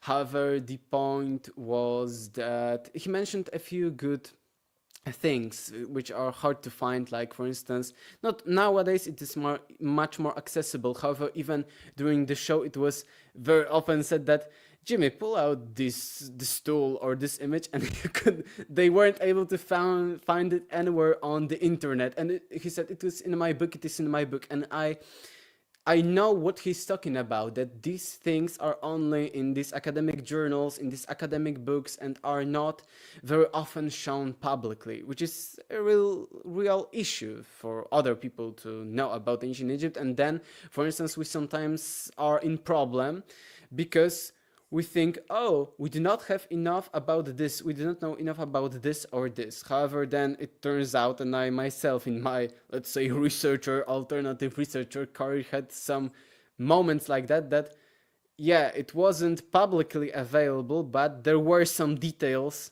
there, dug, excavated, found, but they were hidden in this like academic books or journals. So he mentioned, for instance, the famous Mirrors journal, which mentions, of course, the travel, the logistics from quarry to the Great Pyramid, of how the blocks were transported, but we do not know if they were transported after the Great Pyramid, maybe for some kind of restoration or even for some kind of other buildings, because the Giza Plateau is full of smaller pyramids, of the Sphinx, of course, full of temples and plenty of other things. And he mentioned also the details, very interesting details, which were, I think, paradigm shifting to some extent, of course, that people who were building something at the Giza Plateau at the times of Khufu were actually, well, they were having good food. They were, I think, slaughtering goats, slaughtering cows and other animals. So they weren't malnourished, for instance, but we do not know if they were the builders of the Great Pyramid or these were just renovating stuff or building other temple complexes and so on. He also, it was also a bit problem for Zahi when he mentioned, for instance, that all the stones from the Great Pyramid of Giza were found locally nearby the place where the Giza Pyramid is standing on, which is true to some extent, but again, it was good that Joe knew some stuff about it, because he asked, wait a minute, what about the granite interior chambers of the Great Pyramid? And Zahiro asked, oh, except for that. But actually, there are a few more exceptions to that.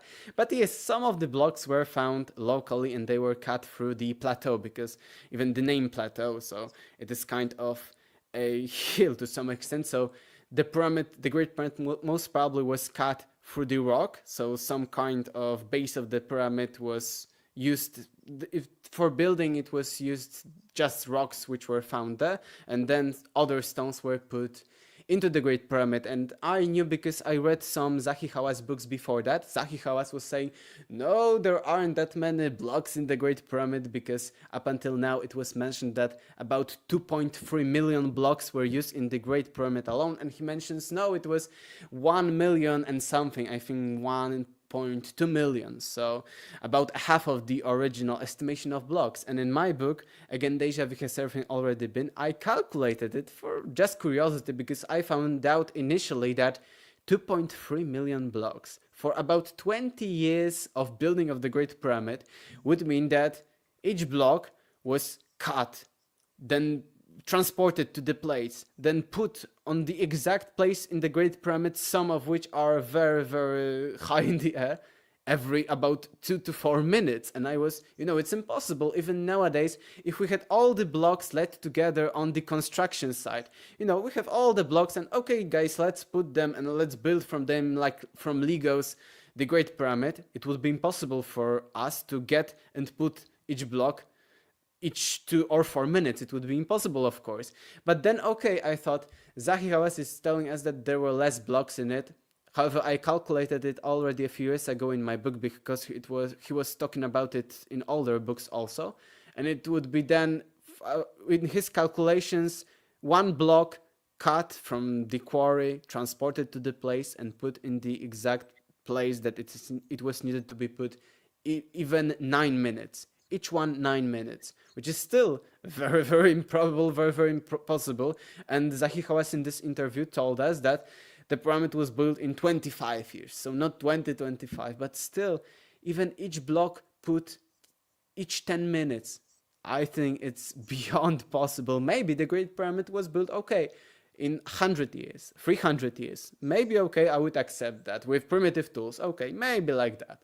Or for 500 years. Even later sources like medieval Arab chroniclers, after they, of course, took over Egypt after the Roman Empire, they went there and they asked local Coptic people their lore about the pyramids. And they, of course, told of the famous Surid vision that there was King Surid about 300 years before the Great Flood. He had a dream that there will be flood, and he built the pyramids to store all the artifacts and knowledge from this great deluge. So even in this version, there is 300 years of building the pyramids. And I would say that even primitive but not very advanced people in 300 years, maybe they will be able to build a pyramid. It is much more realistic than Khufu building it within 25 years. And my calculations were based on 24 hours a day of workforce. And in Zahi Hawass interviews, there were plenty of things. Like, for instance, every 10 days, according to Zahi Hawass, they took a day off. So that even limits the possibilities of the building of the pyramids. Darren, you got any questions? What is it? Is the pyramids kind of your main one? Like, if you had to pick one piece of evidence from all of it, what's sort of, if you could only show people one thing, you got 5 minutes to convince them that there was an ancient civilization, what would it be? I think the previous example of megaliths would be a little bit better to explain in 5 minutes. However, I think the Great Pyramid of Giza is another smoking gun.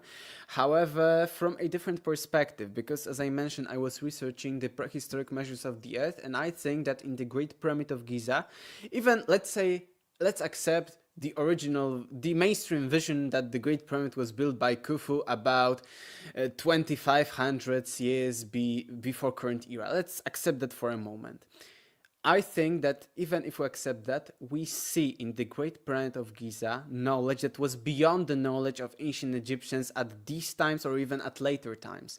We have these measures of the Earth which can be found in the dimensions, because the Great Pyramid of Giza is encoding in it is actually a model of the northern hemisphere of the Earth on a scale 1 to 43,200. 43,200, 432, of course, nowadays in conspiracy theories, New Age stuff, famous number. However, it was already famous in the ancient times. It was, for instance, one of the numbers found in the Rig Veda. It was one of the sacred numbers. Also, the number 108 was there. However, we may not accept that. We may accept, okay, it is a coincidence.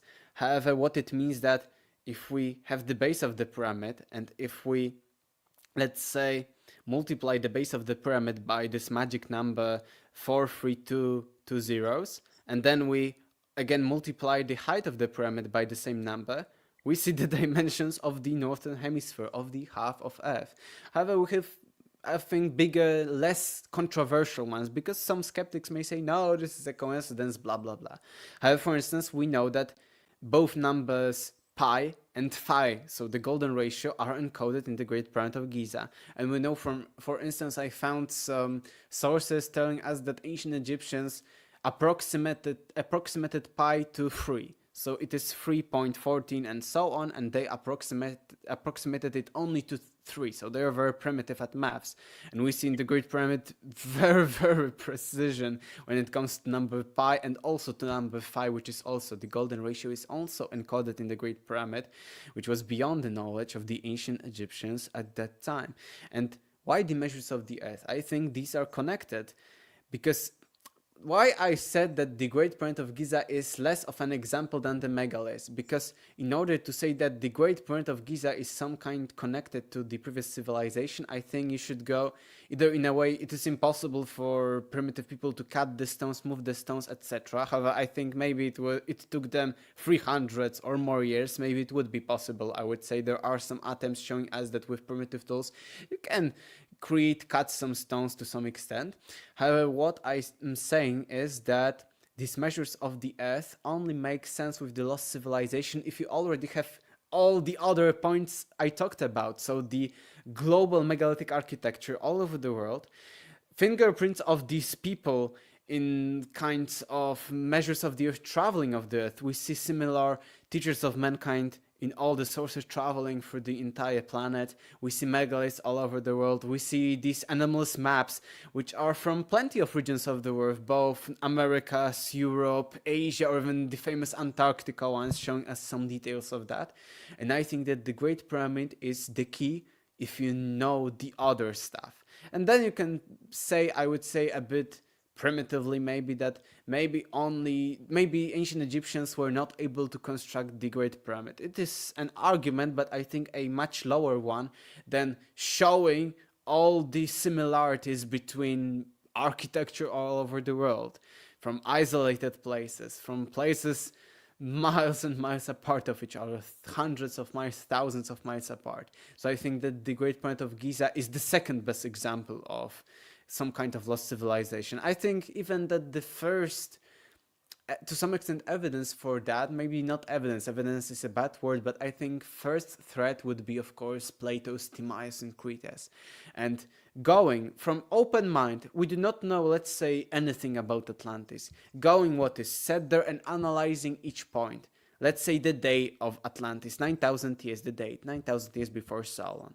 The fact that Solon was traveling through Egypt. The fact that it were Egyptians who told Solon, and then I mentioned the Egyptians' kings list, which are telling us also of very, very remote eras, even before 9,000 years before Solon. And if we analyze that and analyze each of the points, location of Atlantis beyond the Straits of Hercules, Gibraltar, so beyond the Mediterranean Sea. It is clearly stated in Plato's dialogues that it is beyond the Mediterranean, somewhere on the Atlantic Ocean, and he even says that after the Atlantic Ocean, there is a continent surrounding it. And if we take a look at map and maybe angle it a little bit different than modern maps, and if we sail through the Straits of Gibraltar out of the Mediterranean, we will see that Americas are actually maybe this continent that surrounds the Atlantic. There are only, of course, kinds of ways at the bottom and at the top of the Americas, but Americas are really surrounding, from this point of view of a person sailing from the Mediterranean to the Atlantic. These are the continents surrounding. So if we analyze all the details, we'll see that Plato's story of Atlantis has plenty of facts stated in that. So if there are plenty of facts, from geographical facts to historical facts, maybe some kinds of other details of these lost civilizations are also true. Yeah, that's a good point.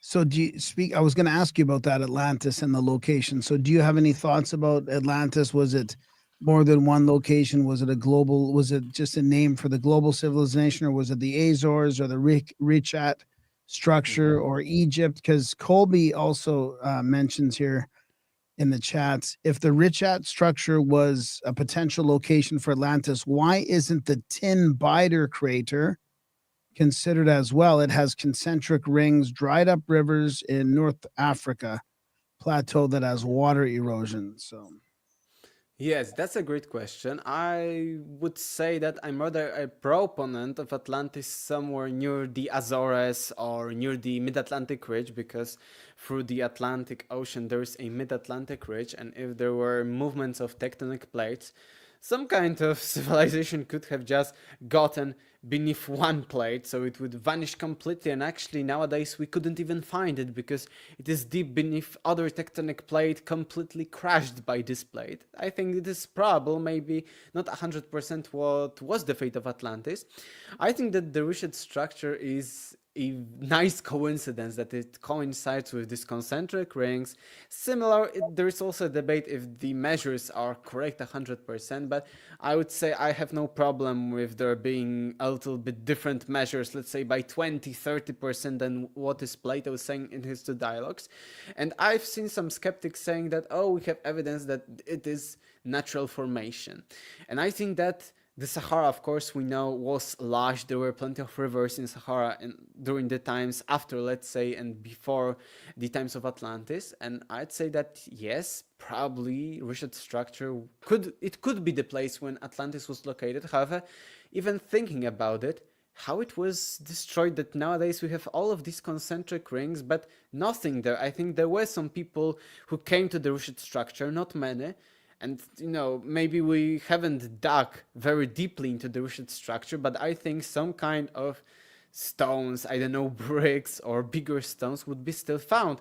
If we are talking about Atlantis or the people who left this megalithic architecture, or maybe there were different people, who knows, maybe some of these megaliths would survive this catastrophe, or because if there was such a catastrophe that nowadays we have only Richat structure and there is nothing on it, we do not see any kind of megaliths, any kinds of structures there, all these concentric rings would also vanish. There wouldn't be these concentric rings. I'm worried about that maybe Richat structure is a coincidence, but I think that when we didn't a few years ago, when it wasn't so many things about Richat structure, we didn't know much about it.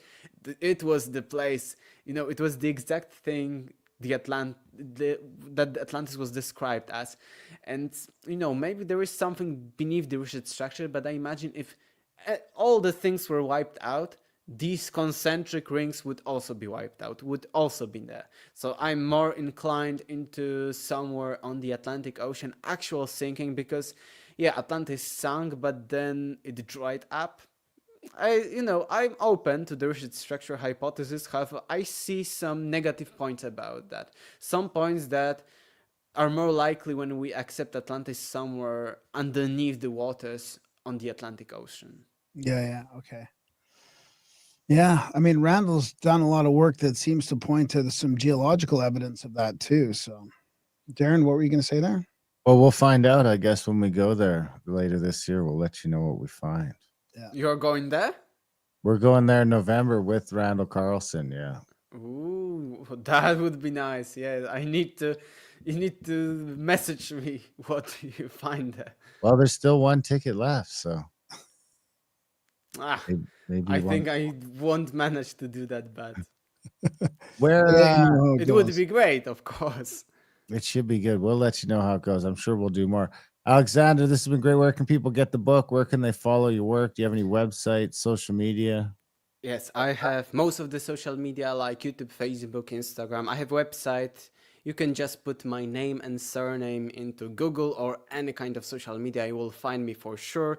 And if it was in English, it is my English stuff, because I'm in Poland. I have also Polish social media, but there is always Polska, Poland in there. And when it's global or without any of this, it is me. My book is, of course, Deja Vu Has Everything Already Been, and it is only available in English on Amazon, but on most Amazons in US, Canada, Australia, Great Britain, and many others, plenty of Amazons on Amazon. Deja Vu Has Everything Already Been, and I think that the easiest way would be copying paste my name and surname, and then for sure you will find me. Awesome. Thank you. It was fun. Thank you too. Yeah, this was great. Thanks for staying up late for us, Aleksander. No problem. It was really, really great conversation. All right, let's do this again. Yes. Okay. Sure. Take care, buddy. Yeah. Thank you. And that was our chat with Aleksander Czeszkiewicz.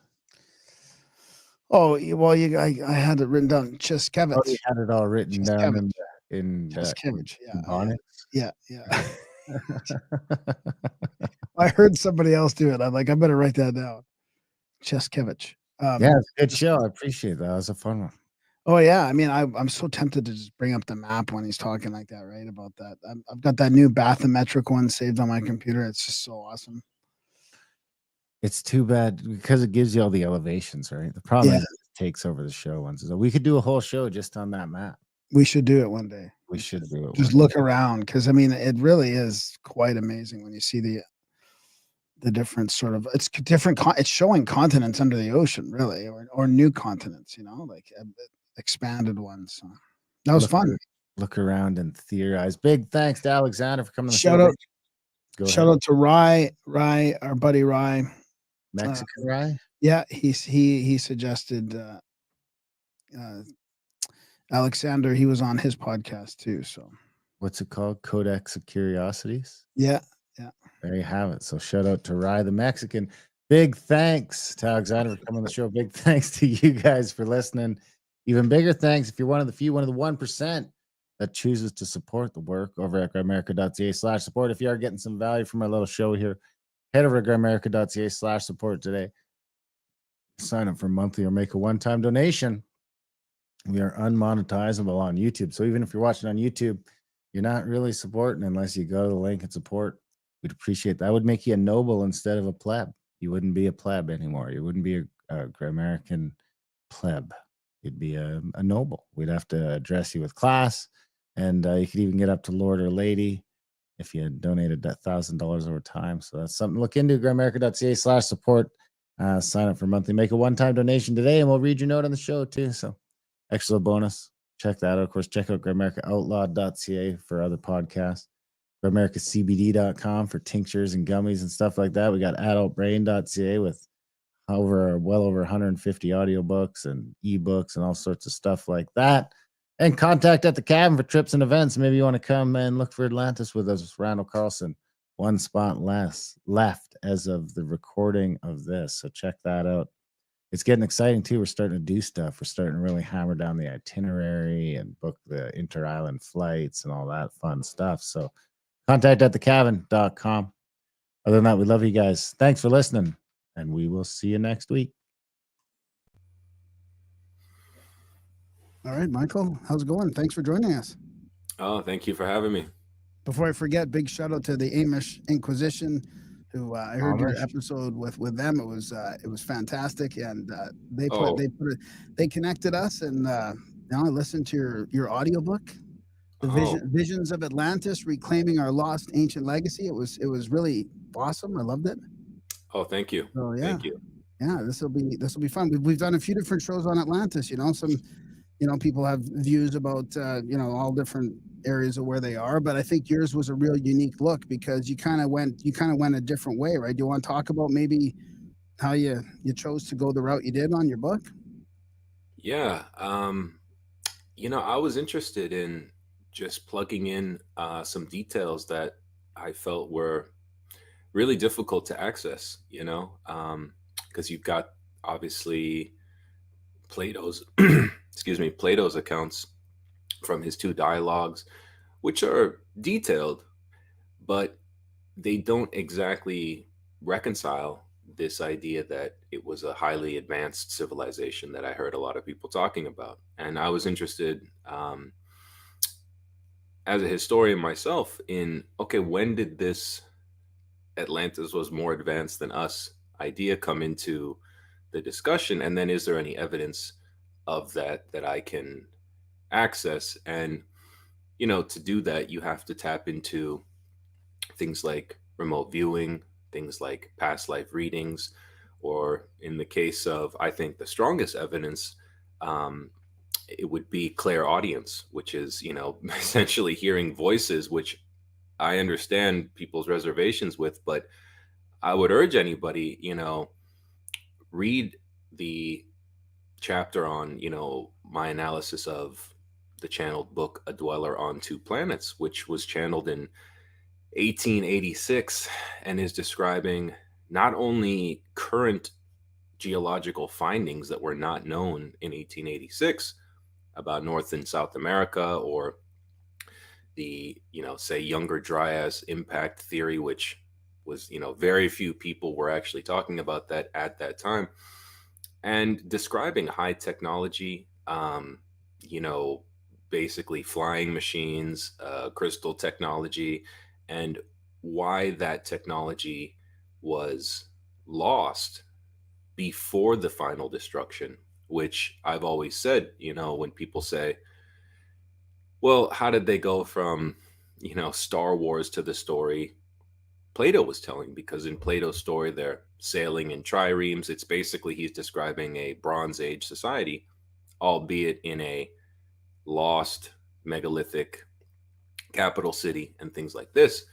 Well, that book explained it, because he said, look, at the end, the final millennia, society devolved and people forgot how to build the phones, the holographic projectors, the flying ships, and basically regressed to this Mad Max world that, I would argue Plato was himself chapping into from the story that the Egyptians gave him, who I think there's overwhelming evidence are the descendants and a remnant colony of these people. And according to their own stories, that's the case.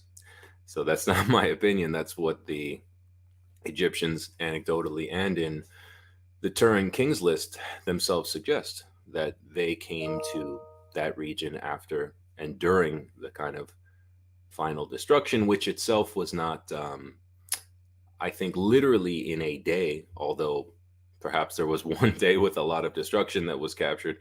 But according to my investigation was, took place over many centuries, actually. And I think it's important to, the details really matter in this story, because just from the, the word Atlantis, I think a lot of people just think literally that there's a circular city, and if you find it, you have found the entire story. And, even in Plato's account, he's not talking just about the capital city, which is circular. He's talking about a mid-Atlantic island, large island, probably larger than England or around the same size, that had control over other islands and dominion over the Mediterranean, and was aware of the North American continent, and was a military industrial empire, according to Plato. So when people say, well, it's in the Bahamas, it's in North America, it's in Mauritania, it's in Egypt, it's in here, it's like, well, if you're looking for evidence of the Roman Empire and you find the Colosseum, does that mean you found the Roman Empire? No. It means you found the capital city of the Roman Empire, but you're going to see ruins in Carthage. You're going to see ruins, in Gaul. You're going to see ruins in England. It just means that you found evidence of the empire, not the whole story. So I think that was another important thing I wanted to kind of just correct, because I had seen so many people kind of just looking for the magical circular city, and then, where is it? We haven't found it. It's like, well, we might never, that might actually be the worst thing to look for, because if that indeed exists, it's probably at the bottom of the ocean around the Azores or the Canary Islands from my research. So why not look for things that we can see? Like, why not look at the Giza Plateau? Why not look at the temples in the Yucatan, where many of these channelers said the remnants went, So can you get into that book a little bit more? Because I think that's one thing that's sort of lesser known about the whole thing. And you kind of mentioned it's almost like a modern Star Wars tale in a way, but it is. Go back and you found some stuff that's sort of directly correlated to what you were looking at on a map. And it's interesting to date, because what really shocked me over the last couple of years I was reading all these books from the 1800s, like narrating Blavatsky's books, like Isis Unveiled and The Secret Doctrine. And I was quite surprised how she was talking so much about giants and ancient megalithic cultures in Atlantis and Lemuria. And I was like, I kind of thought that was more of like a modern thing, that we were all just sort of like, it's kind of a modern mythology. I didn't realize it went back to the late 1800s, but that's around the same time this guy wrote his book. Right. Yeah. Do you think he knew about Isis Unveiled? Did he read some of that theosophical stuff at all? Or? Absolutely not. I mean, there's almost no chance that, Frederick Oliver, a 17-year-old kid who, lived in 1882, I think he was 17 in 1882. I mean, the chance that he was reading Madame Blavatsky in the front, the Wild West in Eureka, California as a minor, I really would be shocked. If you could even find a copy of that book, I would be. But it's possible. But not that it gives away any details, because it might just give him sort of the idea that there's something there. But I mean, he gets into all the details, right? Look, it's possible, and I even say that in the analysis. I list everything he could have read. So for example, Ignatius Donnelly's The Antediluvian World came out in 1882, I believe. And so when he started channeling this book, A Dweller on Two Planets, 4 years later, it's technically possible he could have read, a congressman's, story of Atlantis. The only problem is nowhere in, Helena Blavatsky's work or Ignatius Donnelly's work do the authors provide even remotely as much information on the high technology. That's nowhere in the antediluvian world.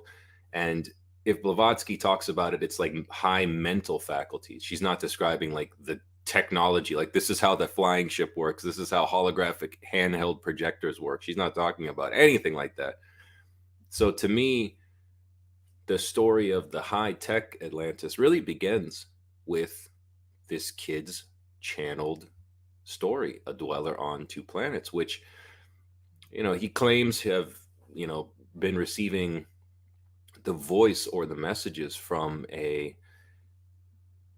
spirit or consciousness that was, coming to him from Mount Shasta, because he lived right next to Mount Shasta, which is, again, a strange kind of sacred site in Native American culture, and with many, members of spiritual movements today. Some strange things have been reported around there, like it's some sort of energy, center, sacred site, like a Stonehenge type thing.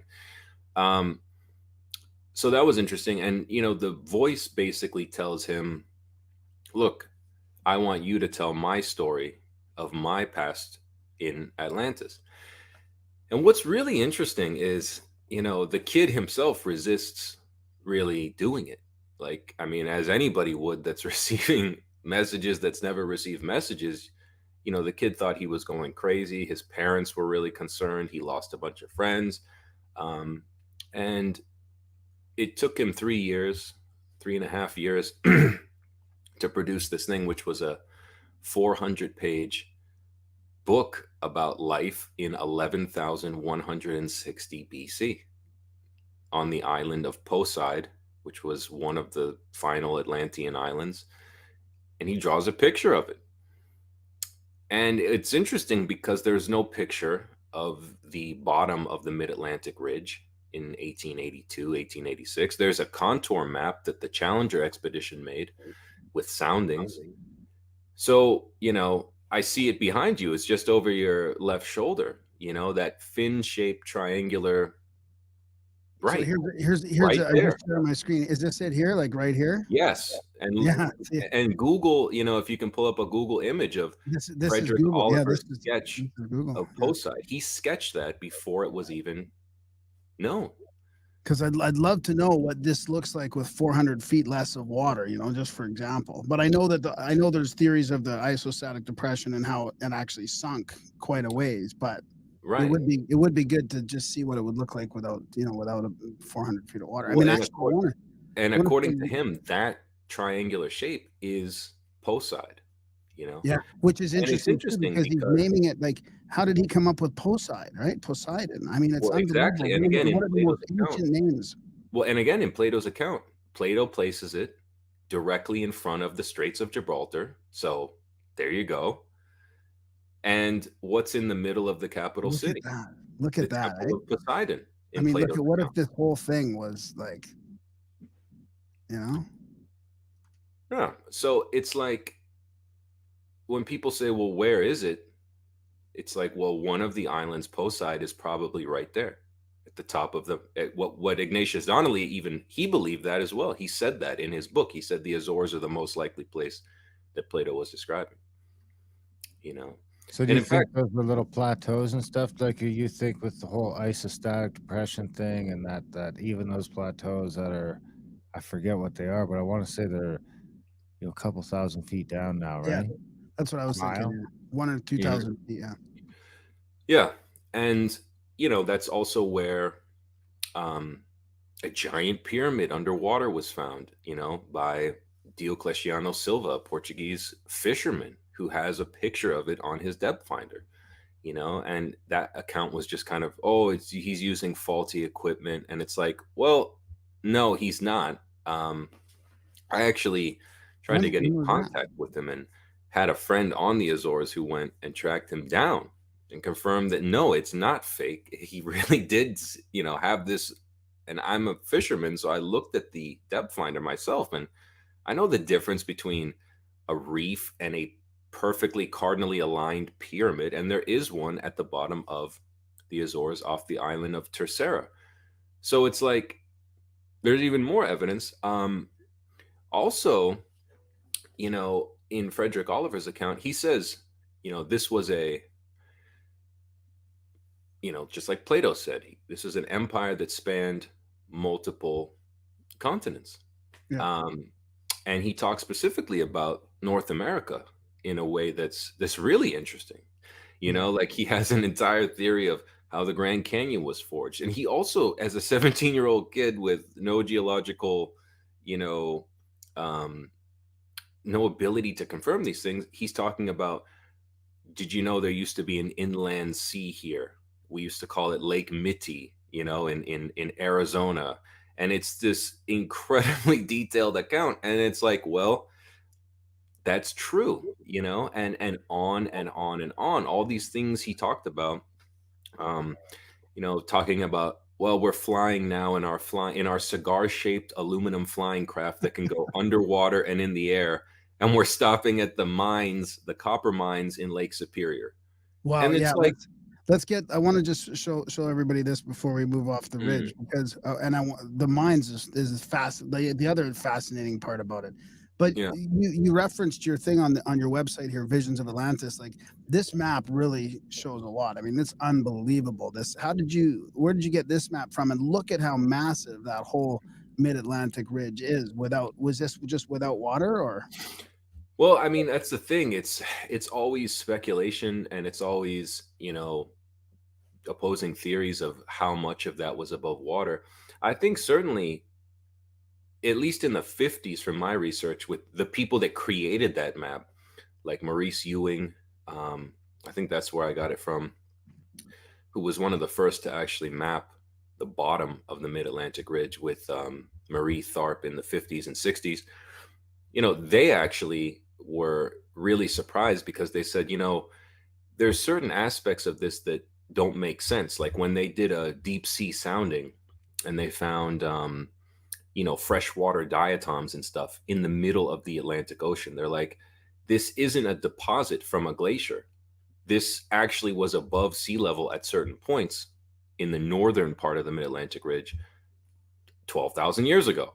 And it's like, well, that puts us back to the same time Plato was talking about, the Younger Dryas, extinction event, if you want to call it that, or, just the end of the last ice age, when the entire contours of the northern hemisphere, probably the world, were fundamentally changed. And so it's interesting because Plato, writing in 360 BC, somehow guessed, when people say this is fake, he somehow guessed from the Egyptians who told Solon the story that the ice age ended around 9600 BC, which is exactly when he places the final destruction of Atlantis. So how did he know that in 360 BC?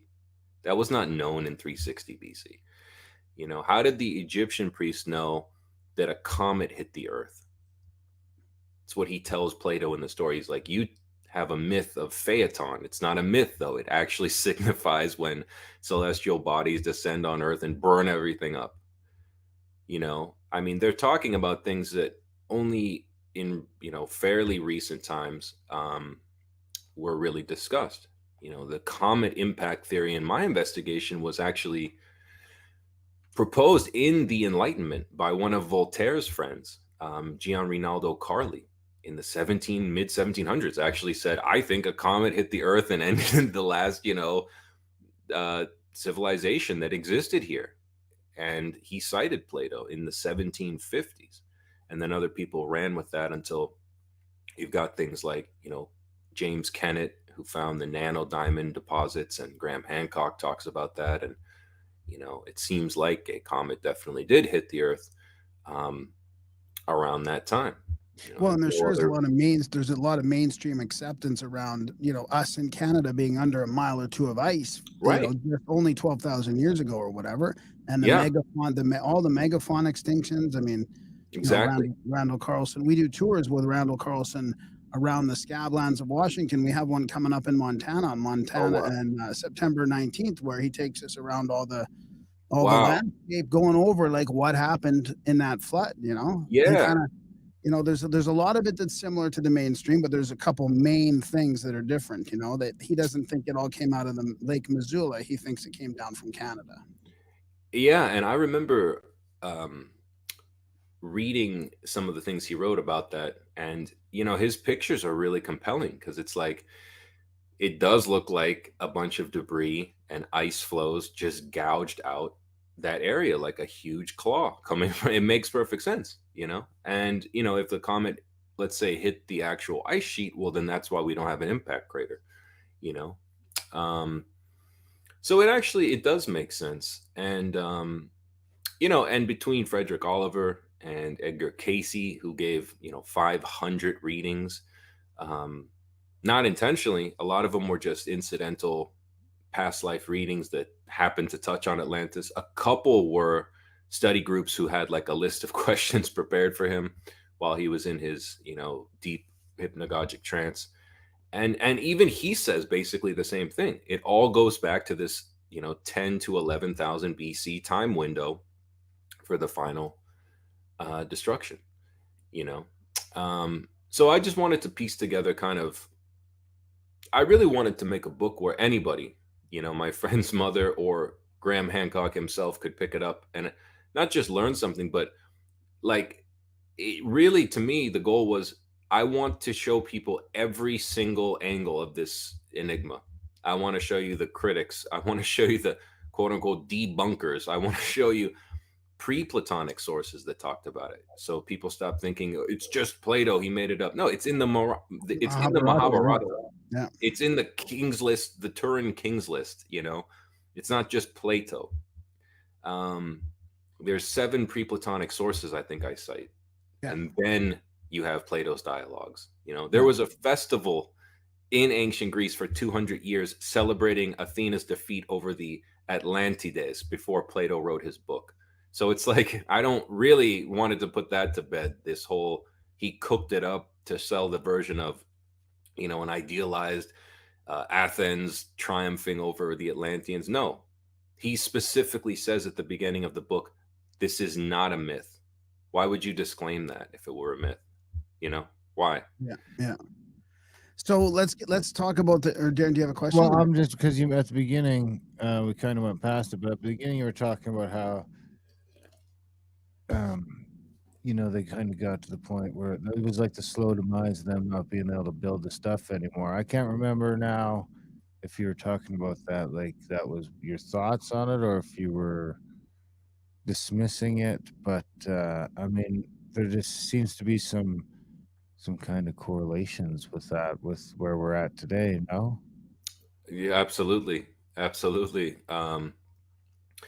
Yeah, I mean, that's like the whole final chapter of the book is basically like, I don't think it's a coincidence that everybody's suddenly talking about this subject in the past, you know, decade. I think, you know, we're all reminded of the way the world is going today.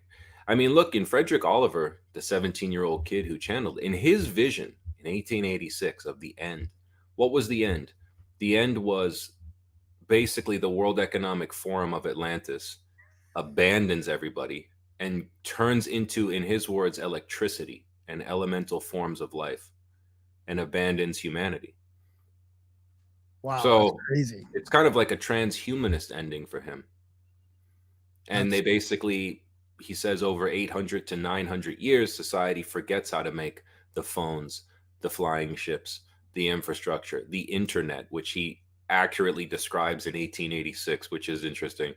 And he says basically the society began doing human sacrifice and sex rituals and all this weird stuff in these formerly sacred temples, until finally, he doesn't specifically explain how, but he says, you know, a cataclysm destroyed the civilization.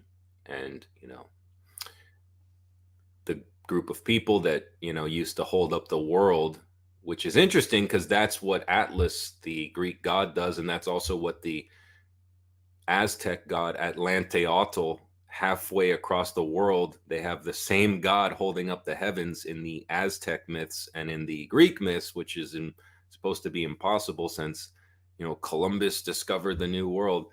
But but he says that symbolically Atlantis held the world aloft in the arts and sciences, until it was eventually this debaucherous Mad Max world that was just trying to survive at the end. And I think that's the civilization that, or the part of the civilization that Plato was describing, was the final centuries, of this culture that over many different iterations and governments and races, even, because this was a multicultural world with people traveling all over the world and trading and meeting with people. So it wasn't just like one group of people, that according to Edgar Cayce had been around for nearly 250,000 years. Yeah. Which is hard to believe. Did that 17-year-old say that that the collapse of humanity was related to the cataclysm itself? He said they started. He says that the apex. This is what Frederick Oliver says. This is, since you asked. He said the apex of human achievements in the arts, sciences, spirituality, and just pure technology was around 11,000, or actually, he said it was around 10,600 BC.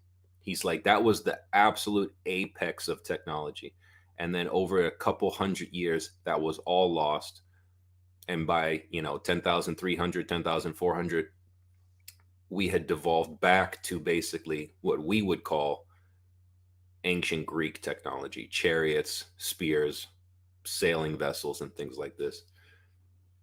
Because people, you know how you hear sometimes people saying that it was them, like it was the devolution of the humanity that caused the cataclysm, like they brought their own destruction, but I almost hear like you're saying it's almost a coincidence in a way that after they is it a coincidence? I mean, I don't know. Like Edgar Cayce said, there were 3 destructions. The first in 50,722 BC, the second in 28,000 BC, and both of those were human caused by a misapplication of technology involving. Oh, that's what I'm thinking of. Probably. Yeah, in the first 2 cases, according to Edgar Cayce, the first was basically some sort of, well, he was writing in 1932, so he's got only so many words he can use, but he basically describes he calls it a stratospheric weapon that was used to try to start limited volcanic eruptions. That was its intent, was to use this stratospheric weapon to trigger limited volcanic reactions to stop the spread of the megafauna that had been overrunning the earth. That's what Edgar Cayce said. Wow. And it went wrong, and it actually destroyed the large continent of Atlantis, which he claimed went from the Gulf of Mexico. Basically, the whole top chart of that map I showed you used to be the continent of Atlantis, say in 55,000 BC, which is why you find like a sunken city off the coast of Cuba, or the Bimini Road, perhaps, and then also things all the way on the other side, because according to Edgar Cayce, it was first a huge continent. And then that broke into 5 islands. And then the second destruction, almost 22,000 years later, which again is like an impossibly, who knows what happened in those intervening years, how many different leaders and cultures, and it's anybody's guess. I'm just telling you what he said. The second destruction would have been caused, according to Edgar Cayce, by the crystal, the power plant powering this civilization, being overtuned. That destroyed a couple islands, and then there were just 3, which he named Og, Arion, and Poseid, independent of Frederick Oliver, who he had never read. So you got 2 people calling the final island Poseid. You got Plato describing the statue of Poseidon with the Nereids in the center of the capital city. So I think they're all just talking about Poseid at the end. And so that's why the Cayce readings became important, because you see the evolution of this continent that over 40,000 years shrinks into this triangular fin-shaped, one of 3 islands that's remaining. So it's an interesting story, because what I wanted to do was show, okay, Edgar Cayce says there was a megafaunal extinction at 50,000 BC. Was there? Well, yeah, believe it or not, according to the Journal of Quaternary Sciences, there was an unknown megafaunal extinction at 50,000 BC. Now, is that proof? No. Is it evidence? Absolutely, because they can't explain it. And that's a peer-reviewed, zoology journal that says, yeah, it's strange. There's a megafaunal extinction at 50,000 BC. Maybe it's hunting, but doesn't really make sense because there weren't enough people hunting to do this. But that's what the fossil record shows. So, or, like when Frederick Oliver says, we're now in our flying aluminum cigar-shaped craft flying to our copper mines in Lake Superior, where we get our, copper to use in Atlantis. It's like, well, look at Gavin Menzies. He, did a whole book on the copper mines. There's a chapter where he's like, they would have extracted more copper from these mines. There's like 3,000 copper mines in Lake Superior that are at least 5,000 years old. Nobody can explain them. They're not Native American. Some of the tools they found have Phoenician markings, and I would argue the Phoenicians are a final remnant colony of Atlantis, just like the Minoans. I think the entire Mediterranean world, you could say, is influenced by Atlantis because Plato said it was colonized by them. But what are Phoenician tools doing in Lake Superior, where a channeled kid said that's where the Atlanteans took all the copper? And Gavin Menzies himself said it makes no sense because there's not enough Bronze Age artifacts made of copper in the world to account for the amount of copper taken away. So it's like, well, okay. Well, because maybe they were using for electroculture, right? I mean, that's the main component of electroculture. Right. Or maybe they used a lot of it and it's at the bottom of the ocean. Maybe most of that copper went actually to the capital and it's gone. It's at the bottom of the ocean in the Azores right now. What does the mainstream say about these thousands of copper mines in North America? They can't explain it. They can't explain it. It's one of many things they can't explain because it's like the Native Americans themselves said, these aren't our mines. Like we didn't build things out of copper on that scale. We're aware of copper, but we didn't have the Potawatomi didn't have industrial copper mines, in 2,500 BC. But according to Frederick Oliver, there was an enormous Atlantean mining operation. And that's not the only one. Like Michael Tellinger in South Africa always talks about, the Swaziland mine, which has been dated to 50,000 BC. It's like, well, how do you explain that? Who was doing that? The Bushmen? It's just, I'm not saying it's all related. It's just, there's a lot of anomalies on industrial scale. Even Göbekli Tepe, it's almost like that still is ignored in mainstream historical circles. Like we still teach that the entire world was hunter-gatherers until Sumeria. And it's like, well, we've dug up Göbekli Tepe. We can't say, well, where is the evidence? It's like the evidence is pretty clear that that's at least 10,000 plus years old, probably 12,000 years old. And I doubt hunter-gatherers built a astronomically aligned megalithic circular site. I just don't. Why? Why would that? They're not hunter-gatherers at that point by definition. Yeah. They're megalithic architects. Do you think that? So does the Giza Plateau fit in with like the previous dates of Atlantis? And is there other megalithic? Like, do you think there's stuff all over the world then that would fit in with that timeline? If you really just to speculate, even it all makes sense. You don't even have to speculate. Robert Bauval, I think, pretty conclusively determined that the Giza Plateau, the three pyramids, are aligned to the constellation Orion as it would have appeared in the sky around 10,450 BC. Okay, there's that date again. Edgar Cayce said the Great Pyramid was started in 10,490 and finished in 10,390. He said that 50 years before Robert Bauval did the computer work to determine that. How did he know that? The Egyptians talk about that themselves, that there was this age of demigods and gods that ended around 9,850 BC. It's like it all actually points to this window of 11,000 to 10,000 BC. You know, Freddie Silva has made the case that, you know, from his research, that the Maya, you know, it's commonly believed that they're only a couple thousand years old, but it's like in the Chilam Balam, they talk about, no, actually, we come from, you know, far, far away, and the ocean swallowed up all of our knowledge. And actually, we've been here for, you know, 9,000 years. And it's like, what does Edgar Casey say? An uneducated man who only read the Bible and the newspaper. He says the survivors of Atlantis went to the Yucatan, which is where the Maya are, the Giza Plateau, and the Pyrenees Mountains, where the Basque language, which is related to the Yucatec and Nahua language halfway across the world in the Mayan culture. It's like, where does that link come from? Well, and the Basque, the Rh negative blood types of the Basque. I mean, there's a lot of interesting, like, weird anomalies with the Basque peoples, right? Yeah, there are. And, you know, even the Center for Basque Studies that I, you know, contacted and cited in the book, they say, look, there's no explanation. The center that studies the Basque people, there's no explanation for the Basque language or the origin. And they said jokingly, some people think they're the descendants of Atlantis. And I said, yeah, some people do, because there's really no better explanation. And again, I always ask people, why is that so? Like, why is it such a big deal, Graham, that little triangular shape behind you?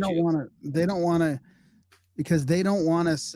Because honestly, I think it's almost like a cover up. And I mean, whether it's intentional or not, they just don't want us thinking big about our past, and that we were more advanced than we were. Like, they need us to feel like we're the most advanced sort of society. Sure. You know, we haven't had these big collapses before. It's, you know, I mean, look at how they attacked Hancock with his Netflix show. Oh my God. Like, they really just don't want us looking into our past. And to me, it says there's certain, I think, elites that know about all this. They know about it.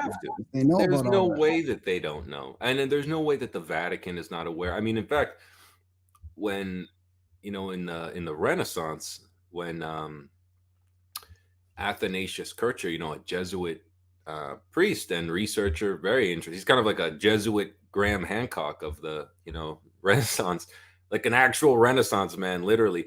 But, you know, he went to the Vatican Library, and that's where he produced really what is allegedly the only map of Atlantis. And I find it interesting that it was in the Vatican Library, you know, which probably, you know, stole a bunch of things from the Library of Alexandria in the Second Destruction, because it's an Egyptian map.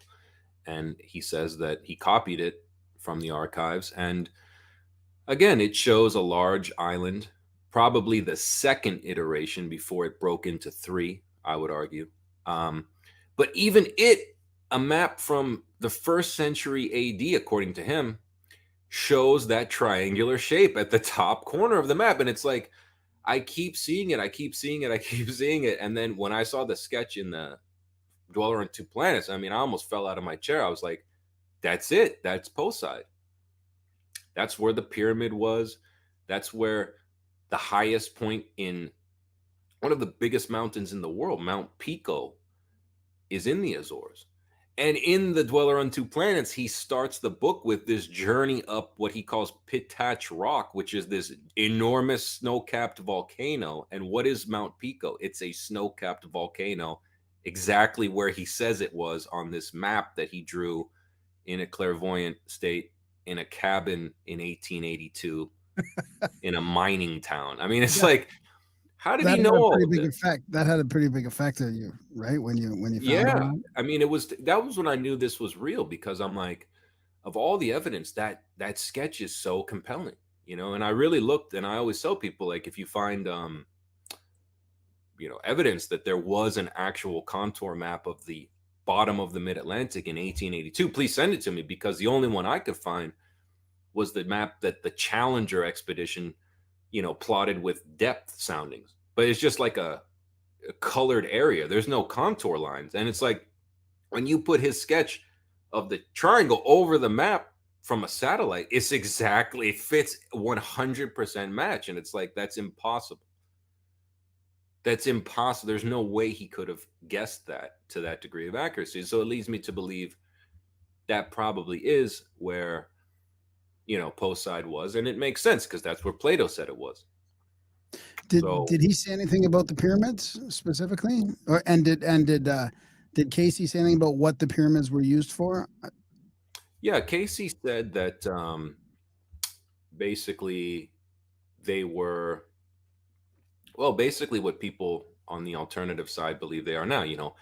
Power centers, centers of initiation, Initiation. storehouses at some points for certain things. Frederick Oliver, for him, he talks about this pyramid in Atlantis, which he says was very similar to the Great Pyramid of Giza. And, it contained this thing called the the Maxin flame, which he said was basically this occult light that had always been there, that was brought by an occult light bringer, again, in the past. This is his story. But that the science involving that was basically, it was a large spade-shaped flame over a quartz block, and it never went out. And if you touched it, lamps, yeah. right, and if you touched it, you would be instantly killed. And that they used to cremate people through it because it wasn't a flame; it was an actual. He called it a interdimensional focal point. And he said that it was basically like in his science, which he explains in like 25 pages, the science of Atlantis, which sounds like something Tesla wrote or something, is unbelievable. But he said that in the center of that pyramid was this sacred light, that they built the pyramid around a smaller temple that they had for thousands of years because it was the foundational light of Atlantis. That's fascinating. Yeah. Huh. It's strange. It's strange. But yeah, I thought it was interesting because, so many different people from totally unrelated walks of life, parts of the country, other countries who, why is the Mahabharata talking about the Isle of Atala that sank into the Western Ocean after a 10-year war around 10,000 BC, and things like it's like, these are hundreds of years before Plato, Yeah. So I think really that whole Plato made it up knee-jerk reaction, once you take that away from these people, it's kind of like you realize that's all their ammunition, because there's so much more to the story, not just about Atlantis, but just about this pre-Ice Age civilization that Hancock and others have spent, like you said, 30 years trying to show people, and they still don't want to listen. So, I don't know. I just tried to show the evidence to the best of my ability. Darren, do you got any questions at all? Well, you must have. How familiar are you with Randall's work, Randall Carlson? Graham Hancock? Yeah, I've read most of his books. Yeah. Randall needs to get his fucking book written. He really does. Because I guess the thing I have the biggest trouble with is it's just so far down there. It really relies on that, on something, right? On isostatic depression, or I don't know what else. Maybe the expanding Earth. That could do it too. Maybe I'm not sure how, but I guess if an Earth was expanding, it could do that by ripping some of that upper ground down too, right? Yeah, I've had many people send me articles on the expanding Earth to prove like that plate displacement. I don't know. I was not really like. I think a lot of times people think, this book was like a gimmick. Like, we're gonna find it, and then you can go home and tell your mama you found Atlantis. It's like, really, what I wanted to do was just like, let's take a bird's eye view of the debate. Let's see what's valid. Let's see what I can individually show that's new. And let's show what hundreds of people have said about this, to the point where,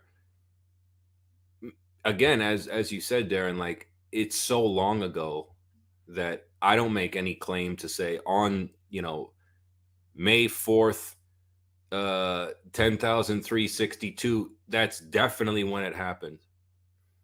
But your map on here sure made me think of the expanding Earth theory, you know, with these two continents kind of splitting off and this huge sort of thing left in the middle.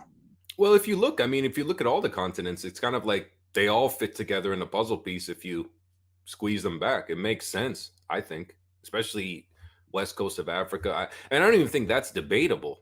I think that's understood. It's just like we don't like, you know, it's kind of like a geologist I cited who was talking about this inland sea that used to cover most of Arizona, which we call today Lake Bonneville dry riverbed, you know, or dry lake. And it's like, he even says this, he's like, few people could imagine that there used to be an inland ocean bigger than Lake Superior in Arizona.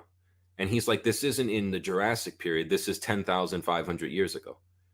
Like, few people can imagine that the world was like, there was an ocean in Arizona and where you're living is 2 miles of ice. You know what I mean? Like, very few people. That's hard for me to believe. Like, not too long ago. Not that long ago. Like 120 grandmas ago. I mean, exactly. Oh, dude, you got all your little. They just don't work. Exactly.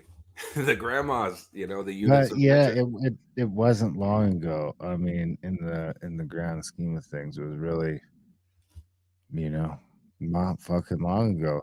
It's a long time for all that ice to go at current rates. I mean, they say the glaciers have moved. I don't know. Maybe they have. It seems like they go kind of back and forth. But even if they have moved, the percent they've moved since we started measuring them is not enough to say where all that other shit went. You know what I mean? At that rate, it would take 1 million years for those ice sheets to melt.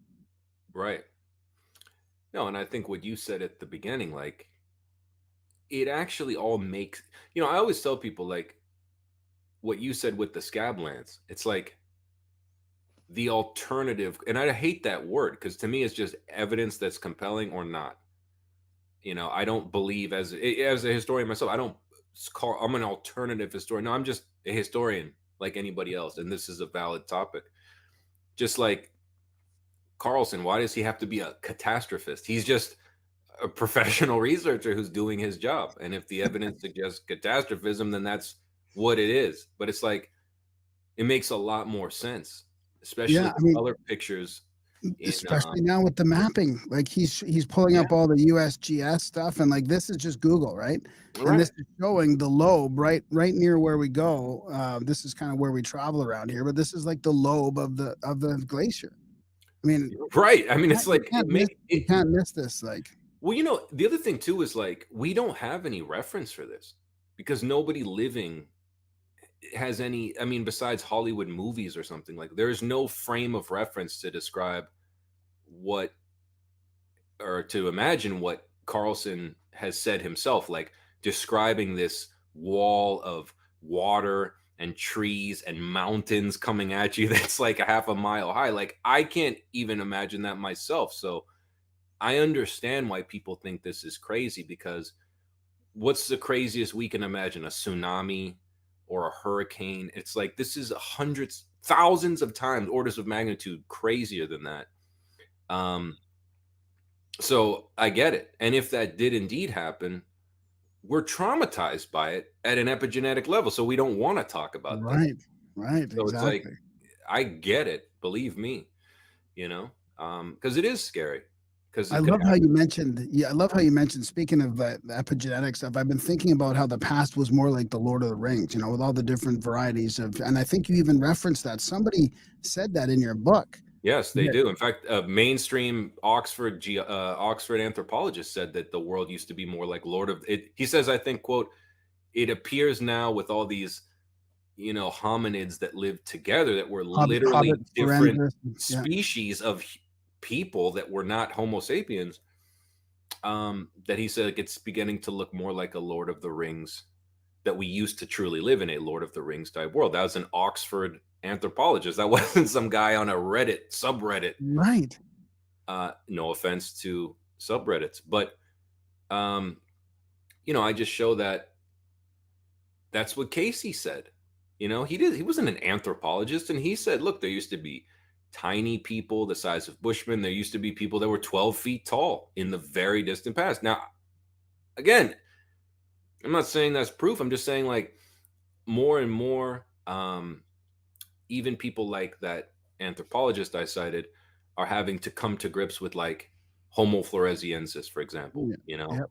tiny and anatomically not And- dwarfs, like anatomically proportional miniature people who battled giant Komodo dragons that were 2,500 pounds and dwarf elephants. I mean, that's crazy. And that wasn't that long ago. That wasn't a million years ago, Yeah. you know, during the Ice Age. So I think we really can't come to grips with the fact that, like, the Atlantic Ocean did not always separate the world. We didn't have to wait for Columbus to set sail with the Santa Maria to get to the New World. You know, that the Phoenicians themselves, we would have records of their voyages to Brazil if the Romans hadn't erased the libraries of their voyages at Carthage when they burned and then salted the damn city. So it's like, not to mention all the 3 destructions of the Library of Alexandria. So it's like, we don't have even probably more than 0.5% of just the document record of antiquity after the loss of all the world's greatest libraries that were stolen, burned, ransacked, destroyed in military conquest. So when people say, like, well, wouldn't they have written this down? It's like, well, in a pre-internet age, where is it going to go? It's going to go in scrolls. And if anybody knows, it's like, it is in the Vatican. If anybody knows, it's them. But you're not allowed to go there. So we're not going to get those. I mean, they're records, still probably. finding more. Like the non-commodity stuff wasn't found too long ago. I mean, Yeah, look at you know, that. You know, and again, it's like, that was a pure, I talk about that in the book, but it's like, that's a pure, complete chance find. I mean, it's like a 1 in a million find that those people found those. And look what that did to Christianity. I mean, it's unbelievable. And so it's like, you're presuming we have dug every surface of the earth. We found every hominid. We found every document. No, of course not. You know, and have we done sonar scans of every region of the mid-Atlantic? No, we've done very few, if any, you know? So I think it's like the search has just begun, really. Maybe it's not even something in my own lifetime that will be conclusively proven, because I think at some level, it's like, there is enough evidence, as Hancock has shown over and over, or Carlson, or Robert Bauval, or all the people that came before me 30 years ago, I think circumstantially proved that this global, connected, advanced civilization did indeed exist. It's just now you're fighting, like you said, the pushback of these debunker weirdos, these Michael Shermers, these, to me, charlatans. They're not intellectually honest people. They're ideologues, you know, that don't even engage with the information that's new, you know, or they call you a racist or this or that. And it's like, it's just kind of silly to me that you even have to engage with these people. You know? I think there's a wild card. I think giants might be some evidence might come forward that can't be denied about giants. I think that might be something that sort of projects us faster through all this. I mean, that would be interesting. That would be interesting. Yeah, that's something I've always been. I always liked like Jim Vieira's work and people like that. Fritz Zimmerman with the Encyclopedia of Giant, and it's fascinating because it's like, I've never seen a giant skeleton, you know, in a museum myself. I wonder if it's true, you know, like when ancient sources describe, like, we saw a 13-foot giant when we were building Carthage, and it's like, well, you know, 90% of what that guy said about other things we've found to be true. And it's like, I always look for things where there's no incentive to lie, you know, like if Strabo or something is just reporting on, well, this is what I found in, you know, this survey of Carthage, and everything else is like the flora, the fauna. And it's like, and a 12-foot skeleton in a cave. It's like, dude. It's like, okay, well, what's that all about? Yeah, You know? and all culture. I mean, every culture has their mythologies of giants and Sure. huge people. So I mean, Yeah, mythologies. Again, who calls them that? That's us. That's us. They're just stories to these people. Yeah. You know, it'd be like if somebody found the remnants of, you know, North America in 2,000 years after a cataclysm, and it's like, oh, you know, you're just talking about the myth of, you know, the airships, you know, the myth of the submarines that they had, the myth of the star weapon that could destroy life on Earth. You know, it's like, no, these are just technologies we have, or things that we wrote down and described. So, you know, I mean, I know there is like a physiological limit allegedly to, I think when a person becomes over even like 9 feet tall, it's like circulatory system and again, it's like, I don't personally, I don't care if there were or not giants. It's just like, I don't care personally, believe it or not, if Poseid indeed is on the map where I said. I'm just like looking at the evidence, and it convinced me that this is real. And it's the same when I see, you know, stories, particularly from North America, from the 19th century. It's like, why would all of these people be making up this story? These people weren't making money. These are just people like, we're digging a foundation for a cemetery, blah, blah, blah. In today's news, this is how big the femur was. Okay, moving on. It's not sensational. It's just like, and it might have been different atmosphere back then too. I mean, there was the megafauna as well. I mean, there might have been different things, right? So, yeah. Right. Yeah, and I think that's a very important point. Like, not just with the density of the atmosphere, but with the geography of the continents. You know, like, we need to really kind of stop looking at the present map and saying, well, where is it in the, I mean, Rudolf Steiner said that, and he used a Theosophical Society 4 maps that I showed, that again, they're not like ancient source maps. It was just like the Theosophical Society created their version of what the Earth looked like from the past million years. And basically it's like much closer. And then it's after the breakups, you've got the kind of current contours. But that's why Rudolf Steiner says, you need to stop looking for evidence of Atlantis only in the bottom of the North Atlantic. You might as well look in Tennessee or Brazil or Montreal. You know, you just as well find it there, because you're talking about wildly different contours. You're talking about the Sahara Desert was a verdant meadowland with lakes. Egypt was a verdant meadowland. Siberia was temperate. Canada was under an ice sheet. Antarctica was getting temperate. You know, it's like, I don't think people realize that. They just go, oh, the map's brown now. How come there's a Atlantis in the desert? It's like, well, it was a river system at the time. It wasn't a desert. So, you know, I'm not saying the Richat structure is an Atlantean city. It could be. Randall Carlson thinks it's natural. Okay. Again, I don't put all my eggs in like, it's right here, because this is a global thing. You know, Atlantis itself, according to my evidence, existed concurrently with other advanced, medium, and primitive culture. Just like basically the same world that we're in today. It is really not that different, folks. You know, it's just they use different energy and perhaps had reached a higher level of technology.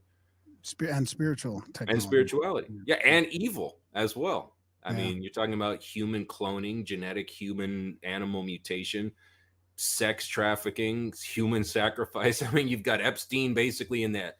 One of the Casey readings is basically describing an Epstein in Atlantis in one of the readings. It's a disturbing reading, what this guy was doing, and, you know, cloning sex slaves and making them to his taste. And it's like one of the weirdest readings Edgar Casey ever gave to this guy. And he's like, learn from your lesson, man. He's like, you were a Persian slave trader, but in Atlantis, you were doing the craziest stuff with these women that you could create to your taste. And this is how you did it. And it's like, you know, it's just, I think it's much more of a contemporary story than this fairy tale. It's actually just kind of like what we call Star Wars, you know, which again, you know, it begs the question, because all these readings were done many years before George Lucas ever came up with the franchise, and they're talking about the franchise. So it's like, and there's very little evidence that Lucas used the Edgar Casey and Frederick Oliver readings to make the franchise, you know? So it's like, perhaps we all are tapping into some lived reality. You know, that's Yeah, what yeah, for Tolkien sure. himself was a huge believer in Atlantis. He used to have dreams about it. And he based the island of Numenor off of Atlantis, according to a Wow. letter he wrote to a fan. So, again, I think it's interesting that the two biggest science fiction franchises in the world are describing what Plato, Edgar Casey, and others have said was real. And I think that's why we're so drawn to them.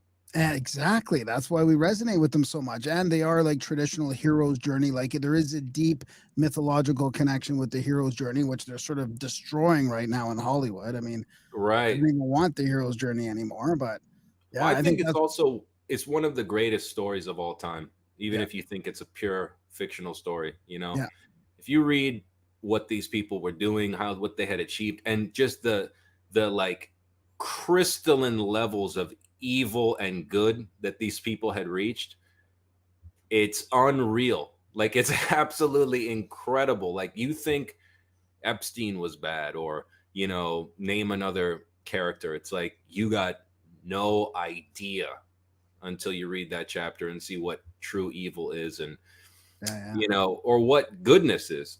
You know, you think, you know, this leader or that leader was the greatest. Well, think about, you know, one of these women in the book that does a certain thing, and it's like,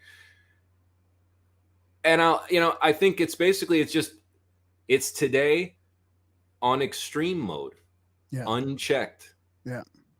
You It's a know, it's warning. kind of I think like it's a warning. where we're going if we Yeah, don't. I don't know. So, I but love it.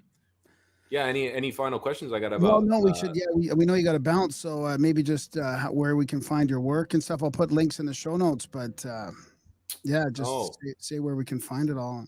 yeah, sure. You can find it on Amazon, and you can buy it from Barnes and Noble as well, and in English or Spanish. Actually, just finished the Spanish edition, came out. But yeah, Did and you you can do check that out yourself? you can check out if you want to contact me or look at any of the maps, or actually, I have links to A Dweller on Two Planets if you want to read it. It's a common public Public domain domain. Yeah. book. Yeah, so you can read it on my website at michaelleflem.com. Awesome. Perfect. Do you have any social media or anything like that where people can stalk you? Yeah, just LinkedIn and Facebook. Yeah, yeah. All right. Right The on, two things Michael. I'm not on. An hour has flown by. Yeah. Thanks, buddy. Yes. This is great. Yeah, this has been great. We Oh, know you got a thanks. class right away, but we'll have to do this again down the road, and maybe we can get you and Randall on together. No, I really appreciate it, guys. And yeah, I'd love to come back, and thank you so much for having me. I had a great time. Thanks, Have a buddy. good class. Yeah. Okay. And that was a chat with Michael Le Flem. What'd you Oh think? man, flew by. That was great, man. I mean, honestly, I really loved his audiobook. I recommend it to everybody. It's guy. He did it in a unique way where a lot of the you know, the quotes from Plato and other people are kind of done in a theatrical way. It's pretty cool. Yeah, Yeah. I like it. I like It's the a Atlantis warning. stuff. It's always fun. It kind of Yeah. fits in maybe with the growing earth, you know, Yeah. all sorts of fantastic little rabbit holes to go down. And you know, we've heard Atlantis a couple of times now. It's Atlantis or Egypt, you know, it seems to be like those are the two real contenders if it wasn't just this whole worldwide thing. Yeah. Wonder if that book's on audio too. That channeled one. We Channel should do that. Animal, Yeah, we should add that to the list. the list. What list? Big thanks to Michael for coming on the show. Big thanks to you guys for listening. Even bigger thanks if you're a supporter, as we've been sort of harping for the last few weeks. It's never been more important to support. With the audiobook hiatus, we find ourselves with our pants down. Grimerica.ca/support, guys. If you can, when you can, Grimerica.ca for everything else that we're up to. There's only a few spots left for Montana, a few spots left for that great Canadian adventure coming up in November, 9th to 12th. Of course, you can get into Canada without shots now. So if you want to come check that out, all that stuff's over at contact@thecabin.com. And then we love you guys. Thanks for listening, and we will see you next week. Thanks for tuning in to the live show, guys. We'll be back next week. Thanks for the super chats, Peter Yeah, thanks. and DC. Thanks, Peter. And Levi did hit us up on the support page. So, yeah, thanks. We will see you motherfuckers later.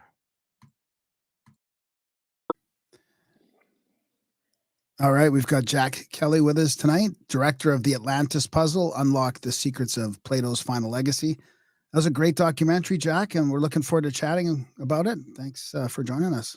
Yeah, thanks for having me on the show, guys. Yeah, this will be great. Actually, I'm just finishing reading Ignatius Donnelly's book, so it's perfect. It's perfect timing, you know. Not that, you know, we'll talk about some of the differences and all that between your movie and what he has in his book, but yeah, it was way more comprehensive than I thought. You know, he had done a lot more work than I thought on all the connections and stuff. So what got you interested in Atlantis? I mean, we might as well start there at the beginning, kind of, because it's you know, it seems like a topic that's more acceptable these days, but only a few years ago, not so much.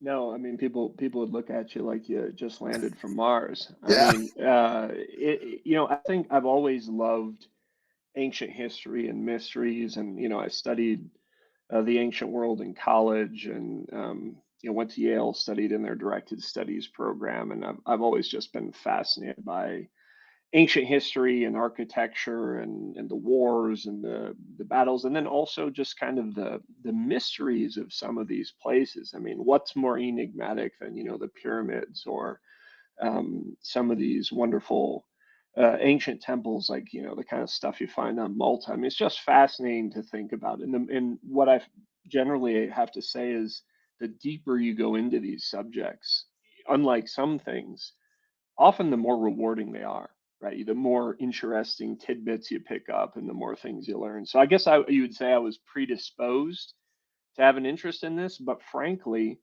I read Plato's books, Timaeus and Critias, many years ago, and I just thought, here's another dry political allegory. Okay, the Atlanteans were bad and they got punished, and then there's a whole lot of philosophy crammed in between, right?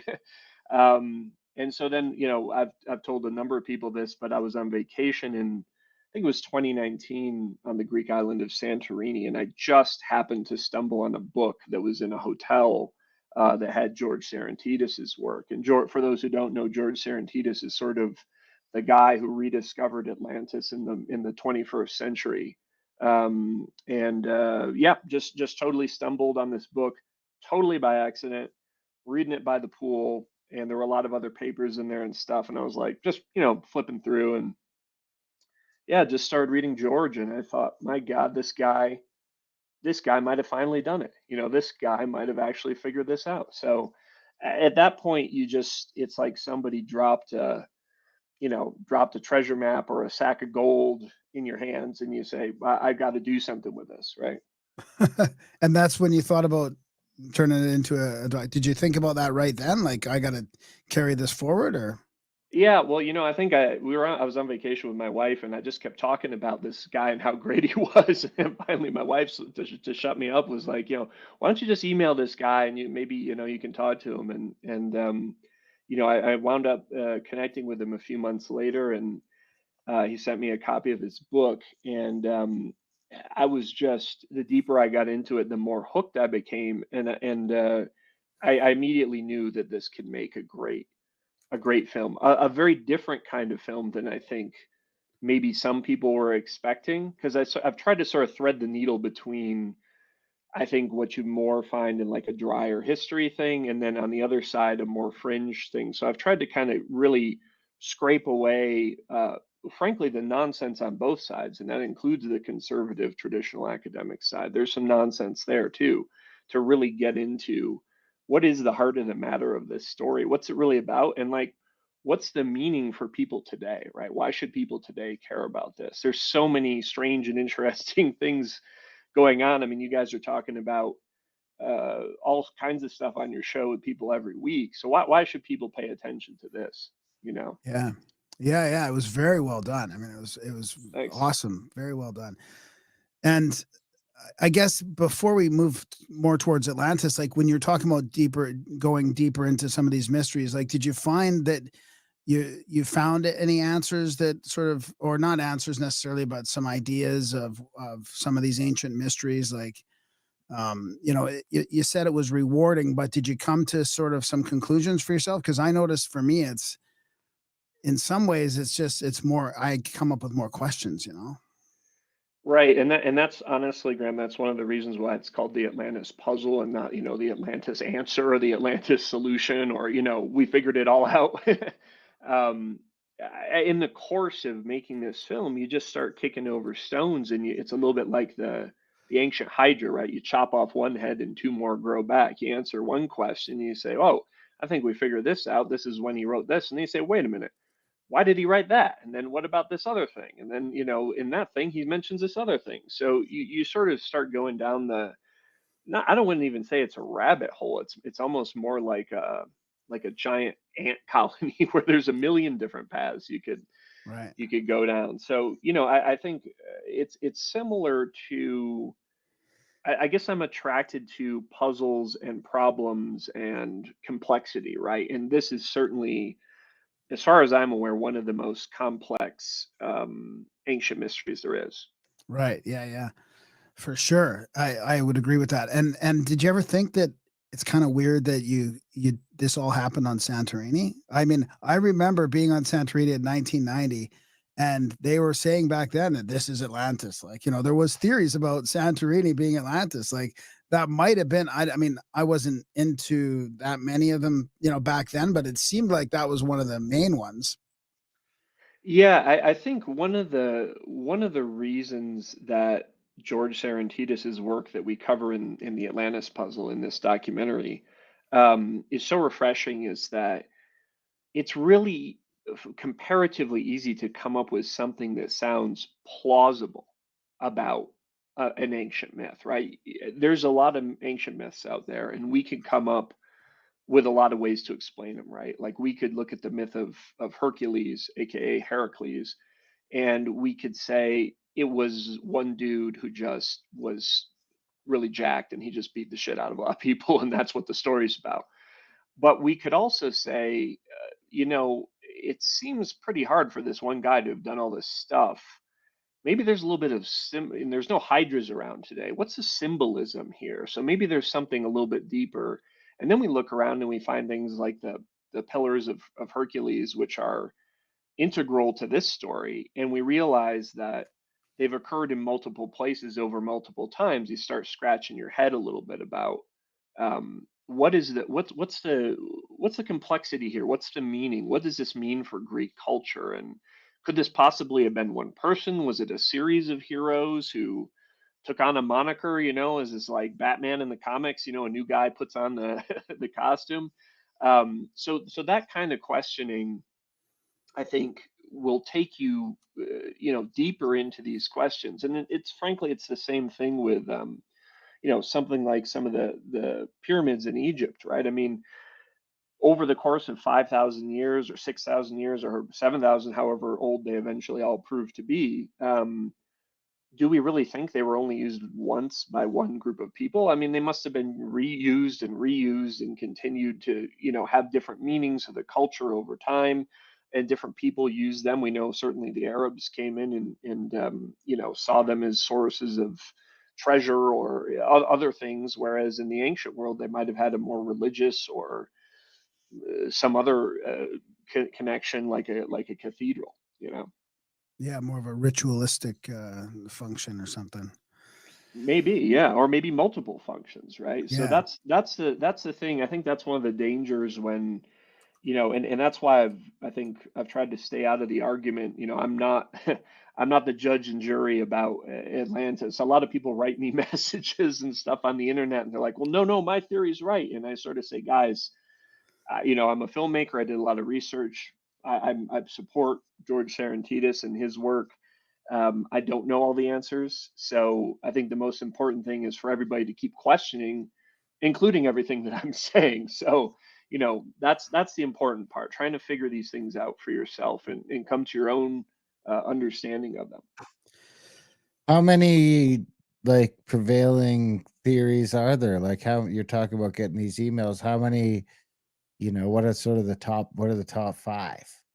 Yeah, I mean, just off the top of my head, there's one that people are like, well, he said the story happened 9,000 years before the time of Solon. For those who don't know, the story originates with a real person, Solon, and the story takes place in these two Platonic dialogues, and Solon goes to Egypt and he hears the story of Atlantis from an Egyptian priest at the Temple of Sais. So some people, and he says, well, it happened 9,000 years before the present, which was probably around 593 BC, something like that. And a lot of people have said, well, Plato didn't really mean 9,000 years, he meant 9,000 lunar cycles. And therefore, this all really happened in, like, I don't know what that would be, 1500 BC or, 2000 BC. But I think that's a danger that you fall into with these things, right? It's sort of like, okay, this doesn't fit because we're talking about what sounds like a Bronze Age civilization. So let me find a mathematical way to place what this guy said into let me change his words and make it fit a mental model that I understand, right? So I think I'm not in favor of that approach. That's one thing. There are other people who tie in a lot of different mythologies into Atlantis, and they sort of say, well, this is sort of the originator of all these world mythologies, and they all come back to one global civilization, and it all started here. And I'm sort of thinking to myself, yeah, but guys, there were people living all over the world at that time. Were they part of this too? Don't you think they spoke different languages? And from the archaeology, it doesn't look like these same people were all over the place. So that's a tricky one. And then I think maybe the other big one, of course, is the idea of the Mid-Atlantic Ridge and the Azores Islands, and that was actually the theory, Graham, you brought up, that Ignatius Donnelly propagated in his 1882 book, which I think was called, what was it called? Atlantis, the Antediluvian World, wasn't it? Yep. Yeah. Soon to be on audio. Yeah. Yeah. Yeah, we're doing the audio version of it, so it'll be out there. Oh, that's soon, wonderful. So, yeah, that's wonderful. As you said, a lot of people give Donnelly a lot of crap today, but he was a really intelligent guy. He was a notable statesman in the U.S. like for a couple decades, and he was, big anti-slavery guy. He was a big proponent of women voting, like an early adopter. He was actually kind of a really honorable character, and he lost a very closely contested election, and that's actually what took him out of politics and gave him the time to write his book. So he's a really interesting figure. But just going to that kind of Donnelly theory, we got to remember when he was writing this, right? This was 1882. So what was going on in 1882? Well, if you guys have read anything about Egypt, or anybody out there listening has, you probably heard of Flinders Petrie, right? He's like the father of modern archaeology. And when was he getting going in his career? 1870s, right? 1880s. So a lot of what we know about archaeology today didn't exist. It was like literally fresh. It was like, I don't know, AI today, right? Like, in 150 years, people will know all kinds of stuff about AI, and there'll be computers in your fingertip or whatever, and they'll be controlling the weather. But they'll look back at us and think about what a bunch of morons we were, right?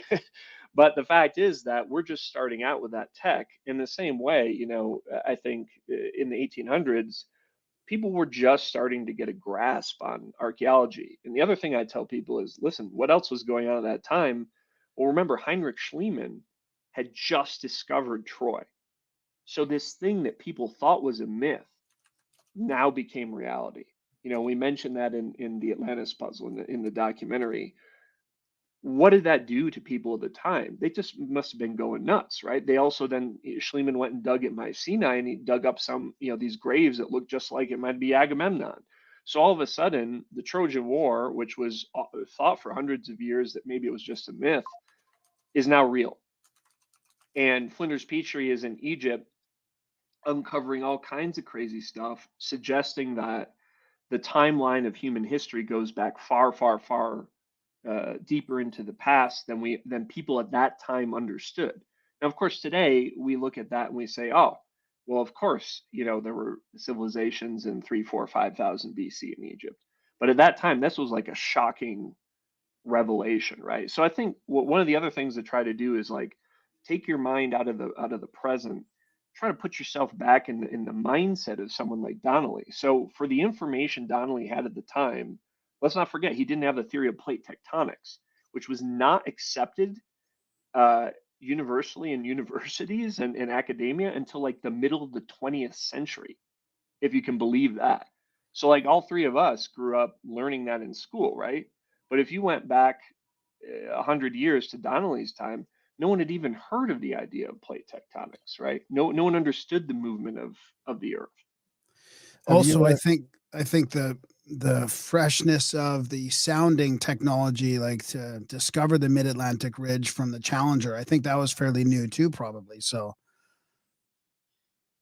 yeah, wasn't it they were laying the transatlantic cables in that time or something? I don't recall, but yeah, they did that survey of it and they found the ridge all the way across there. So that was, I mean, there was a lot of stuff going on in the 1880s, 1800s. Like, there was all the, theosophical work too that brought a lot of this together. Like from reading all these books, I'm always surprised at how they talk about the Cyclopean architecture and how they talk about the giants and these ancient civilizations and these mysteries. Like I always thought they were kind of more modern mysteries. I didn't realize they were talking about them 150 years ago. But I guess that was probably maybe the start. I mean, or at least, from an archaeological point of view, I guess.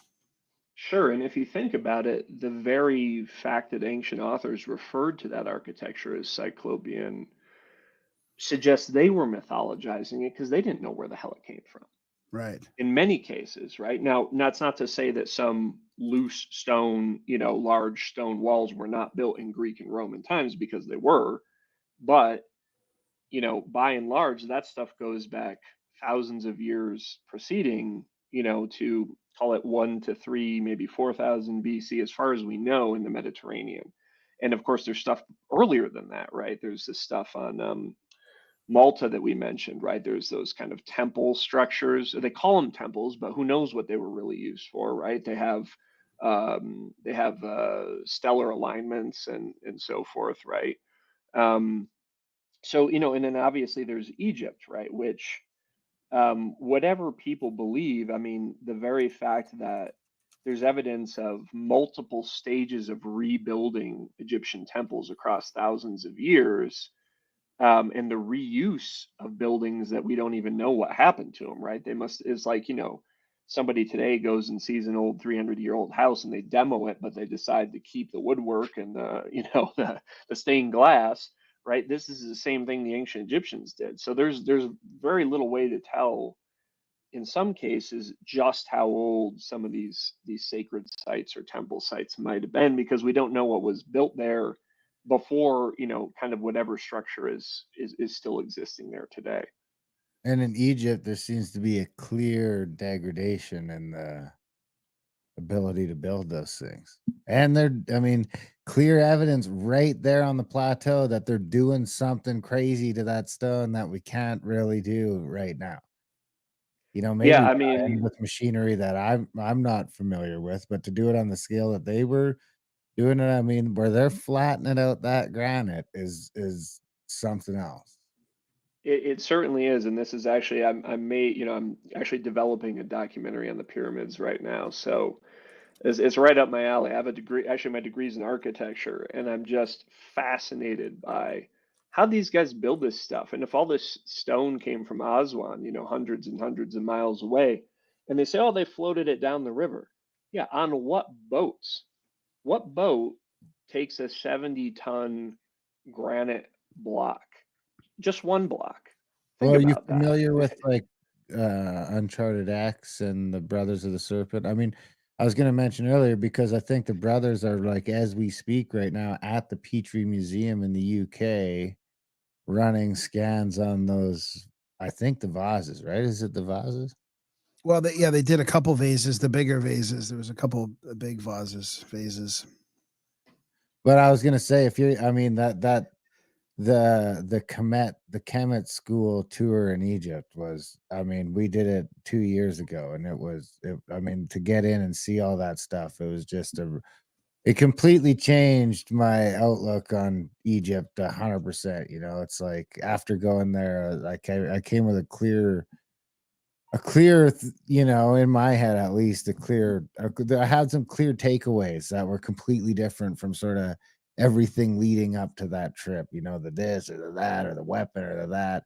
I mean, maybe I still wouldn't rule out weapon. I probably would, but I couldn't 100% because my major takeaway is that they were machines. They weren't tombs. They weren't for doing ceremonies or anything like that. In my opinion, those things were machines. I don't know what they were doing, but they were some sort of machines, possibly pressure chambers of some sort. Or, I mean, like I say, I don't know what they were up to. But once you go in and you go through them all, and you know, that's the sort of the feel I got from it. So I would suggest if you're gonna do that, if you haven't already, to jump on one of those tours those guys do. They have another one I think this year and a couple next year lined up. It was phenomenal.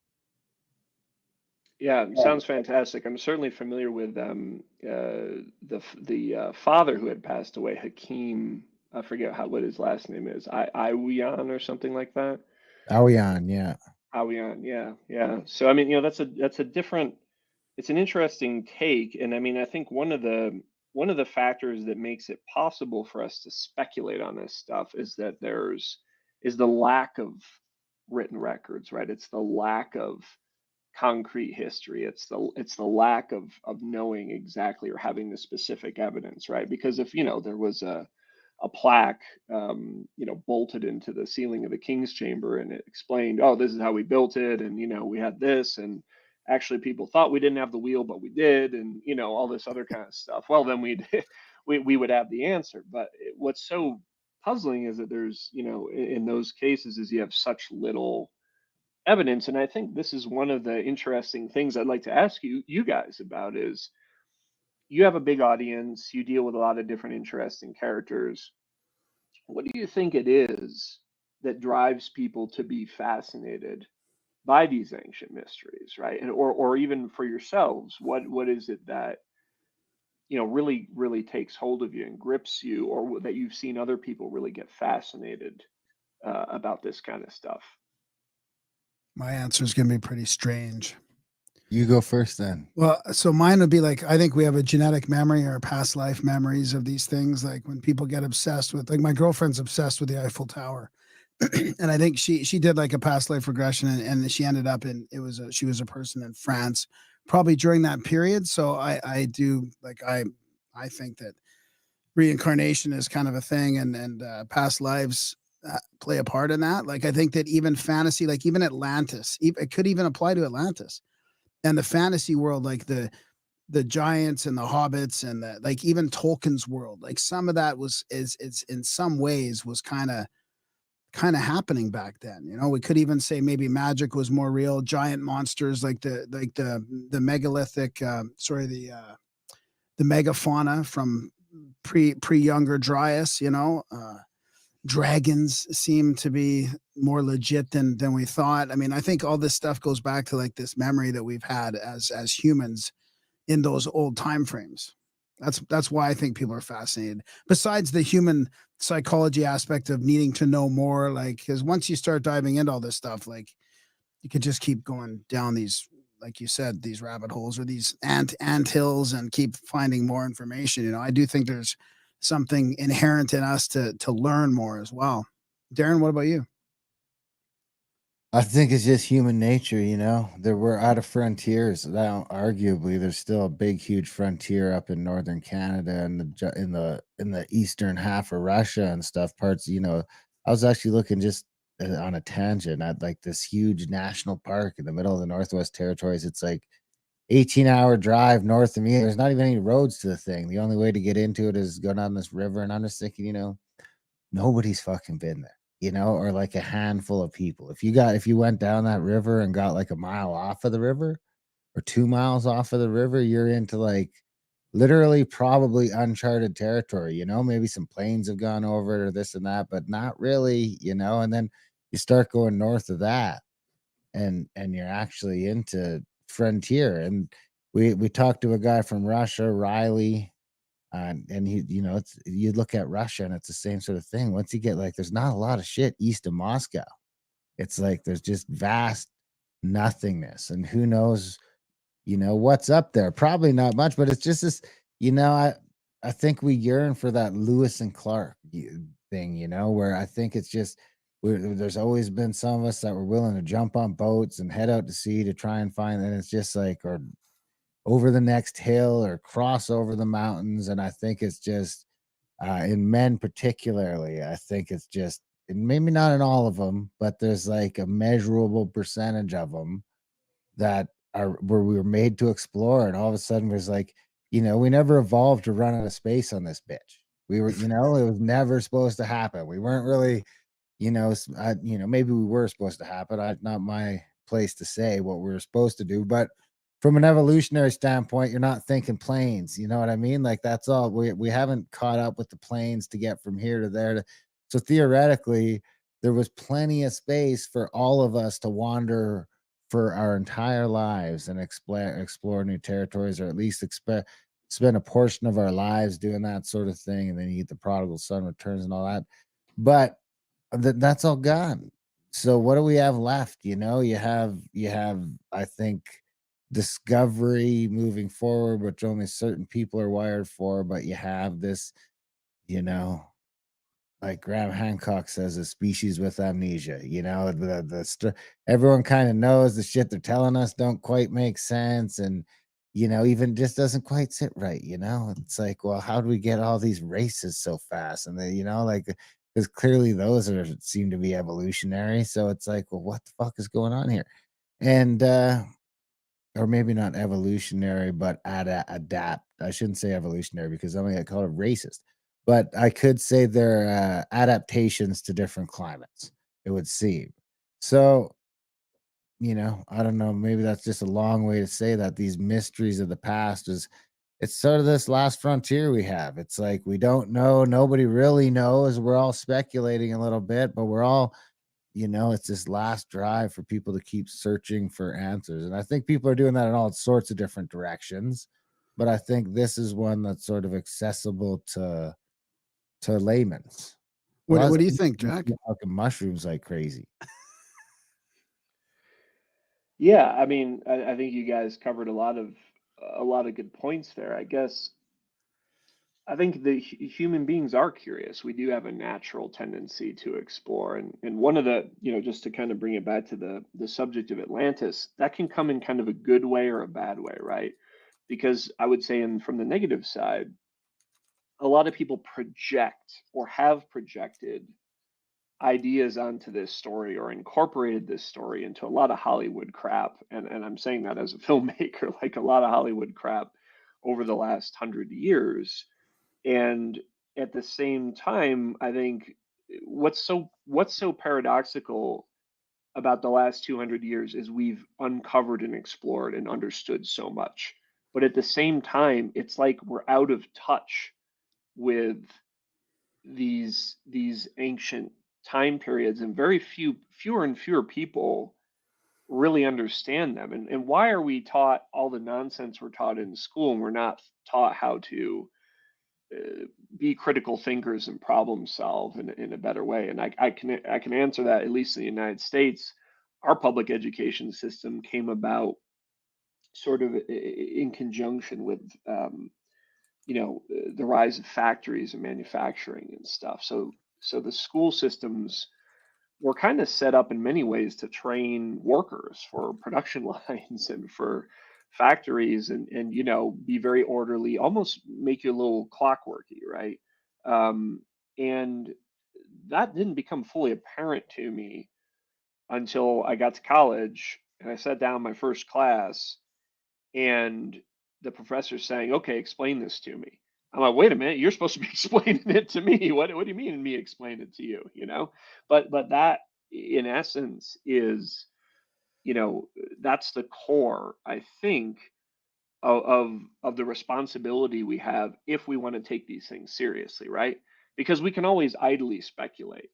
But I think one of the most exciting aspects is when you dive in, and speaking of what you were saying, Darren, exploring, one of the things I uncovered in the process of making this film is that people have been sailing boats and ships. I don't want to say ships because then you think of like a 16th century Spanish galleon, but massive dugout canoes or other types of boats around the world for not just thousands or tens of thousands of years, but hundreds of thousands of years. And in fact, there's some evidence that it may go back a million years. That's And I know that crazy. it sounds insane. I mean, when I first heard about this, I thought this is some bullshit. Somebody made this up. This is a fringe nonsense thing. But guys, I've read scientific papers about this. In fact, I'm developing a documentary about prehistoric seafaring.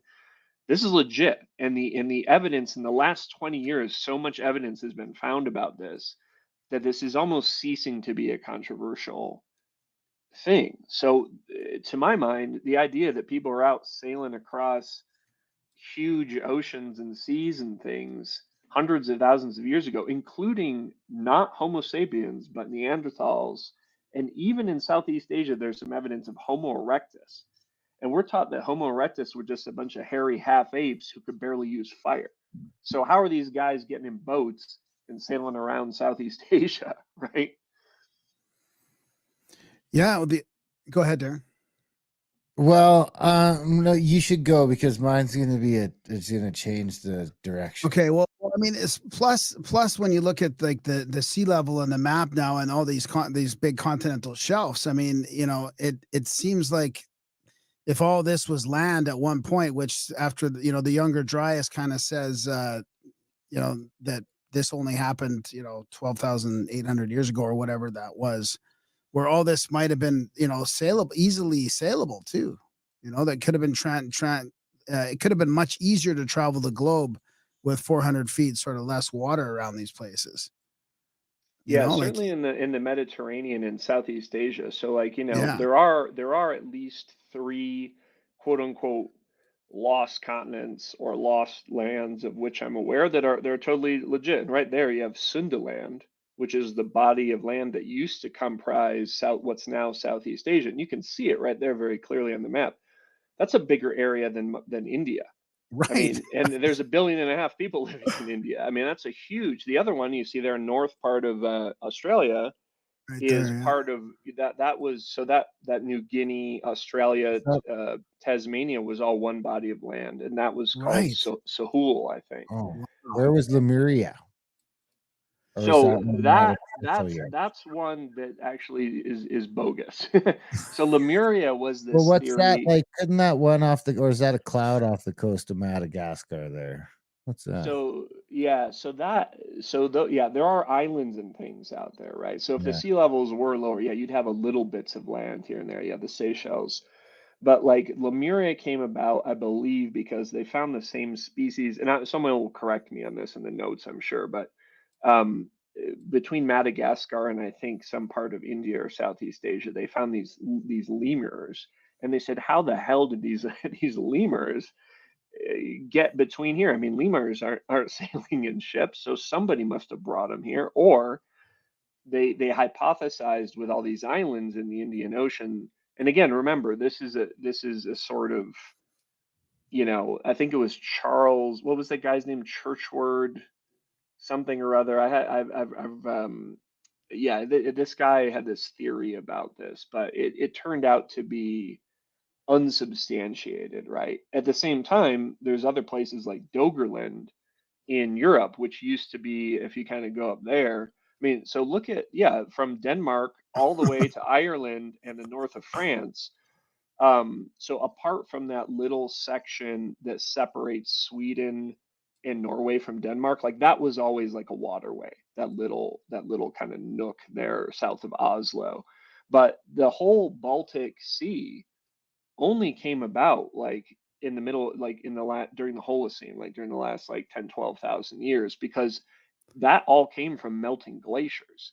So like all that land, Ireland, the UK, and all that stuff that goes all the way pretty far north, apart from a little water that sort of separated it from Norway, like that was all a single body of land up until like honestly the last part of it, I believe, in the sea between the UK and Denmark, the last part of that that sank or didn't sink, right? The sea level rose, the land was stable. It's an important distinction for people Yeah. to understand.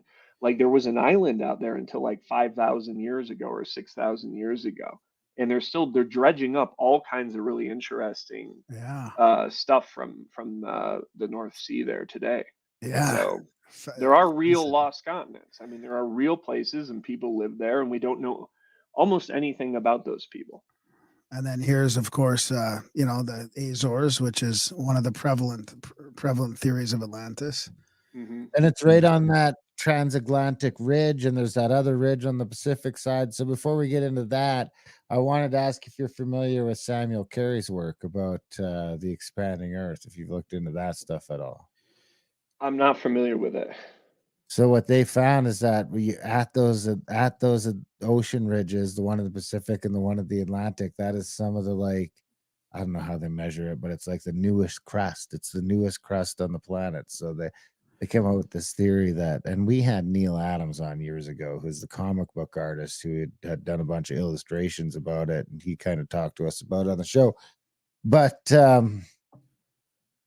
anyway, that's I don't really have a point to that. I was just asking if you had heard about it, because that whole expansion thing seems to make a lot of sense. It really does.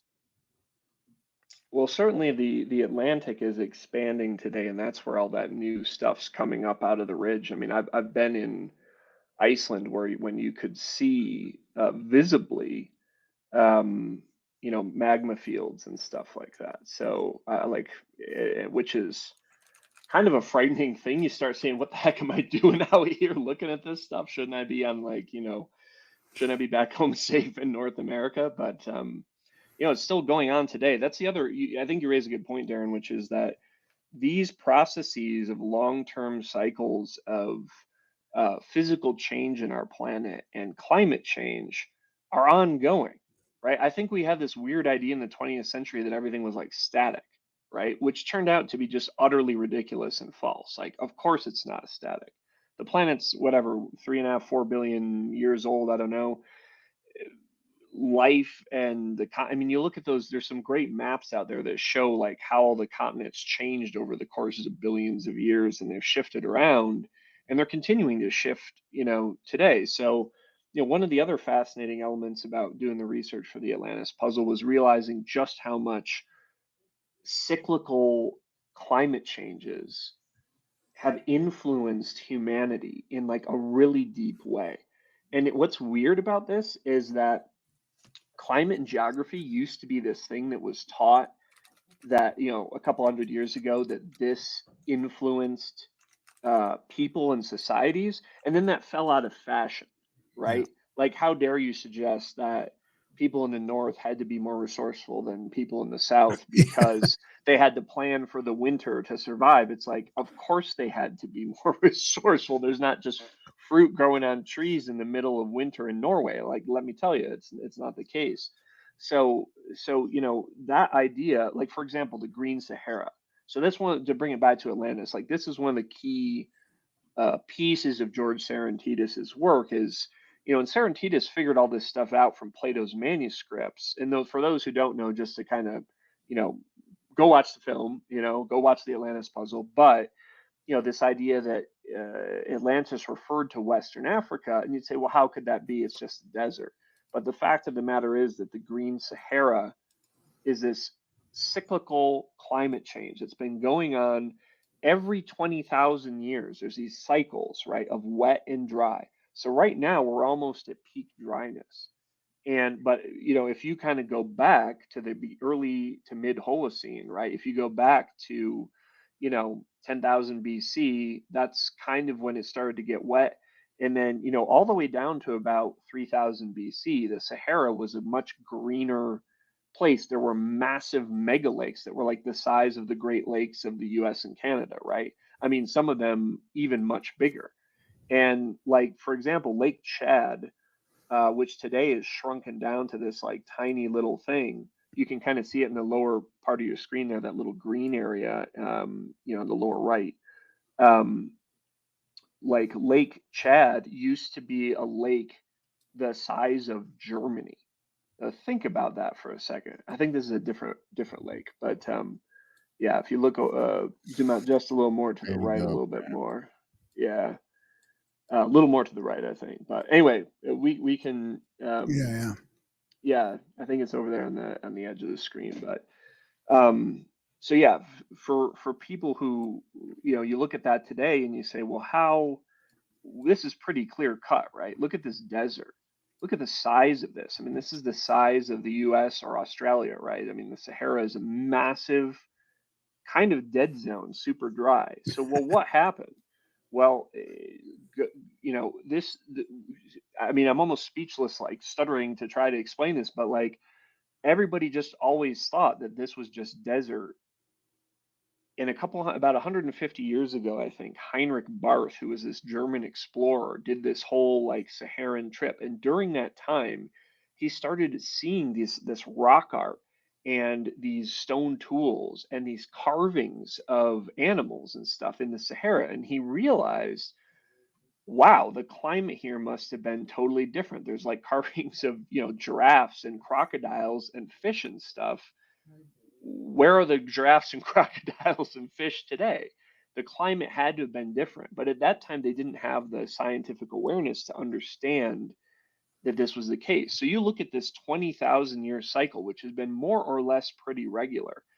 It doesn't just go back hundreds of thousands of years. I think they've done core tests off the edge of West Africa, and they found that this goes back like at least 8 million years, which is the Wow. whole period of human evolution, right? From the simplest apes to today. So that, to me, that's mind blowing right there. It puts you in this frame of kind of almost like a cosmic relationship to the earth and these cycles which change the climate, and they're all these sort of natural forces which are interacting. It's extremely complex. It's the opposite of this static model that, you know, maybe our grandparents or their parents grew up with. Yeah. I was going to ask you more about, can we get into some of the stuff that George sort of found by studying in depth Critias and Timaeus? Totally. Yeah. Fire So away, what? guys. Yeah. I love What this are some stuff. of the main? I mean, because you know, I don't want to. Yeah, I wanted to. Darren hasn't seen the show yet, but We don't want to spoil it for him. yeah. Well, you know, Well, but don't worry about that. but We this don't is going to be spoil a it for the spoiler. So audience. so But what are yeah, some of the our audience main is pretty well differences? versed in Atlantis. You know, we've had a bunch of different people on. Of course, Randall's a regular guest. So I mean, our audience probably leans towards the Azores. We were planning like a trip there. Yeah. Well, guys, if you watch this, Darren, you may want to lean in another direction. That's what I'll Uh-oh. say about that. So We- Timaeus and Critias, right, were two of the last three books that Plato wrote toward the end of his life, right? So these were probably written sometime around like 360 BC, something like that. And for people who don't know, okay, Plato was sort of this major figure in the center of the philosophical tradition of the Western world. He was the first major philosopher to write a lot of books that we still have today. So before him, you had Socrates, who everybody knows, right? Socrates, who didn't write anything, and he was Plato's teacher. And then before Socrates, you had these guys called the pre-Socratics, and this is all in Greece, right? And we have like little fragments of these guys, but by and large, we don't have much left for them. Plato, we have all these books, so that's what makes him different. And, you know, he was not generally a guy who wrote about lost continents, right? He was a philosopher. So he's always writing, and a lot of his dialogues feature Socrates asking questions to people about just like, what's a good life? How should we govern our city? You know, should we go to war? Should we not? You know, what's going to make you a better person? Should, you know, even like, how should you exercise and what should your diet be? Like, so, you know, these guys, and Plato's day job was, he was the headmaster of a school called the Academy, which was kind of like the first university, right? So he was teaching all like the best and brightest minds of the ancient Greek world, including a guy named Aristotle, who a lot of people I'm sure have heard of as well. So this is who this guy is. So toward the end of his life, he's writing these books, and he writes Timaeus. That's the first one that exists in its entirety. And then he writes Critias, which is pretty short. And by modern standards, maybe it's like 15, 20 pages long, and it sort of cuts off mid-sentence. So these are the books that contain the Atlantis story. This is the first appearance of this story. All subsequent authors were referring back to Plato, right, when they talked about this story. So one of the things that George Serentitis, who's this Greek researcher, he's from Athens, and he had written a book, I think it was called Plato's Atlantis. Serentitis dove into this about 20, 25 years ago. And because he loved philosophy and he loved the ancient world, and he could read and write ancient Greek. So he had an advantage that a lot of us don't have. My own, I studied Latin in high school and college. I've taught myself ancient Greek in a very minimalistic way. It's very difficult, and I'm not good at it by any means. But so Serentitis and a lot of Greeks study this in high school and college the way that we would study Spanish or French and stuff like that. So these guys, so Serentitis is very well versed not just in philosophy but also in history, and his formal education was as an engineer. So he's a very logical guy, used to dealing with logic chains and logical gates. Well, philosophy appeals to somebody like that, right? I mean, Plato and Aristotle, the guys who kind of were at the roots of creating the logic that we teach in school today, right? So I don't necessarily think that means all people before that were illogical, but these are the guys who formalized a lot of this thought. So what's going on here? Well, you got George Serentitis reading Plato, and it sort of stops him in his tracks. And he says, wait a minute. Just like, you ever have like an epiphany one day where you're just reading and you're like, wait a minute, this doesn't make sense. He's sitting there reading and he's like, why the hell did a guy who's concerned with logic and rationality and this, that, and the other, why did he write a mythological story? And it's not the only one. He's written other myths. Plato uses other myths in his books. Why was he using these mythological stories? What are we supposed to be getting out of this? Like, that seems like a pretty blatant contradiction. It's like, if a nuclear physicist today is suddenly writing a book about Nordic gods, you're like, what is going on? This doesn't fit the pattern, right? So he started diving into this, and he kind of developed this theory after spending a lot of time with it, that Plato using the Atlantis story was meant to teach you something, right? You were supposed to struggle and be confused, and you had to kind of figure it out. And I know, for some people are going to say, well, this sounds a little ridiculous. You're saying there's like hidden puzzles and things in these stories. Well, if you go back and read them, you're going to see this yourself, right? So there was a different way of reading and writing in the ancient world, frankly, that went until about maybe 200 years ago. And that's this idea of esoteric writing. I don't know if you guys are familiar with this idea or not. But esoteric writing is basically boils down to writing on multiple levels, right? So I have a kind of a surface story, and then I have kind of deeper levels of meaning that are sort of hidden kind of in plain sight, for lack of a better way to explain it.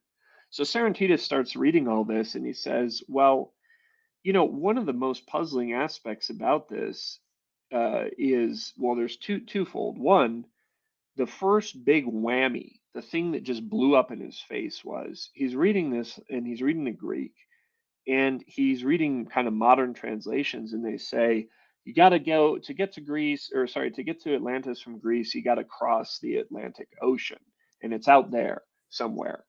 And oh, by the way, in the old days you could navigate across the Atlantic Ocean, but now these days it's sort of dried up. Well, guys, when's the last time the Atlantic Ocean dried up? Like never, right? So right off the bat, he's saying, and then he said, wait a minute, it doesn't say Atlantic Ocean, it says Atlantic Pelagos, and a pelagos is meant like a sea, like the Aegean Sea. And today, modern Greeks still use the word pelagos to refer to bodies of water like the Aegean Sea or the Ionian or the Adriatic Sea, right? It's a sort of a body of water partially surrounded by land. That's what it means. That is the dictionary definition. So Serentitus says, wait a minute, why did all these guys the last couple hundred years, and it was mostly guys, translating this stuff, why did these guys say it was the Atlantic Ocean? That's literally not what it says, right? Like if Darren has a boat on Lake Ontario, or he has a boat on Ontario Pond, some random place up in Saskatchewan that I've never heard of, those are two different places. So if I'm reading a note that Darren wrote and he says, hey, I took my boat out of the water up at Ontario Pond, and I translate that as, oh, he took his boat out of Lake Ontario. That's the analogy, right? That's basically what happened.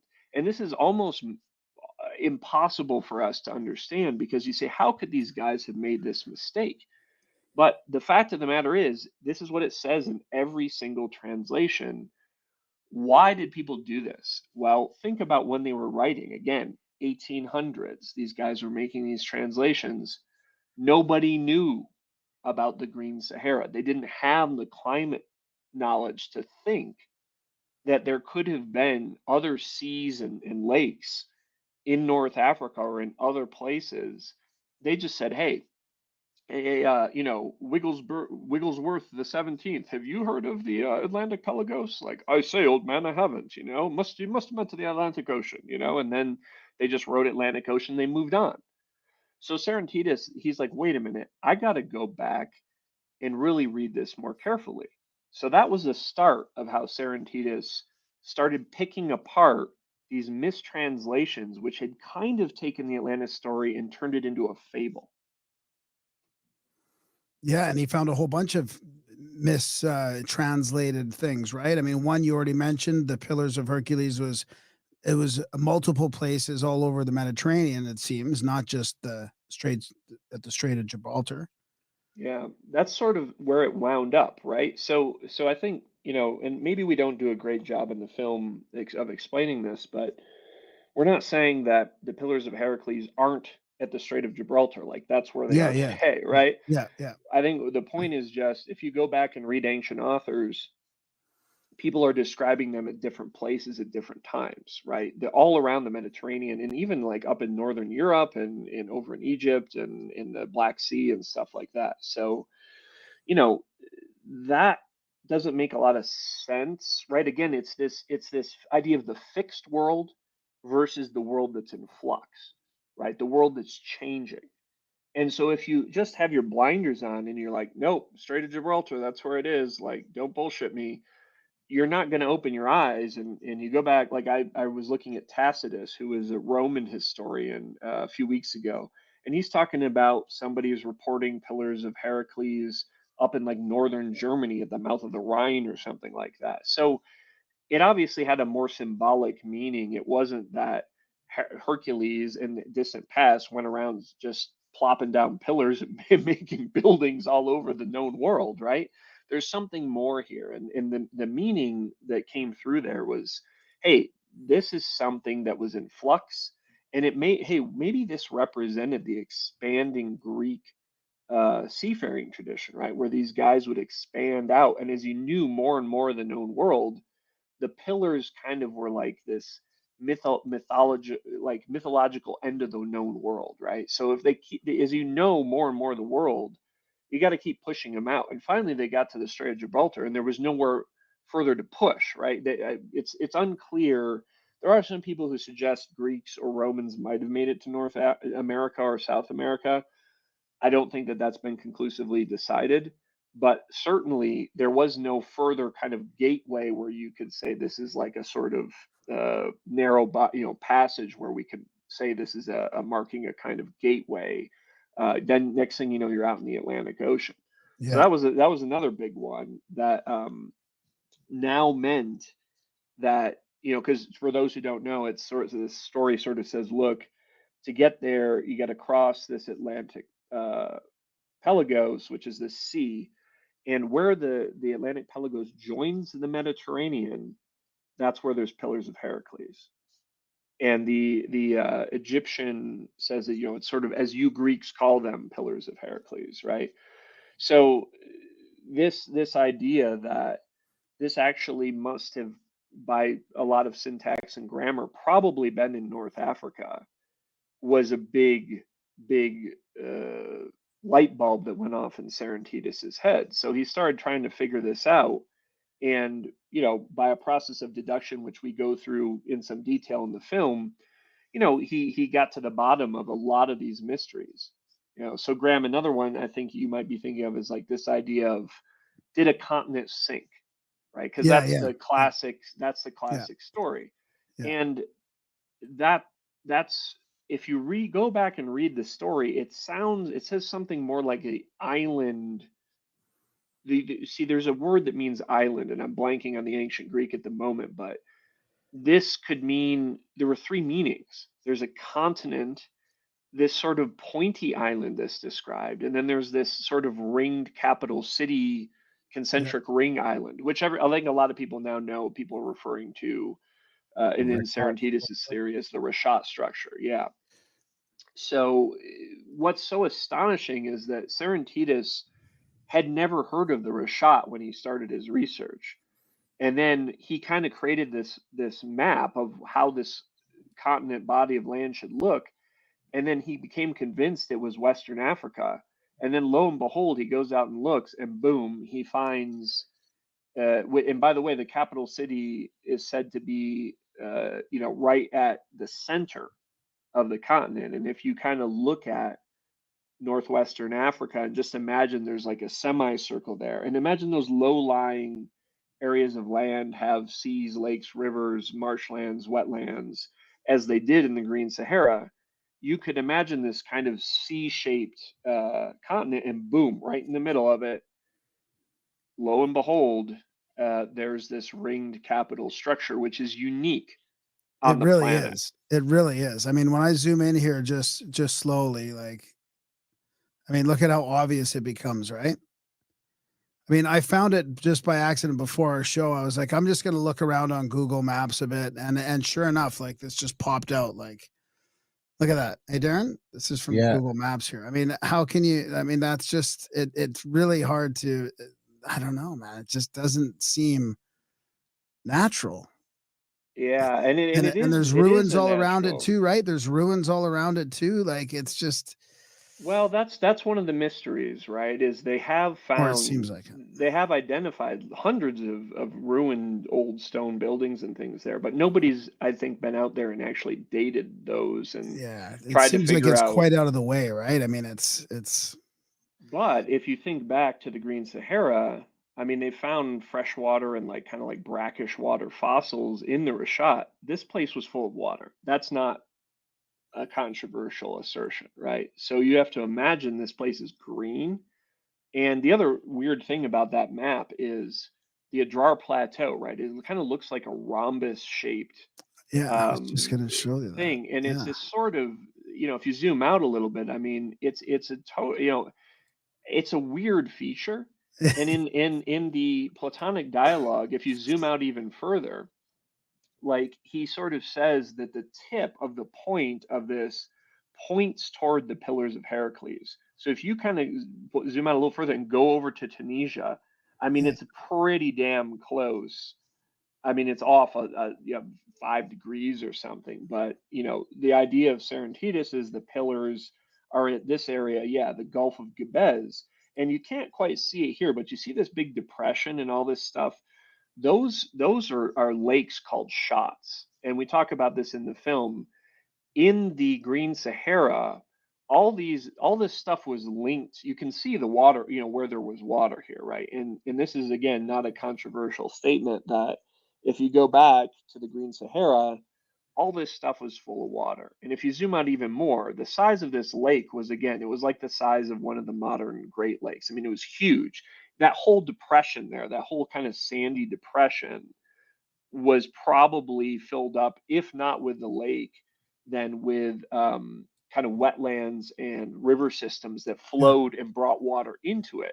Because the elevation changes, you remember on the one side you got the Atlas Mountains, and then the other side you got the African highlands. So all this water is flowing down into these kind of what look today like almost sand seas, right? So you can imagine that in a period of massive wetlands, like think of like the Congo today.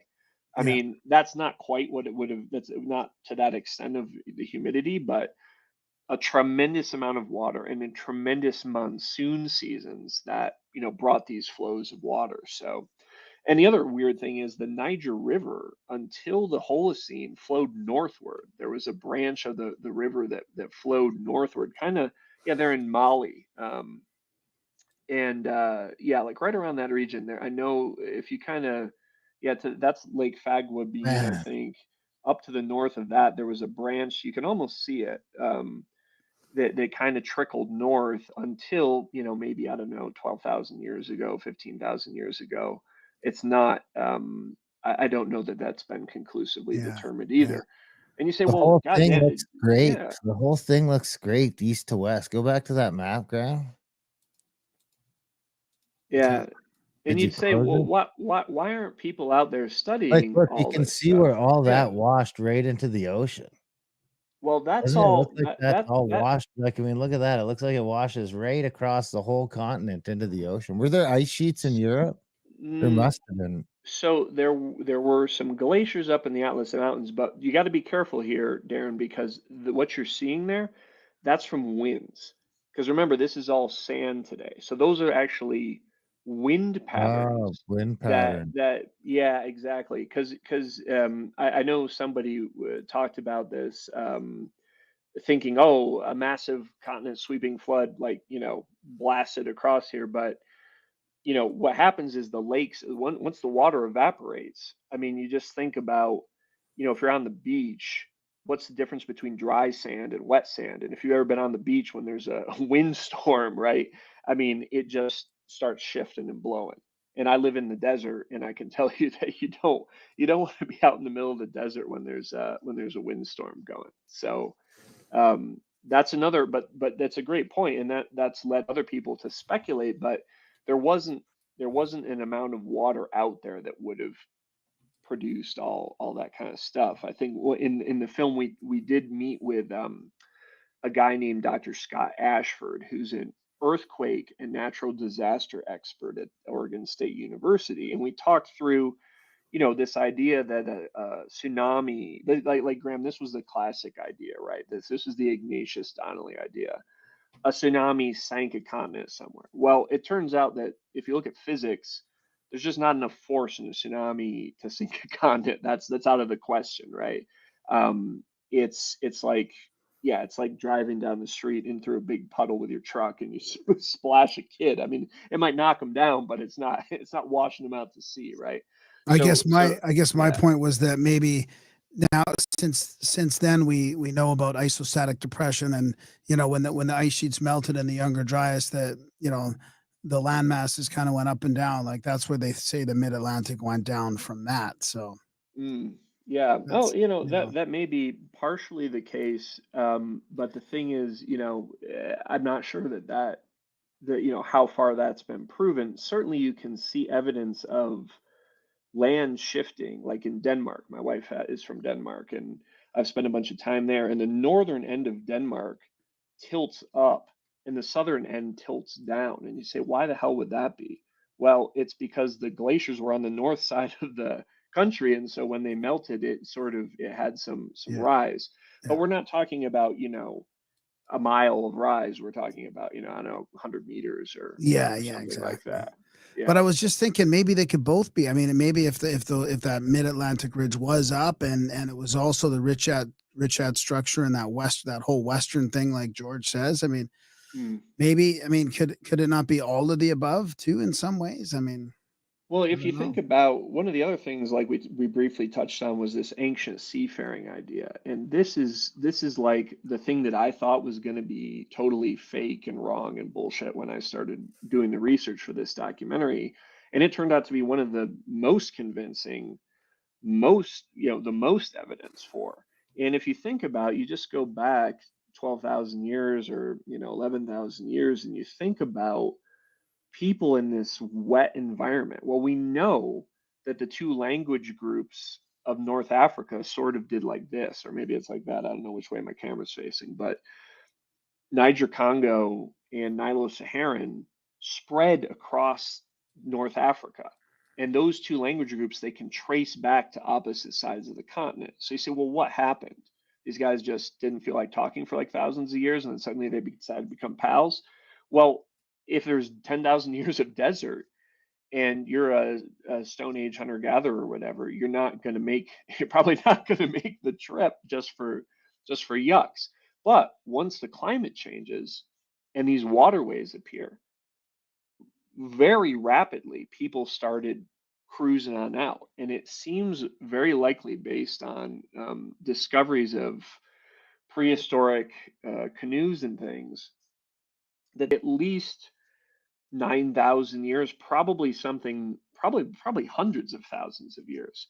It's just hard to say because wood obviously rots. And all ancient boats are made out of wood, or there's those reed boats in Egypt and stuff like that. I mean, or skins stretched over frames. And I think there's been a lot of guys who've conclusively shown, like experimental archaeologists who've gone out and sailed in these things. And there's people who've recreated traditional canoes and sailed across the Pacific. Like, so it's not like it was beyond. Well, and that's the other thing. How do people think the Pacific Islands got peopled? I mean, they were peopled by people with Stone Age technology, stone tools and wooden boats, and they managed to cover thousands and thousands and thousands of kilometers of space in a rather rapid time period.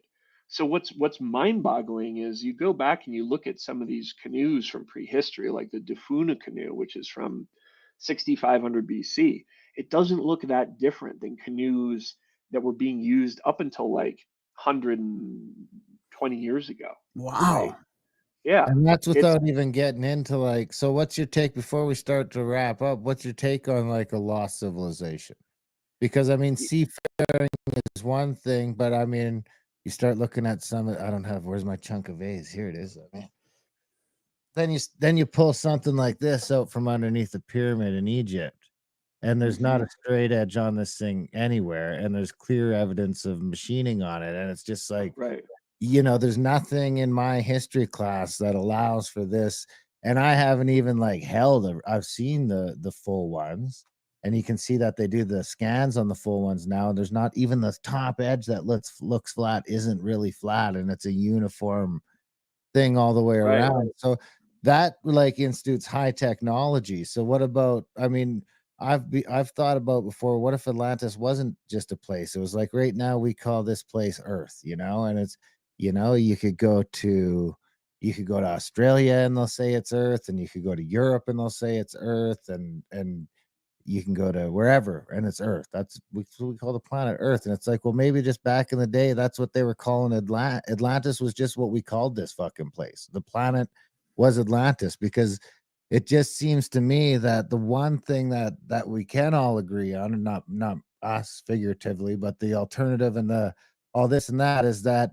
there's a lot more to this history than they're letting on. And then you find Göbekli Tepe, and there's just more and more compounding evidence that these guys were doing stuff. And I mean the stuff in Egypt, and this isn't small stuff, the stuff that they were able to achieve in those pyramids. It's not just a pile of blocks. And I mean, when you go in there, you look inside it, you look at the precision and the stuff they're able to do. It's like they were instituting technology or something at a level that, boats aside, they were using technology that we're not using today. It might, maybe we could, maybe we couldn't. I build stuff for a living, big stuff. And I would maintain that I'm not convinced that we could build a pyramid. Even with all our cranes and everything else that we got, it's going to be fucking tricky. You're going to be using helicopters for the top, few hundred feet of it, unless you got a tower crane or something, but it's going to get weird. So, I'd just like to get your thoughts on all of that sort of stuff before Atlantis aside. What's your thought on just going past seafaring? We have these maps that seem to show that, it's a Pierce whatever map that shows that Antarctica maybe had they were showing the like under ice coastline back in the day. So, I'll leave it at that. Sure. Well, I mean, this is one of the biggest questions, right? Anybody who's interested in the ancient world and in ancient mysteries, there's always this sort of element of the unknown. And the fact of the matter is, of course, there are lost civilizations, right? if humanity goes back 300,000 years and we've been more or less biologically the same for 250,000 years, how many societies, how many kingdoms, how many even empires, whole periods of time of language or wars or massive things happened that we don't know anything about? And the answer is there's got to be plenty, right? So, like whether or not the level of technology was here, or whether certainly it can rise and then fall again, right? Um, I don't necessarily believe personally that there was a period of time where there was a civilization more technologically advanced than we are today.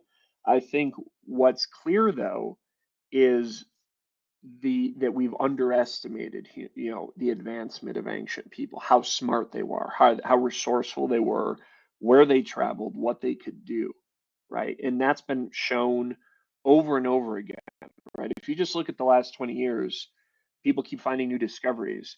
It only pushes the direction back in one way, and it's always, oh, we thought that this, people didn't do this till 2000 BC. Now we found out it was 5000 BC. Or, oh, we didn't think people had boats until, like, I thought the Egyptians created boats. Oh, now it looks like dudes a million years ago had boats. Okay, so there's a million years of seafaring? Like, what tales do we not have from that period of time? So I think, one of the other great discoveries, I'll just, just to loop in, is that we had this idea that people were only like living in shelters for like the last, like, I don't know, 25,000 years. And because that was some of the oldest stuff that we found, right? There was like some town, little mini town up in the Czech Republic or something, which mammoth hunters were living in these huts made out of mammoth bones and skins and stuff. And that was like the oldest civilization sort of dwelling that anyone had ever found. But just recently in Africa, they dug up these, what looks like almost like a post and lintel kind of construction, or these two pieces of wood that have been shaped with, probably with stone tools. It's from 500,000 years ago. So what was that, a building? Was Wow. that part of a boat? Was it a dam that someone built to fish off of? Nobody knows, right? Because you only have part of it, the rest of it's rotted. It's a miracle this was preserved. But 500,000 years ago, if people were building like, timber frame buildings, it suddenly changes your perspective on humanity and it opens the door. So I guess, Darren, Yeah. to answer your Yeah. question, I don't know, and it doesn't really matter what my personal opinion is. It matters where we follow the evidence, and the evidence keeps leading us back in the direction of more and more advanced stuff keeps popping up from like shockingly old dates. So clearly, without writing and without records, it's really hard to piece together, right? So, I think I'm excited because I think we live in a time where we are starting to realize how limited and narrow our view of ancient history was, in the last century. And I think we're starting to find out, hey, maybe what Ignatius Donnelly was saying wasn't true, but it doesn't mean that that kind of thinking where you're pulling different things together isn't going to be necessary in understanding the evolution of what we know about the distant past. Yeah, yeah. Maybe his conclusion wasn't exactly the same. Well, it's not the same as what you guys have, but maybe it's not true, but maybe some of the threads that he was pulling on will end up being true. So one last little teaser, not, and I don't want to say the answer, the book, but you guys, and because I had never heard this before. I don't know how common knowledge this is, but you guys came up with the idea that Critias that gets cut off, you found where it starts up again right afterwards. This is, for people So who are going to go watch the Atlantis puzzle documentary, which is, yeah, out don't streaming all over the place, don't Amazon, say here, there. You're going to come to the end and you're going to find something remarkable. And again, for people who like ancient mysteries, I think you're going to see things where maps line up with natural features, and you're going to see things where texts that academics thought, oh, like Plato just died, didn't finish writing this book, or he was too lazy, or he went and wrote another book instead of finishing this one. We just, for the same way, we show, I think, and this is Serentitus' theory, just how short-sighted this was. So if you're looking for a surprise, and if you're looking for how deeply Plato connected ideas across time and into myth, and maybe wove actual history together with mythology, and with the history of his own time, and with philosophy, and with ideas from Egypt and from all over the Mediterranean, then I think you're going to enjoy the Atlantis puzzle. So I hope everybody gets a chance to watch it, and continues to think for themselves, right? You don't have to accept these ideas of Serentitus or myself, or Graham or Darren, but give them a fair shot. Use this as an opportunity to think for yourself. And there's so many mysteries out there still left to be explored. I think it's really important we train up a new generation of people to be asking these questions. And you guys are obviously going a long way to doing that up north of the border. Yeah, thanks. Thanks, Jack. This has been great. Where can people find all your stuff? Like, do you have any social media, websites, all that stuff? We'll have it all in the show notes, but half these people, they can't be bothered. Yeah, you can check out atlantispuzzle.com, or just Google the Atlantis Puzzle. It's on Amazon, it's on Google Play, it's on YouTube Movies. It'll be coming out on other platforms, through the end of the year. So check that out. My film company is called Empire Builder Productions, so you can check that out. And we'll have, just go through and click through on the film poster, and we have all the info up there, all the links where you can watch it. And we'll be posting lots more interviews and fun little tidbits and pieces, not just from me, but from George Serentitus, whose theories we explore in the film. Right on. Thanks. It was great. I recommend it to everybody. So fantastic, fellas. Thanks for having me. It was a real pleasure to get to chat about these things. Right on. Thanks, buddy. Take care. Thanks, Jack. Have a good night. Take care, fellas. And that was a chat. Jack Kelley, what'd you think? Oh yeah, it was great. It was a fun one, huh? Yeah. It almost got. I mean, it's pretty convincing. It's got to be extra weird coming like fresh off of reading Ignatius' Oh yeah. book. Yeah. Like you're just literally finishing it up. Yeah. So, of course, that audio book will be coming out soon. So keep an eye out for that over at adultbrain.ca. Big thanks to Jack for coming on the show. Big thanks to you guys for listening. Even bigger thanks if you're one of our nobles or our lords or our ladies. Head over to Grimerica.ca/support today. Sign up for a monthly or make a one-time donation and help us keep going. We're fully listener supported over here. Of course, you can check out GrimericaOutloud.ca for other podcasts. Contact at the cabin for the trips. We got some great trips coming up. One next month in Invermere. It's coming up quick. You could have the time of your life in like 3 weeks and you don't even know it. You just decide that just right now. Oh, I'm gonna have the time of my life. Done. And then we got another one with Randall Carlson next. So you can come to that and you can argue Jack's points to him and see what he says. Yeah. Check that out. Spam Graham at Grimerica.com. Other than that, we love you guys. Thanks for listening. And we will see you next week. All right. We are super excited to have Nick Spratt with us, who's helping us. He's co-hosting with us our trip to the Azores with Randall Carlson. And we've got Michael Donnellan as well, filmmaker and an awesome documentary that just dropped, Atlantica. We're going to talk about his finding of Atlantis, the lost city. So thanks, guys, for joining us. Thank you, Graham. Thanks for having us. Yeah. I mean, first of all, Michael, I mean, the great documentary. We saw it at Cosmic Summit. Very, very well done. Very professional. Awesome to watch all the work you guys put into like just dive after dive looking for this. So how's the response been? I guess where you are, I heard that there was a bit of a standing ovation after your documentary played, and I think it was in Spain or somewhere over there across the pond. So how's the response been so far? It's been amazing. What you guys saw was a 90-minute cut down. It's really a series. So each episode is about 50 minutes, and we have the first 3 episodes for the first series, and then the second series It's been incredible. We've done a lot of presenting in Spain so far. So in Spain, we've done tons of conferences, tons of presentations, but it's been received super well. Plus, when people see it and they go, "Oh man, this is our own country," it's because it's a beautiful place. So aside from the archaeological standpoint, the visual standpoint, when people see their own beautiful country, they just like it even more. Yeah, pride. But yeah, pride. Yeah, but the actual discoveries are. It's been 8 years of work. It's been an incredible amount of effort that we put into this thing, and we keep finding stuff. So it's an ongoing process. It's exciting. I'm really proud of this. It's something I've ever been super proud of. It's this. How did you get into it? How did you get into looking for Atlantis? How did you find yourself over there doing this?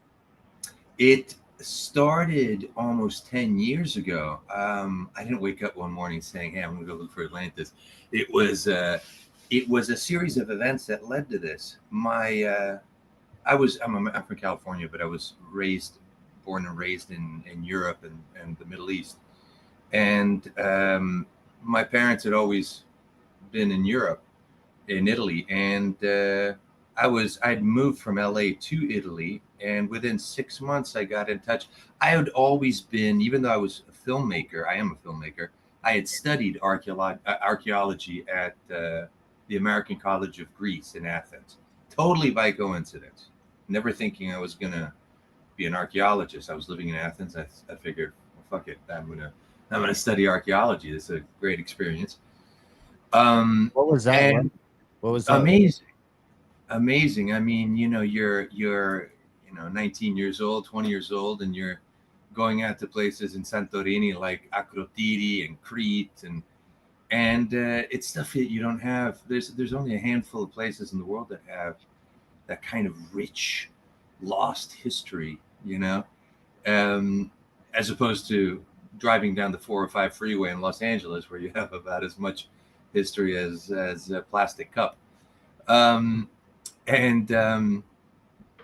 I was back in Italy, I was in touch with a group of researchers and archaeologists because it had remained a passion for me. I was put in touch with the people I work with now. And one thing led to another. I started off with them on a trip to Egypt, where we were investigating a couple different sites. There's a second Sphinx on the Giza Plateau. A lot of people don't know that.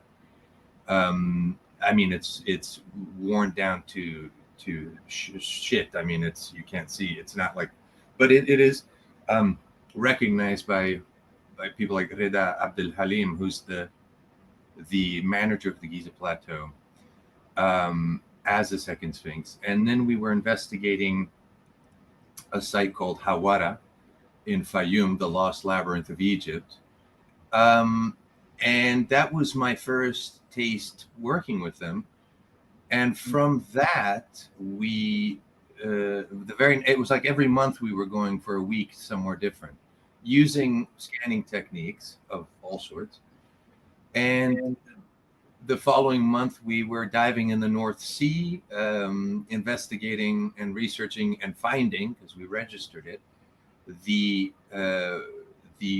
shipwreck, which with the Bonhomme Richard, which was famously captained by John Paul Jones, and that's an incredible project. And then from that, we went to another project in Northern England, one in France, and I started to slowly realize this stuff works, man. This is really exciting. And living in Los Angeles and working in a relatively fake environment, and I've been working in film for years. I came from my background was as an animator, 3D animator, visual effects supervisor.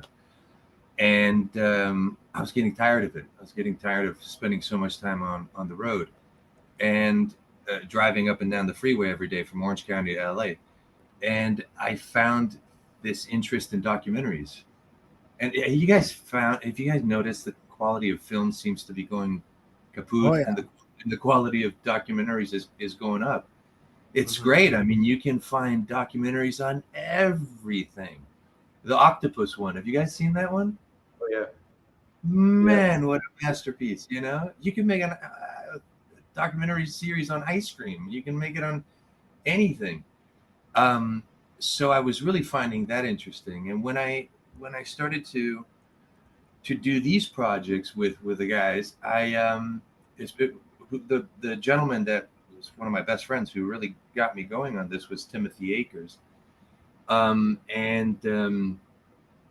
started to realize, man, there's something here. This is something worthwhile. This is something I could dedicate myself to.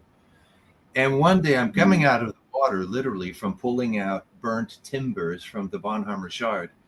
And Tim looks at me and says, "Do you like southern Spain?" I didn't wake up one morning thinking I'm going to look for Atlantis. I'm eccentric, but I'm not nuts. And and I said, "Sure, I like southern Spain." And that was 2016, and we first started. And from that moment, we were coming out here every month. So I was flying out from Italy to southern Spain once a month, once every 2 months.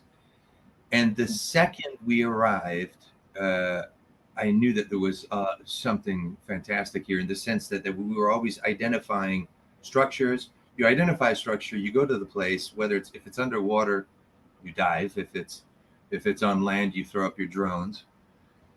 And it seemed like every time we went somewhere and researched something new, that there were structures there. So I started to really get involved back then. And it was a process. Slowly but surely, we started gathering huge amounts of information, new information. When did Timothy first ask you that question? When did this start? 2016. I first met them 2015, and it was 2016 February that we first came out here for this reason.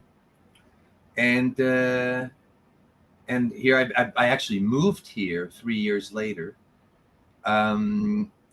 It's not like finding a boat. It's not like finding a single object. If you find a shipwreck, you basically go out, you identify it, you register it. There you have it. And on a film standpoint, a single artifact is generally one documentary. You know, you're not going to make an entire series out of one shipwreck. You could, but not really. In this case, there was so much material that it became pretty quickly evident this should be a series. And it wasn't actually, you guys have seen the cut down version, the 90-minute version. It was only in 2022. By total, it was really a fluke because everybody was locked up in their houses during COVID. And between 2019, which was when I moved here full time, and 2022, we were out on the boat all the time, while other people were kind of not traveling and not doing anything. And to 2022, we found these ruins under the water, which are, I mean, you guys dive? No. Man, it's life changing. Not yet. Yeah, it's got to happen. Get ready, baby. I'm gonna take you in the water. Yeah, I'm with you, man. So that's how it happened. And sort of long story short, we were about to. The series is in distribution. It's about to come out, and it's just the beginning. We have a community growing here of scientists and academics that have done their own research that are now colleagues of mine. I just did a conference on last Wednesday at the International University of Andalusia, and you've got geologists there. You have leading archaeologists, leading anthropologists who now appear in our series, and each one of these people has done their work on this, following Plato's texts verbatim, and people are starting to take this seriously. It's an extremely important discovery. Is it taken more seriously over there in Europe? It seems like to me, it's maybe the response is a little bit more open-minded over there. Do you know what it is? It's actually kind of interesting. You remember at the Cosmic Summit, Graham, you and I were up on stage, Yeah. and there were 5 of us or 6 of us, each proposing different theories, different ideas. And with all respect, because I mean, I completely appreciate the time and effort that anybody puts into any kind of research. But having said that, it's always fairly evident when somebody has read this or not. And it's also fairly evident if they know geography or not, based on this. And the thing about these texts is they point right to this place.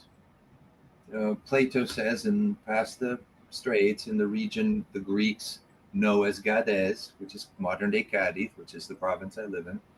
And he starts to outline this ancient civilization. He starts to talk about what it was like, where it was, when it was.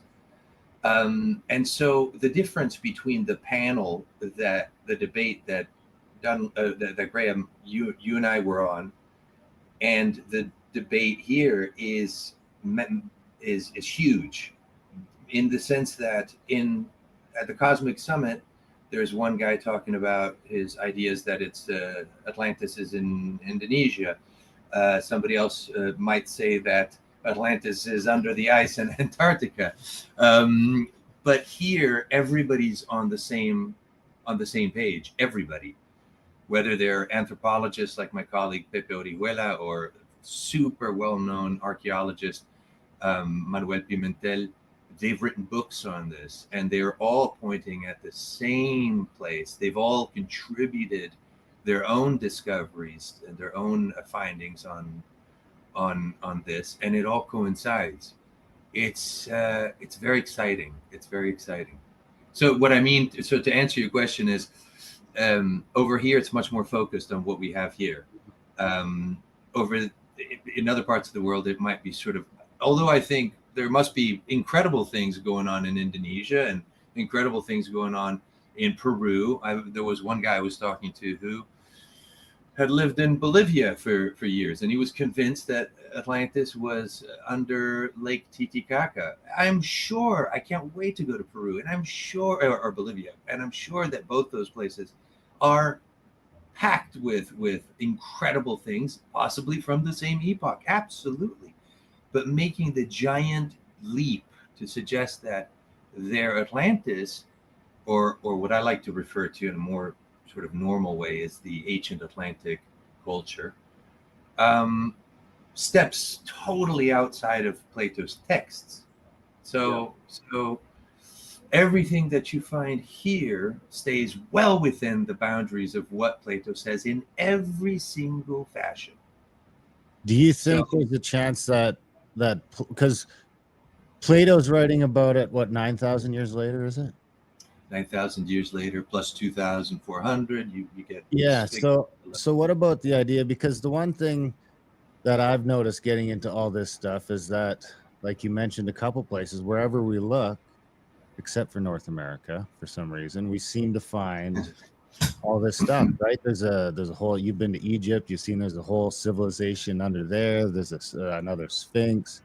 You find this stuff in Peru. I mean, the Enoch texts seem to lead that maybe he was in South America preparing for a deluge.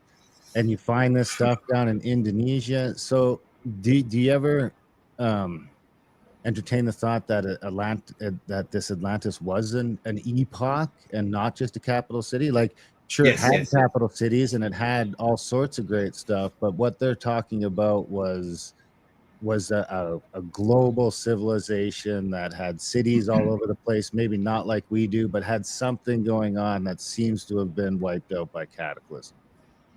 Great question. It's a great question. And one of the clues lies, it's incredible because this text, the Timaeus and the Critias, you could 50 pages, you could read this in half a day. And even though it's such a small amount of text, it's packed with details. And to answer your question, there is a very special clue at the beginning of these texts where Plato makes a mention.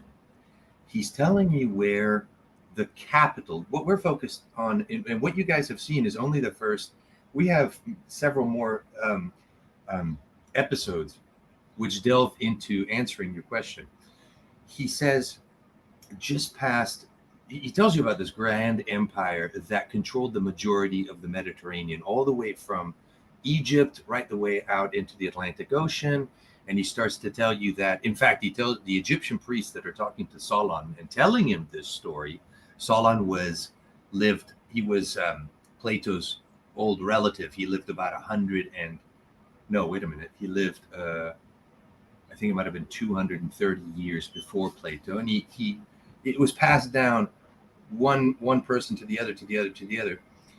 And the Egyptian priests, now remember, this is 2,500 years ago, tell Solon this incredible story. Because Solon was Greek visiting Egypt, and the ancient Egyptian priests tell Solon that the Greeks and the Egyptians shared these same ancestors that came from outside the Pillars of Heracles, the region that we now call the Straits of Gibraltar, in the region of Gadez. And he makes a very, very important, he gives you a very important clue. He says, not just outside the strait, so not to go as far as past the grand ocean, to not, if you get to the boundless continent. So the funny thing is, when the conquistadors first went to America, they arrived and they go, holy shit, Plato was right. He knew about this place. Another clue lies in a very fascinating, all these details that add into the story. Fast forward to just a handful of centuries ago. Christopher Columbus leaves. Where does he leave from? He leaves from the town I live in. And he leaves from here, which, even though now it's a small town, at the time of when he was navigating, it was one of the wealthiest. It became the wealthiest city in Spain. You can imagine it was like the airport of the world. Everybody was shipping out to America. Columbus knew, and Magellan also sailed out of here.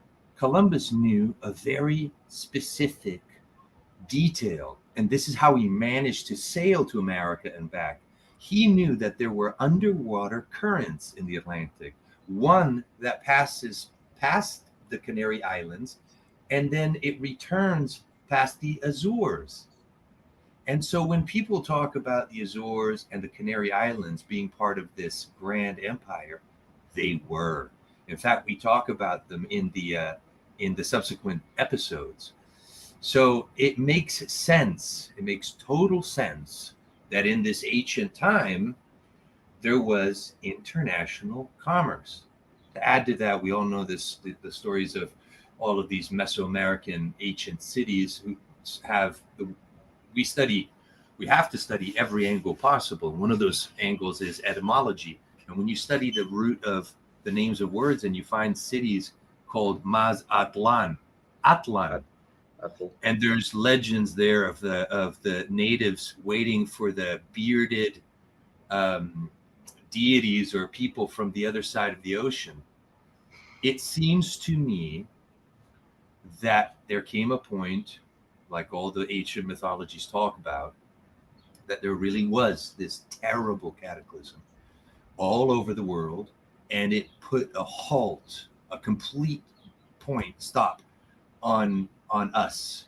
We're trying to survive. We venture into the caves. Whatever happened, whether it's the Younger Dryas period, we know that there was this long stretch of maybe 1,000, 1,300 years of really horrendous weather.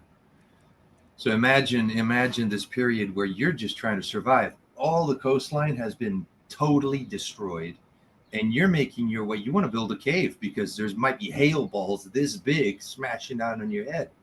And what do you have here for the entire coast of the Sierra Nevada? The Sierra is like the mountain range. Caves. We talk about this in our subsequent episodes as well. There's this entire intriguing line of details that all feeds into this story. So I really believe that there was global communication, there was global trade, and it was halted dramatically. Yeah, that's kind of my thought too. Is it that because it seems like all that stuff is related. You know, when you really dig into it, there's a ton of evidence that it's not random. They weren't just coming up with the pyramid's the easiest thing to build, so they just built pyramids. Absolutely. And the level of sophistication is enough to show us that they were, that people ask you what was, or people have these thoughts about what was Atlantis like, what culturally, was it advanced? Well, what do you mean by advanced? What we're finding under the water, the circular ruins, the concentric city that we have found, shows an incredible level of sophistication. They obviously knew what the cardinal points were, because everything is aligned to the north-south direction. Another big detail is from our scans and also from diving hundreds of times at this location, you can see that it was an ocean-bound impact, because everything is toppled over towards the land. So it means that something hit really hard from the sea. It shows that these people obviously had navigation in an era which we are sometimes often told couldn't have existed, but it did exist. This entire cityscape that we found is based on ocean life. So it really it points to an era, an epoch when I think we were really interesting. We weren't scraping around with some sticks in the mud, like a bunch of monkeys. It's a very, very intriguing insight into a lost era of mankind.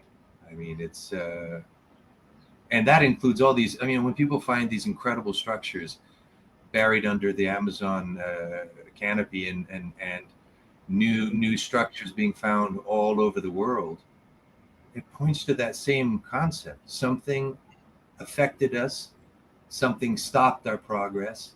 Slowly but surely, we crawled out of the darkness and started to rebuild. It's all very fascinating. Yeah, the Mohawks here in Canada, over on the East Coast along the St. Lawrence, have been growing squash for hundreds of years. That came from Guatemala. No kidding. No kidding. Yes, and I mean, the interesting thing is that North America is the one place where you don't find shit. You don't find anything. There's South America, Africa. We don't know what's Antarctica, but every place else in the world, there's ruins. And in America, there's some stuff we could maybe call ruins. You got the Sage Wall in Montana. You got a bunch of stuff down in the Chaco, but nothing that's going back quite as far until you get down into Mexico. But the one thing you do find in North America that you don't seem to find as much of in other places is insane amounts of water damage. You've got Grand Canyon, you've got these crazy canyons that are so deep. I mean, I tell my Canadian friends all the time, I was like, you don't understand till you go drive through Utah, and you drive through Zion Park, or you drive through one of these places and you look at it, you can see the swirl marks. It's unbelievable. There's just like how much water.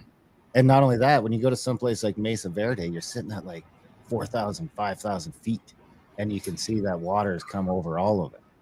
Mm-hmm. Yeah, it's such a good point. And actually, just across the other side of Andalusia is the biggest state, if you call it that, in Spain, and it's gorgeous. I mean, it's so on one side you have Almeria, and Almeria is they have their own version of the Grand Canyon. It's not as impressively massive, but it's beautiful, and it's obviously created from water damage. In fact, they opened back in the 60s. They would film these spaghetti westerns there.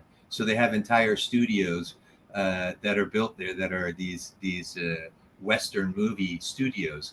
And they're pretending that it's when they filmed it, it was supposed to look like the Grand Canyon, but it's filmed here in Spain. And it's the same concept. What happened there? Obviously, it was water damage. Obviously, it was something terrifying that happened. And another thing I think about America, which is curious, because I always thought that too. Like what you said about you don't seem to find. I remember one time I stepped out of it. How do I say this? Like in where I live here, if you want to take a walk into the wilderness, you go and you take a walk into the wilderness. I always found that in California, you're always sticking to the path. You know, if you want to go, there's always a path. You have to stick to the path. Don't venture out because it's private land or whatever it might be. And I remember one time I'm walking in the hills and I see this in the grassy hills. I probably shouldn't have been there. I see, because everything else around it is suburbs, freeways, shopping centers, suburbs, freeways, shopping center. It's all been sterilized in a sense. And I am walking the hills and I see this old wall. It might have been something that was maybe 100 years old that a farmer might have built, probably. But it was exciting because you're not used to seeing that kind of stuff in California. But I wonder sometimes if part of the problem with the US in terms of archaeological finds is that we've just gone in and bulldozed everything and concreted it over. I don't know. I don't know. It's a shame because I do think that there must be plenty of clues hiding under the soil in the States. Yeah, I think that's part of the problem. Like where I am in Calgary, I think they say like if you want to find the good soil, it's like 300 feet down because we're sort of built on all this stuff that washed out of the Rocky Mountains. Unreal. So it's all just like you keep digging and it's like dirt and gravel and all the stuff that would be on top, and then you find bigger rocks but the real soil that we're supposed to grow in is down an awful long ways until you start to get out to Manitoba and you can see where it seems like this giant debris field is. So I've often wondered, like, man, if you could get down a ways, right? Like because the stuff here might be down a few 100 feet. Sure. And another thing which is curious is that imagine this scenario, imagine this catastrophe that's so traumatic to the planet that every single ancient mythology talks about it. From the Aborigines in Australia all the way to Greek mythology, they all talk, and Christian mythology, Judeo-Abrahamic traditions all talk about. They start with the flood. In fact, if you look at the Christian Abrahamic religions, Judeo-Abrahamic religions, it really starts with the destruction of Atlantis. With Noah and then the repopulation of the earth, and then it's a strange phenomenon because what happens in the Amazon isn't necessarily, geologically speaking, what would have happened perhaps over here or over there. So where in Canada you have your own geological phenomenon occurring, there's also different geological phenomenon occurring over here. So it's a very complex and interesting puzzle to try to solve. Well, the interesting thing is like my creation myth as an Ojibwe and a bunch of I couldn't give you a count on how many, but there's sort of a bunch of tribes or different Indian lines in North America that, the Turtle Island myth is started with all the land is gone. They're floating around and they try to send the animals down. And I think the muskrat is finally able to get far enough down that he reaches the bottom of the ocean and gets some dirt and brings it back up and rebuilds Turtle Island, which is what they call North America. Wow. It's a fascinating if you put all of these clues that you find scattered throughout the world together, plus we're living in a time where we have at our disposal, it's like no other time in the world, every single one of the technology, and we use every technology available. If it exists, we use it. But look at satellites. Those have only been around a handful of decades. You look at even scuba diving. Scuba diving is relatively new in terms of being available to the public. Drones, when did those come out? Scanning, LiDAR, multi-axis echo sounders that we use. All of these things have popped up really recently. And by taking these different technologies and blending them with traditional research and field work and these ancient stories like what you're talking about and mythologies, you start to get this extraordinary realization that this was real. In terms of some of them being very colorful, like built on the back of a giant turtle, those are wonderful stories. But the interpretation is the same. Something terrible happened, and we had to rebuild. That's a really good point. I was going to ask you about all the technologies and how that's changing the future of research. And I mean, you guys are right on the leading edge of that, which is great. Which kind of reminds me to ask you about the like how you actually came across that wall, the big wall. I mean, or at least the location, because was that actually what Akers what Tim was finding through satellites, or was that what you guys found just from fishing in the area, like with sonar? It was amazing. It was amazing. So as you saw in the reduced version, the 90-minute version, it's very faithful to the chronology of how things actually unfolded. So we start off on the ground. You imagine not everybody watching the film knows Spain, so there's a certain amount of narration where we have to tell the audience or inform the audience through storytelling. Who was Plato? Who are we? How do we do what we do? What is Spain? What is Cadiz?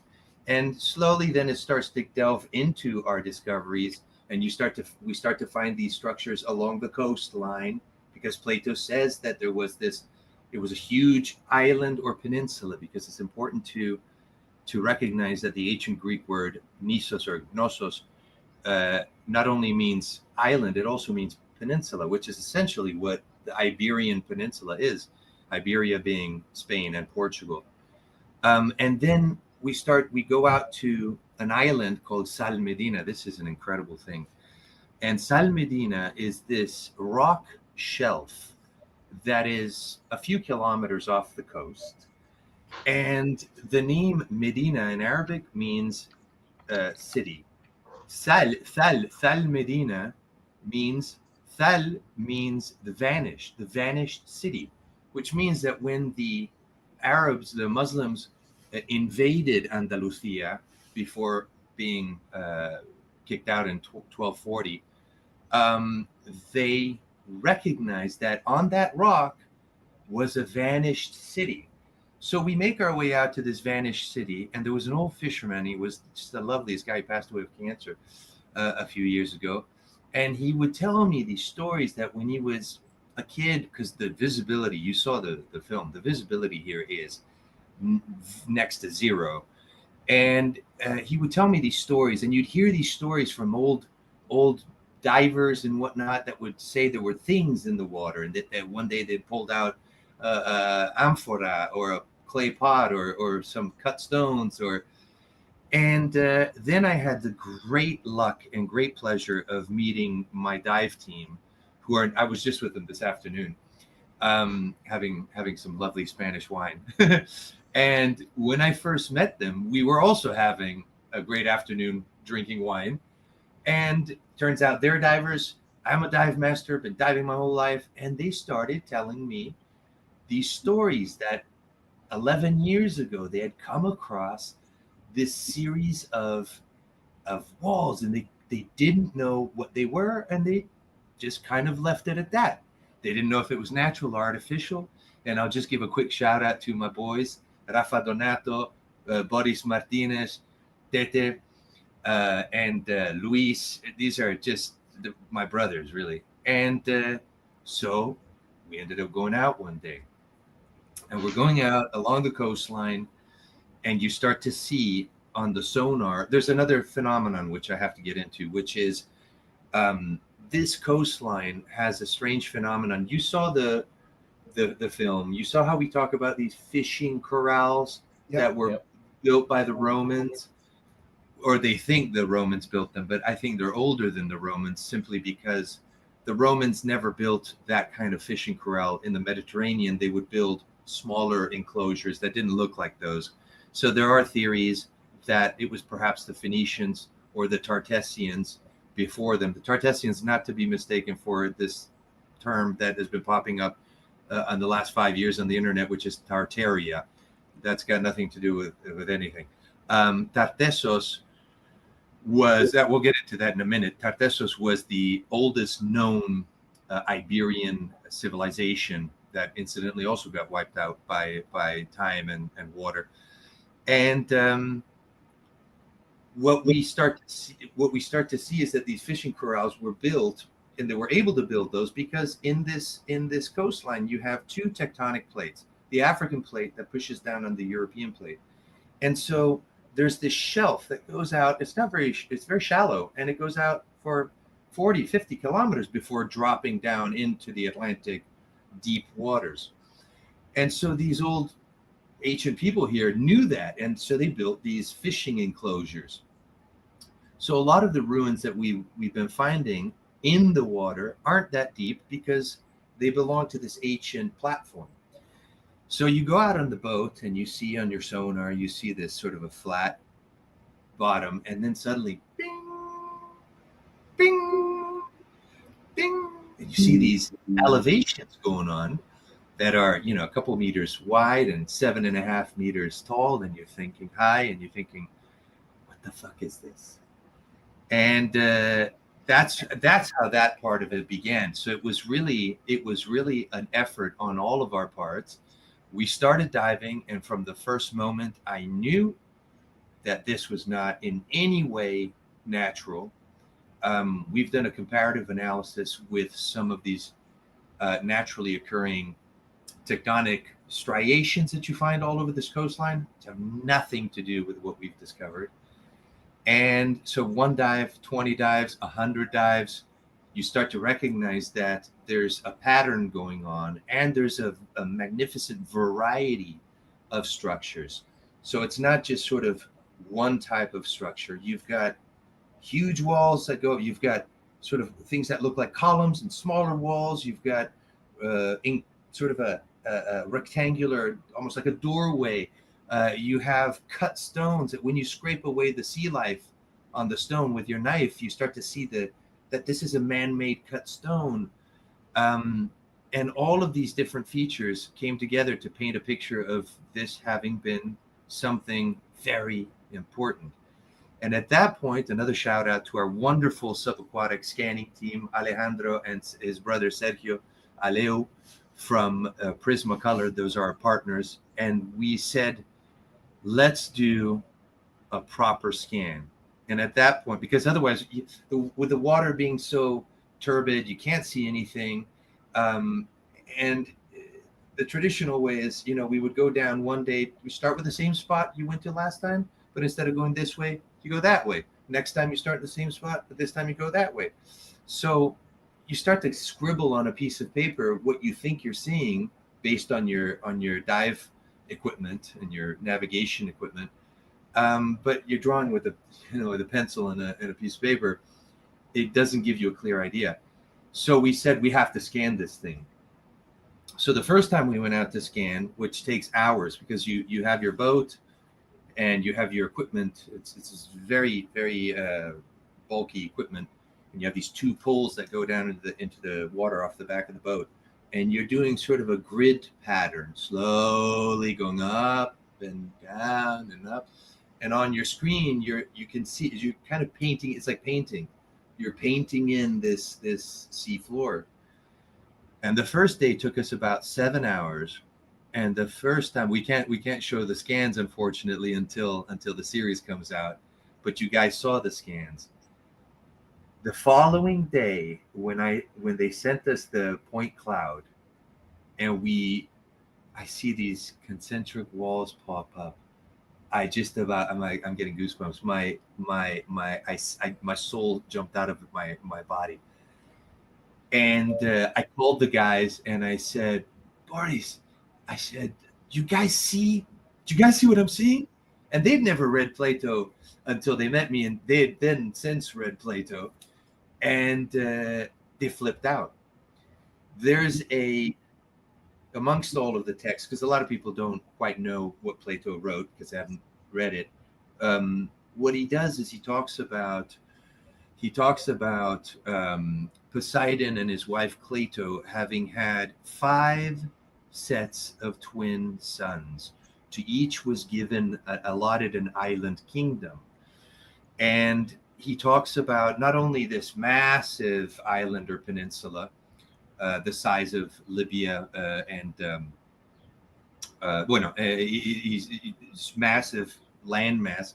He talks specifically about this capital city of Gadeirus, and he gives these dimensions. He says there were these canals and circular walls, and he gives you the dimensions. And when you take these different dimensions and you put them together, it equates to approximately a diameter of 2 kilometers or thereabouts.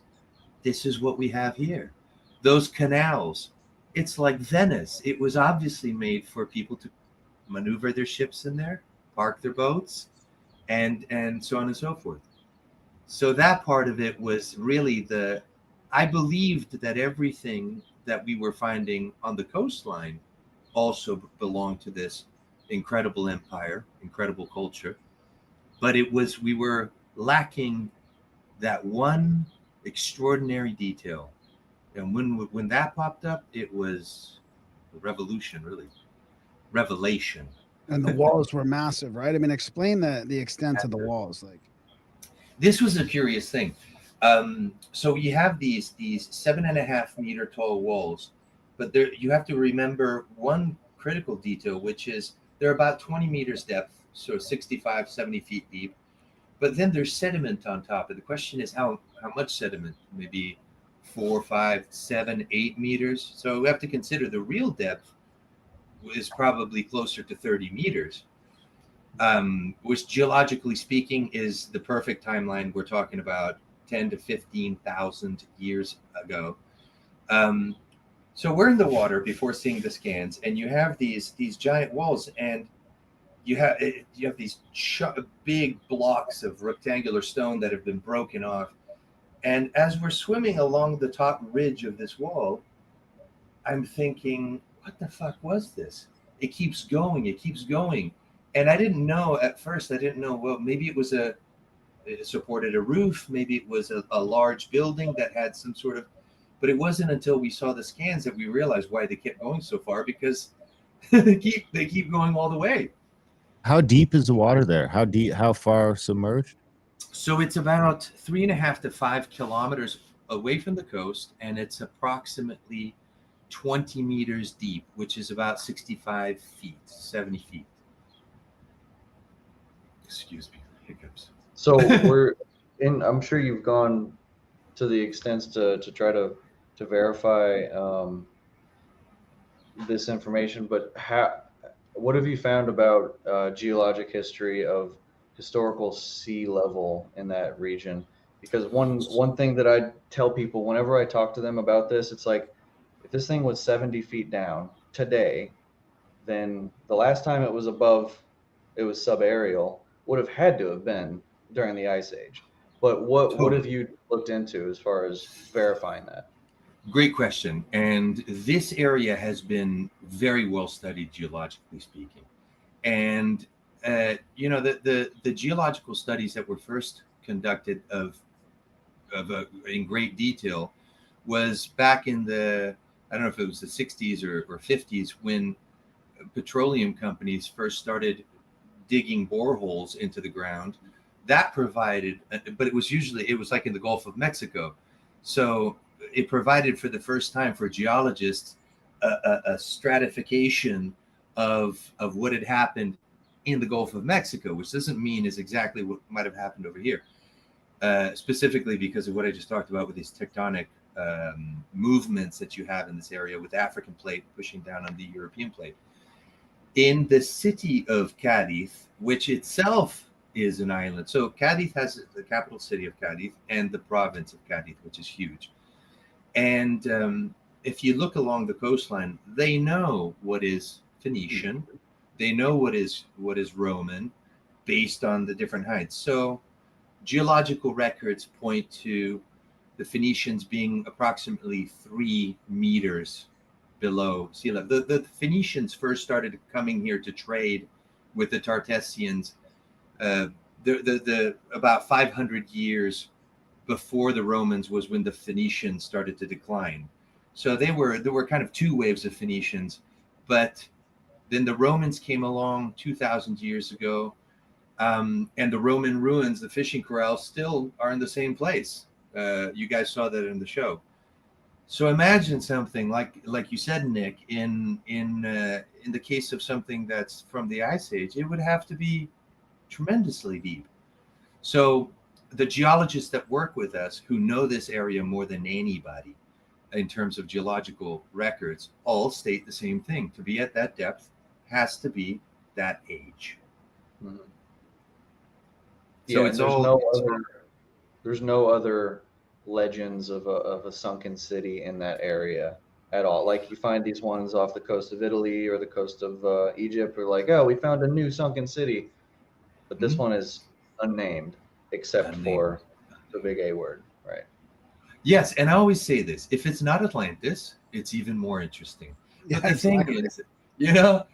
thing is, it's when you compare it to the texts, and you go, look at this and look at this, it totally coincides. Every single detail, archaeologically, architecturally speaking, it matches Plato's texts. The region Plato talks about matches. Plato talks about Darren, you were talking about Alberta. You're talking about planting. We were talking earlier about with Graham about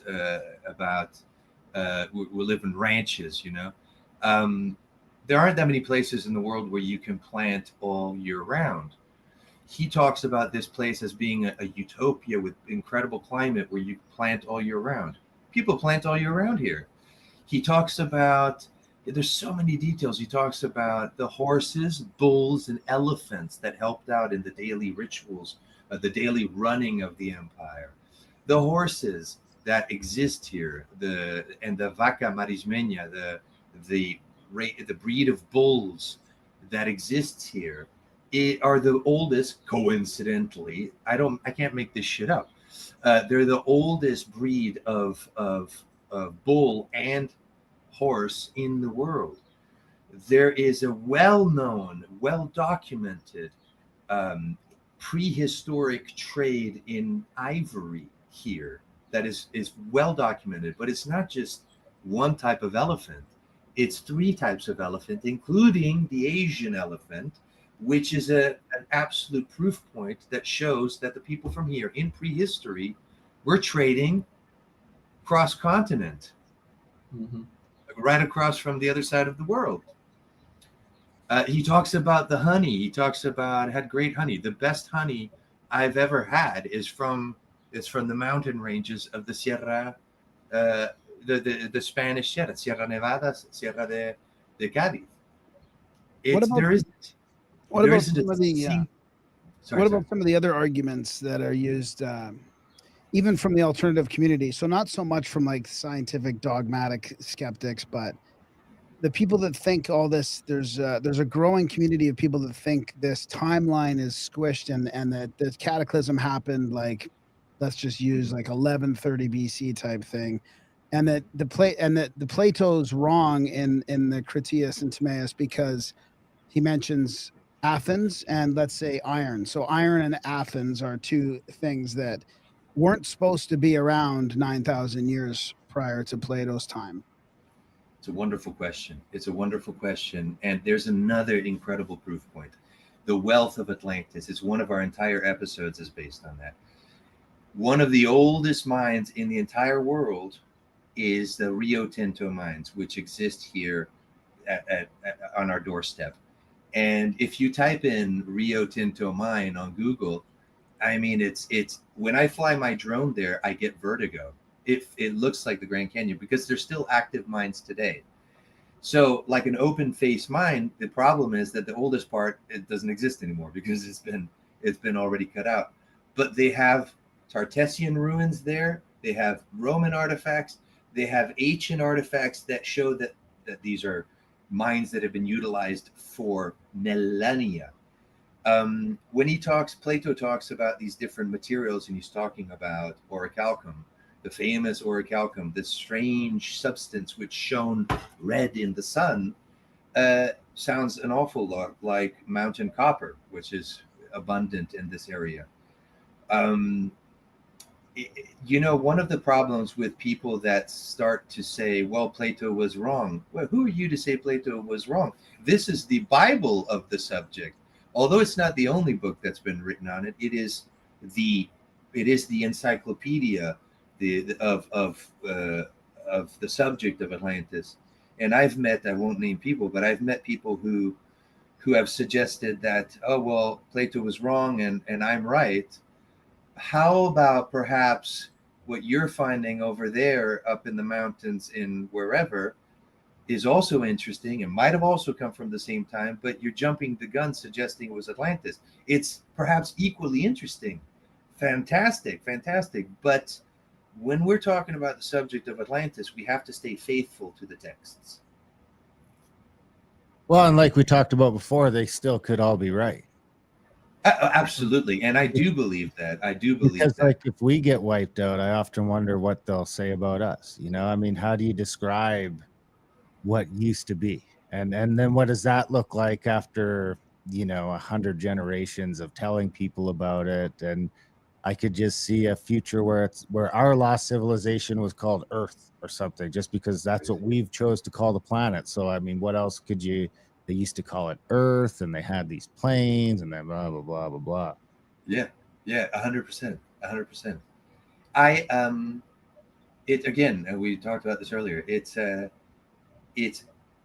really in fact, in our third season, which is not finished yet, we venture outside. So the second season, we expand on the subjects which you guys got a glimpse at, mostly in this area.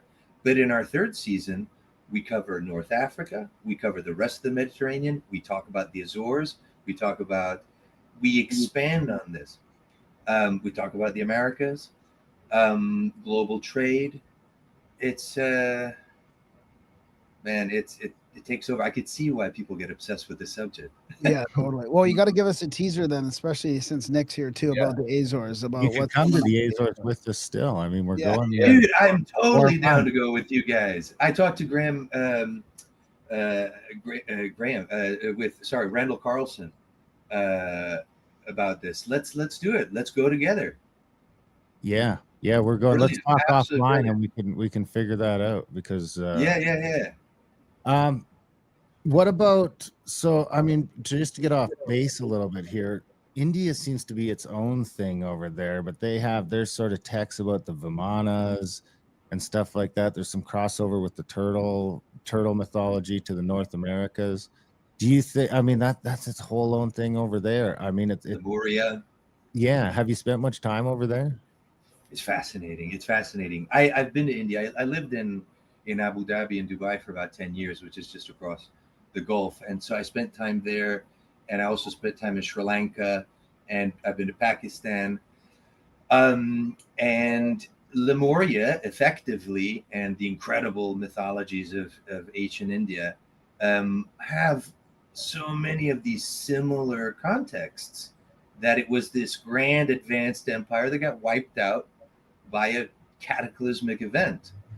And if I'm not mistaken, off the coast of Dwarka, the modern city of Dwarka, they have found, a handful of years ago, they found the ruins of what they consider the ancient city of Dwarka, which I think was the city of Krishna, and all of those fantastic mythologies of these flying, the Vimanas, and that's I think that's an entire series on its own. Then, well, are you going to touch on what happened at all? I mean, we got these legends of rotating cycles of fire and ice, or fire and water. That like, do you have any speculation on what happened? I think it was absolutely the same thing that happened over there happened over here. Different cultures that were in communication and trading with each other, and they both suffered pretty much the same disaster, and the proof is in the writings, the proof is in the texts, and the proof is also in what we're finding both here and there. So do any of them allude to what happened, like asteroids or Earth? Like we know a bunch of water happened. They blame the melting ice caps. I mean, the thing that still just blows me away is like you guys just readily admit where I am. That was under a mile of ice, like Where'd it go? 15,000 years ago, and it's gone. And not only You that, when I know, drive across Canada, it's hard not to believe them because it's flat as a fucking pancake. totally. Yeah. And I such a good point. I think that my personal opinion, what happened was something instantaneous. There's what Randall Carlson refers to a great story of these woolly mammoths, which were found flash frozen with fresh figs in their mouth and fresh food in their bellies. How do you flash freeze a giant animal like that, which obviously was grazing on fresh fruit? And it points to something impactful having happened very quickly. I mean, the think melting. one had its femurs broken too, right? It looked like it had. Yeah, that's correct. That's correct. That's another indication of something pretty traumatic. If you're talking about melting, you have all these geological phenomenon occurring in parallel. You know, you have something happening all at once. You might have other things taking millions of years, but I really lean towards the comet impact theory. And the reason comet, not a meteor, is through the nature of its makeup. A comet being made up of, might have a hard nucleus, but it's generally a low density, filthy ice ball. And it's like a glass of water. You take a glass of water and you pop an ice cube in it. That water is going to turn cold for a while until eventually it goes back to room temperature. So you have this idea of, imagine this object, imagine it's fucking huge, and it comes in and it blasts the surface of the earth, which at that scale turns into a gelatinous, whatever might be a mountain range is nothing in comparison to this pressure wave of what causes this incredible destruction, triggering, say Plato says it was a series of earthquakes and floods that sank the island in one day and one night. I'd say that's a pretty clear indication of something terrifying having happened.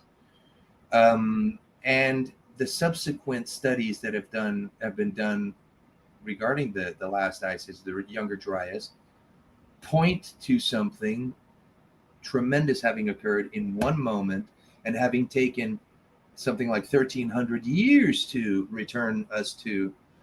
Now, here's an interesting thing that leads me into this. We talked about the Tartessian Empire. Tartessos is the oldest, and it's a very mysterious civilization. The last king of Tartessos was called Argantonio, and it was this Iberian, which is Spain and Portugal, civilization that existed here for thousands of years, and it's a very understudied subject. The historian Strabo had visited. He was Greek, and he had visited Iberia 2,500 years ago. And he writes this very curious text. He says, the Tartessians are the most advanced people of Iberia that I have met. They're the most civilized. They have laws and writing that dates back, I think he said 6,000 years from when he was writing it. So that's almost 9,000 years ago. When we think that, and that's why a lot of people consider Tartessian to be the oldest, it's not been translated, it's not been deciphered yet, the oldest existing text in the world, older than cuneiform and all that. And it kind of looks like cuneiform writing. And so it makes you think, if you put the two and two together, if this ancient Atlantic culture existed, which we call Atlantis, in this area, gets wiped out, the survivors, the poor bastards that even made it through this whole thing, had to have been the strongest, the toughest. They scrounge out this living by carving out these caves that you have, all thousands of these caves that you have all over here. just in order to survive. Slowly, weather gets better, generations go by. They make their own movie theaters in a sense by painting images in a cave, because we are, as humans, we have some beautiful we have some beautiful traits, and one of those traits is our ability to tell stories. And so I'm assuming that they would probably have their moment of trying to just have a little bit of joy in their life, and they paint these cave paintings, and they maybe have torches in there, and they have the little kids, and they're telling them these stories. There's these caves near here that have cave paintings of not just a ship, but a fleet of ships with oars. So these were industrial, shows that that there was an industry of shipping over there. So here's the picture that it paints. It paints a picture of Atlantis having been annihilated, a couple thousand years going by, slowly weather returns to a temperate climate, and suddenly a new culture, or actually not necessarily a new, but the survivors of Atlantis, call themselves Tartessos, emerge. It all fits, and it's astonishing. And they survived. We think about the Romans having lasted 2,000 years. Wow, that's incredible. Imagine a civilization having lasted many thousands of years.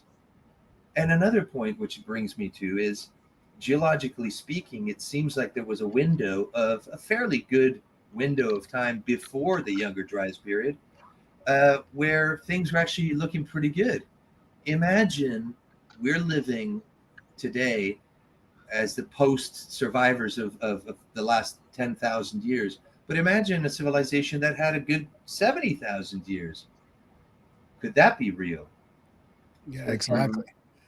Yeah, maybe some of this megalithic work all over the world goes back further than we even think. Maybe it's even pre-Ice Age. I mean, if the Ice Age was around 40 or 50,000 years, maybe it was even before that. So we still need to get you to tease Azores with us a little bit. What you're gonna? It makes total sense to me.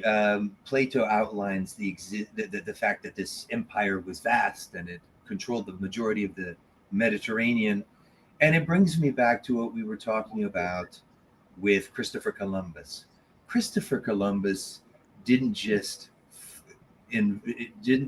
casually by luck recognize that he could follow these currents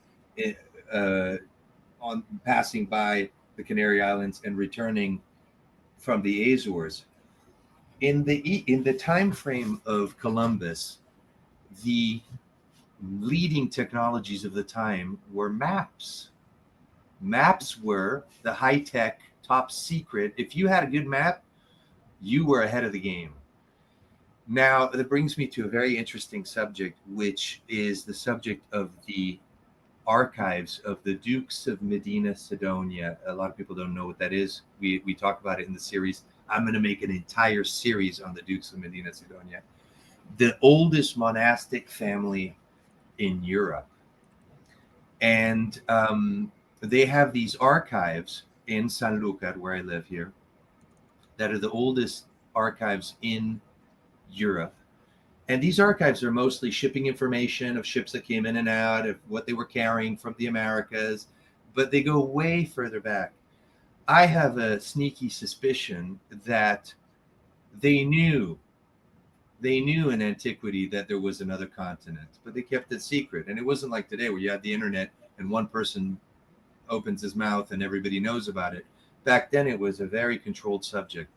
I believe that there was a time of an opportune moment in Spanish history where they said, okay, now's the moment to conquer the Americas, and we're going to tell people. But I think they knew about it. I think that the evidence is there. They've found ships. I think obviously the Vikings were in Canada. We know that. So they knew their own route. Their own route was different, but they knew about it. And I think that Columbus was privy to this information that was kept secret for a very, very, very long time.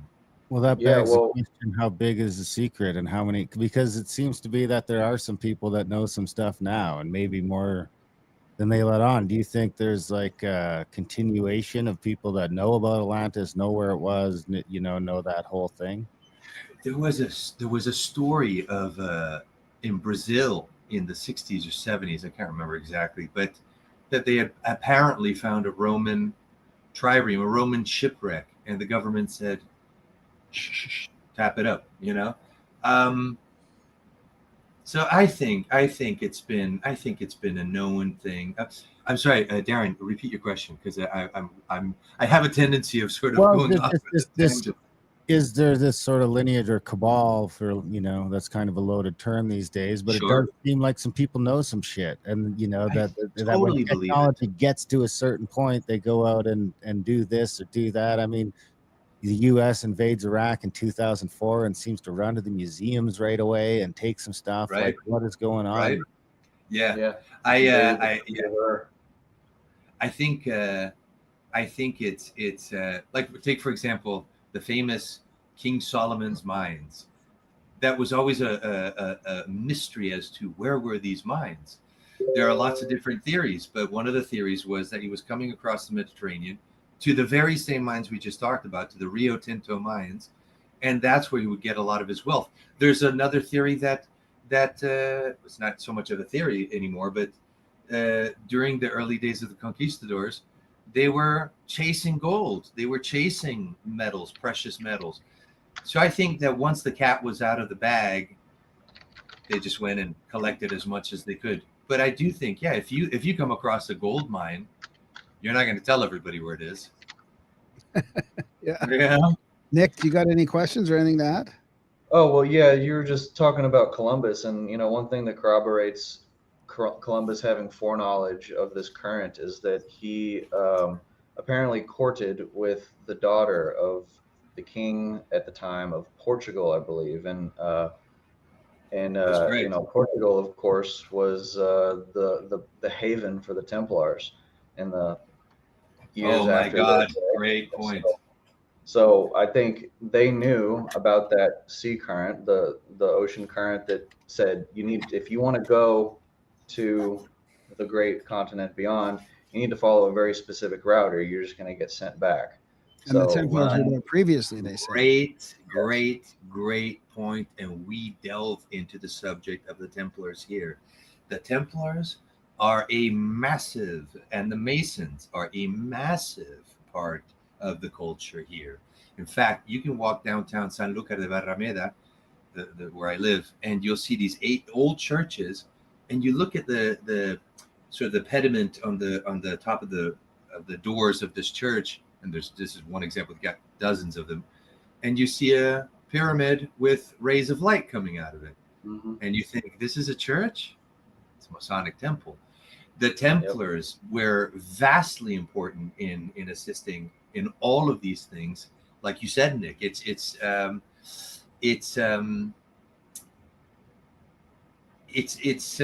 all there. It's all there. That symbol itself is the symbol of the new Atlantis. It's on the American dollar. It's on the American dollar. That's where we are right now. And one other thing you mentioned, which is totally accurate, is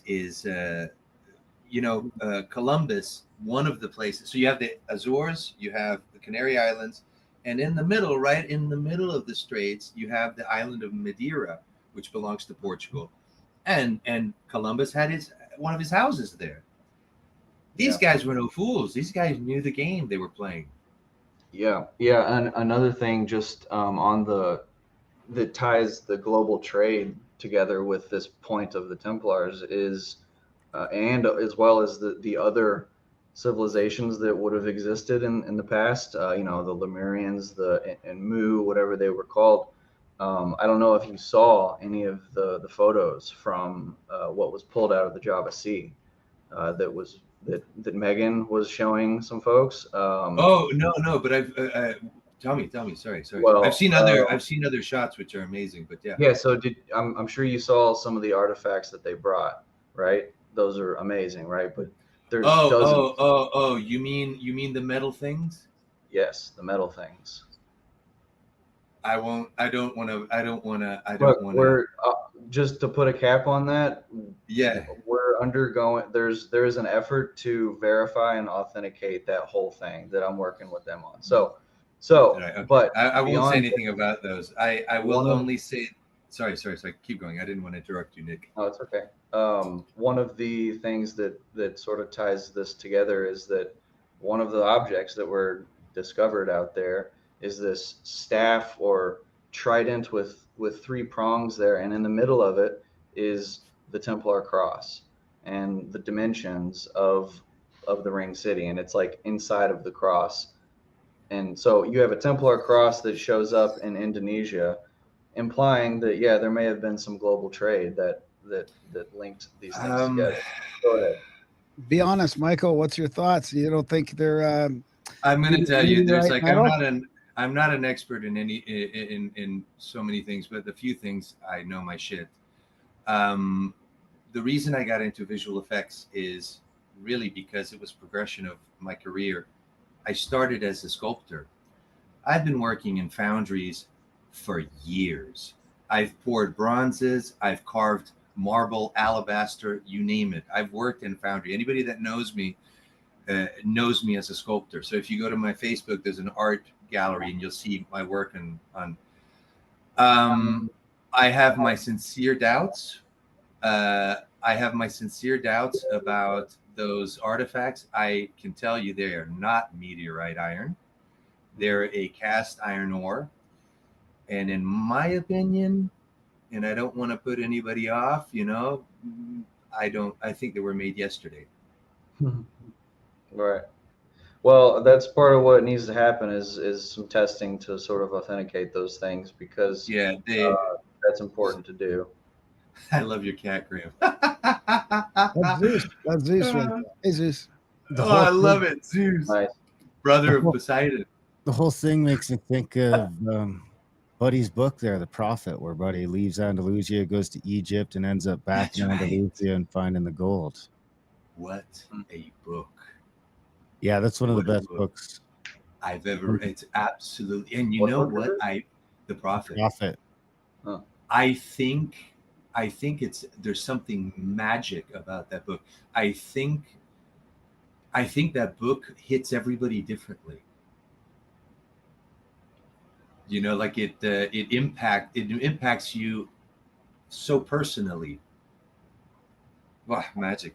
Yeah, no, Nick, I don't want to sort of put people off but when I first saw that, I had my serious doubts. I really do. I mean, they look crazy. And even some of the pictures, they look like they could be props or something, but there's certain details to me that still are like, okay, there's something going on with this, and it's not, don't just throw it away.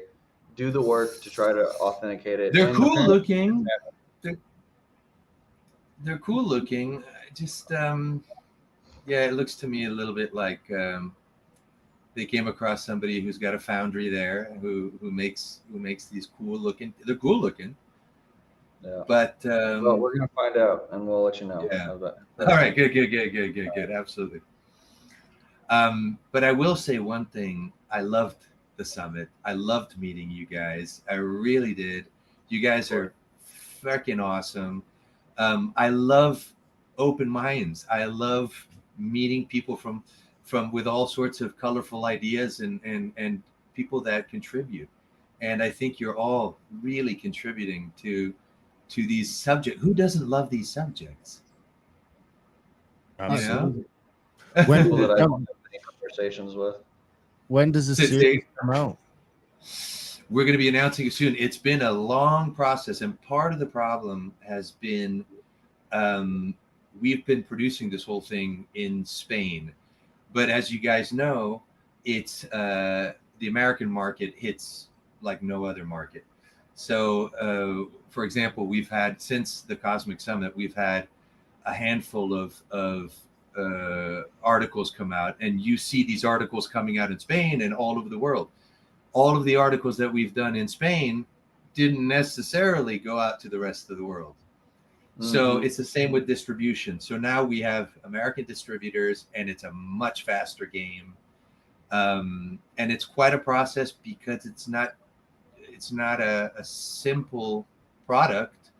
It's multiple series, and we're just getting to that point. So we'll be announcing it fairly soon. I already know where it's going to be coming out, but I don't want to say Yeah, yet. no. Do you have a vision for like the full scope of the production that you could share?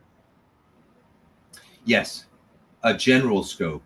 So part of the thing originally was when I first came out here in 2016, I made an early version, and it was one movie. And then we kept finding stuff, and I was like, it can't be one. We got to make a series. There's too much stuff to cram into it's too much, because you can only absorb so much. So we came to having this sort of a format of 45-50-minute episodes, which are palatable. They're easy, they're good, they're juicy. You watch one, they're juicy. You go to dinner, and then the next day you watch another one. So it's easy to swallow. Originally, I thought, okay, 6 episodes, that's what we'll do. But when we found the underwater ruins, I thought, dude, cut this, do it now, make 3 episodes, and just make it, because otherwise you'll be going on for fucking ever.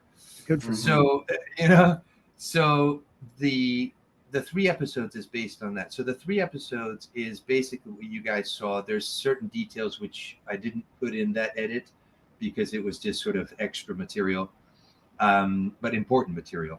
The elephants, stuff like that. Yeah. The next 3 episodes, we expand on that. We talk about some of the things we talked about here, the genetic lineage of animals. We talk about the caves. We talk about the mines. But it's still relatively within this area, just expanding on it. We talk about dolmen. Dolmen are, as you guys might know, these like Stonehenge.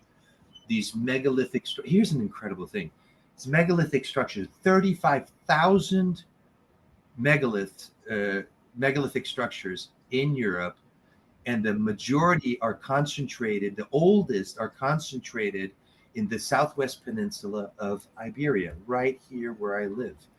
So we talk about that. They're absolutely. What about the ones you guys found on the? You didn't even find them. They've been sitting on the beach for thousands and thousands of years, but they're these giant pillars all over the place. I just found an article from 2018 that the Mirror did, and that was showing stuff that wasn't even in the documentary, but I hadn't seen that before. That's a good point. I want to get to that. We all make mistakes. And in 2018, we had sort of these early, and at the end of the day, a lot of these articles come out, and a lot of journalists kind of come up with their own story. And they had taken these columns, which are on the beach, that emerged a handful of years ago, but they're actually relatively new. They're from the Civil War. But we put that, they do appear in the series, but if you remember in the 90-minute version you saw, we show them, but we say, look, we found these huge columns, and then I say further investigation reveals that they're military artillery posts from the Spanish Civil War, but they do serve to give us an idea. They do serve as an idea as to the scale of the Temple of Poseidon. So those are recent structures. And we mentioned that. However, it's funny, the oldest dolmens in the world are from here. In the second season, we talk about this in a great amount of detail. The third season ventures out into the rest of the Mediterranean and the Americas and the Azores and all of that. So that's generally, to answer Graham's question, the direction of the series. In the second season, we also go and show more scans, more of the underwater city that we found. So cool. So multiple seasons with multiple episodes. Looking forward to it. It's gonna be great. It's exciting stuff. I'm really glad you guys liked it. You guys have been great with your feedback. It makes me very happy to know that this is being received well. So I'm grateful, guys. Thank you. Yeah, it's good. So that Keep book up was the work. The Alchemist I was talking about, not The Prophet. The Alchemist. That Oh. I was Yeah. tripping because I was like, wait, it wasn't the Prophet, it was the Alchemist.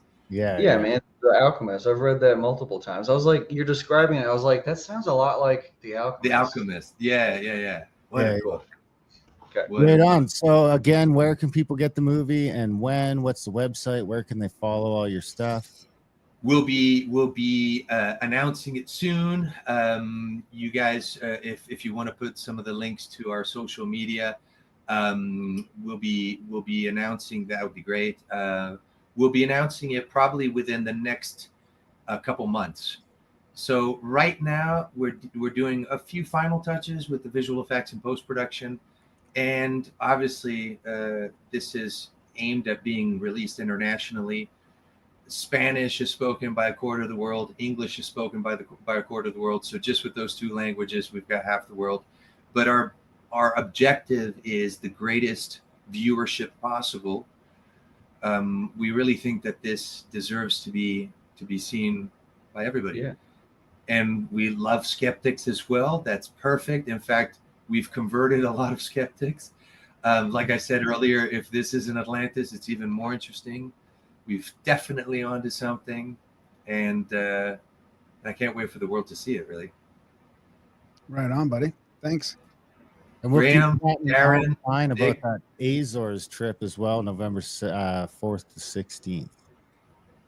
November 4th to 16th. That'll be the day before my birthday. I'm November 5th. Oh, there's already a couple birthdays on the trip. My wife's birthday Really? during the trip. We'll do a There's another Scorpio one. birthday. Yeah, so Sister's and birthday is on the 7th.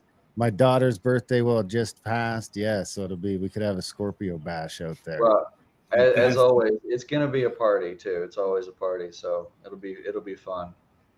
It'd be good to Which get is- you and Randall together for a couple weeks. I mean, Oh, I think yeah, you guys can totally. make some real strides. I mean, the other thing about these events is they're not just tours; they're also like active research gathering sort of things for the Yeah. people that are on it. So Yeah. Yeah. Getting Right on. people together to do this stuff is a big part of the tours. Coordinating, just bringing people together, sharing ideas, and making things actually happen as a result. Yeah, it's. I think we're pioneers in that regard. Totally. We're pioneers. Something that might be considered a field of study in 100 years is something that we're embarking on, forming. It's very exciting times. podcasters for the win. Michael, Yeah, baby. Michael, Nick, this has been great. We appreciate you guys taking time on your weekend to come on the show. I'm sure people loved it. We got a good feedback in the chats. So, gentlemen, thank you. And I'm looking forward to seeing you in a few months again. Yeah. Terrific. Thanks, A real guys. pleasure to see you guys. Thank you for Thanks. having me. Take care. Ciao. Bye, guys. Bye. And that was our chat with Michael Donnellan and Nick Spratt, Atlantica, the Lost City Found. The name of the series is Atlantica, I think, right? That's the name Yeah. of the series. Yeah, so Atlantica. If people want to check that out. Big thanks to Michael and Nick for coming on the show. It was a fun one. And I mean, I'm coming around, out of my argument is that I think it's all of it. I think that Atlantis will end up being all of these sites, and Plato is just describing the part of it that the people he knew remembered of. Yeah. It'd be like the world today is like, if you talk to most people, all they're going to be able to tell you about is their little fucking corner of it, and even a well-traveled person has probably been to like 4 countries or 5 countries if they're lucky. Maybe they've just been to a couple of states or provinces. So I mean, you got this thing where not too many people would know about. I mean, you would know, but you wouldn't be able to describe it in such great detail. Either way, there's something cool going on there. Well, it would be interesting to see what those big walls looked like, whether they were cyclopean, whether they if they weren't underwater, because I think that's the mystery, the physical mystery that connects all the stuff that you're talking about Like is the walls in the granite, yeah. granite cyclopean stuff, the granite work. Nobody's got a good explanation for how that was made, and it's all over the world. So If they ended up being the same as that, I think that would seal the deal that Atlantis was the last global civilization. Yeah. I wonder what ours will be called. Big thanks to Michael and Nick for coming on the show. Big thanks to you guys for listening. Even bigger thanks, guys. We only get paid if you guys support us. So This is our job. We hope to keep doing it as long as possible. But we need people who get some value from the show. If you like it, head over to grimerica.ca/support today and sign up for a monthly or make a one-time donation, even if it's just $1 or $2. That really helps. If everyone who listened donated $1 a month, we would never have to ask you guys for money again. Just $1 a month would do that. So check that out, grimerica.ca/support. Of course, check out grimericaoutlaw.ca for other podcasts, a little more controversial and conspiratorial over there. Contact@thecabin.com for that Azores trip we were talking about. As of right now, there's 1 or 2 spots left for that. We got an Easter Island trip coming up in the spring. We got another Randall trip coming up in the spring. We got the solstice event at Serpent Mound coming up next solstice, which is June, not the fall. So people can check that out. And of course, adultbrain.ca for audiobooks, ebooks, print books. If you got a book you want to publish, you can talk to us about that. And my new book just came out over there too, Unlearned, Why School Failed You and What to Do About It. So people can check that out. It's not on the website yet because I haven't put any of I think I'm going to read this one though. Make an audiobook for it. It's very short. So it's only 105 pages or something like that. So people can check that out if they want. What else? GrimericaCBD.com. If you're down in the States, you can check that out to get your CBD tinctures and gummies and all that sort of fun stuff. And grimerica.ca/swag if you want a shirt or a hat or any of that cool stuff. Other than that, we love you guys. Thanks for listening. And we will see you next week. The AB